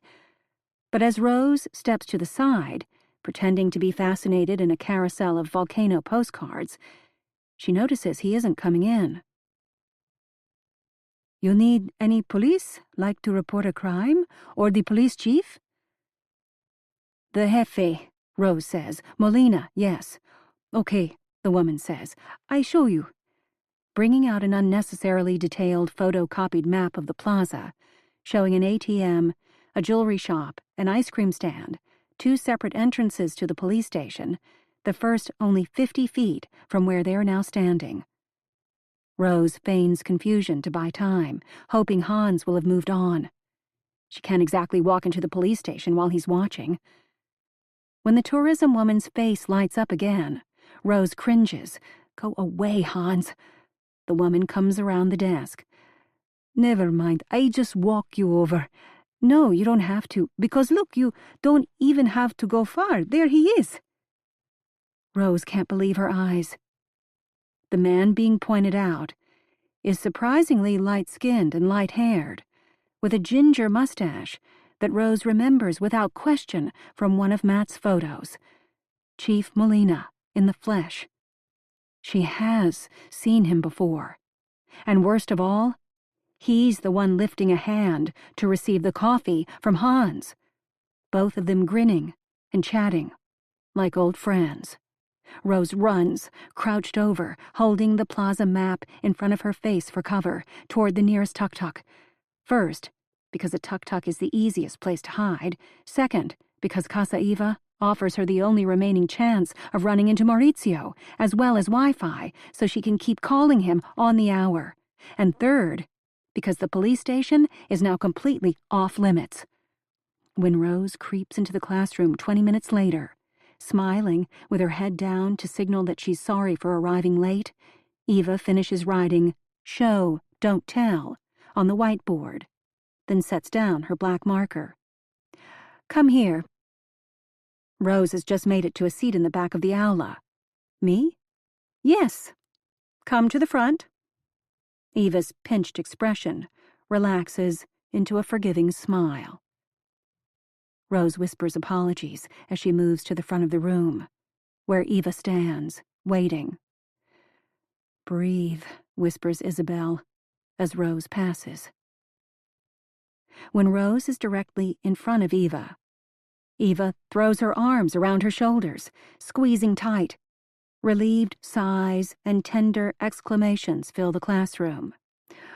All right, Eva says, when she nudges Rose gently away, still clasping both of her hands, so that they remain attached at center stage, with everyone staring.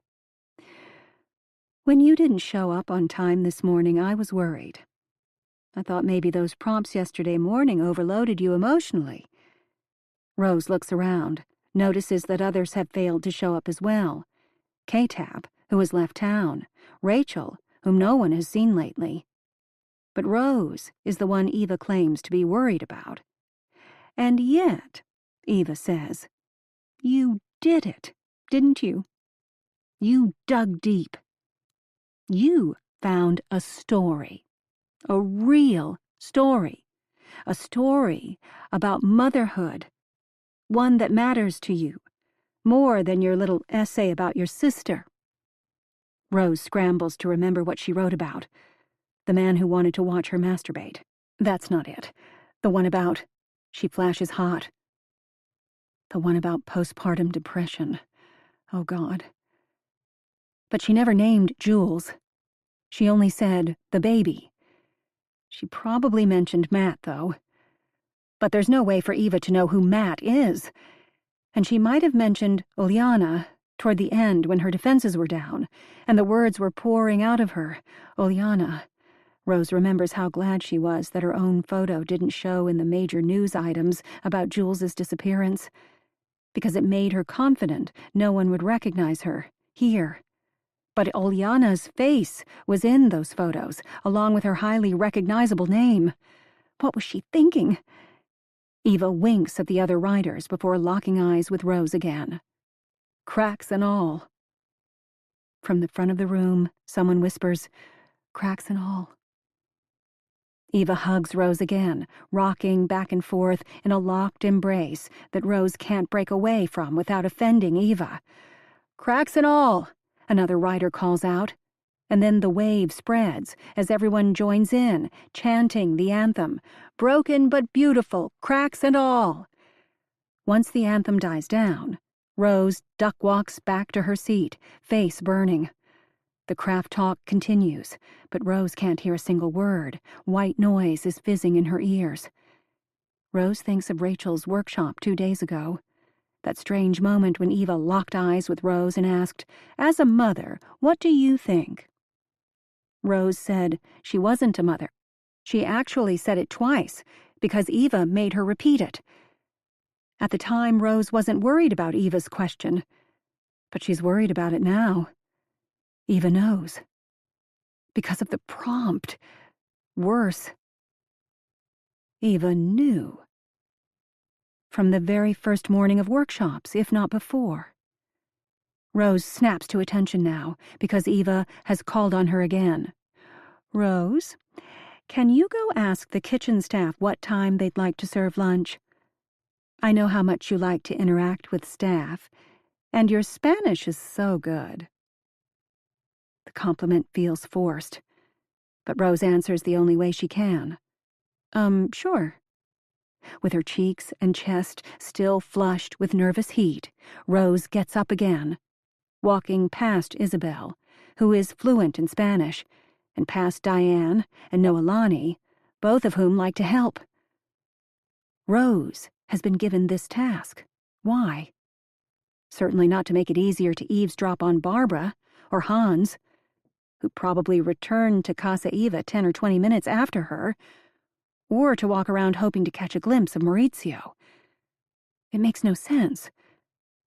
Unless Eva is completely unaware that Rose is here to get information. It makes no sense unless Eva is very much aware and wants nothing more than to watch Rose squirm. Eva wouldn't take the risk of making Rose uncomfortable if she had something serious to hide. So that makes Eva innocent? Unaware of some staffer's bad behavior. Unaware of what happened to Jules. Rose is almost to the house now, feeling suddenly shaky, like a mouse who has to cross a vast field, aware of having no cover, as a hawk circles overhead. Concha comes into the kitchen just as Rose enters, stammering a single word. "Cuando?" Concha gestures to the steaming trays of tamales that are ready for transport to the patio. 10 minutos. Rose nods, unable to smile. She doesn't know if Concha is to be trusted. She has no choice but to try. She gets up her nerve to ask, "Ha visto a Maurizio?" Have you seen Maurizio? Hans comes around the corner, big hands hidden in cooking mitts. "Maurizio was arrested last night." "What?" "He stole from Eva." Hans pulls off the mitts aggressively, like a defeated boxer yanking off his gloves. "Yeah, it blows. He's been taking money. Cash he was supposed to be delivering to charities on Eva's behalf. Little shit. Won't be doing it any more now." Rose feels like she was going down the stairs in the dark and just missed a step. Her stomach drops. Eva's own son arrested, with her knowledge, and almost certainly with her assistance. Maybe he did steal. Maybe he knew he was about to be caught. Maybe that's why Maurizio was acting so strangely yesterday, when he confronted Rose and pretended he wanted to talk to her. But Rose doesn't think so. "Go ahead," Hans says, turning back. "You're supposed to go tell the riders that lunch is in 10 minutes? Noelani dashes in, just as Rose is turning to go. "Second message from Eva. She says we're behind schedule, so serve the lunch in the classroom and we'll eat there." Rose's sense of dread deepens. There won't be a full lunch break. No easy way to leave Casa Eva without being noticed. No easy way to huddle at the far end of the lawn, talking privately with Lindsay. It's almost as if Eva wants to keep a close eye on Rose. Rose has another possibility to consider. Eva is upset about Maurizio's arrest, one of her greatest success stories undone. If she feels like her chosen family is crumbling, she'd want to surround herself with the women who adore her, yet another form of substitute family. Even if the police were going to show up at any moment, and Rose knows they aren't, she can picture Eva workshopping to the very end, basking in the respect and gratitude of her favorite students. This was, after all, a woman who sat typing next to her dead baby. No problem is too large to distract her from writing, and writers and anything else that makes her feel important and needed. It's what she's done her whole life, ever since her own parents failed to show up and prove to her that she was already loved.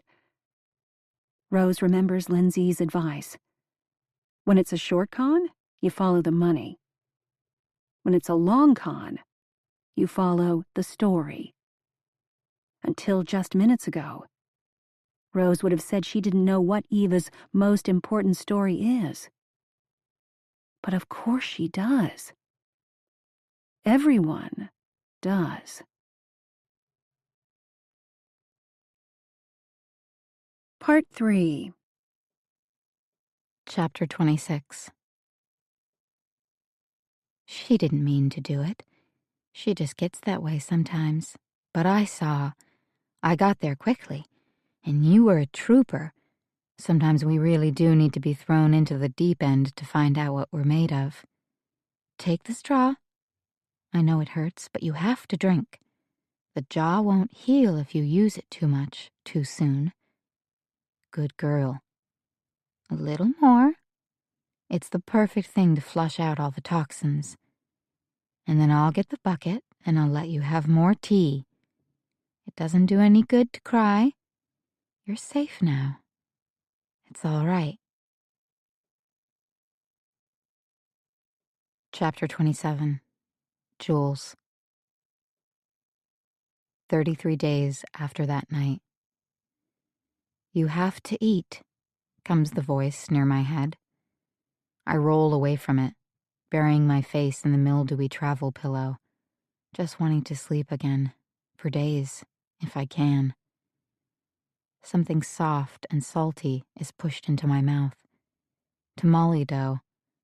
I managed to swallow the first time, but after the second mouthful, I gag.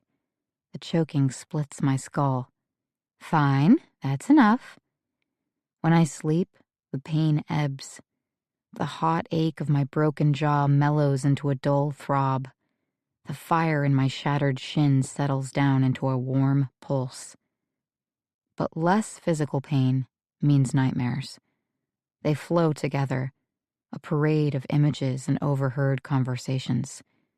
I don't know what I'm remembering, what I'm imagining, and except for the most terrifying moments, like the hot blast of pain as something hard whacks my lower leg, followed by black water closing over my head, I don't care.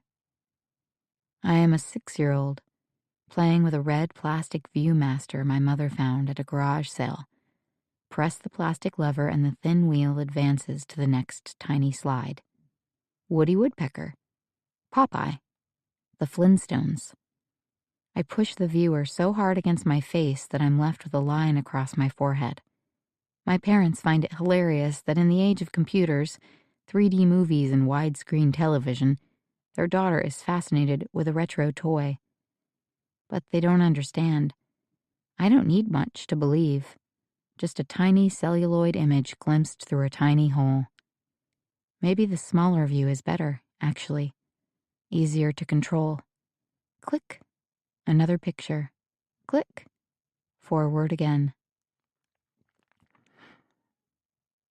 In my fragmented sleep, I tried the same thing, convincing myself that if I just roll over and find a cooler spot on the tiny pillow, if I squeeze my eyes shut, If I just purge the last picture in my brain and make room for a new one, then the next dream will be better.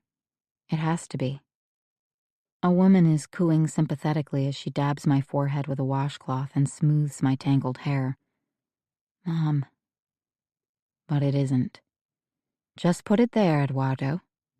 I crack open one eye and see Eva pushing a garrafon jug into the small, round room. She's been the one voice in my head for who knows how long, the one nursing me. Water, I croak, though the second syllable sends nails into my mandible. You've had enough, Eva says. The tea is better. Take the straw. I push my head away. The straw scrapes along my cheek. Eva holds the back of my head and forcibly turns me back, mashing my lips against the straw. Then she repositions her strong fingers at the nape of my neck and squeezes. Wakey, wakey, Eva says as my eyelids flutter. This is helping your bones knit. You can't heal without it. So I drink and drink, ignoring the burn at the back of my mouth and the resistance in the straw as twigs get sucked in, blocking the flow. Something in the tea must be irritating my chapped lips. The inside of my mouth stings. Eduardo, Eva says, help me with this. Next, I am being lifted and held in position over a bucket, my eyelids again too heavy to open.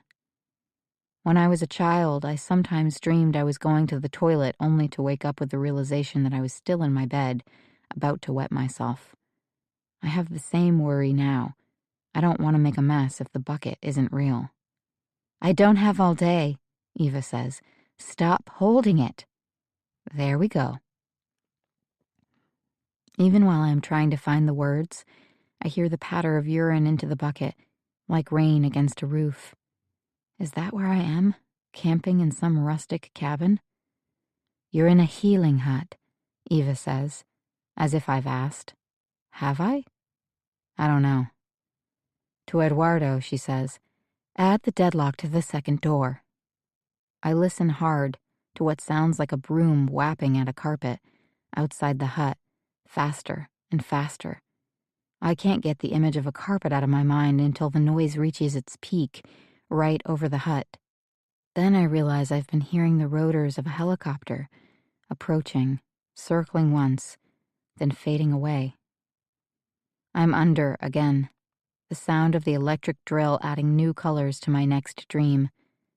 A bright bolt of blue lightning every time the noise starts up. A relaxing moss green when the drill stops. Despite the soft comfort of the mental moss, my brain wants to find its way back to reality. It's a drill. Why is he using a drill? Why are there helicopters? Why can't I stay awake? And why do I care? It's so much easier to sleep. For now, I hear Eva's voice coming from farther away. She sounds annoyed and maybe frightened. I don't know. We're just taking it a day at a time. Chapter 28. Jules. How long? I managed to say through clenched teeth. How long until your jaw is better? No. I close my lips, inhale through my nose, prepare for the hurt. How long have I been sleeping? Oh, Eva smiles, palm soft against my forehead. Does it matter? Your job is to get well. That's all you need to worry about. My wakeful periods have been extending and improving. I've gotten a better look at my lower leg. The entire shin is mottled purple and yellow, so swollen it's like a natural cast, which I know can be a good thing. I remember the gruesome chapter I read from runner Dina Castor's memoir about her disastrous experience at the Beijing Olympics, how her foot broke suddenly in the first miles of her run due to an extreme calcium deficiency she didn't even realize she had. I think of that terrible moment anytime I turn an ankle, hiking or trail running. Castor heard a sound like a popsicle stick breaking. She watched as her foot ballooned, larger than her head. She stopped running, but she didn't get care right away. The doctors credited the lack of immediate emergency attention to saving her from surgery later, because the natural swelling pushed the fractured bits into place better than inexpert local responders might have done. That's the takeaway I cling to. Your body knows what it needs. Swelling isn't necessarily bad. Thank God I read Castor's book when it came out. Who says memoir can't save your life? What worries me, whenever I get up the nerve to look at my throbbing, abraded leg again, is one red and black line of scab, about 2 inches long, encrusted with bits of yellow. The first time I dare to touch it, the pain is so bad my entire field of vision goes dark, and I have to lie back down, sweat breaking out over my forehead and upper lip. The next time I can ease myself to a sitting position, I force myself to touch the spot again. Even through the swelling, I can feel the sharp bulge of a bone poking up, piercing layers of muscle, with the thinnest bit of flesh and a weeping scab trying to heal over it. Just thinking about it pushes me to the edge of nausea. Fibula? Tibia? The shin bone. I think it's the tibia. I breathe, eyes closed, waiting for the urge to vomit to pass. Dina Castor's foot bone didn't break through the skin. Within a few days, she was receiving expert care and physical therapy back in the United States, whereas I am here. I look around the round, dark, windowless, adobe-walled hut, trying to make sense of it. There's a hole over my head, covered by a rusty, thick screen. The ceiling is darkened, unevenly so. That must be the Temescal's smoke hole. Fires have been stoked in the middle of this room, but not lately. It's been transformed. A healing place, Eva says. A holding tank. A retreat center. A cage. In the beginning, I heard voices often, but never for long. Time was scissored into fragile ribbons. My naps were invaded by enormous rainbow-colored lizards. When I opened my eyes, the walls of the hut shimmered and undulated like terracotta-colored waves or curtains. "Northern lights," I said once, "but red and brown." "They're pretty, aren't they?" someone replied. Possibly, unless it was only my own thought. I couldn't always tell. At some point, I realized that someone changed my clothes following my near drowning. My jean shorts are hung on a clothesline strung across the room. The baggy overshirt I was wearing isn't here. I only vaguely remember trying to pull it off while I was thrashing and sinking. Later, I was stripped nude, dressed in soft yoga pants and a baggy t-shirt, admittedly with care. I want to block it out because the thoughts are such a mixture of gratitude and humiliation that I can't make sense of them. I feel both violated and lovingly tended at the same time. Whenever I woke fully during those first days, it was because Eva was holding my head or pushing something toward my lips. But now I frequently wake alone. I am trusted to drink liquids, to eat mashed banana and tamale. I am trusted to use the bucket even if I'm not the one to empty it. I can't. Because I can't walk steadily or lift anything. I have a fever that comes and goes, further clouding my thoughts, like a dirty window that obscures my time sense and the ability to make even the simplest decisions. Like when to get up and pee and when to just hold it, as long as I can, so I don't have to put weight on my leg again. My jaw, at least, is healing faster, though eating or talking invariably results in a headache as powerful and obnoxious as a klaxon. Maybe Eva is staying away because she's growing tired of my questions. Like the time I asked her, point blank, why I wasn't being taken to a hospital given the fact that my leg is so clearly broken, swollen, and infected. She refused to answer, but she did bring me antibiotics and told me I'd need to stay on them for 12 weeks. 12 weeks? The antibiotics have helped with the fever, but the leg swelling hasn't abated. The bruises haven't faded. The scab keeps weeping. But I can't just stay in bed. On the first day that I'm able to stay awake and clear-headed for well over an hour, I spend my energy investigating the door system. I'm locked inside. There is a double entry, like an Arctic entry, except we are far from the Arctic, with a sheltered area between the doors.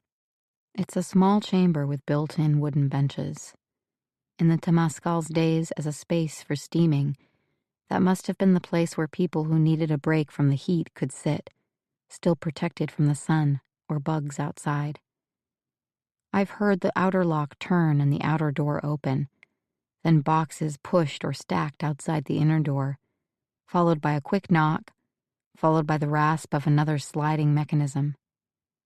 I figure out that this unlocking is meant to allow me to retrieve the new supplies that are left in the in-between space. But at some point, the inner door gets locked again. It's a solid structure. The door is heavy, the adobe walls thick, no windows. I run through all the most obvious ways of getting out. None of them will work. One day from my bed, I hear a double rap of knuckles. I call out, "Eduardo?" He raps on the door again, like he's trying to send a reassuring code. Then I hear quick steps away and the closing of the outer door, followed by the slide of the lock and a final knock to tell me he's done and gone. I limp to the door, wincing, and I pull the inner door open. There's a wooden crate with some overripe papaya chunks in a paper bag, a single ripe avocado, tortillas wrapped in a warm napkin, and more tamales. On top of it is a yellow notepad and 2 pencils. Gifts from Eva, no doubt, to help me pass the time. Also, inside the tortilla napkin is a tiny wooden cross not much bigger than 2 hand-whittled toothpicks. Someone working in the kitchen is feeling sorry for me. Someone besides Eva and Eduardo knows, or has guessed. Someone who understands that unspoken communication is sometimes the safest kind. Mercedes? I'm too tired to walk back to bed, so I sit, like a monkey pressed up against the glass in a zoo, and eat some papaya, trying to puzzle over my situation. It's surprising what the mind refuses to concede. It's like the thought of being dressed by someone when I was unconscious, too mixed up with overwhelming feelings of vulnerability. My jaw tightens painfully just thinking about it, a mixture of fear and fever sending me crawling back to bed, where I hide my head under the smelly pillow. I keep seeing the image of Barbara, facing me in the rowboat with an oar in her hands. I keep hearing Eva's voice in my head, whispering that I'm safe now. Safe from Barbara, who still wants to kill me? I'm a worse problem for Barbara than I was at the beginning of this mess. I can open the shutter of my mind only briefly, one flash of truth at a time. If Barbara were the only problem, Eva would have called her friend Chief Molina and had Barbara arrested.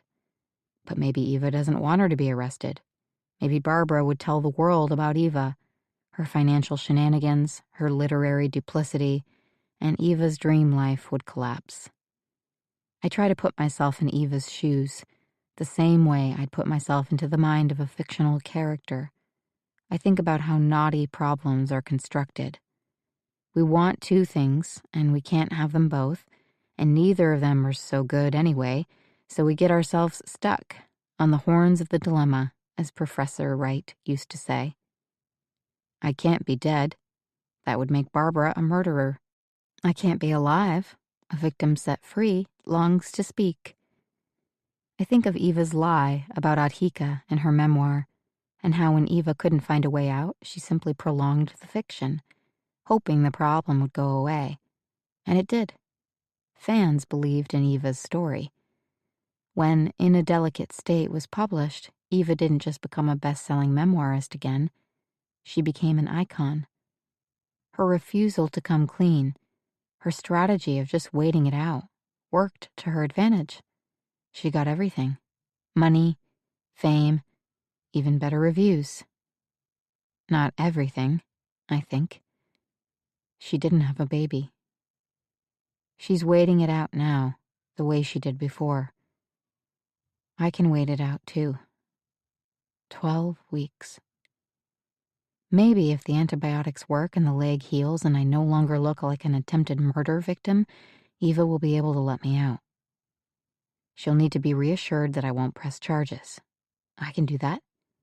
I can help her believe in the fiction she's creating yet again, the imaginary world in which there are no consequences for her actions or anyone else's.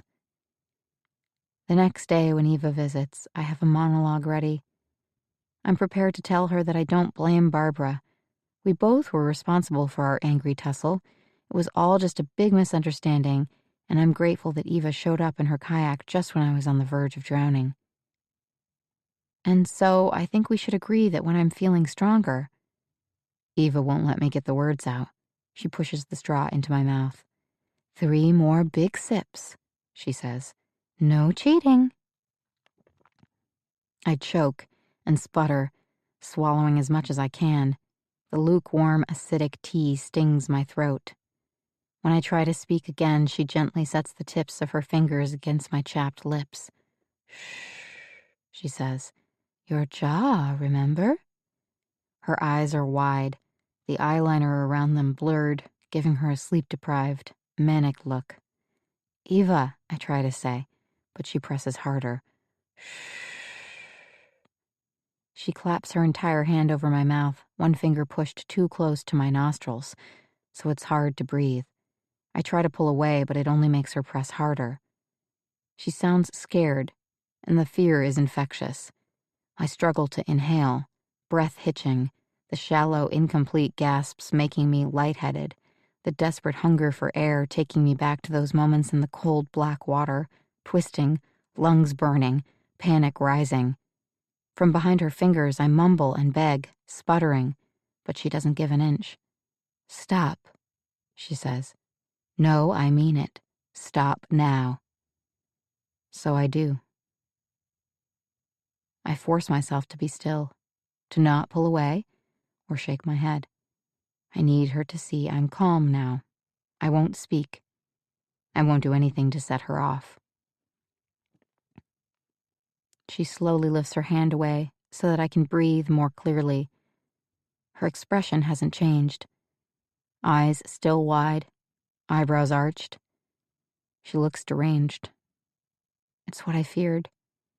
She's not just stressed, not just unpredictable, not just taking the briefest of breaks from reality. This is the real Eva Marshall, not the meticulous construction she created on the page. Eva? I ask after a few minutes have passed. I don't want her to cover my mouth again, but I have to try.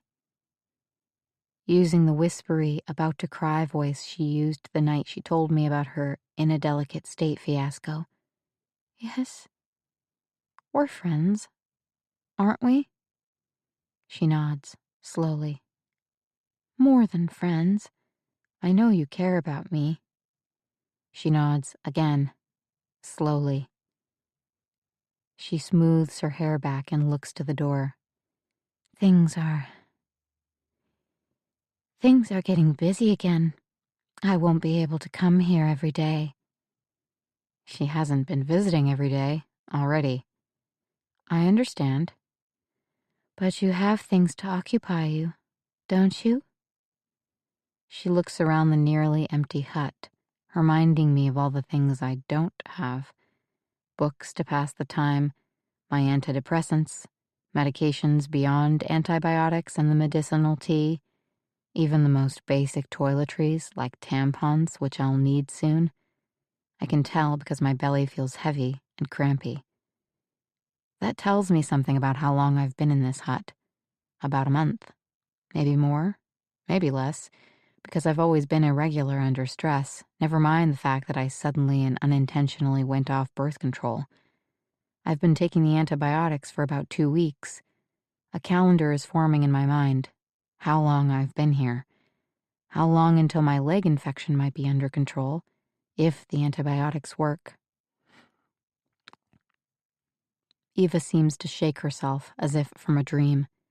You should be writing.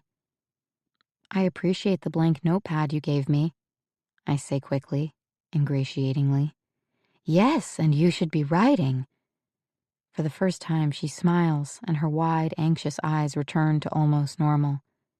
I should be writing, I repeat back. That's exactly what I'll do. After she leaves, I think about the last time Eva was truly pleased with me, when I wrote about my mother's postpartum depression. That was the essay that earned her brava and a visit to the spa. Eva loved the story because it was about a secret and because it was written by a bitter young woman seeking distance from her mother. Lying on my side with the yellow pad on the mattress, trying to find a position for writing longhand that doesn't hurt any part of my battered body, I think back to that earlier essayist persona. I write about an accident, keeping the details vague. I emphasize all the ways in which the accident and my injuries were my own fault. For added interest, I write about my anger at my real mother and how, even in my current state, she's not the person I'd most like to see, because she always judges me. I describe my situation, healing slowly within the safe confines of a temazcal, enduring physical pain and sunless isolation.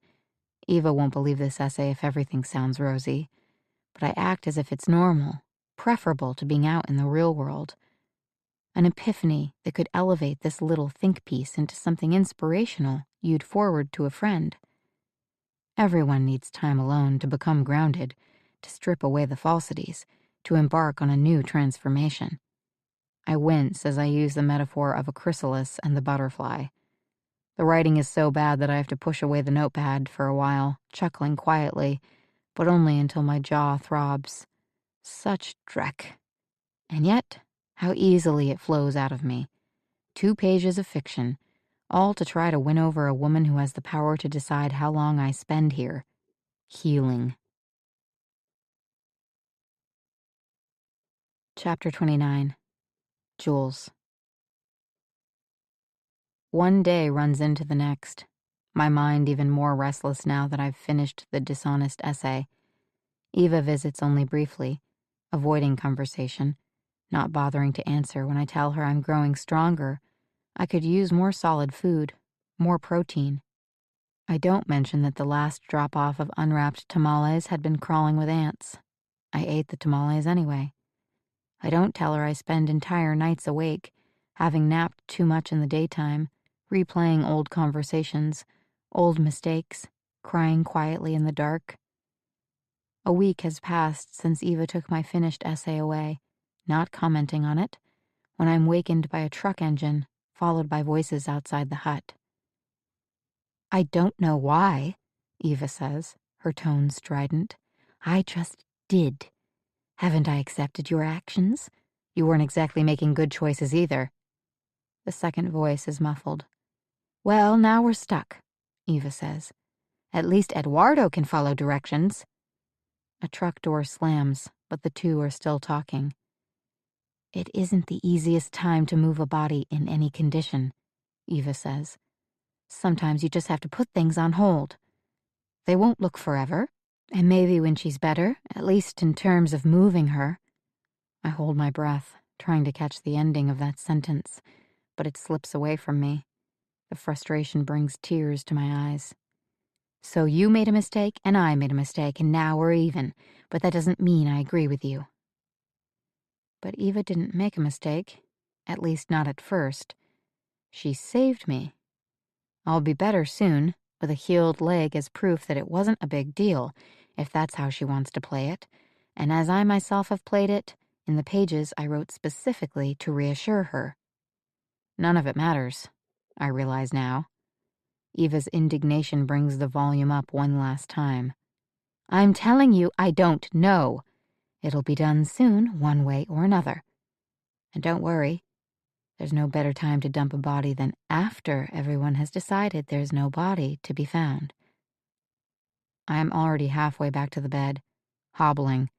Adrenaline rockets through me, my brain refusing to believe what I've just heard. There's no better time. She wouldn't say that. No one would say that. There's no better time to dump a body. I'm hearing things, just as I've been seeing things. Lizards aren't rainbow-colored. Walls don't move like ocean waves. The last time Eva visited, she seemed addled, but she didn't seem angry. What changed? Has someone, aside from silent Mercedes and compliant Eduardo, figured out I'm being kept here? Maurizio. He would have wondered why I disappeared without saying goodbye. He might have thought I was just being feckless at first, but what if he kept texting? What if he refused to believe that I'd skip town and proceed to ghost him for over a month? And yet, that can't be the whole picture. Eva would find ways to deceive Maurizio, just like she finds ways to control the rest of her local staff. If she's feeling pressured to do something crazy, it must be something else. I think about Eva and her moods. She's been getting busier. There must be a lull after the end of every workshop, a month or so when Eva recuperates, but halfway to the next one, things start amping up again, with people registering and making travel plans. That must be happening now. Visitors will be here soon. Even if I'm well in 6 weeks, she can't exactly let me out while Casa Eva and San Felipe are swarming with writers. I haven't been thinking clearly. Why the hell can't I think more clearly? But I know one reason, aside from the pain. My eye follows the curve of the Temescal wall, where the big blue 5-gallon garrafon jugs of medicinal tea have been lined up.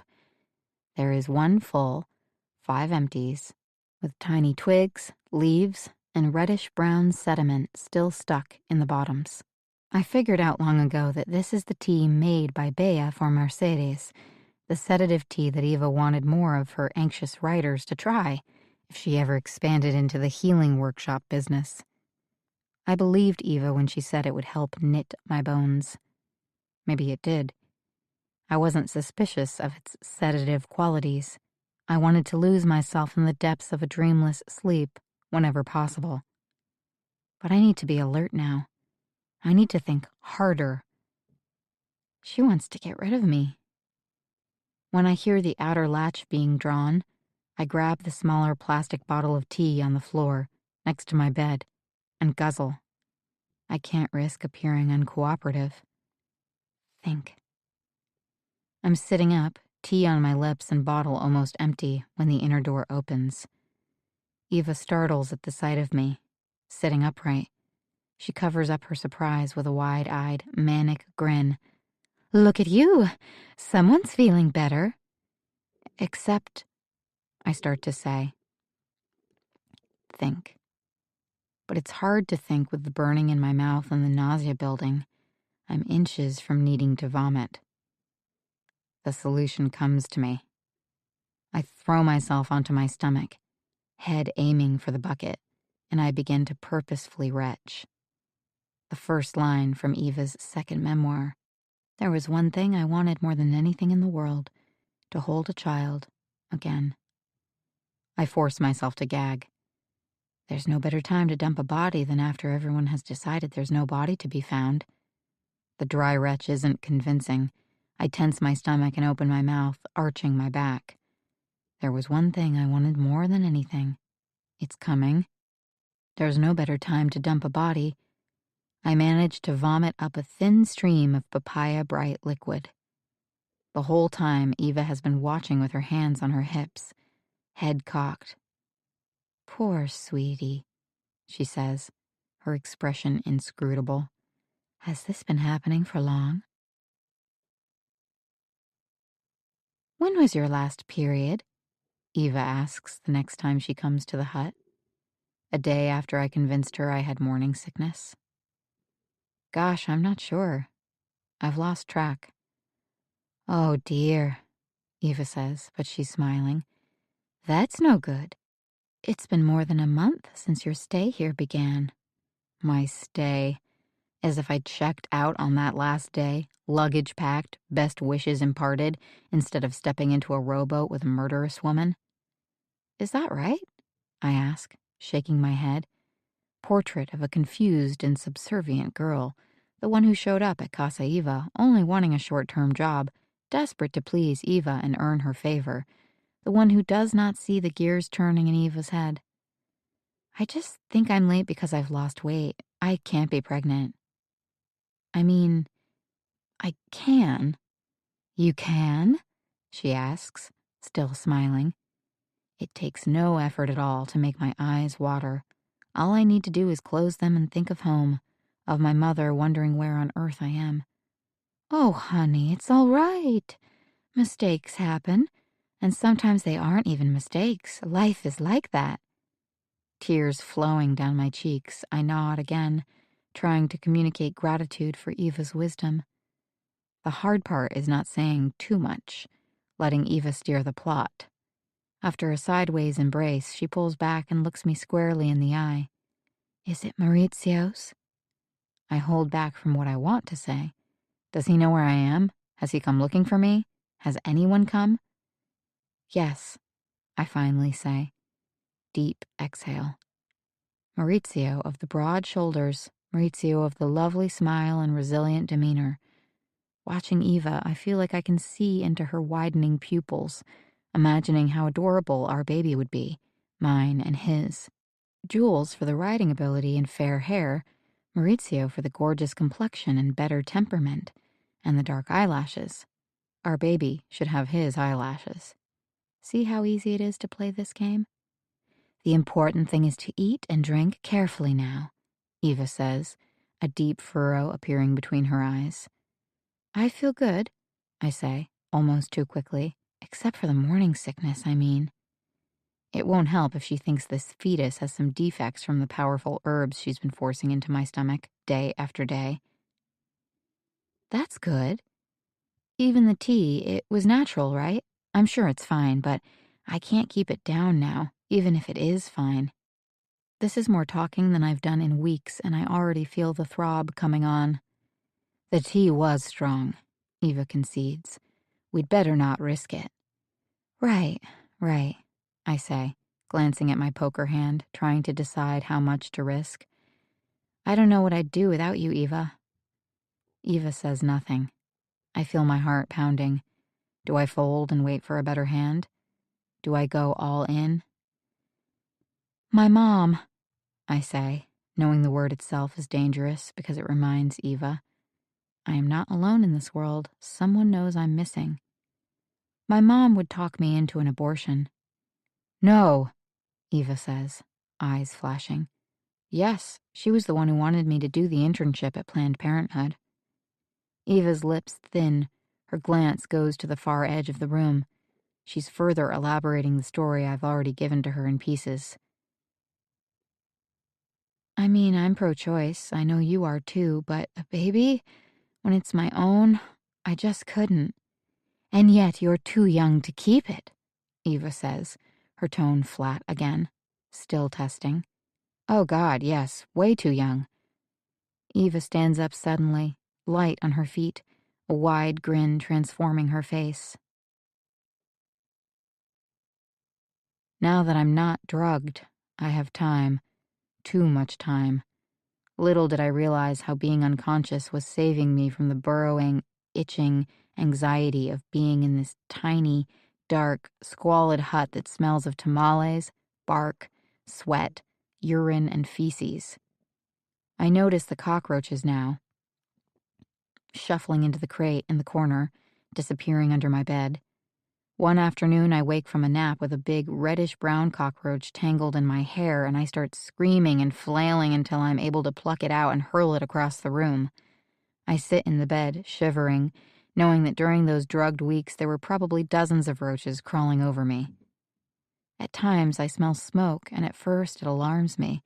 But then I remember the slash and burn agriculture I saw all around Lake Atitlan back when I was free. Small fires are common, but I wonder how often they get out of control. I wonder what would happen if a major wildfire erupted. I find myself almost hoping for it because it might mean the arrival of more people wandering up and down the hillsides. If a firefighting brigade passed within earshot, I could shout for help. But then again, if the fire blasted through without people on its trail trying to manage it, I'd be in big trouble. Roasted inside the hut, cooked inside a clay pot. I think of castaway movies, of Tom Hanks talking to his volleyball, of Swift's Family Robinson and Robinson Crusoe. I try not to think about more murderous plots involving girls chained up to satisfy their captors who are nearly always male. I am something in between. Not a stoic character sidetracked by natural forces, not a psycho killer's inevitable prey. I am simply a problem. It is my life's goal, then, to demonstrate that I am not a problem. Not to Eva, not to Barbara, not to anyone. My unborn baby, hello, baby, how are we today, makes me an asset. But only until I'm past the first trimester, and Eva notices that I am not showing. My period finally arrives. Late. It's not a heavy flow, but there's no doubt either. I don't have laundry detergent. I don't have a way to hide the stained underwear. I scrub the stain as best as I can in a pail filled with a squirt of drinking water and put the wet, still stained underpants on to dry, terrified that someone will catch a glimpse, somehow. Eva can't know I'm bleeding. The irony strikes me. I'm hiding my bleeding. Eva hid her bleeding. She didn't want anyone to know she'd lost a baby, months before Adhika was due. I don't want the world to know I don't have a baby. I never meant to inhabit Eva's upside-down, mirror-filled world. And then I realize a second thing. This isn't the first lie I've decided to tell. I started lying the moment I walked into Casa Eva. I kept lying when I wrote the first essay, wanting to impress her. Maybe my lies aren't as big as hers, but I'm not famous either. It's a slippery slope. Even before I came to Guatemala, I lied to my parents about applying, the second time, for grad school. How would they feel if they found out? One particularly endless night as I lie awake in the dark, swollen leg throbbing and hot to the touch, roaches skittering near my bed. I think about all the things I did just before flying to Central America. I argued with my mother at a fancy restaurant, loud enough for everyone around us to hear. I judged Mom for being friendless.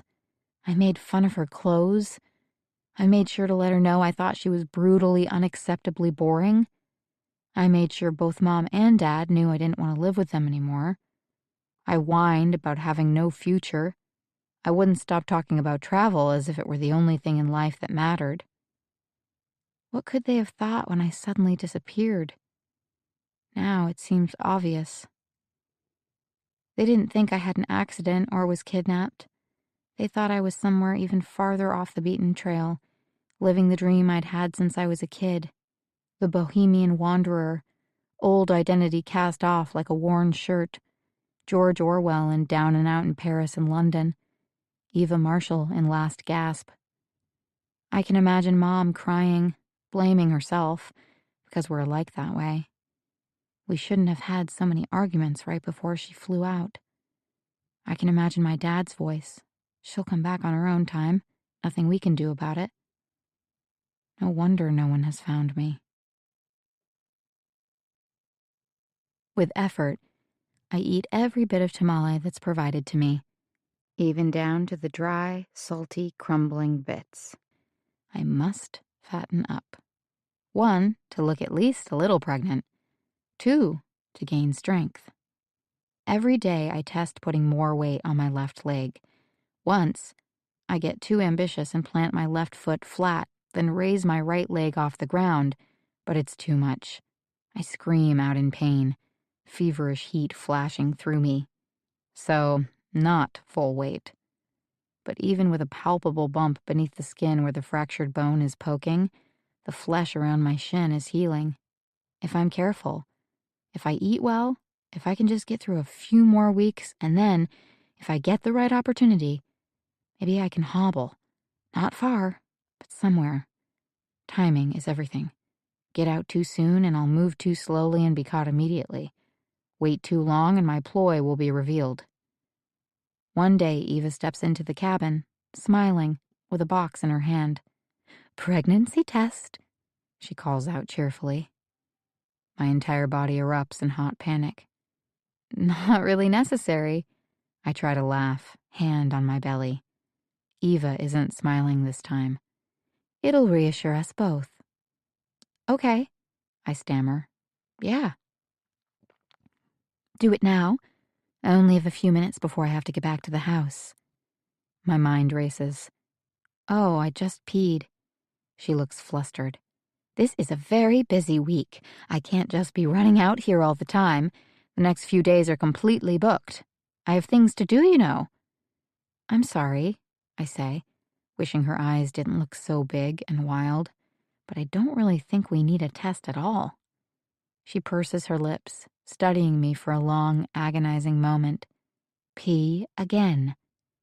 Eva opens the box, unwraps a urine test stick, and hands it to me, gesturing with her chin toward the plastic toilet bucket across the room. I ease off the bed, hobble over to it, and squat with most of my weight on my good leg. Meanwhile, I keep a firm grip on the crotch of my underwear, pushing it out of the way in case I do accidentally dribble, but also hiding the stained patch that Eva absolutely must not see. Oh, she says sympathetically, that looks tricky. I didn't think about how hard that must be with your bad leg. Yes, I say, shin on fire, heart pounding, holding back tears. I don't see a way out of this. I can't think. I manage the squat a full minute, holding back the pee while I squeeze my eyes and furrow my brow as if I'm pushing with all my might. Darn, Eva says. Maybe you're dehydrated. Can I bring your water bottle to you? The tears are running down my face now. I really need to get off this leg. And it's true. Okay, she says, disappointed. But drink up, use the stick, and I'll be back to take a look tonight. Yes, Eva. When I interned at Planned Parenthood, my favorite part was contributing to the blog. In our communication meetings, we brainstormed topics like basic facts about sex, contraception, sexual and gender identity. The fun posts were the surprising ones.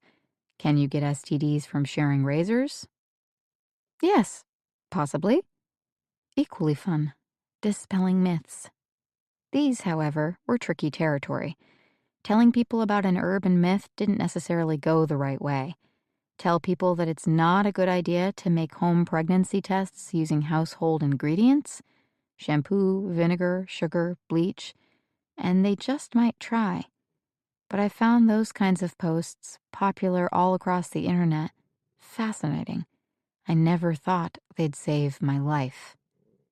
One day at lunch, sitting next to my internship bestie, Cassandra, we laughed about all the ways people try to fake pregnancy tests, whether to create a false positive or false negative. Most of the efforts were questionable, if not impossible. As the sun drops and the hut darkens and I listen for the sound of Eva's truck returning, I am willing to try. But I have no Coke or apple juice or any of the other questionable liquids described in extremely questionable online discussion forums. I have nothing. When I can't bear the tension any longer, I decide to pee on the stick. I know what it will say in a few minutes. Negative. No shit. I'm crying again, left aching even worse than earlier today, right leg cramping from the difficulty of a one-leg awkward squat. I hobble back to the bed, pee stick in my sweaty hand, cursing with pain at every step, racking my brain for excuses. Come on, Jules. You know more reproductive trivia than any woman your age. Figure this the fuck out. It's the broken tibia that's making this all harder. My leg is still swollen. The surface skin, stretched for an extended period, looks like mottled parchment. It's ghastly. My entire body is probably being poisoned by this fracture. If it gets any worse, I could die from blood poisoning. I can't stop crying now. Silently but steadily, drips wetting my t-shirt, fists against my cheekbones, trying to hold it all in. I look over at the pregnancy test on the floor next to my mattress and see the single line where I need it double. Think, Jules. I can't give up. There has to be a solution. The pain is the problem. The pain is the problem. I look up, blinking. That's it. Or part of it. Moments later, I hear the truck. When Eva walks in, I shout before she's even fully in the room. I wasted the test. I forgot you have to do it in the morning when the HCG is higher and your urine is more concentrated. Eva sighs, smiling. Oh, shoot. You're right. I'm right. I'm right. She pulls the box out of her yoga wrap pocket, shaking it. But we have 2 tests. Of course we do. Now don't waste this one, she says, heading back to the door, looking agitated about something beyond my stupid pregnancy test. I have to go to Antigua. I won't be back for 3 days, but the morning I come back, do your test and do it right. She puts on a forgiving smile. No more excuses. 3 days. What I remembered, as my leg throbbed after that last bucket squat, was to think about the unintended ways you can get a false positive. Nothing as stupid as dipping a stick into a can of soda, but other things can do it.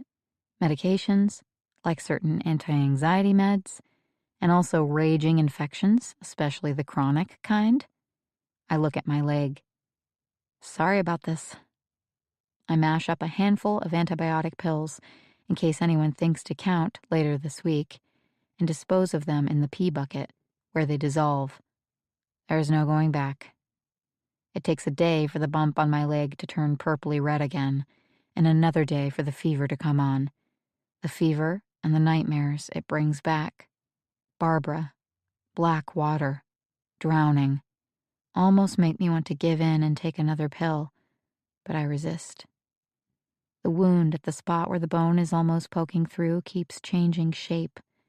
The tender skin over the bump crusting over, partially healing, then reddening again, with yellow pus along the blackened, scabby edges.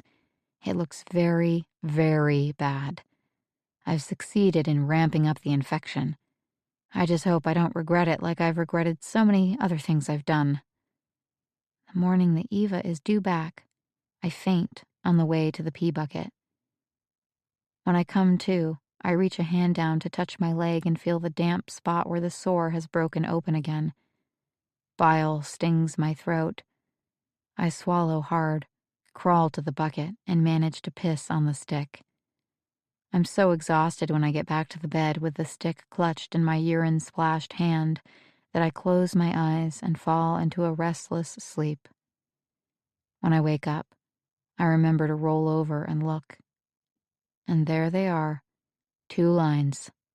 I sob with gratitude. Chapter 30. Jules. Can I touch? Eva says one day when she stops by briefly. No new delivery of groceries. She was just so curious, and things are getting busier back at Casa Eva, and she didn't know when she'd be coming next. I mean, unless it's too private. I want to burst out into crazed laughter. Private?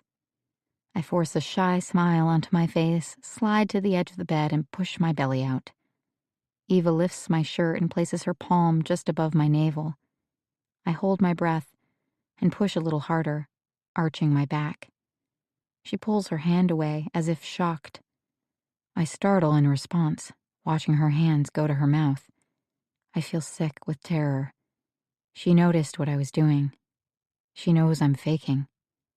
I stare at Eva, my eyes wide. She stares back. Then she starts to giggle. My relief is so strong that I start giggling too. Did you feel it? I ask. Wait, did she kick? I note the pronoun. She. I think she did. Or is it too soon?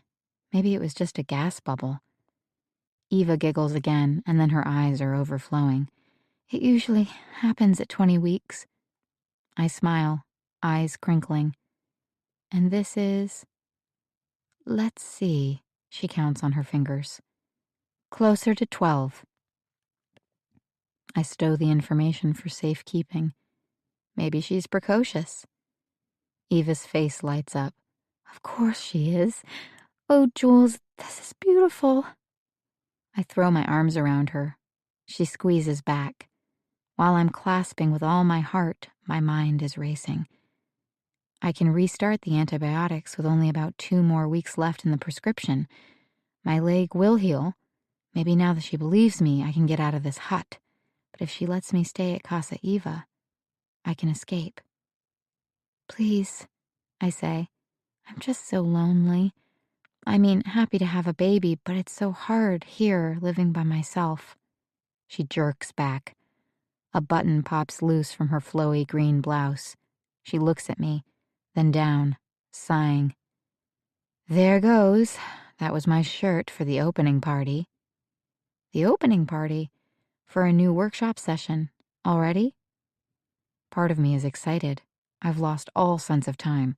People are coming already.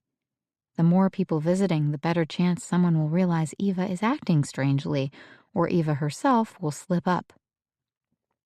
But the bigger part of me knows this isn't good. There's no way Eva will let me come stay at her house. Plus, the workshoppers will stress her out.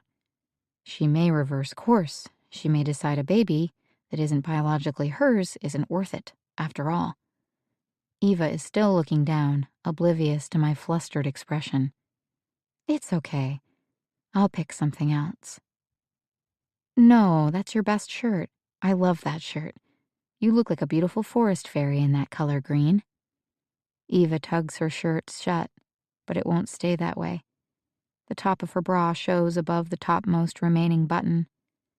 Here, I say, grasping my eyebrow bar and sliding the piercing out of the tender skin. She looks at it with an expression that is half disgust, half curiosity. It's just jewelry, I say, like a tie tack or a pin to hold your shirt. I reach forward and push it through the fabric, replacing the missing button. I don't know, she says, but her hands remain at her side, letting me fix her shirt. Promise me you'll wear it, I say. It makes me feel like we're together even when we're not. She starts to laugh. You're making this sound like you're a fraternity guy pinning his girlfriend. Or a daughter pinning her mother. I watch her face for signs I've gone too far. Or the person she wishes were her mother. She looks down at her shirt, clasping the ball end of the post I've affixed and removing the piece of jewelry, which she slides into her pocket. It didn't look right, she says, but I will treasure your gift, Jules. I promise. Part 4. Chapter 31. Rose. You're sitting way in the back, Scarlett, Eva says, after the hurried lunch break in the classroom, when it's the cyclist's turn for her workshop. I can barely see you. Take a seat up front. Rose exchanges looks with Lindsay and Isabel from the back row, just behind Scarlett. Rose wasn't the only one who noticed Eva's changing mood today. Her apparently frantic need to move things along, to reprimand riders for speaking up when they haven't been called on. They're all being watched, but Rose feels like the central target of that anxious sweeping beam of attention. There's a feeling in the aula of a tightening noose, as if everyone, and not only Rose, is being corralled more tightly together.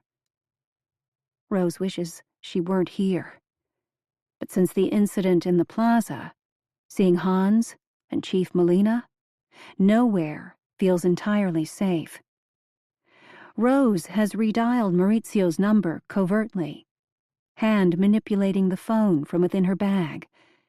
If he picks up, she'll pretend it's an emergency call from home.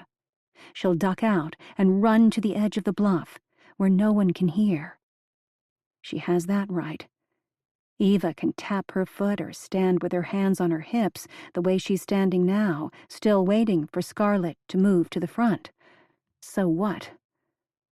Scarlett, with shawl, laptop, and several notebooks finally tucked under her arm, trades one last dread-filled look with the other women in her row. Rising, she drops a pen. Rose scoops it off the ground. And at the same moment, notices something small and silver glinting on the rock-paved floor, next to a leg of the chair. Easy to miss. She picks it up, recognizing it as the kind of small metal bar used in an eyebrow piercing. "Did you lose this?" Rose asks. "What? Oh." Scarlett touches 2 fingers to her eyebrow, confused. "No, it's not mine." "That's odd," Rose says. She studies the metal piece, a steel bar with a tiny ball at each end, so much like jewelry she remembers Jules wearing. She can even picture herself a year ago, dabbing at Jules's brow, where the piercing got infected.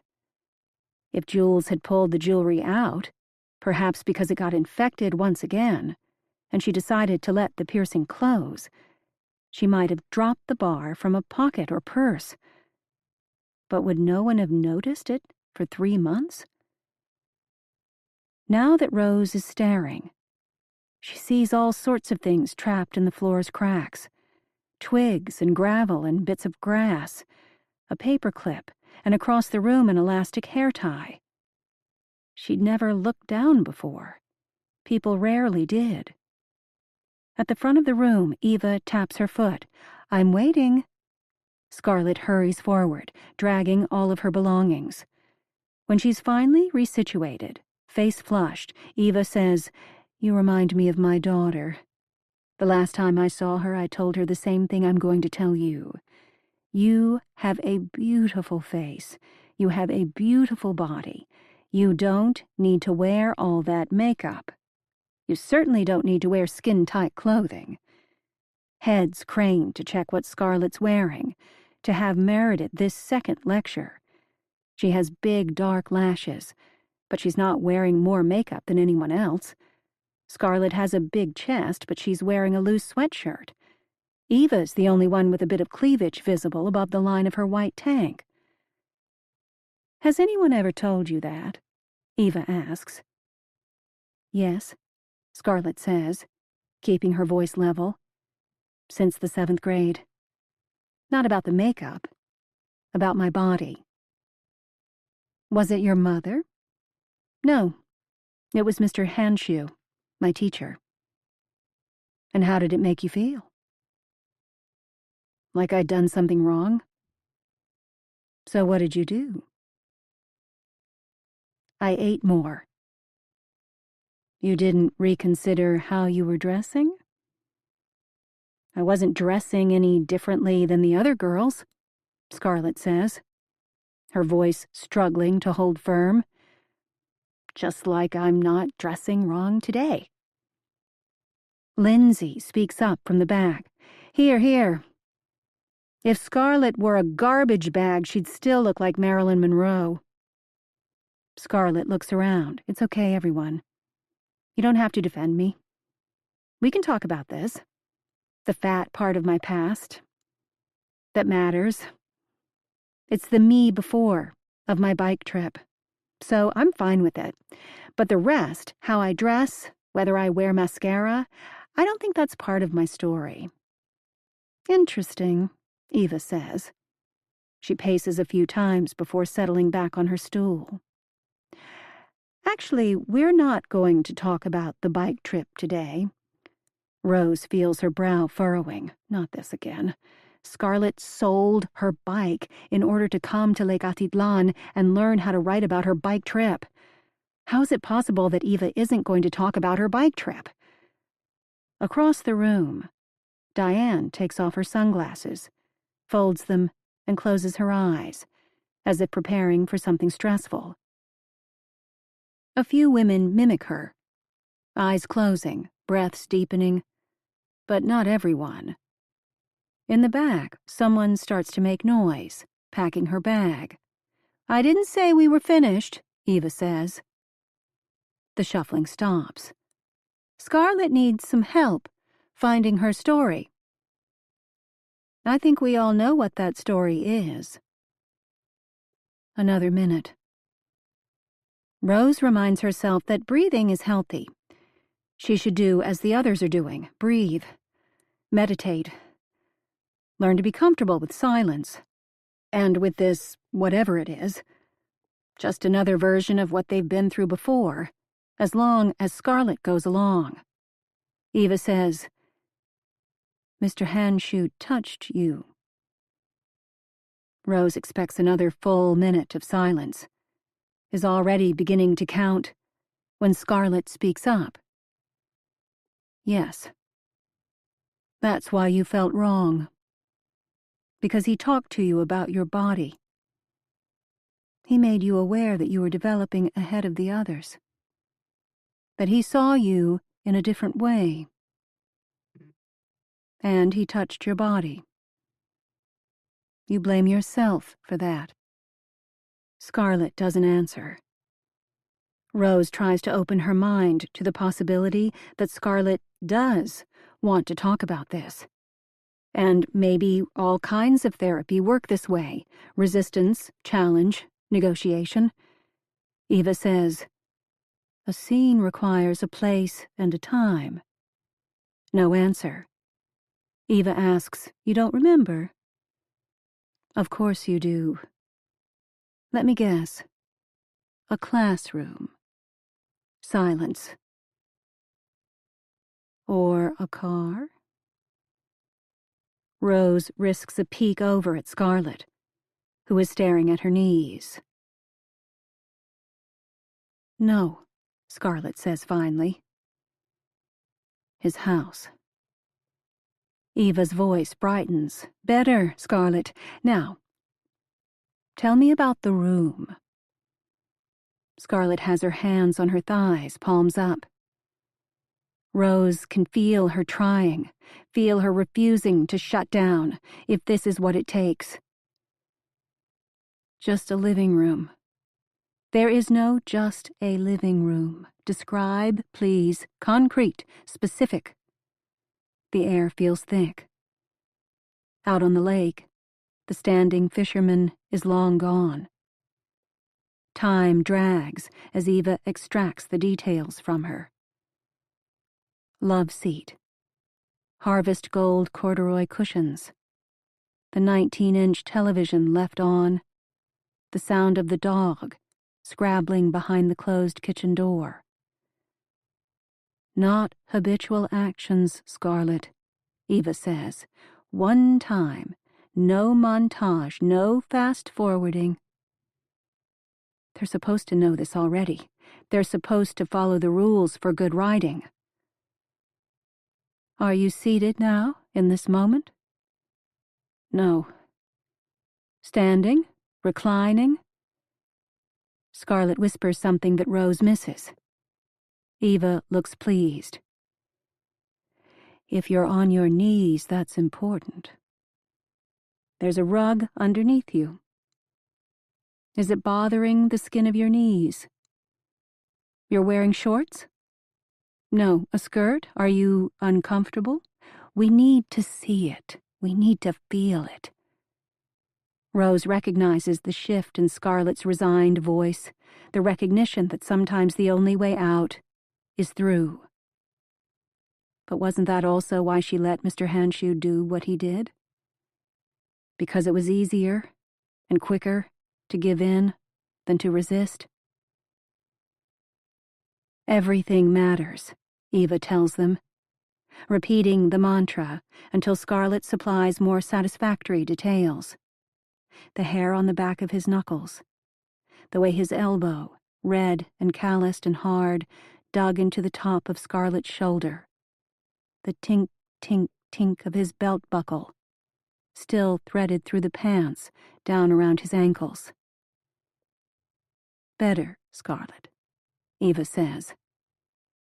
She pushes a lock of hair behind her ear and then flexes her fingers, like she's a midwife poised to catch a slippery baby. "But I want you to go back. You're doing this too fast, and that last comment was from Scarlett today. I only want to hear about Scarlett then. The moment you go into summary or reflection mode, we're out of the scene, and this has to be a scene. So, let's rewind again. I have to know exactly what happens next." Rose tells herself Scarlett must be fine. She has to be fine. Was Jules fine?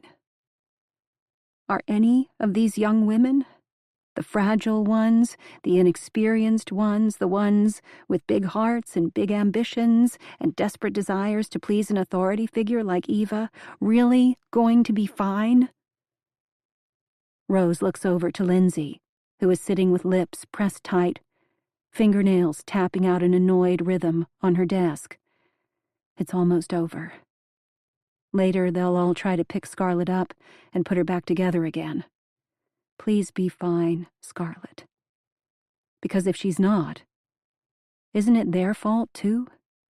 All of them just sitting here listening as Scarlet is dragged back into a slow-motion nightmare? The story Eva likes to tell about herself is that she was and still is a great mother. Self-sacrificing, wise, caring, fiercely attached. But for whatever reason, she can't seem to stop mothering. Perhaps the better word is smothering vulnerable young women. It's painful to watch Eva repeating her toxic formula, but satisfying in one small sense. If Eva ever seemed like a mystery, she isn't one now. And yet, Rose is still missing something. Maybe Eva tried to mother Jules, to control her somehow. And at the same time, Jules got wise to Eva's invasive teaching and problematic fundraising. But if that all came to a head, then what? Eva claims she fired Jules. Makes sense. Jules seemed upset on her birthday just before disappearing. Makes sense. Then what? Rose asks herself. Then what? The rest of the group thins out as most head down the stairs to the beach to catch a water taxi. Rose assumes she'll be making the walk alone, but then she spots a woman with silver blonde hair and a walking stick heading for the steps that lead up the road. Wanda? Wendy, the woman introduces herself as they begin to climb. Wendy. The alum that Diane pointed out. The one who donates to the orphanage every quarter. Rose planned to speak to her to collect more evidence, but after the orphanage visit, Rose had all the evidence she needed to convince herself that Eva or her staff weren't forwarding all that money after all. And yet she also decided it wasn't safe to tell Chief Molina. What was the point in more anecdotes if there was no one to tell? Still, Wendy was a long-timer. The long-timer. She might know if Eva is the ringleader of the money scheme, an apathetic colluder, or even a completely unwitting accomplice. You're walking to town? Rose asks Wendy. I was supposed to have my private session with Eva, but I think she forgot because she told me just now that she had to run an errand. She doesn't have other people to do that for her? Wendy ignores the question. I asked her if she could give me a lift to town, but she said she was going the other way. What's the other way? Not much, Wendy says, squinting at Rose. Maybe her other properties? And you don't mind that she's skipping your private session? Well, Wendy looks around, as if someone might hear. Eva's been that way lately. Distracted. Distracted, Rose notes. So maybe Eva doesn't know the money is going astray. Maybe someone else, Barbara or Hans, is benefiting from Eva's obliviousness. It's hard work, doing everything she's doing, Rose says, watching Wendy's body language. The way she started pulling back when Rose sounded too critical. I imagine it gets tiring after a while. I heard you've been studying with her a long time? 7 years, Wendy says. Rose steps closer. That is amazing. Some people would say it's too long. Rose touches Wendy's shoulder. Absolutely not. What should you be doing instead, playing golf? Rose laughs, waiting for Wendy to join. Why do people think it's okay to spend time and money on things that don't matter? Cars, fancy clothes. And when we try to improve ourselves, to learn something, they judge. When Wendy surrenders a smile, Rose asks, "So, you come every year?" "More often than that, sometimes a few sessions per year, sometimes 4. 4 sessions," Rose nods, reminding herself to keep nodding, look thoughtful, not desperate. "That's great." Wendy was here. Rose adds, "I have so many questions about memoir and this whole workshopping thing. You could teach me a ton. I'm just sorry I didn't introduce myself to you sooner. I hope I didn't come across as unfriendly." No, I'm to blame," Wendy says. "I socialized more the first few years, but once you've been here a lot, it changes. And I move slowly. I usually don't try to hike out, but I needed this today. If you want to go ahead..." No. The slow pace feels good. I find it hard to breathe sometimes." "Precisely." Rose can feel Wendy wanting to say more. But if Rose hurries her, she'll balk. She won't want to say anything bad about Eva, or Casa Eva's staff, or anything she's experienced in this place that has become practically a second home.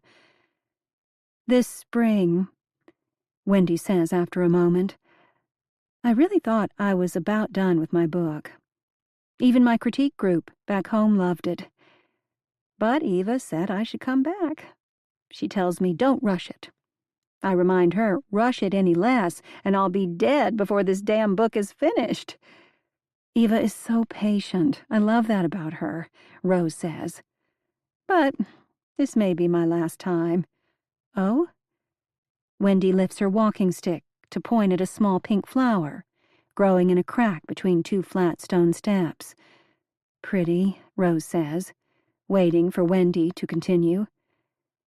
"It helps with the writing. Attending as often as I have." Wendy shakes her head. "But the stories you have to hear. Like Scarlett's. I had a hard time with that one. Aren't these gorgeous plants? Everything's so green." Rose murmurs agreement. "I worry for Scarlett," Wendy says. "She's a sensitive girl." Rose chooses her next words carefully. "Our whole group's a little fragile, I guess you'd say. But I bet some groups are more problematic than others. You would know." Rose sees Wendy's shoulders rise and her chin drop down into her chest. Rose presses on. "Eva said something about learning from her mistakes after something that happened during the last session. And after seeing some of these workshops, Rachel, and especially Scarlett, I can imagine, but what exactly happened in May?" "May?" Wendy asks, eyes flitting to the shadows along the trail. "I didn't say I was here last May." "Weren't you?"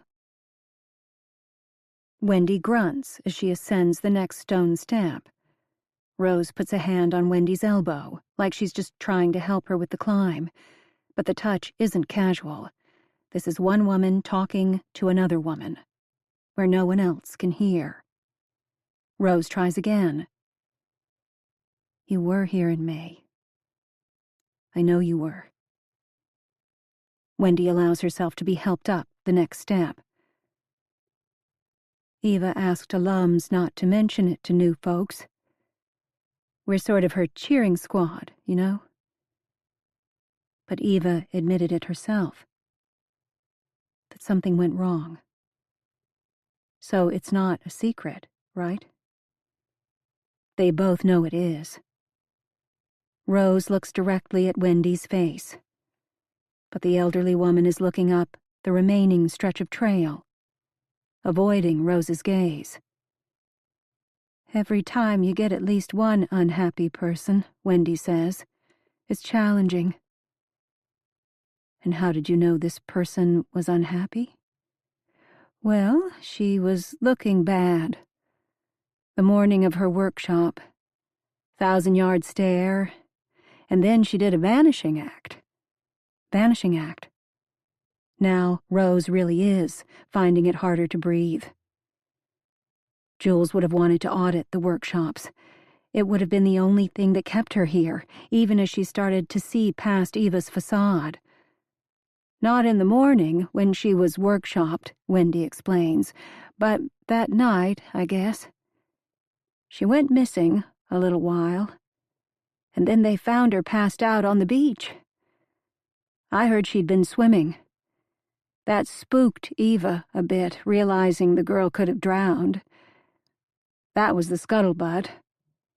She passed out, but she didn't drown." Wendy leans on her walking stick. "No, of course not." Rose has to fight the urge to pinch the arm she is steadying. "What was her name?" "Sarah, I think. Or, like the desert, Sahara?" "What did she look like?" "Skinny as a twig, pale, blackish, sort of ratty hair, a rock musician. That explains the look, I guess." Rose's breaths are coming more quickly now. For a second, her vision darkens. "Are you all right?" It's the altitude. But it's not just her lungs protesting. It's her heart. She feels sick and angry at herself for hoping, even if it was only for 30 seconds. For falling for that foolish hope that any parent of a missing child falls for. As if it were all just a misunderstanding somehow. As if her own daughter didn't really drown. And even now, Wendy is confused. Black hair, blonde hair, musician, writer. And what, Jules was going by a fake name? Sahara. And then after nearly drowning, she ran away? As if she would have let her family go through hell, thinking she was dead, and all for what? Ridiculous. Rose always told herself she simply wanted the truth. But what Rose really wanted, still wants, is her daughter back. She remembers the time, on Jules's birthday, when she thought she could hear a voice calling out, "Mama!" She thinks of the times she has felt like there is a thin cord reaching out into the dark universe, still connecting them somehow. She remembers all the times she has seen young women who looked like Jules, and how for just a fraction of a second she wanted to believe and to trust her mother's intuition over every expert, including Matt.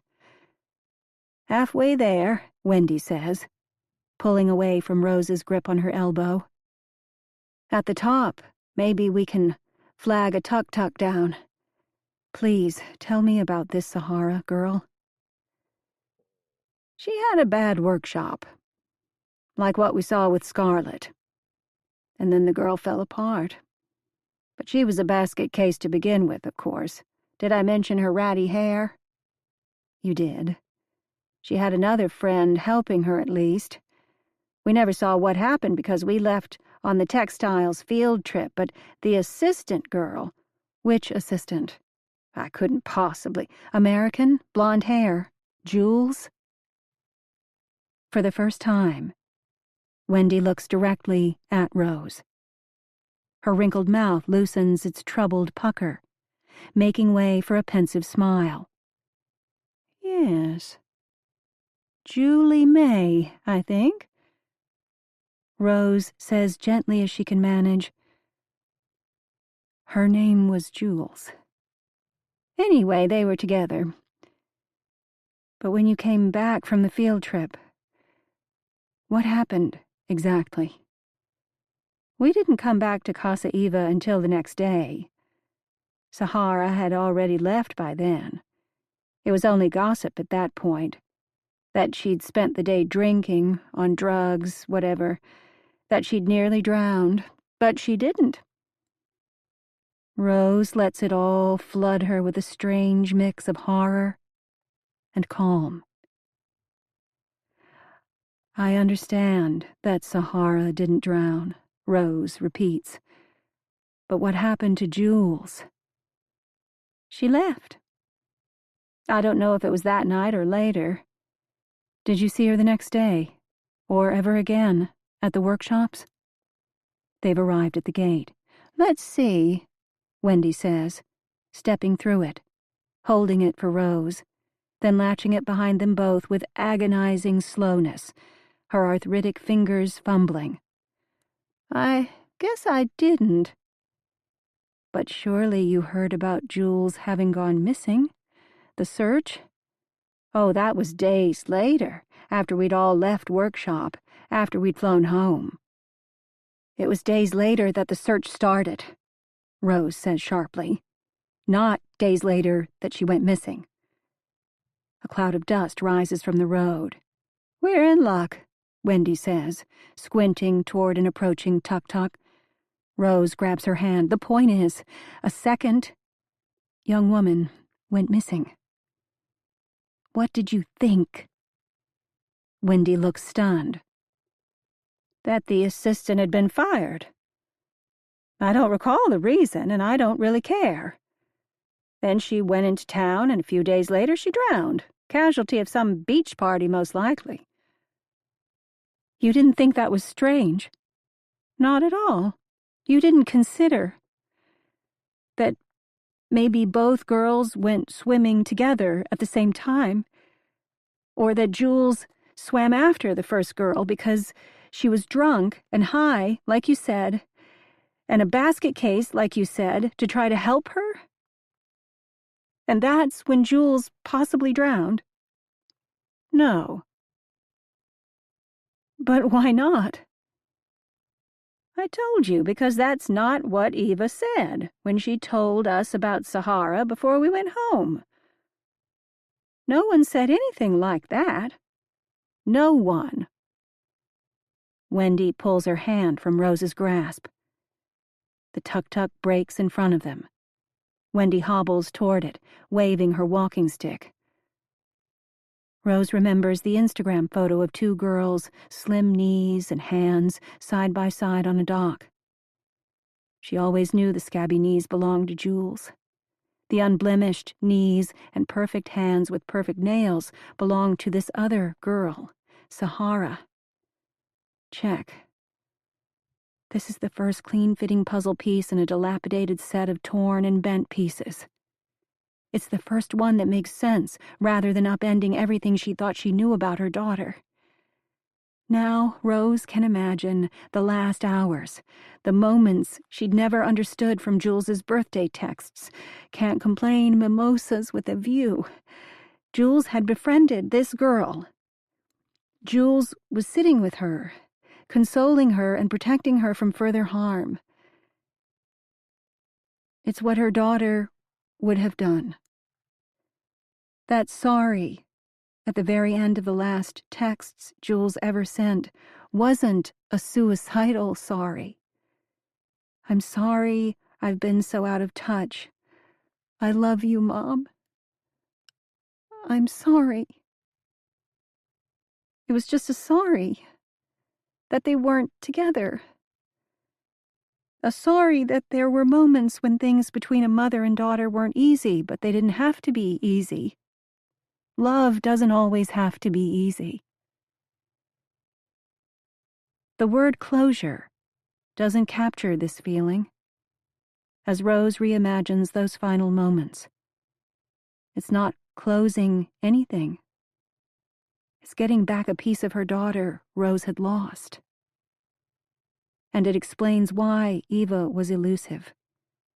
Her workshop with Sahara created this situation. Her brand could be called into question.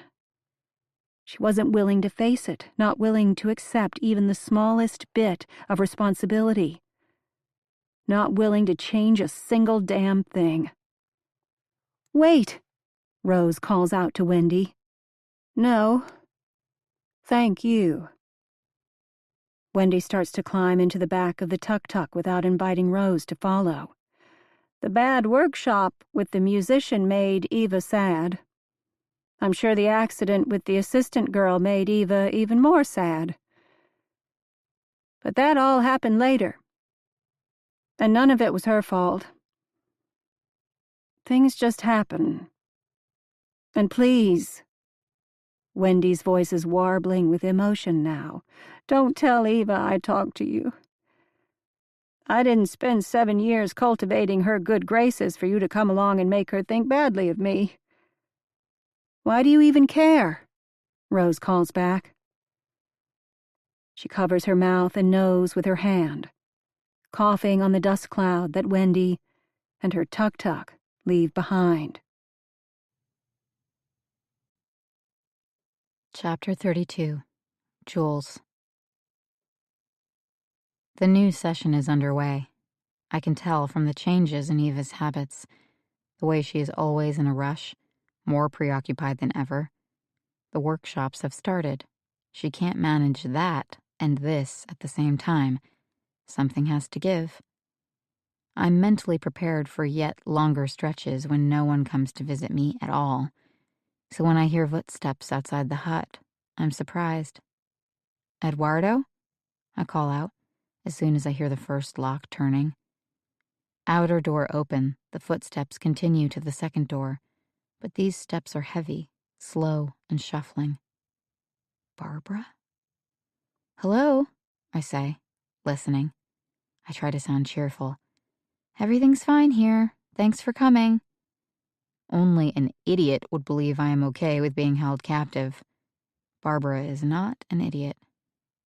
Eva wants a baby, and even so, her delusion that I could give birth to a baby and give it to her, then go on and lead my life without somehow implicating her or anyone else, is fragile.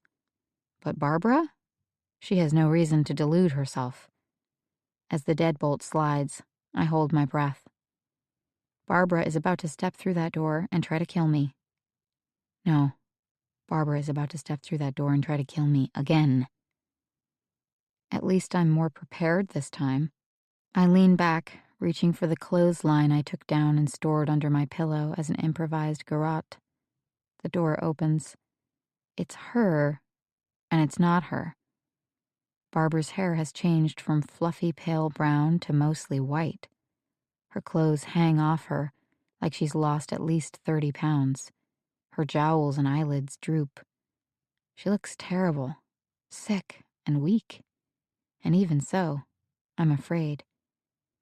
"I didn't mean for any of this," she starts to say, then sticks a hand out to prop herself against a wall, as if she's been struck by a dizzy spell. "Are you all right?" She scoffs. "You're asking me if I'm all right?" Her weariness doesn't assuage my fears. It's the fatigue of someone who has worn herself down with a job but won't stop until she's finished.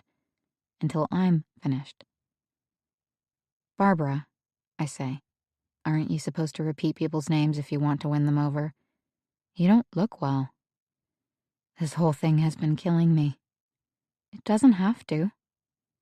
Head tipped down, jowls sagging, she gives me a long, pitying look, like she can't believe I don't see the obvious. I shift forward, toward the edge of the bed, and that's enough to startle her. Barbara hurries out the door and closes it, latching it behind her. The crate of food and new garrafon she was dropping off remain in the in-between space. I listened for the fading footsteps, the second door and the second latching lock. But I don't hear it. I hear the groan of wood as Barbara leans against the inner door, lingering. "Barbara?" Through the door, she says, "Your mother is here, at the workshops." I assume I've heard her wrong.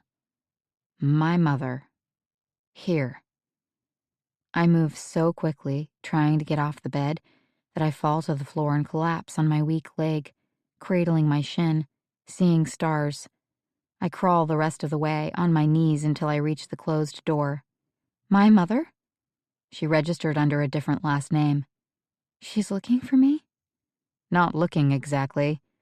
Trying to figure out what happened to you. I doubt she'd be sitting through a day of workshops if she thought you were anything but dead and gone." I'm stunned, speechless. dead and gone. Does Eva know my mother's here? She didn't tell me at first. I think she's trying to find her own way out of this fucking mess she's made. That you also made, I want to say. But Barbara's version was simpler. She wanted me dead, at the bottom of Lake Atitlan. It was Eva who wanted more than that. It's always Eva who wants more, time after time, constructing her fragile houses of cards that can be toppled with the lightest puff, like someone arriving to ask questions, finally. I set my forehead against the door. I want to wail. Bad enough my mother thinks I'm dead. Worse, she's here with no idea what she's walked into. Barbara, I say, help me and warn my mother. I'll make sure no one presses charges. When she doesn't answer, I pound my fist against the door. It makes no sense to appeal to a violent and impulsive woman, but I have no other choice. Barbara's adoration of Eva seems to have faded. I know the feeling. Why would she have come at all? Why would she have told me, unless she wanted to help? Barbara, at the very least, don't tell Eva you told me. She'll feel cornered. When Barbara doesn't answer, it occurs to me that maybe Barbara wants Eva to feel cornered. Maybe Barbara wants Eva to take care of her own dirty work for once. I'm all too afraid that Eva will. Please, Barbara? But then I hear the steps, the second door, the second latch. Somehow I know Barbara is never coming back. I'm woken by the sound of the door, a flashlight swinging in my face. No one has ever come at night. And although I am momentarily blinded, this arrival gives me hope. It could be anyone. Maurizio, a remorseful Barbara, the police, my mom. A voice from behind the white light says, "You're not feeling well?" Then the light clicks off and she's at my side. Only Eva. My gut clenches. She never comes this late. It can't be a good thing. I tell her that I've started vomiting. I can't keep anything down. It feels like morning sickness again. Well, you're still at the right time for that. 3 months, give or take. But I'm getting dehydrated. It's really bad. My brain goes searching for likely details. My mother was like this during her pregnancy with me. She actually had to be hospitalized or she would have lost me. I wait for Eva to suggest something, but she doesn't. A doctor, maybe? No, absolutely not. The mattress shifts as she stands. My audience is almost over. Tea, I say. Not the Mayan medicinal kind. When I was a kid and couldn't stop vomiting, I always had special ginger tea. Okay, Eva says, sounding tired. Hans makes something like that. Thank you. And Jules, I brought you a fresh journal. Maybe I went too far in the last pages I wrote. Maybe I didn't go far enough. Thank you, I say, without asking for any explanation. This way you can start fresh and write about Atya. Is that our baby's name? Do you like it? It means first power, or the beginning. Eva's living daughter is named Adarsha. The one that died was Adhika. This baby is the beginning. But whose beginning? And whose ending? Do you like it? Eva asks again. It's perfect. Chapter 33. Rose. She didn't have the nightmare. That's the first thing Rose thinks, opening her eyes to the dim light filtered through the cabin's curtain-covered window. After her melancholic final evening on the beach, thinking about Jules, she thought the nightmares would plague her all night. But they didn't. She didn't dream at all. Maybe after so many nights of interrupted sleep, she was simply too tired. Or maybe this is the part of her brain that knows she is going home, and it's time to start dealing with the past in a new way, inviting some sort of peace into her heart. Because Rose is going home. First, she needs to ask Modesto at the front desk how to arrange an earlier shuttle back to the capital. Later today, she'll call Matt to tell him what she's learned. He'll be surprised she's coming back early, but less so when she tells him what she has discovered. With his preference for facts and figures, he'll help her figure out how to report the fundraising corruption to someone not based in San Felipe, necessarily, but someone who cares, in the U.S., if not in Guatemala. He can also help track down the musician, Sahara, just to confirm those final details about Jules's last day. And then, at home, they will find some other way to honor the end of Jules's story. Home. Can it really be home at all, once you've lost the person who mattered most to you? But you have to live somewhere. You have to work, eat, sleep, and find routines that will take you from this time in your life toward whatever will come next. She thinks of the few times she enjoyed herself during this trip. The opening party, moments talking with Lindsay, Isabel, and Kay. And she issues herself a stern reminder. You can't feel shame for small moments of joy. Jules never would have wanted that. Jules would have wanted her to make new friends, to have new experiences, to learn and to travel. Rose has done all those things here, much as she still resents Lake Atitlan and hopes never to return. Rose is standing at the reception desk, waiting for someone to notice her, when she hears a maid and the manager in the back office talking about someone who was found just 2 hours earlier outside her room on the sidewalk, passed out. Briefly, they thought she was dead. The maid panicked, but then the woman regained consciousness. She refused help. She wasn't willing to wait for the sun to rise. She only wanted a taxi, and to leave Atitlan as soon as possible. Rose's first thought is Scarlett. But she's wrong. It isn't Scarlett. Or Noelani, who comes to mind only because Rose heard her walking outside the cabins last night, swearing, stumbling, giggling, drunk. It isn't Diane either, even though they all heard Diane's plan to sever ties with her family and quit her job, even though it was the one thing that Diane seemed to like about her old life. "Did you hear?" Lindsay asks when Rose comes down to breakfast. "Rachel left." That's who it was? Rose grabs her phone from her bag, opening email, in case Rachel sent her anything that would explain. But instead, she sees only an email from Eva. I feel terrible. Wait, let me see if Eva has sent us all details on what happened. Lindsay shakes her head. This isn't right. Because it's bad enough that Rachel has fallen off the wagon, so distraught by the last 48 hours here in Atitlan that she'd be willing to throw away years of progress.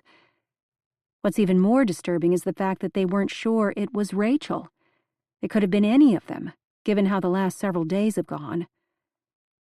Someone should talk to Eva and set that lady straight, Lindsay says. Rose skims the email from Eva. She says she'd like to hear from anyone who knows how Rachel was feeling the last few days ASAP.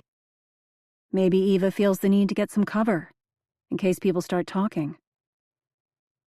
I think we all can guess how Rachel was feeling, like shit. Rose seizes on an idea. Eva has avoided her all week. Rose's group workshop was last on the schedule, only a little later than Rose's one-on-one. She's never even managed to get seated next to Eva at lunch. But now, finally, Rose has something Eva wants. Insight about Rachel, if only to spin the story of her breakdown more favorably. Rachel was asking me to read her new pages. Maybe Eva will think I've read them and know what made her break down. Rose starts typing a reply even before Lindsay chimes in with encouragement. Meet Eva for dinner, maybe, Lindsay says. I don't want to wait that long. Rose presses send and keeps the window open, watching her inbox. If she'll meet with me, I'll start gently. About Rachel's workshop? About more than that. Rose feels nervous, but excited, too. Maybe Eva feels just as insecure as the rest of us. And she'd prefer real feedback for once. The people who question her tactics are usually the first to leave. How can she figure it out if people don't stick around and tell her? Oh, Rose. What? You're a sweeter and more optimistic person than I am. And there it is. The reply email in bold. Rose clicks. Meet now. Time to talk and swim. Eva seems spacey when Rose gets to the dock, almost as if she's forgotten that she just emailed Rose. You wanted information about Rachel? Rose prompts her. I thought I could help. Right, Eva says, dropping the towel she's carried to the dock from the house. So tell me, how did Rachel seem to you? Day before yesterday. Motivated? I think the workshop was challenging. At first, she had good things to say about it. I'm glad to hear it, Eva says. Then sploosh.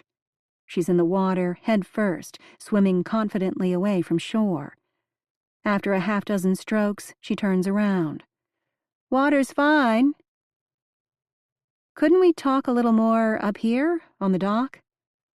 A cleansing dip first. Clear the brain, open the heart. Nothing better than water to do that. Rose lowers herself to a squat, reaching toward the water with her fingertips.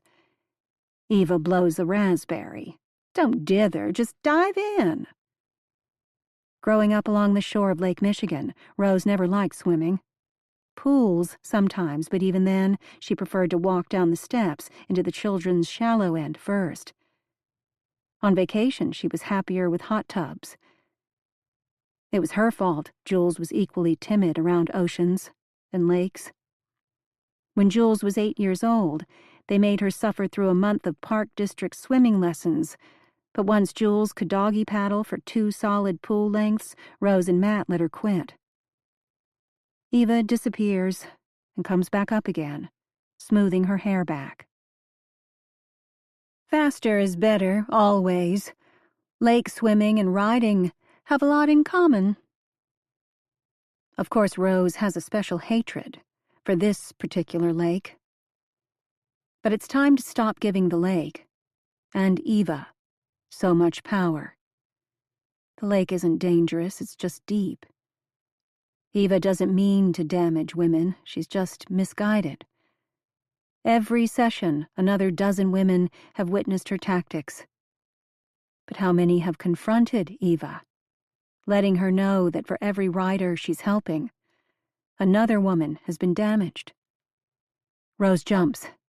She resurfaces, sputtering, and breaststrokes toward Eva, who waits for her with a know-it-all smile. I figured you'd be a slow starter. Yes, Rose says. I'm not so good with cold water. Still getting her breath, ignoring the warning voice in her head, focusing instead on that other internal message. Confront her. Tell her what she did to Rachel and Scarlett was wrong. And when that's been covered, tell her that she already knows what happened to Jules. It isn't about asking questions anymore, because Eva is an unreliable narrator, even when she's trying to tell the truth. You'll warm up, Eva says. Her tone seems friendlier. We haven't had our private session. This is good, but first, Rachel. Eva floats on her back, kicking away from shore. Rose follows, wondering how far Eva will go. Why not stroke parallel to land, instead of away from it? It's less glassy out here, away from the protection of the points curving out from either side of Eva's property. On the dock they were surrounded by tropical birds, roosting in the bluff's bushes, a morning chorus. When Rose starts to sink, ears just below water level, but mouth still above, straining for air. That music ceases. In its place, she hears her own shallow breath and something else, faint but high-pitched, ticking, clicking, buzzing. Shrimp? Fish? Distant motors? Eva says, "Somebody saw Rachel drinking the night before last at the pizzeria. She heard the siren call of her old vices. She needed a crutch. She was doing something hard." Rose has to speak in short sentences, struggling for air between them. Writing hard scenes involving her children. No, that's not it. She said she was writing. No, Eva interrupts. The writing didn't make her drink. The addiction made her want to drink, and the lack of self-control made her give in. Don't blame art. Everyone blames art. Weakness preceded any attempt to make art of weakness. You don't think being at this workshop pushed her over the edge? I think it pulled her back from the edge long before she got here. She registered months ago. We gave her a point on the horizon. Rachel was living on borrowed time. I don't agree, Rose says. But Eva has slipped under the water, unable to hear. It makes Rose nervous, waiting for Eva's head to emerge. Even knowing that she's such a good swimmer. 1 1,000, 2 1,000, 3 1,000. It couldn't have helped Rachel. Being told she was a horrible person and pushed into writing what she wasn't ready to write. Rose tries to keep her cupped hands moving smoothly until water slips into her mouth and she starts to sputter and cough. Her rhythmic strokes degrade into frantic paddling. Eva? Eva pops up like a cork farther away. This is heaven. Swim harder. I'm not comfortable. Don't doggy paddle, you'll tire yourself out. Rose switches back to breaststroke, pausing every few strokes to roll over on her back and calm her breathing. She's closed the distance between them by half, but Eva keeps kicking, moving away. Does it happen often? Rose calls between strokes. What? Do people fall apart? Like Rachel did? I can't hear you. Rose knows that she can. I'm thinking of Scarlet, too. Rose begins to say the name Sahara further back on her list, saving the most important name of all, Jules, for the moment when Eva has exhausted all of her excuses. The way you led that workshop wasn't good for her. Another breath, so she can say the rest before Eva submerges again. I know you mean well, but you're not a therapist. This isn't an easy place for any kind of conversation, at least not for Rose.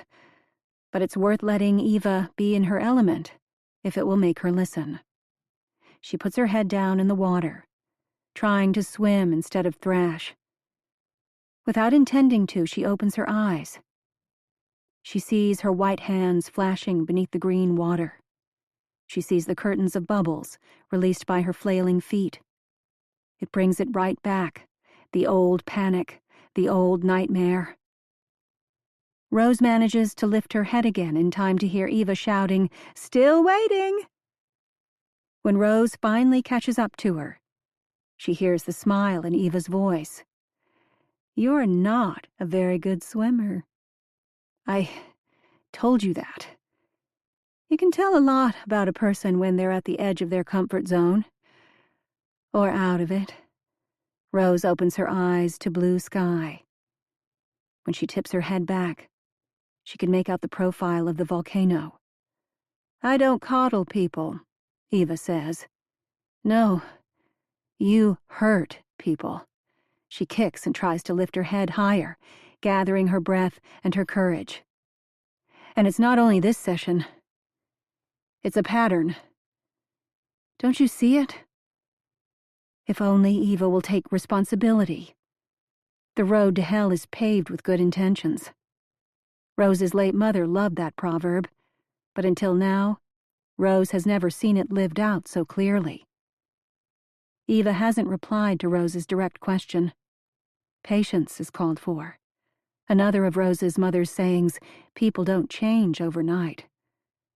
Rose's head, low in the water, picks up that buzzy sound again. She was about to ask about Sahara. Only then would she talk about Jules. But Eva starts crawl-stroking hard for shore, leaving Rose behind. The gap between them grows ever larger. Eva doesn't slow down or look back. The dock is too low in the water to be seen from a distance. Higher up on the shore, Casa Eva looks like a dollhouse. She shouldn't have come out this far, and she's wasting energy trying to talk. Rose calls out, "You didn't answer!" But then a small wave curls over her head, and she startles, inhaling water. For the first time, she's down deeper, fully submerged.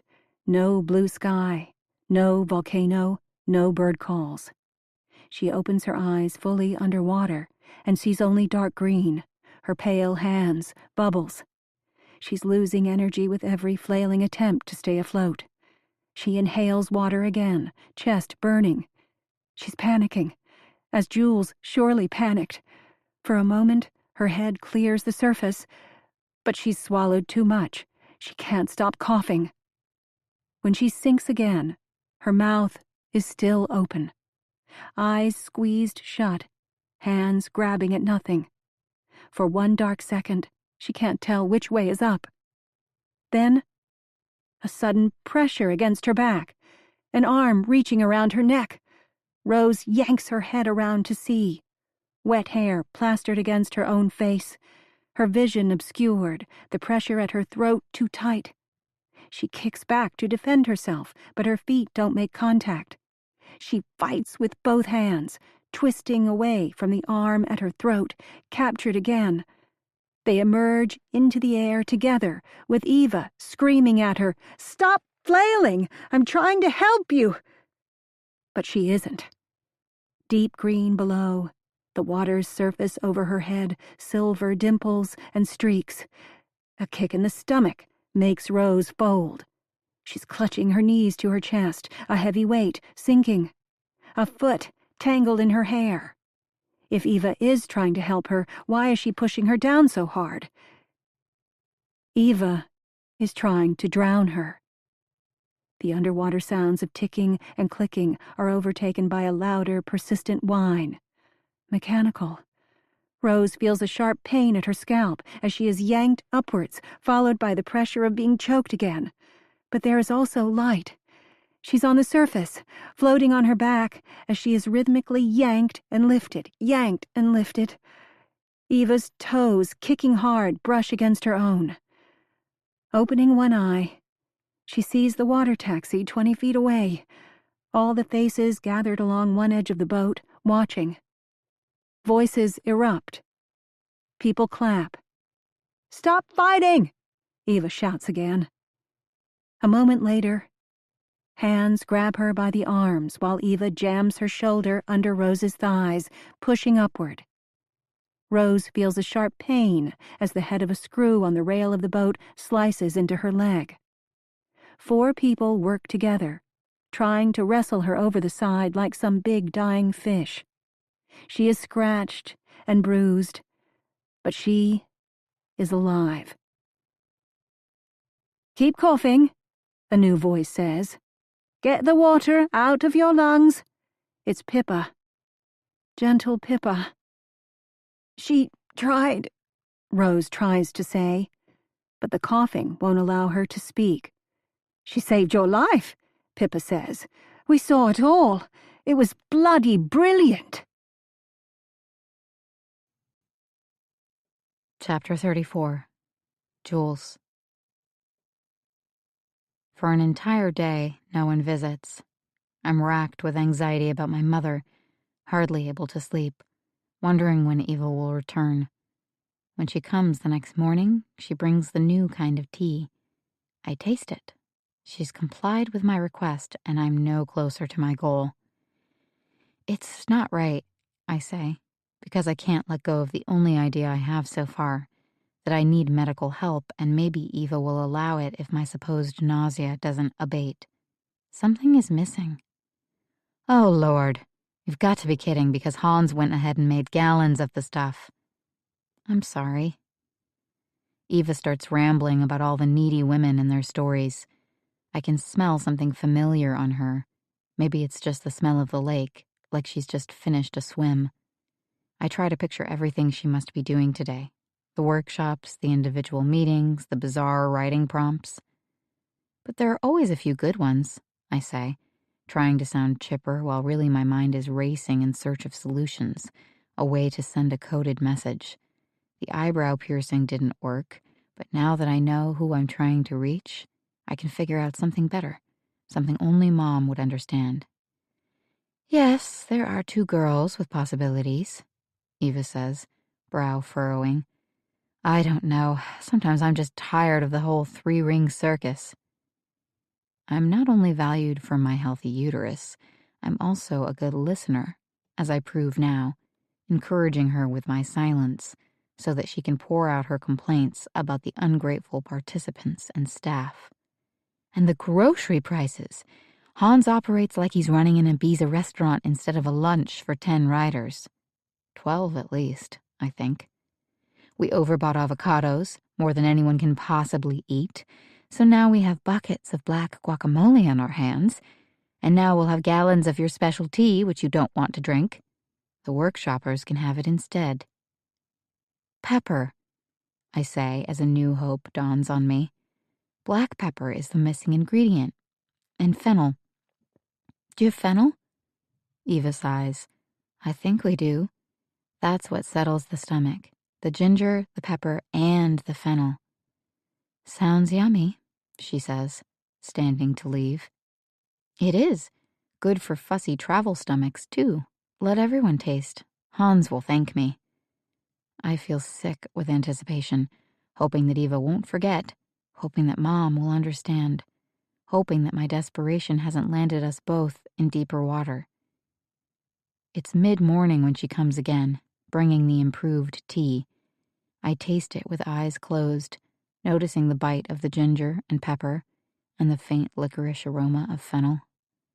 I am 5 years old, sitting up in bed with a tummy ache. A tear slides down my nose and lands on my lip. Eva asks, "Is it that good?" I nod, unable to speak. This is my Madeline moment. But whether it will be the same for anyone else, I have no way of knowing. I finish the tea and say, I don't think I want to see my mother ever again. And why are you mentioning her?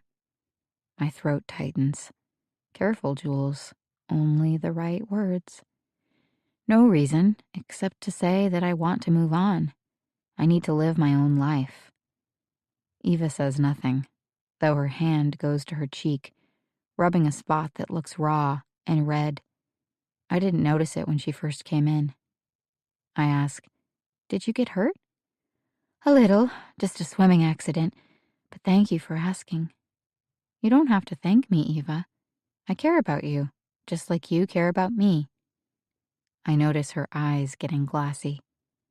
With little to lose, I say, "Remember you once tried to convince me I should just live in Guatemala a year, or Thailand and write a book? Maybe fiction?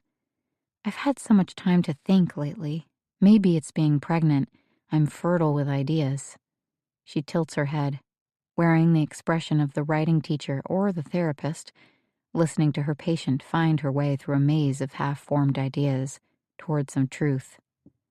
I tell her, "I feel like I could just start over in another country with another name." I worry that she can see the desperation on my face. Her non-replies thicken the air. "Do you know what I mean, Eva?" I ask, my voice high and loud. "Yes," she says, smiling. "I understand the feeling. I did that as a teenager in England, remember?" "Yes," I say, grabbing for the end of the rope she's tossed. Ticklish optimism bubbles in my chest, competing with the nausea in my gut. "My mother never came looking for me either," she says. "At the time, I thought I was lucky. but looking back, I think I wanted her to come. In any case, I finally tired of England and went back to New York, as you know. But you remained estranged from your parents, I say hopefully. Yes and no. I saw them several times after my daughter was born. The truth is, Jules, until your parents pass on, you will never be truly free. Panic seizes me. Not true. My dad has a new family. He basically doesn't think about me. But moms are different, she says, reaching out to slide her hand down my arm, her gaze resting on my abdomen, flat beneath my oversized t-shirt.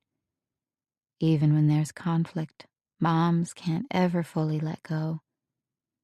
I wrap my arms around myself, a chill entering my spine. I've made a wrong move. I shouldn't have steered Eva to contemplate how much easier it would be if my mother were simply dead.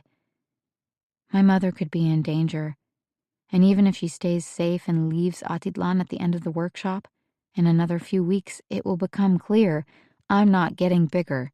No pregnancy test will help me then. In writing, a plot is the outcome of a character confronting a problem, Eva says, her expression wistful and more distant now. No, that isn't quite right. It's the outcome of a character confronting an impossible problem. Something has changed.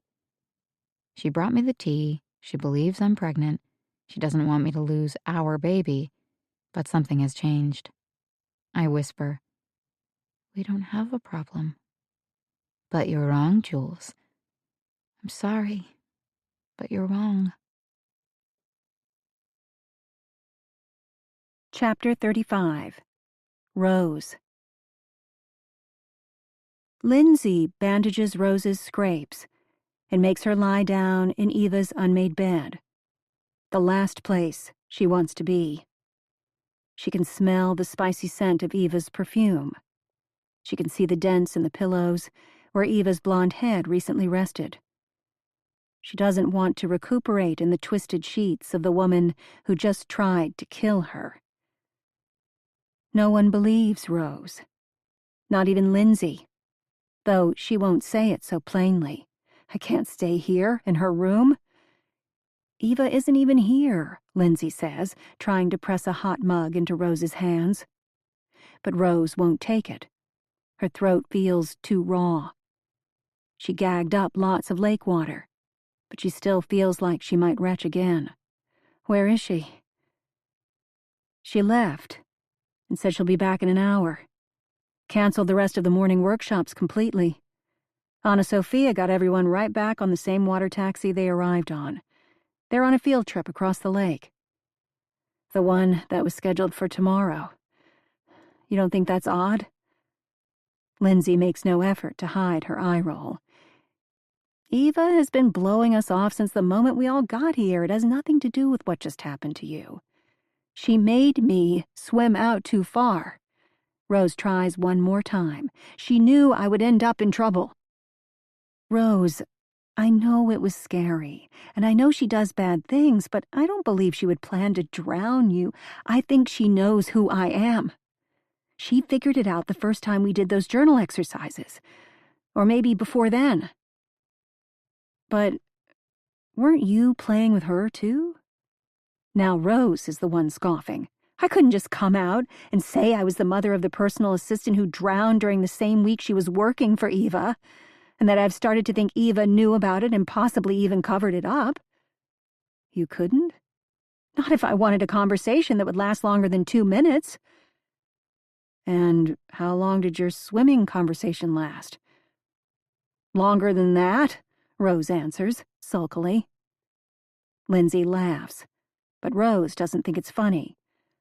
I wish I'd fought.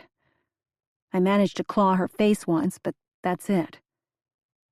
The women arriving by water taxi saw what looked like a heroic rescue, which makes Rose's side of the story even more outrageous. They only saw the above-water Eva, champion lake swimmer. Only Rose can feel the hard kick in the stomach, the feet pressing against her head. Lindsay will believe when she has the whole picture, Rose thinks, pausing to cough and reach for a nearly empty water bottle. When she's emptied it, she tells Lindsay everything she found out from Wendy about the girl named Sahara. But Lindsay looks unimpressed.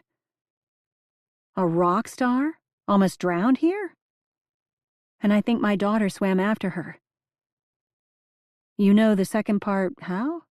That's what Jules would have done. What she would have done. But nobody saw it, right? It's unraveling now, the sense that Rose had just yesterday, of everything finally fitting. Please don't start talking about how dumb people are. My marks were rarely dumb. Or about people's fantasies, Rose says. This isn't a fantasy. I'm not trying to protect anything. And good thing, or you'd make an easy target. Rose can see what Lindsay is trying to say. She is an easy target. Someone could try to fool her even now, with the evidence to back up this latest story, or by claiming that they know something, even something as simple as where Jules's body can be found. Rose would pay dearly for it. Lindsay takes both of Rose's hands. I believe you just had a frightening experience, and you've had a lot to think about. Give it time. Let me get you more fluids, and then what? If it were me, I'd still demand an audience with Eva. On land, this time, with other people around, maybe even a lawyer, or a well-armed bodyguard, whichever you prefer. You think Eva covered up some facts about the week of Jules's drowning. The when, how, and why. Am I understanding that right? I mean, you don't think she murdered your daughter. The question makes Rose pause. And in that space, images spread like blood in water. Possibilities Rose has suppressed for so long overwhelm her. The expanding clouds blotting out the present, taking her back to that moment that is no longer a mere nightmare. Jules plunging into dark water, clawing, kicking, and someone at the surface ready to strike and push Jules back under if she manages to surface. The moon bright, the wind calm. But none of that matters. Because Jules isn't simply trying to swim back to shore, she is being drowned on purpose. Rose's throat has started to close. She takes a moment to gather herself, swallowing with effort. She rubs hard at the tears on her cheek. I wouldn't have believed it if I hadn't been out in the water with Eva kicking me and dragging me under. But now, yes, I think it's possible. Lindsay doesn't reply. She thinks I'm the crazy one. Rose says, I know it's hard to believe anyone could kill another person. You have to see it for yourself in their eyes. You have to feel it in your own body. Rose shudders, feeling the spot across her ribs that's starting to bruise, the burn in her scalp where Eva yanked her hair. This is so much worse than I thought, Rose says, starting to cough again. When the coughing spell doesn't let up, Lindsay hands her the mug of tea. The ginger hits Rose first, then the rest of it, pepper and fennel. It's not just familiar, it's unmistakable. She has to push the mug back into Lindsay's hands before she drops it. She can barely talk over the lump in her throat. I don't understand this. You almost drowned, and that triggered— No, this, too, this! She points at the tea. Where did you get this? It was in a big pot downstairs. Hans made it. We've all had it before. Not like this. He added spices to it. It's the way I used to make it. The way Jules liked it. I can't even explain or you'll think I've lost my mind. You already think so. Trauma, Lindsay starts to say. Don't talk to me about trauma, please. I have to do something, and not later, now. What could you possibly do now? That's the problem. Rose doesn't know. Chapter 36. Jules. I can't tolerate sitting here, waiting for my fate to be decided by others. Eva, flitting in and out of her fantasy desire to mother both me and my baby. Barbara, struggling to find the resolve to finish what she started. I stand up, next to my bed, and put my left foot on the floor. My leg can bear some weight, but how does that help when I can't get out the door? A lizard skitters across the screen that covers the roof hole above my head, shifting the leaves that obscure the light. Sun. I need sun. Is the screen attached? Could I at least prod it enough to clear the leaves and let more sunshine in? There's not much in this room, aside from 2 buckets, the clothesline I already took down, a broom left only recently, a sign I'm supposed to be doing more to keep this place clean. Standing on the bed, I can barely reach the roof hole with the end of the broom. I just managed to nudge the screen, which isn't fastened. A few more stretches and I've managed to knock the screen off. I hear it sliding down the curved outside of the roof. Sun floods the center of the Temescal. For the first time, this dim, spooky hut actually looks like the hopeful, healing, glowing chamber it was always meant to be. I sit back down on the bed, cross-legged, and bask in it, eyes closed, swaying side to side. 3 months without sun. Can it really have been that long? Can one even heal properly without vitamins? I look down at my skinny arms. I pinch the sagging flesh around my knees. My legs are the color of a banana, mostly white with a slight tinge of yellow. The sound of someone opening the outer door startles me into vigilance. I listen, straining, trying to distinguish Eduardo's light steps from Barbara's heavy ones. A quick, hard knock on the inner door makes me jump. "Jules," comes the whisper of a familiar male voice. "Jules, it's me." I crawl out of bed, tiptoeing toward the door, and press a hand against it. "Maurizio? I was so worried about you." "Oh my God, Maurizio." I hear the familiar scraping sound of the second latch being withdrawn. "It's a little stuck, but I'm coming." I put my hand over my mouth, stifling a sob. If he'd known where I was, he would have come earlier. I'm sure of it. "Wait, I hear something," he says quieter. "Let me go see." "Don't go. It might be a car. I have to check. Be careful."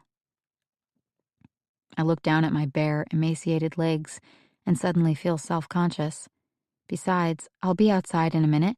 I need clothes if I'm going to get out of here. I grab the only pair of pants in the room and begin to slide them on when I hear an alarming grunt, followed by the boom of something slamming onto the ground, just outside the hut. Then a noise I can't understand, like the sound of a shovel tamping down earth, followed by 3 higher-pitched grunts, the last one rising to a shriek. "Maurizio." The door opens. Eva stands, backlit, shovel in her hand.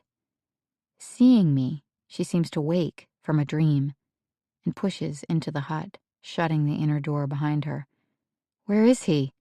I ask. The moan from outside has grown louder. Eva's eyes track across me. My abdomen is still flat. My breasts the same B-cup they've always been. "Any nausea today?" I can't stop hearing the moan. "Eva, what happened to Maurizio?" "Come, let's sit on the bed." "Come." She takes my hand and guides me to the edge of the bed. She starts to finger comb my hair while I sit, rigid, listening. To cover the sound outside the door, she starts to hum, and the humming makes me feel so agitated I can't sit still. Without thinking, I shake off her caressing hand. There's no time for caution anymore. "Eva, I want to go see my mother. I know she came here." Eva laughs anxiously. It comes out in choking spurts. "I've figured it out," I say. "Instead of just disappearing, I'll tell her that this was my choice. I'll get a chance to make a clean break of things.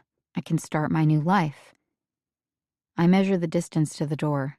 I note the tremble in my legs. I can walk, even if I can't run. The doors aren't locked. Maurizio is out there, injured or worse. It's too late, Eva says, her face collapsing. I recoil, shocked by her words. It can't be, I say, desperately searching her devastated expression for clues. I can't let myself believe she's already done something to my mother. Unless I know for sure, I can't give up. It's never too late. Right, Eva? Talk to me. Her gaze goes to the door. He's hurt. Enough to get me in trouble. We're smart women, I say. We can find a way out of this. But only if they don't find him. I have to expel my next breath slowly, silently. I give it a moment, then I ask, how hurt?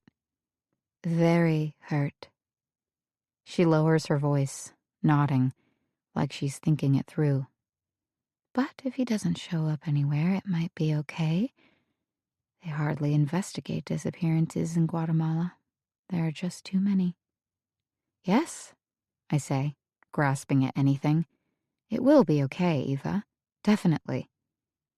The day before yesterday, after Maurizio and I had an argument, I told Astrid and Hans that he stole money from us, just to put people off track.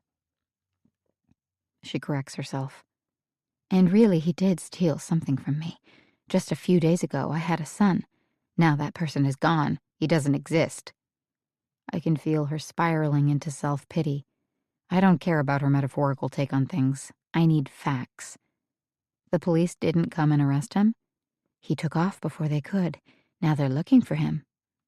She's still nodding, puzzling over her actions. So I mirror. I nod. I purse my lips, stoic and determined.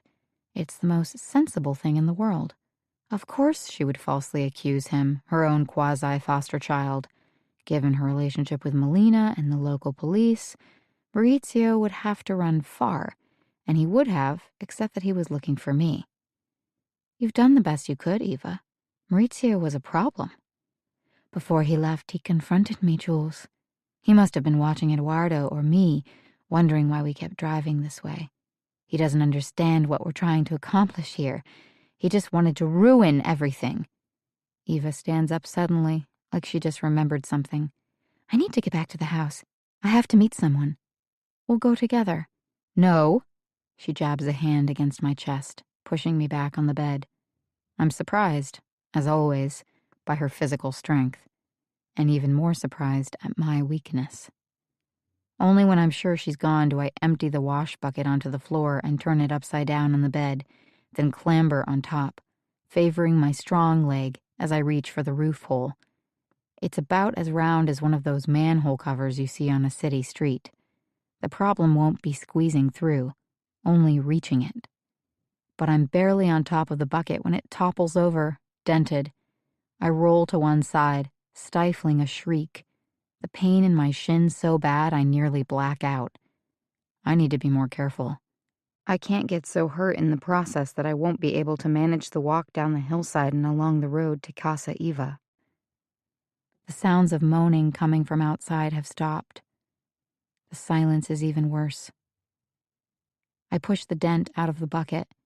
I remove the thin mattress from the wooden platform bed, something I should have done in the first place to make a more stable foundation. I try again. No luck. I remember the tumble I took while rock climbing in Costa Rica, and how I gave up after that one try. I think of all the times my mom told friends how active I was, believing my stories, the occasional photo of me on some ridgeline, an easy illusion masking the fact that I don't like heights, just as I don't like water or any kind of pain. I consider the chair in the corner. Could I stand on it? Inside?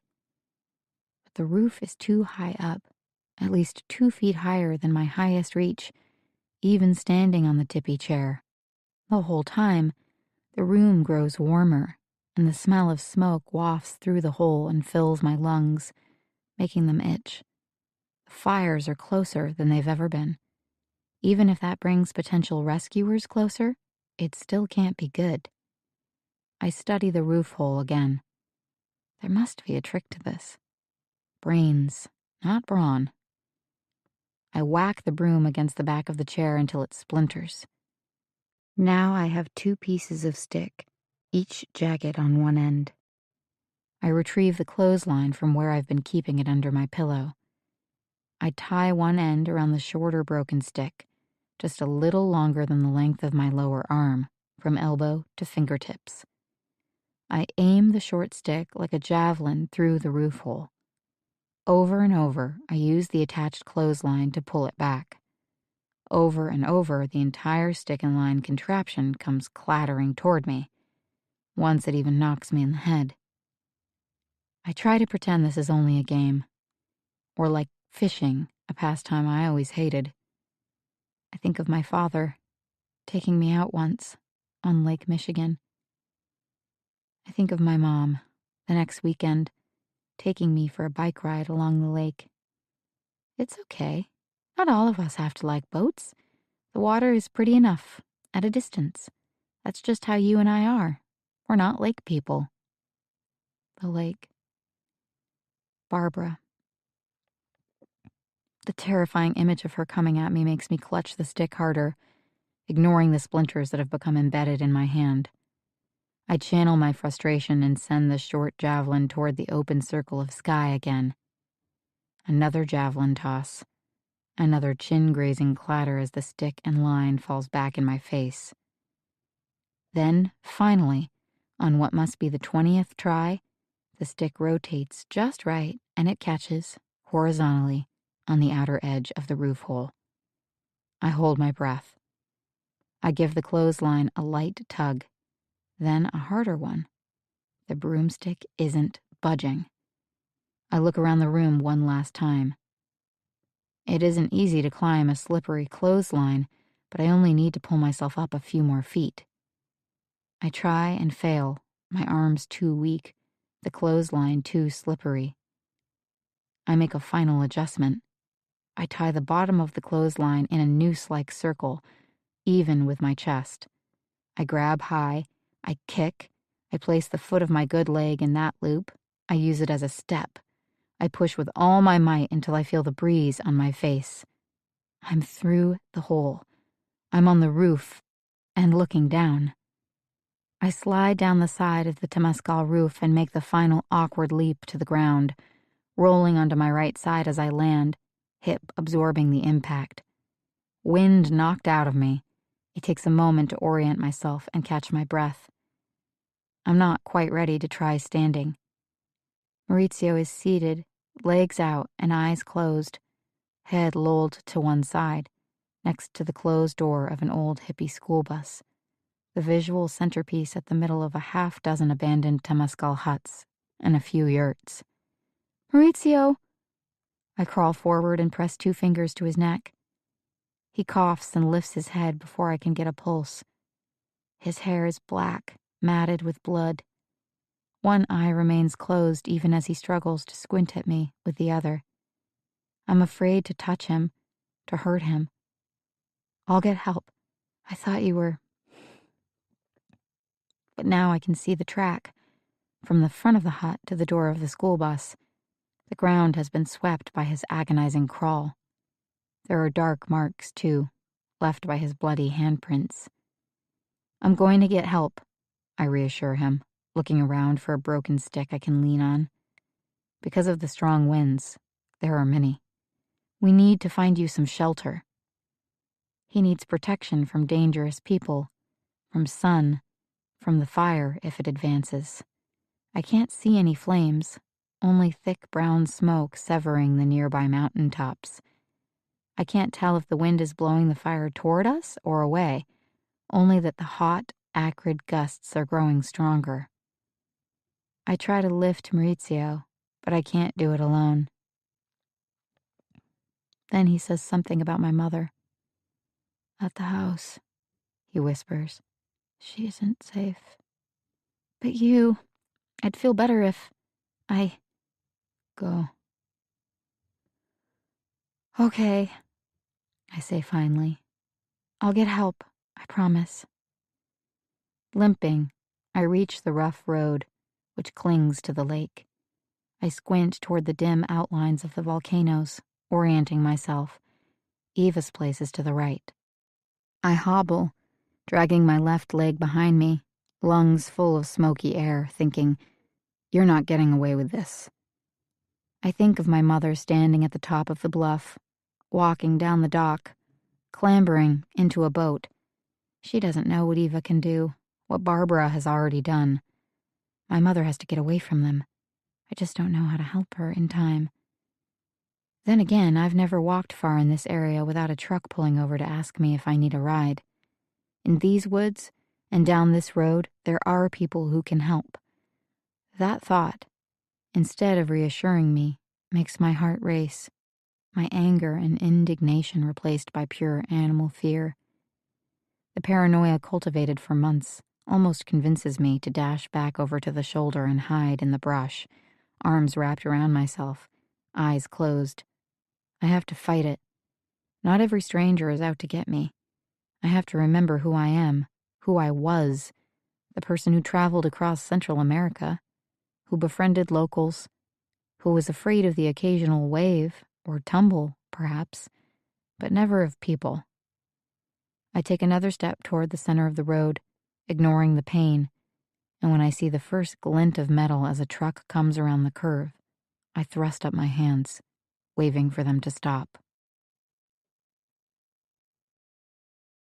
Chapter 37. Rose. Weird enough to be lying in your retreat leader's bed. Weirder still to step into her shower, choosing between her 3 shampoos, moving aside her pink razor to reach for the soap. Rose waits for the water to heat up and then moves under the hot falling spray, letting it pound her skin, the way she's done ever since Jules died. The way she had imagined Eva would have or should have after her baby died. Lindsay has promised to wait for her, so she isn't alone here, even though she knows the house is full of other people. Concha, Gabby, and several more of the other Guatemalan staff. Rose must leave before Eva gets back. She'll deal with a confrontation when she has someone tough and trustworthy standing alongside her, just as Lindsay advised. Rose is almost done showering when a knock comes at the door. It's Lindsay, and she sounds tense. There's something going on. Rose isn't sure she heard right. She turns off the shower, even though she's still soapy, to hear better. Did you say fires? Hurry up. The entire time they've been here, there have been fires.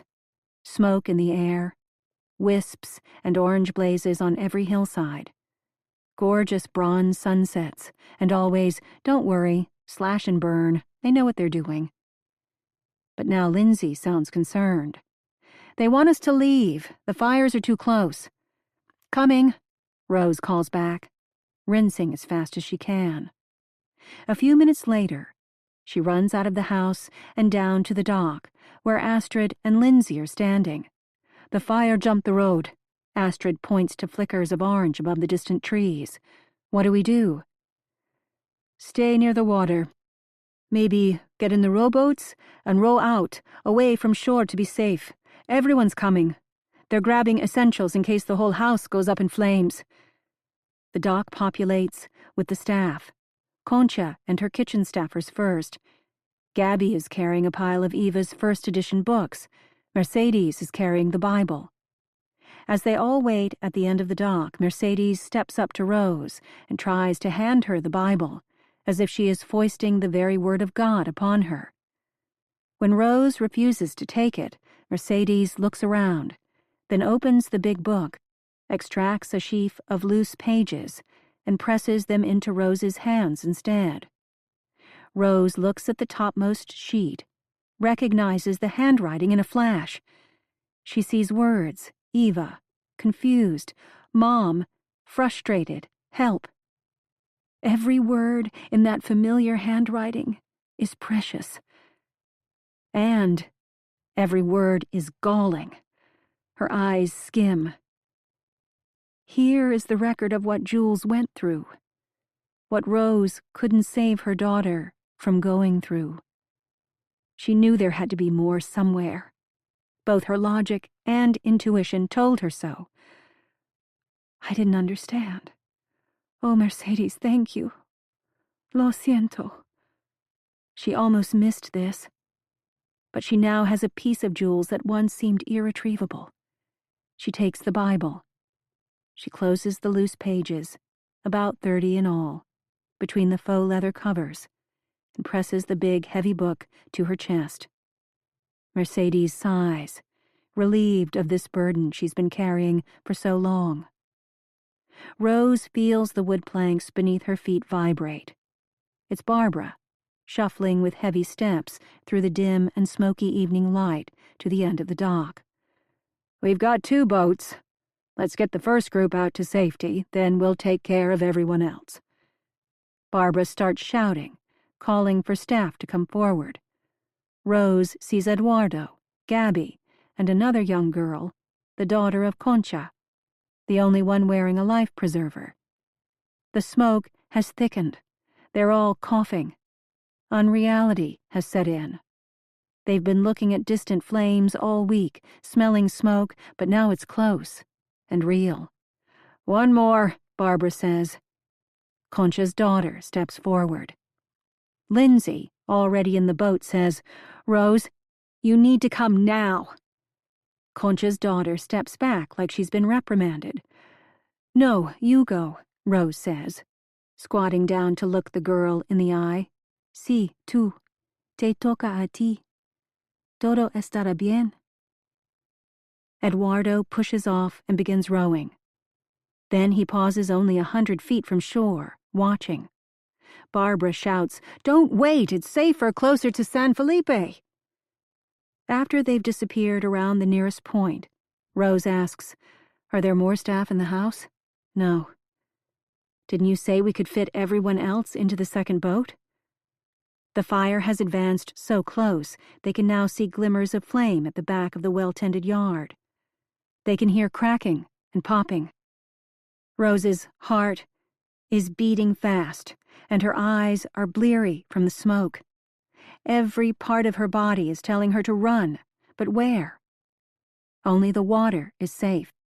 Barbara unties a rope around the cleat of the smaller second boat and gestures. It hits Rose now. Only the 2 of them are left. I'm not going into that boat with you. No, of course not. Barbara brings her hand to her forehead, and there it sits, as she slowly begins to rock, heel to toe and toe to heel, like she is soothing herself. Finally, Barbara drops her hand and looks at Rose. It's not what you think. I don't know what to think. I'm finished trusting anyone here. Eva, you, Hans, anyone. I know what that's like, Barbara says. Looking so tired, now she can barely keep her eyes open. Her wrinkled, creased face is like a pillow that's lost half of its stuffing. Her shirt and her pants are both too big for her, like she's recently lost weight. Rose found her so intimidating before that she didn't notice she looked unwell. Cancer? Grief? Guilt? The hardest part is when you put all your faith in one person, Barbara says. I took care of her. I moved things around to keep her out of trouble. All the houses, all the mortgages, all the things she likes to have. The clothes and the trips. Taxes, delayed advances. She's not a numbers person. Rose feels the brief pleasure of long-delayed confirmation. So you were skimming money meant for the orphanage? Not really. Not really. Not forever. It was just a way to make accounts balance for the time being. And Eva knew. She didn't want to know, Barbara sighs. But I did that for her always. I helped her keep her mind clear and focused for the important things. And she relied on you for that. Somehow that was the wrong thing to say. Barbara's words become garbled, lost between choking sobs. She used to. We were a team. Without me, she couldn't write her next books. But Eva hasn't published new books since In a Delicate State. Not the point, Barbara's frantic head shaking seems to say. Or it is the point, but it's not Barbara's fault. Or something has happened since that book came out that can't be talked about. And for some reason, it's hardly about Eva at all. It's about Barbara. She's the victim, supposedly. I've been betrayed so many times, Barbara says, but this time, this. She can't get the words out, and now tears are flowing down her cheeks and dripping off her chin. I don't have the energy anymore. Barbara lowers herself to her knees, one hand reaching out to anchor herself on the ground, the other still holding the rope, crying through her incomprehensible mutterings until she has to stop talking altogether. Everything is turned upside down. Meanwhile, even the landward side of the dock has been consumed by the ever-advancing smoke. Still clutching the Bible with Jules's journal pages inside, Rose decides. I'm not leaving you here. Eva, Barbara tries to say before she is racked with silent sobs that turn into coughs. Eva is in the house? Barbara shakes her head. Then don't worry, Eva's fine. I'm sure she's with everyone else in San Felipe. Barbara shakes her head again. Rose doesn't understand, and she doesn't have time to keep yanking the words out of Barbara. You're a survivor, Barbara, right? That word seems to have unlocked something within Barbara, because she eases herself into the rowboat, moving like a zombie. Good. So am I, says Rose, clambering in behind her. We're going to get through this. Their only hope is to get out into the middle of the lake, away from the fires and the smoke. I'm not very good at rowing, but I'll try. They are several hundred feet offshore when Rose feels the wind turning their boat around. She keeps trying to angle toward San Felipe, but they're making little progress. But at least, for the moment, the steady gust is pushing the smoke away, creating a pocket of fresher air. Barbara makes a sound like a half-grunt, half-laugh. It's harder, rowing against the chocomil. That's the wind that starts up late morning. The wind that blows the sin away. Rose will tolerate Barbara's sudden nervous breakdown. But she won't tolerate yet another lie. Nothing blows sin away. Chapter 38. Rose. Rose has been rowing inexpertly for what feels like half an hour when Barbara dips a hand into the lake, cupping water that she splashes onto her red face. We're not getting anywhere. Let me take a turn. Rose and Barbara change seats, each of them squatting low, eyeing the other with suspicion. After a quiet spell, Barbara says, Jules isn't at the bottom of this lake. The mere mention of her daughter's name makes Rose tense with dread, the horrible images returning. Barbara must know where Jules's body washed up. Eva and Barbara must have hidden it somewhere. Don't lie to me, Barbara. I'm not, she says, choking on the last word.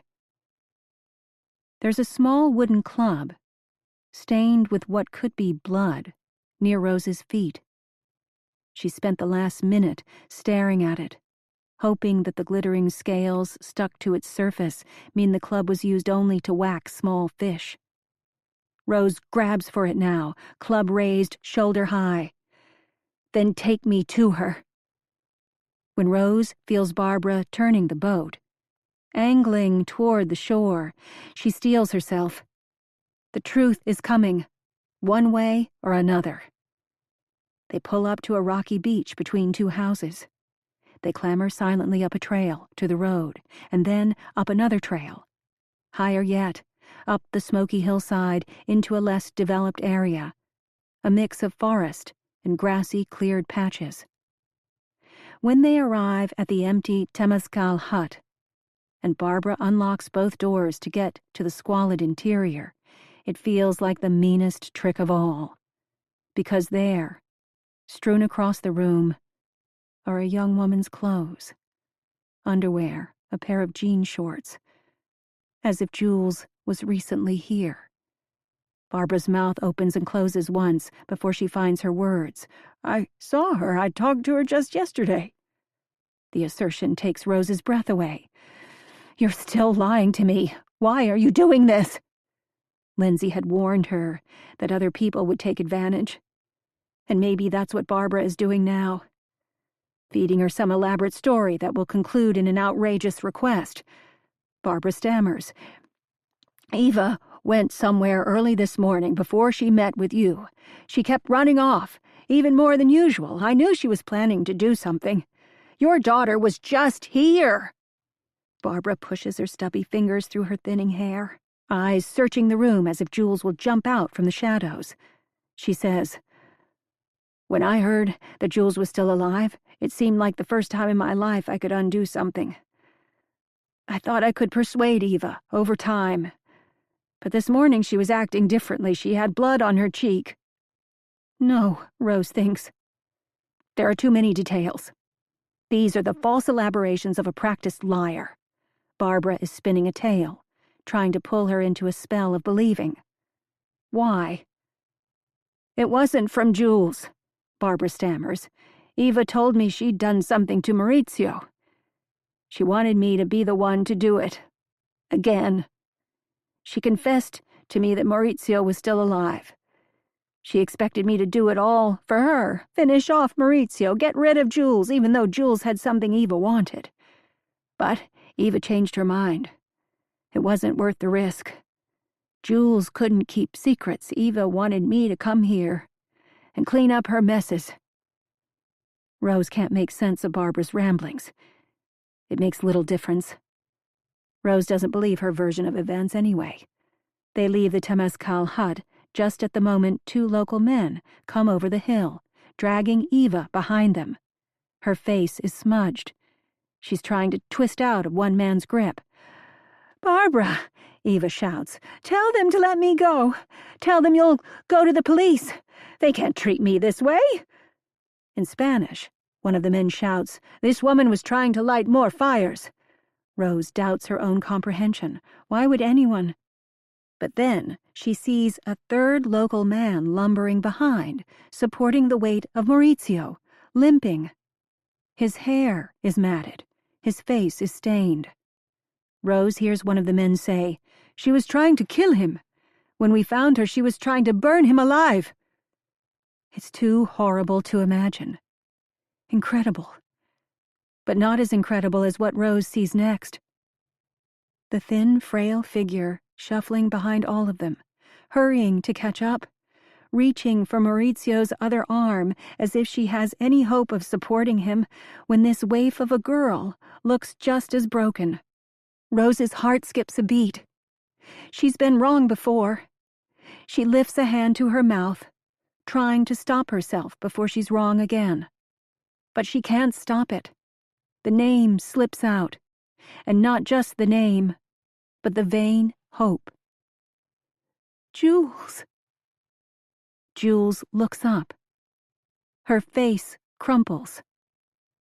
One moment, she's only halfway recognizable, too pale and wasted away to be the daughter Rose knows. And the next moment, she is both the little girl and the young woman Rose has always loved. Mom, Jules says. She starts to cry and can't stop crying as Rose rushes forward and embraces her thin, trembling body. Mama. Epilogue. Jules.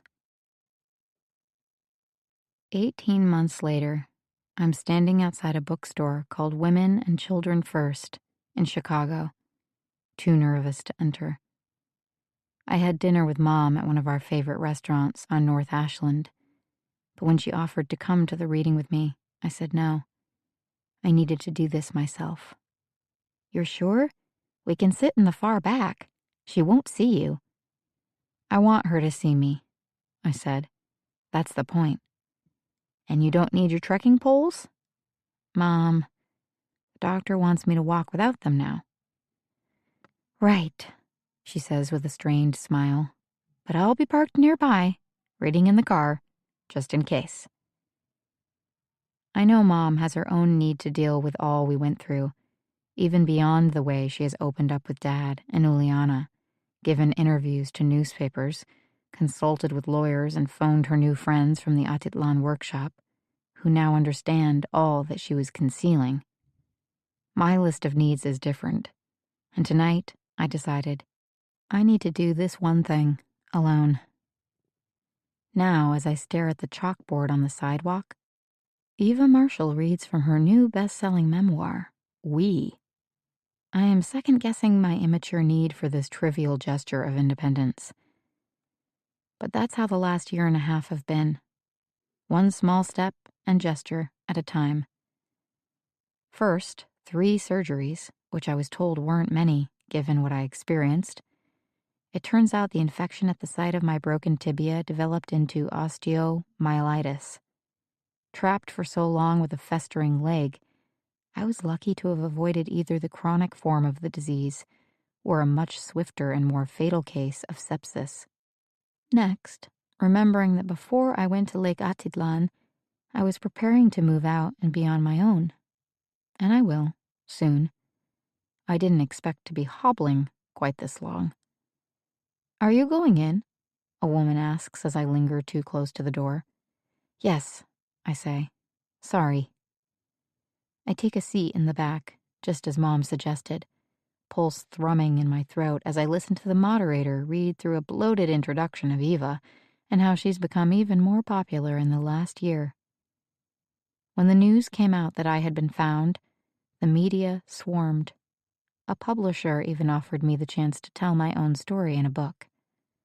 For 5 minutes, I was tempted.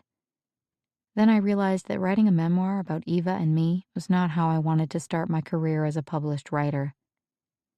By now, the publisher is probably grateful, given how muddy the story became.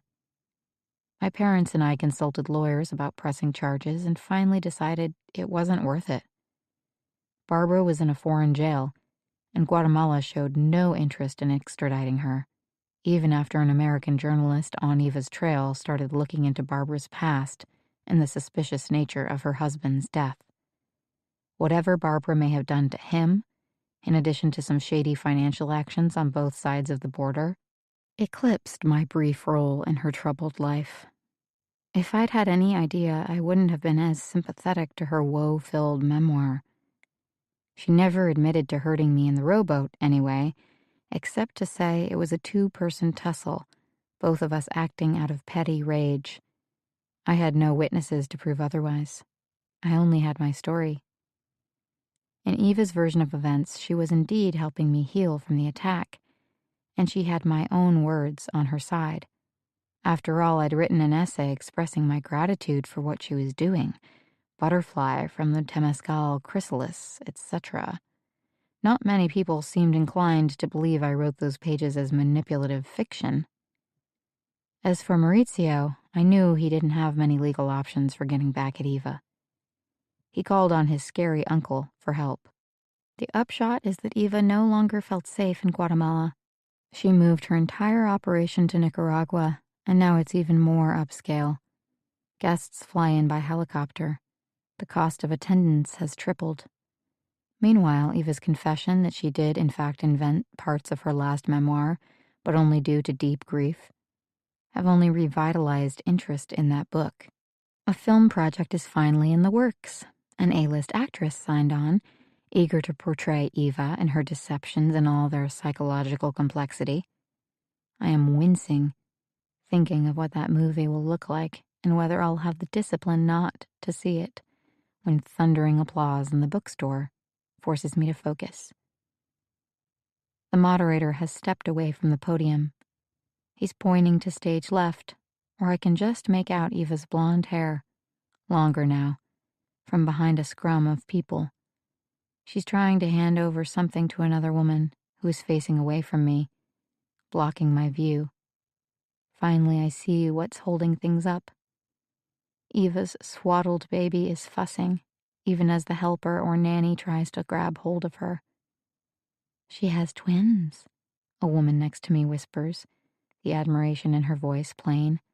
Adopted from Nicaragua. Isn't that incredible? Yes, I say, if she doesn't get tired of them. Tired of them? The woman turns in her seat, trying to make eye contact. Why on earth would she? Because they won't be cute forever. They won't always do what she says. They won't always be grateful. It's the sort of thought I should have saved for Zahara. We still trade WhatsApp voice messages every week or so. The woman scoffs. When I take a peek, she's staring at me wide-eyed like I'm a monster. Am I? Excuse me, I say, rising to stand. Irritated glances shoot my way because I'm interrupting the flow just as Eva is reaching the podium. I bump knees and force someone's jacket to slide off the back of another seat. Sorry. Sorry? There we go. Sorry, again. When I finally extract myself from the row of seats, I turn back and look at Eva. She's staring at me, flustered. This is the moment I was waiting for. I had all sorts of long public pronouncements planned, castigating Eva for daring to write about me, Zahara, Diane, Rachel, and Scarlett, and only in ways that framed Eva in the best possible light, for furthering Barbara's lies and suggesting that she and I got into a brawl, for using my desperately written words to prove I was never held captive, but above all, for daring to open her memoir with lines from the poem by the Guatemalan poet Isabel de los Angeles Romano, the one about complicity, suggesting that we were all guilty for any unhappy or unfortunate events at Casa Eva. You, I say, standing just aside from the 100 or so seated bookstore guests. You're the guilty one. Everyone is staring at me, confused, and probably wishing I would say more. But I won't. I only want her to know that I know, that I'll be keeping an eye on her, that I'll never forget. Not we. You. Eva's mouth is opening and closing again like a fish, with no sound coming out. I thought it would feel good when I accused her. I only now realize that it wasn't a public exchange of words I wanted. Not hers, and not mine. I just wanted this. Her unable to speak, for once. Eva silenced, if only briefly. In that silence, I feel like I can breathe. In that silence, I feel like I can imagine, finally, finishing one episode of my life and starting another. I can imagine telling this story as long as no one else will get to steal or warp it or tell me what it means. Maybe even as fiction. The end. This book was read for you by Susan Bennett, a proud member of SAG-AFTRA. We hope you've enjoyed this production of The Deepest Lake by Andromeda Romano Lax, narrated by Susan Bennett and Rebecca Quinn Robertson. Recorded books are available wherever audiobooks are sold. Thank you for listening to Recorded Books.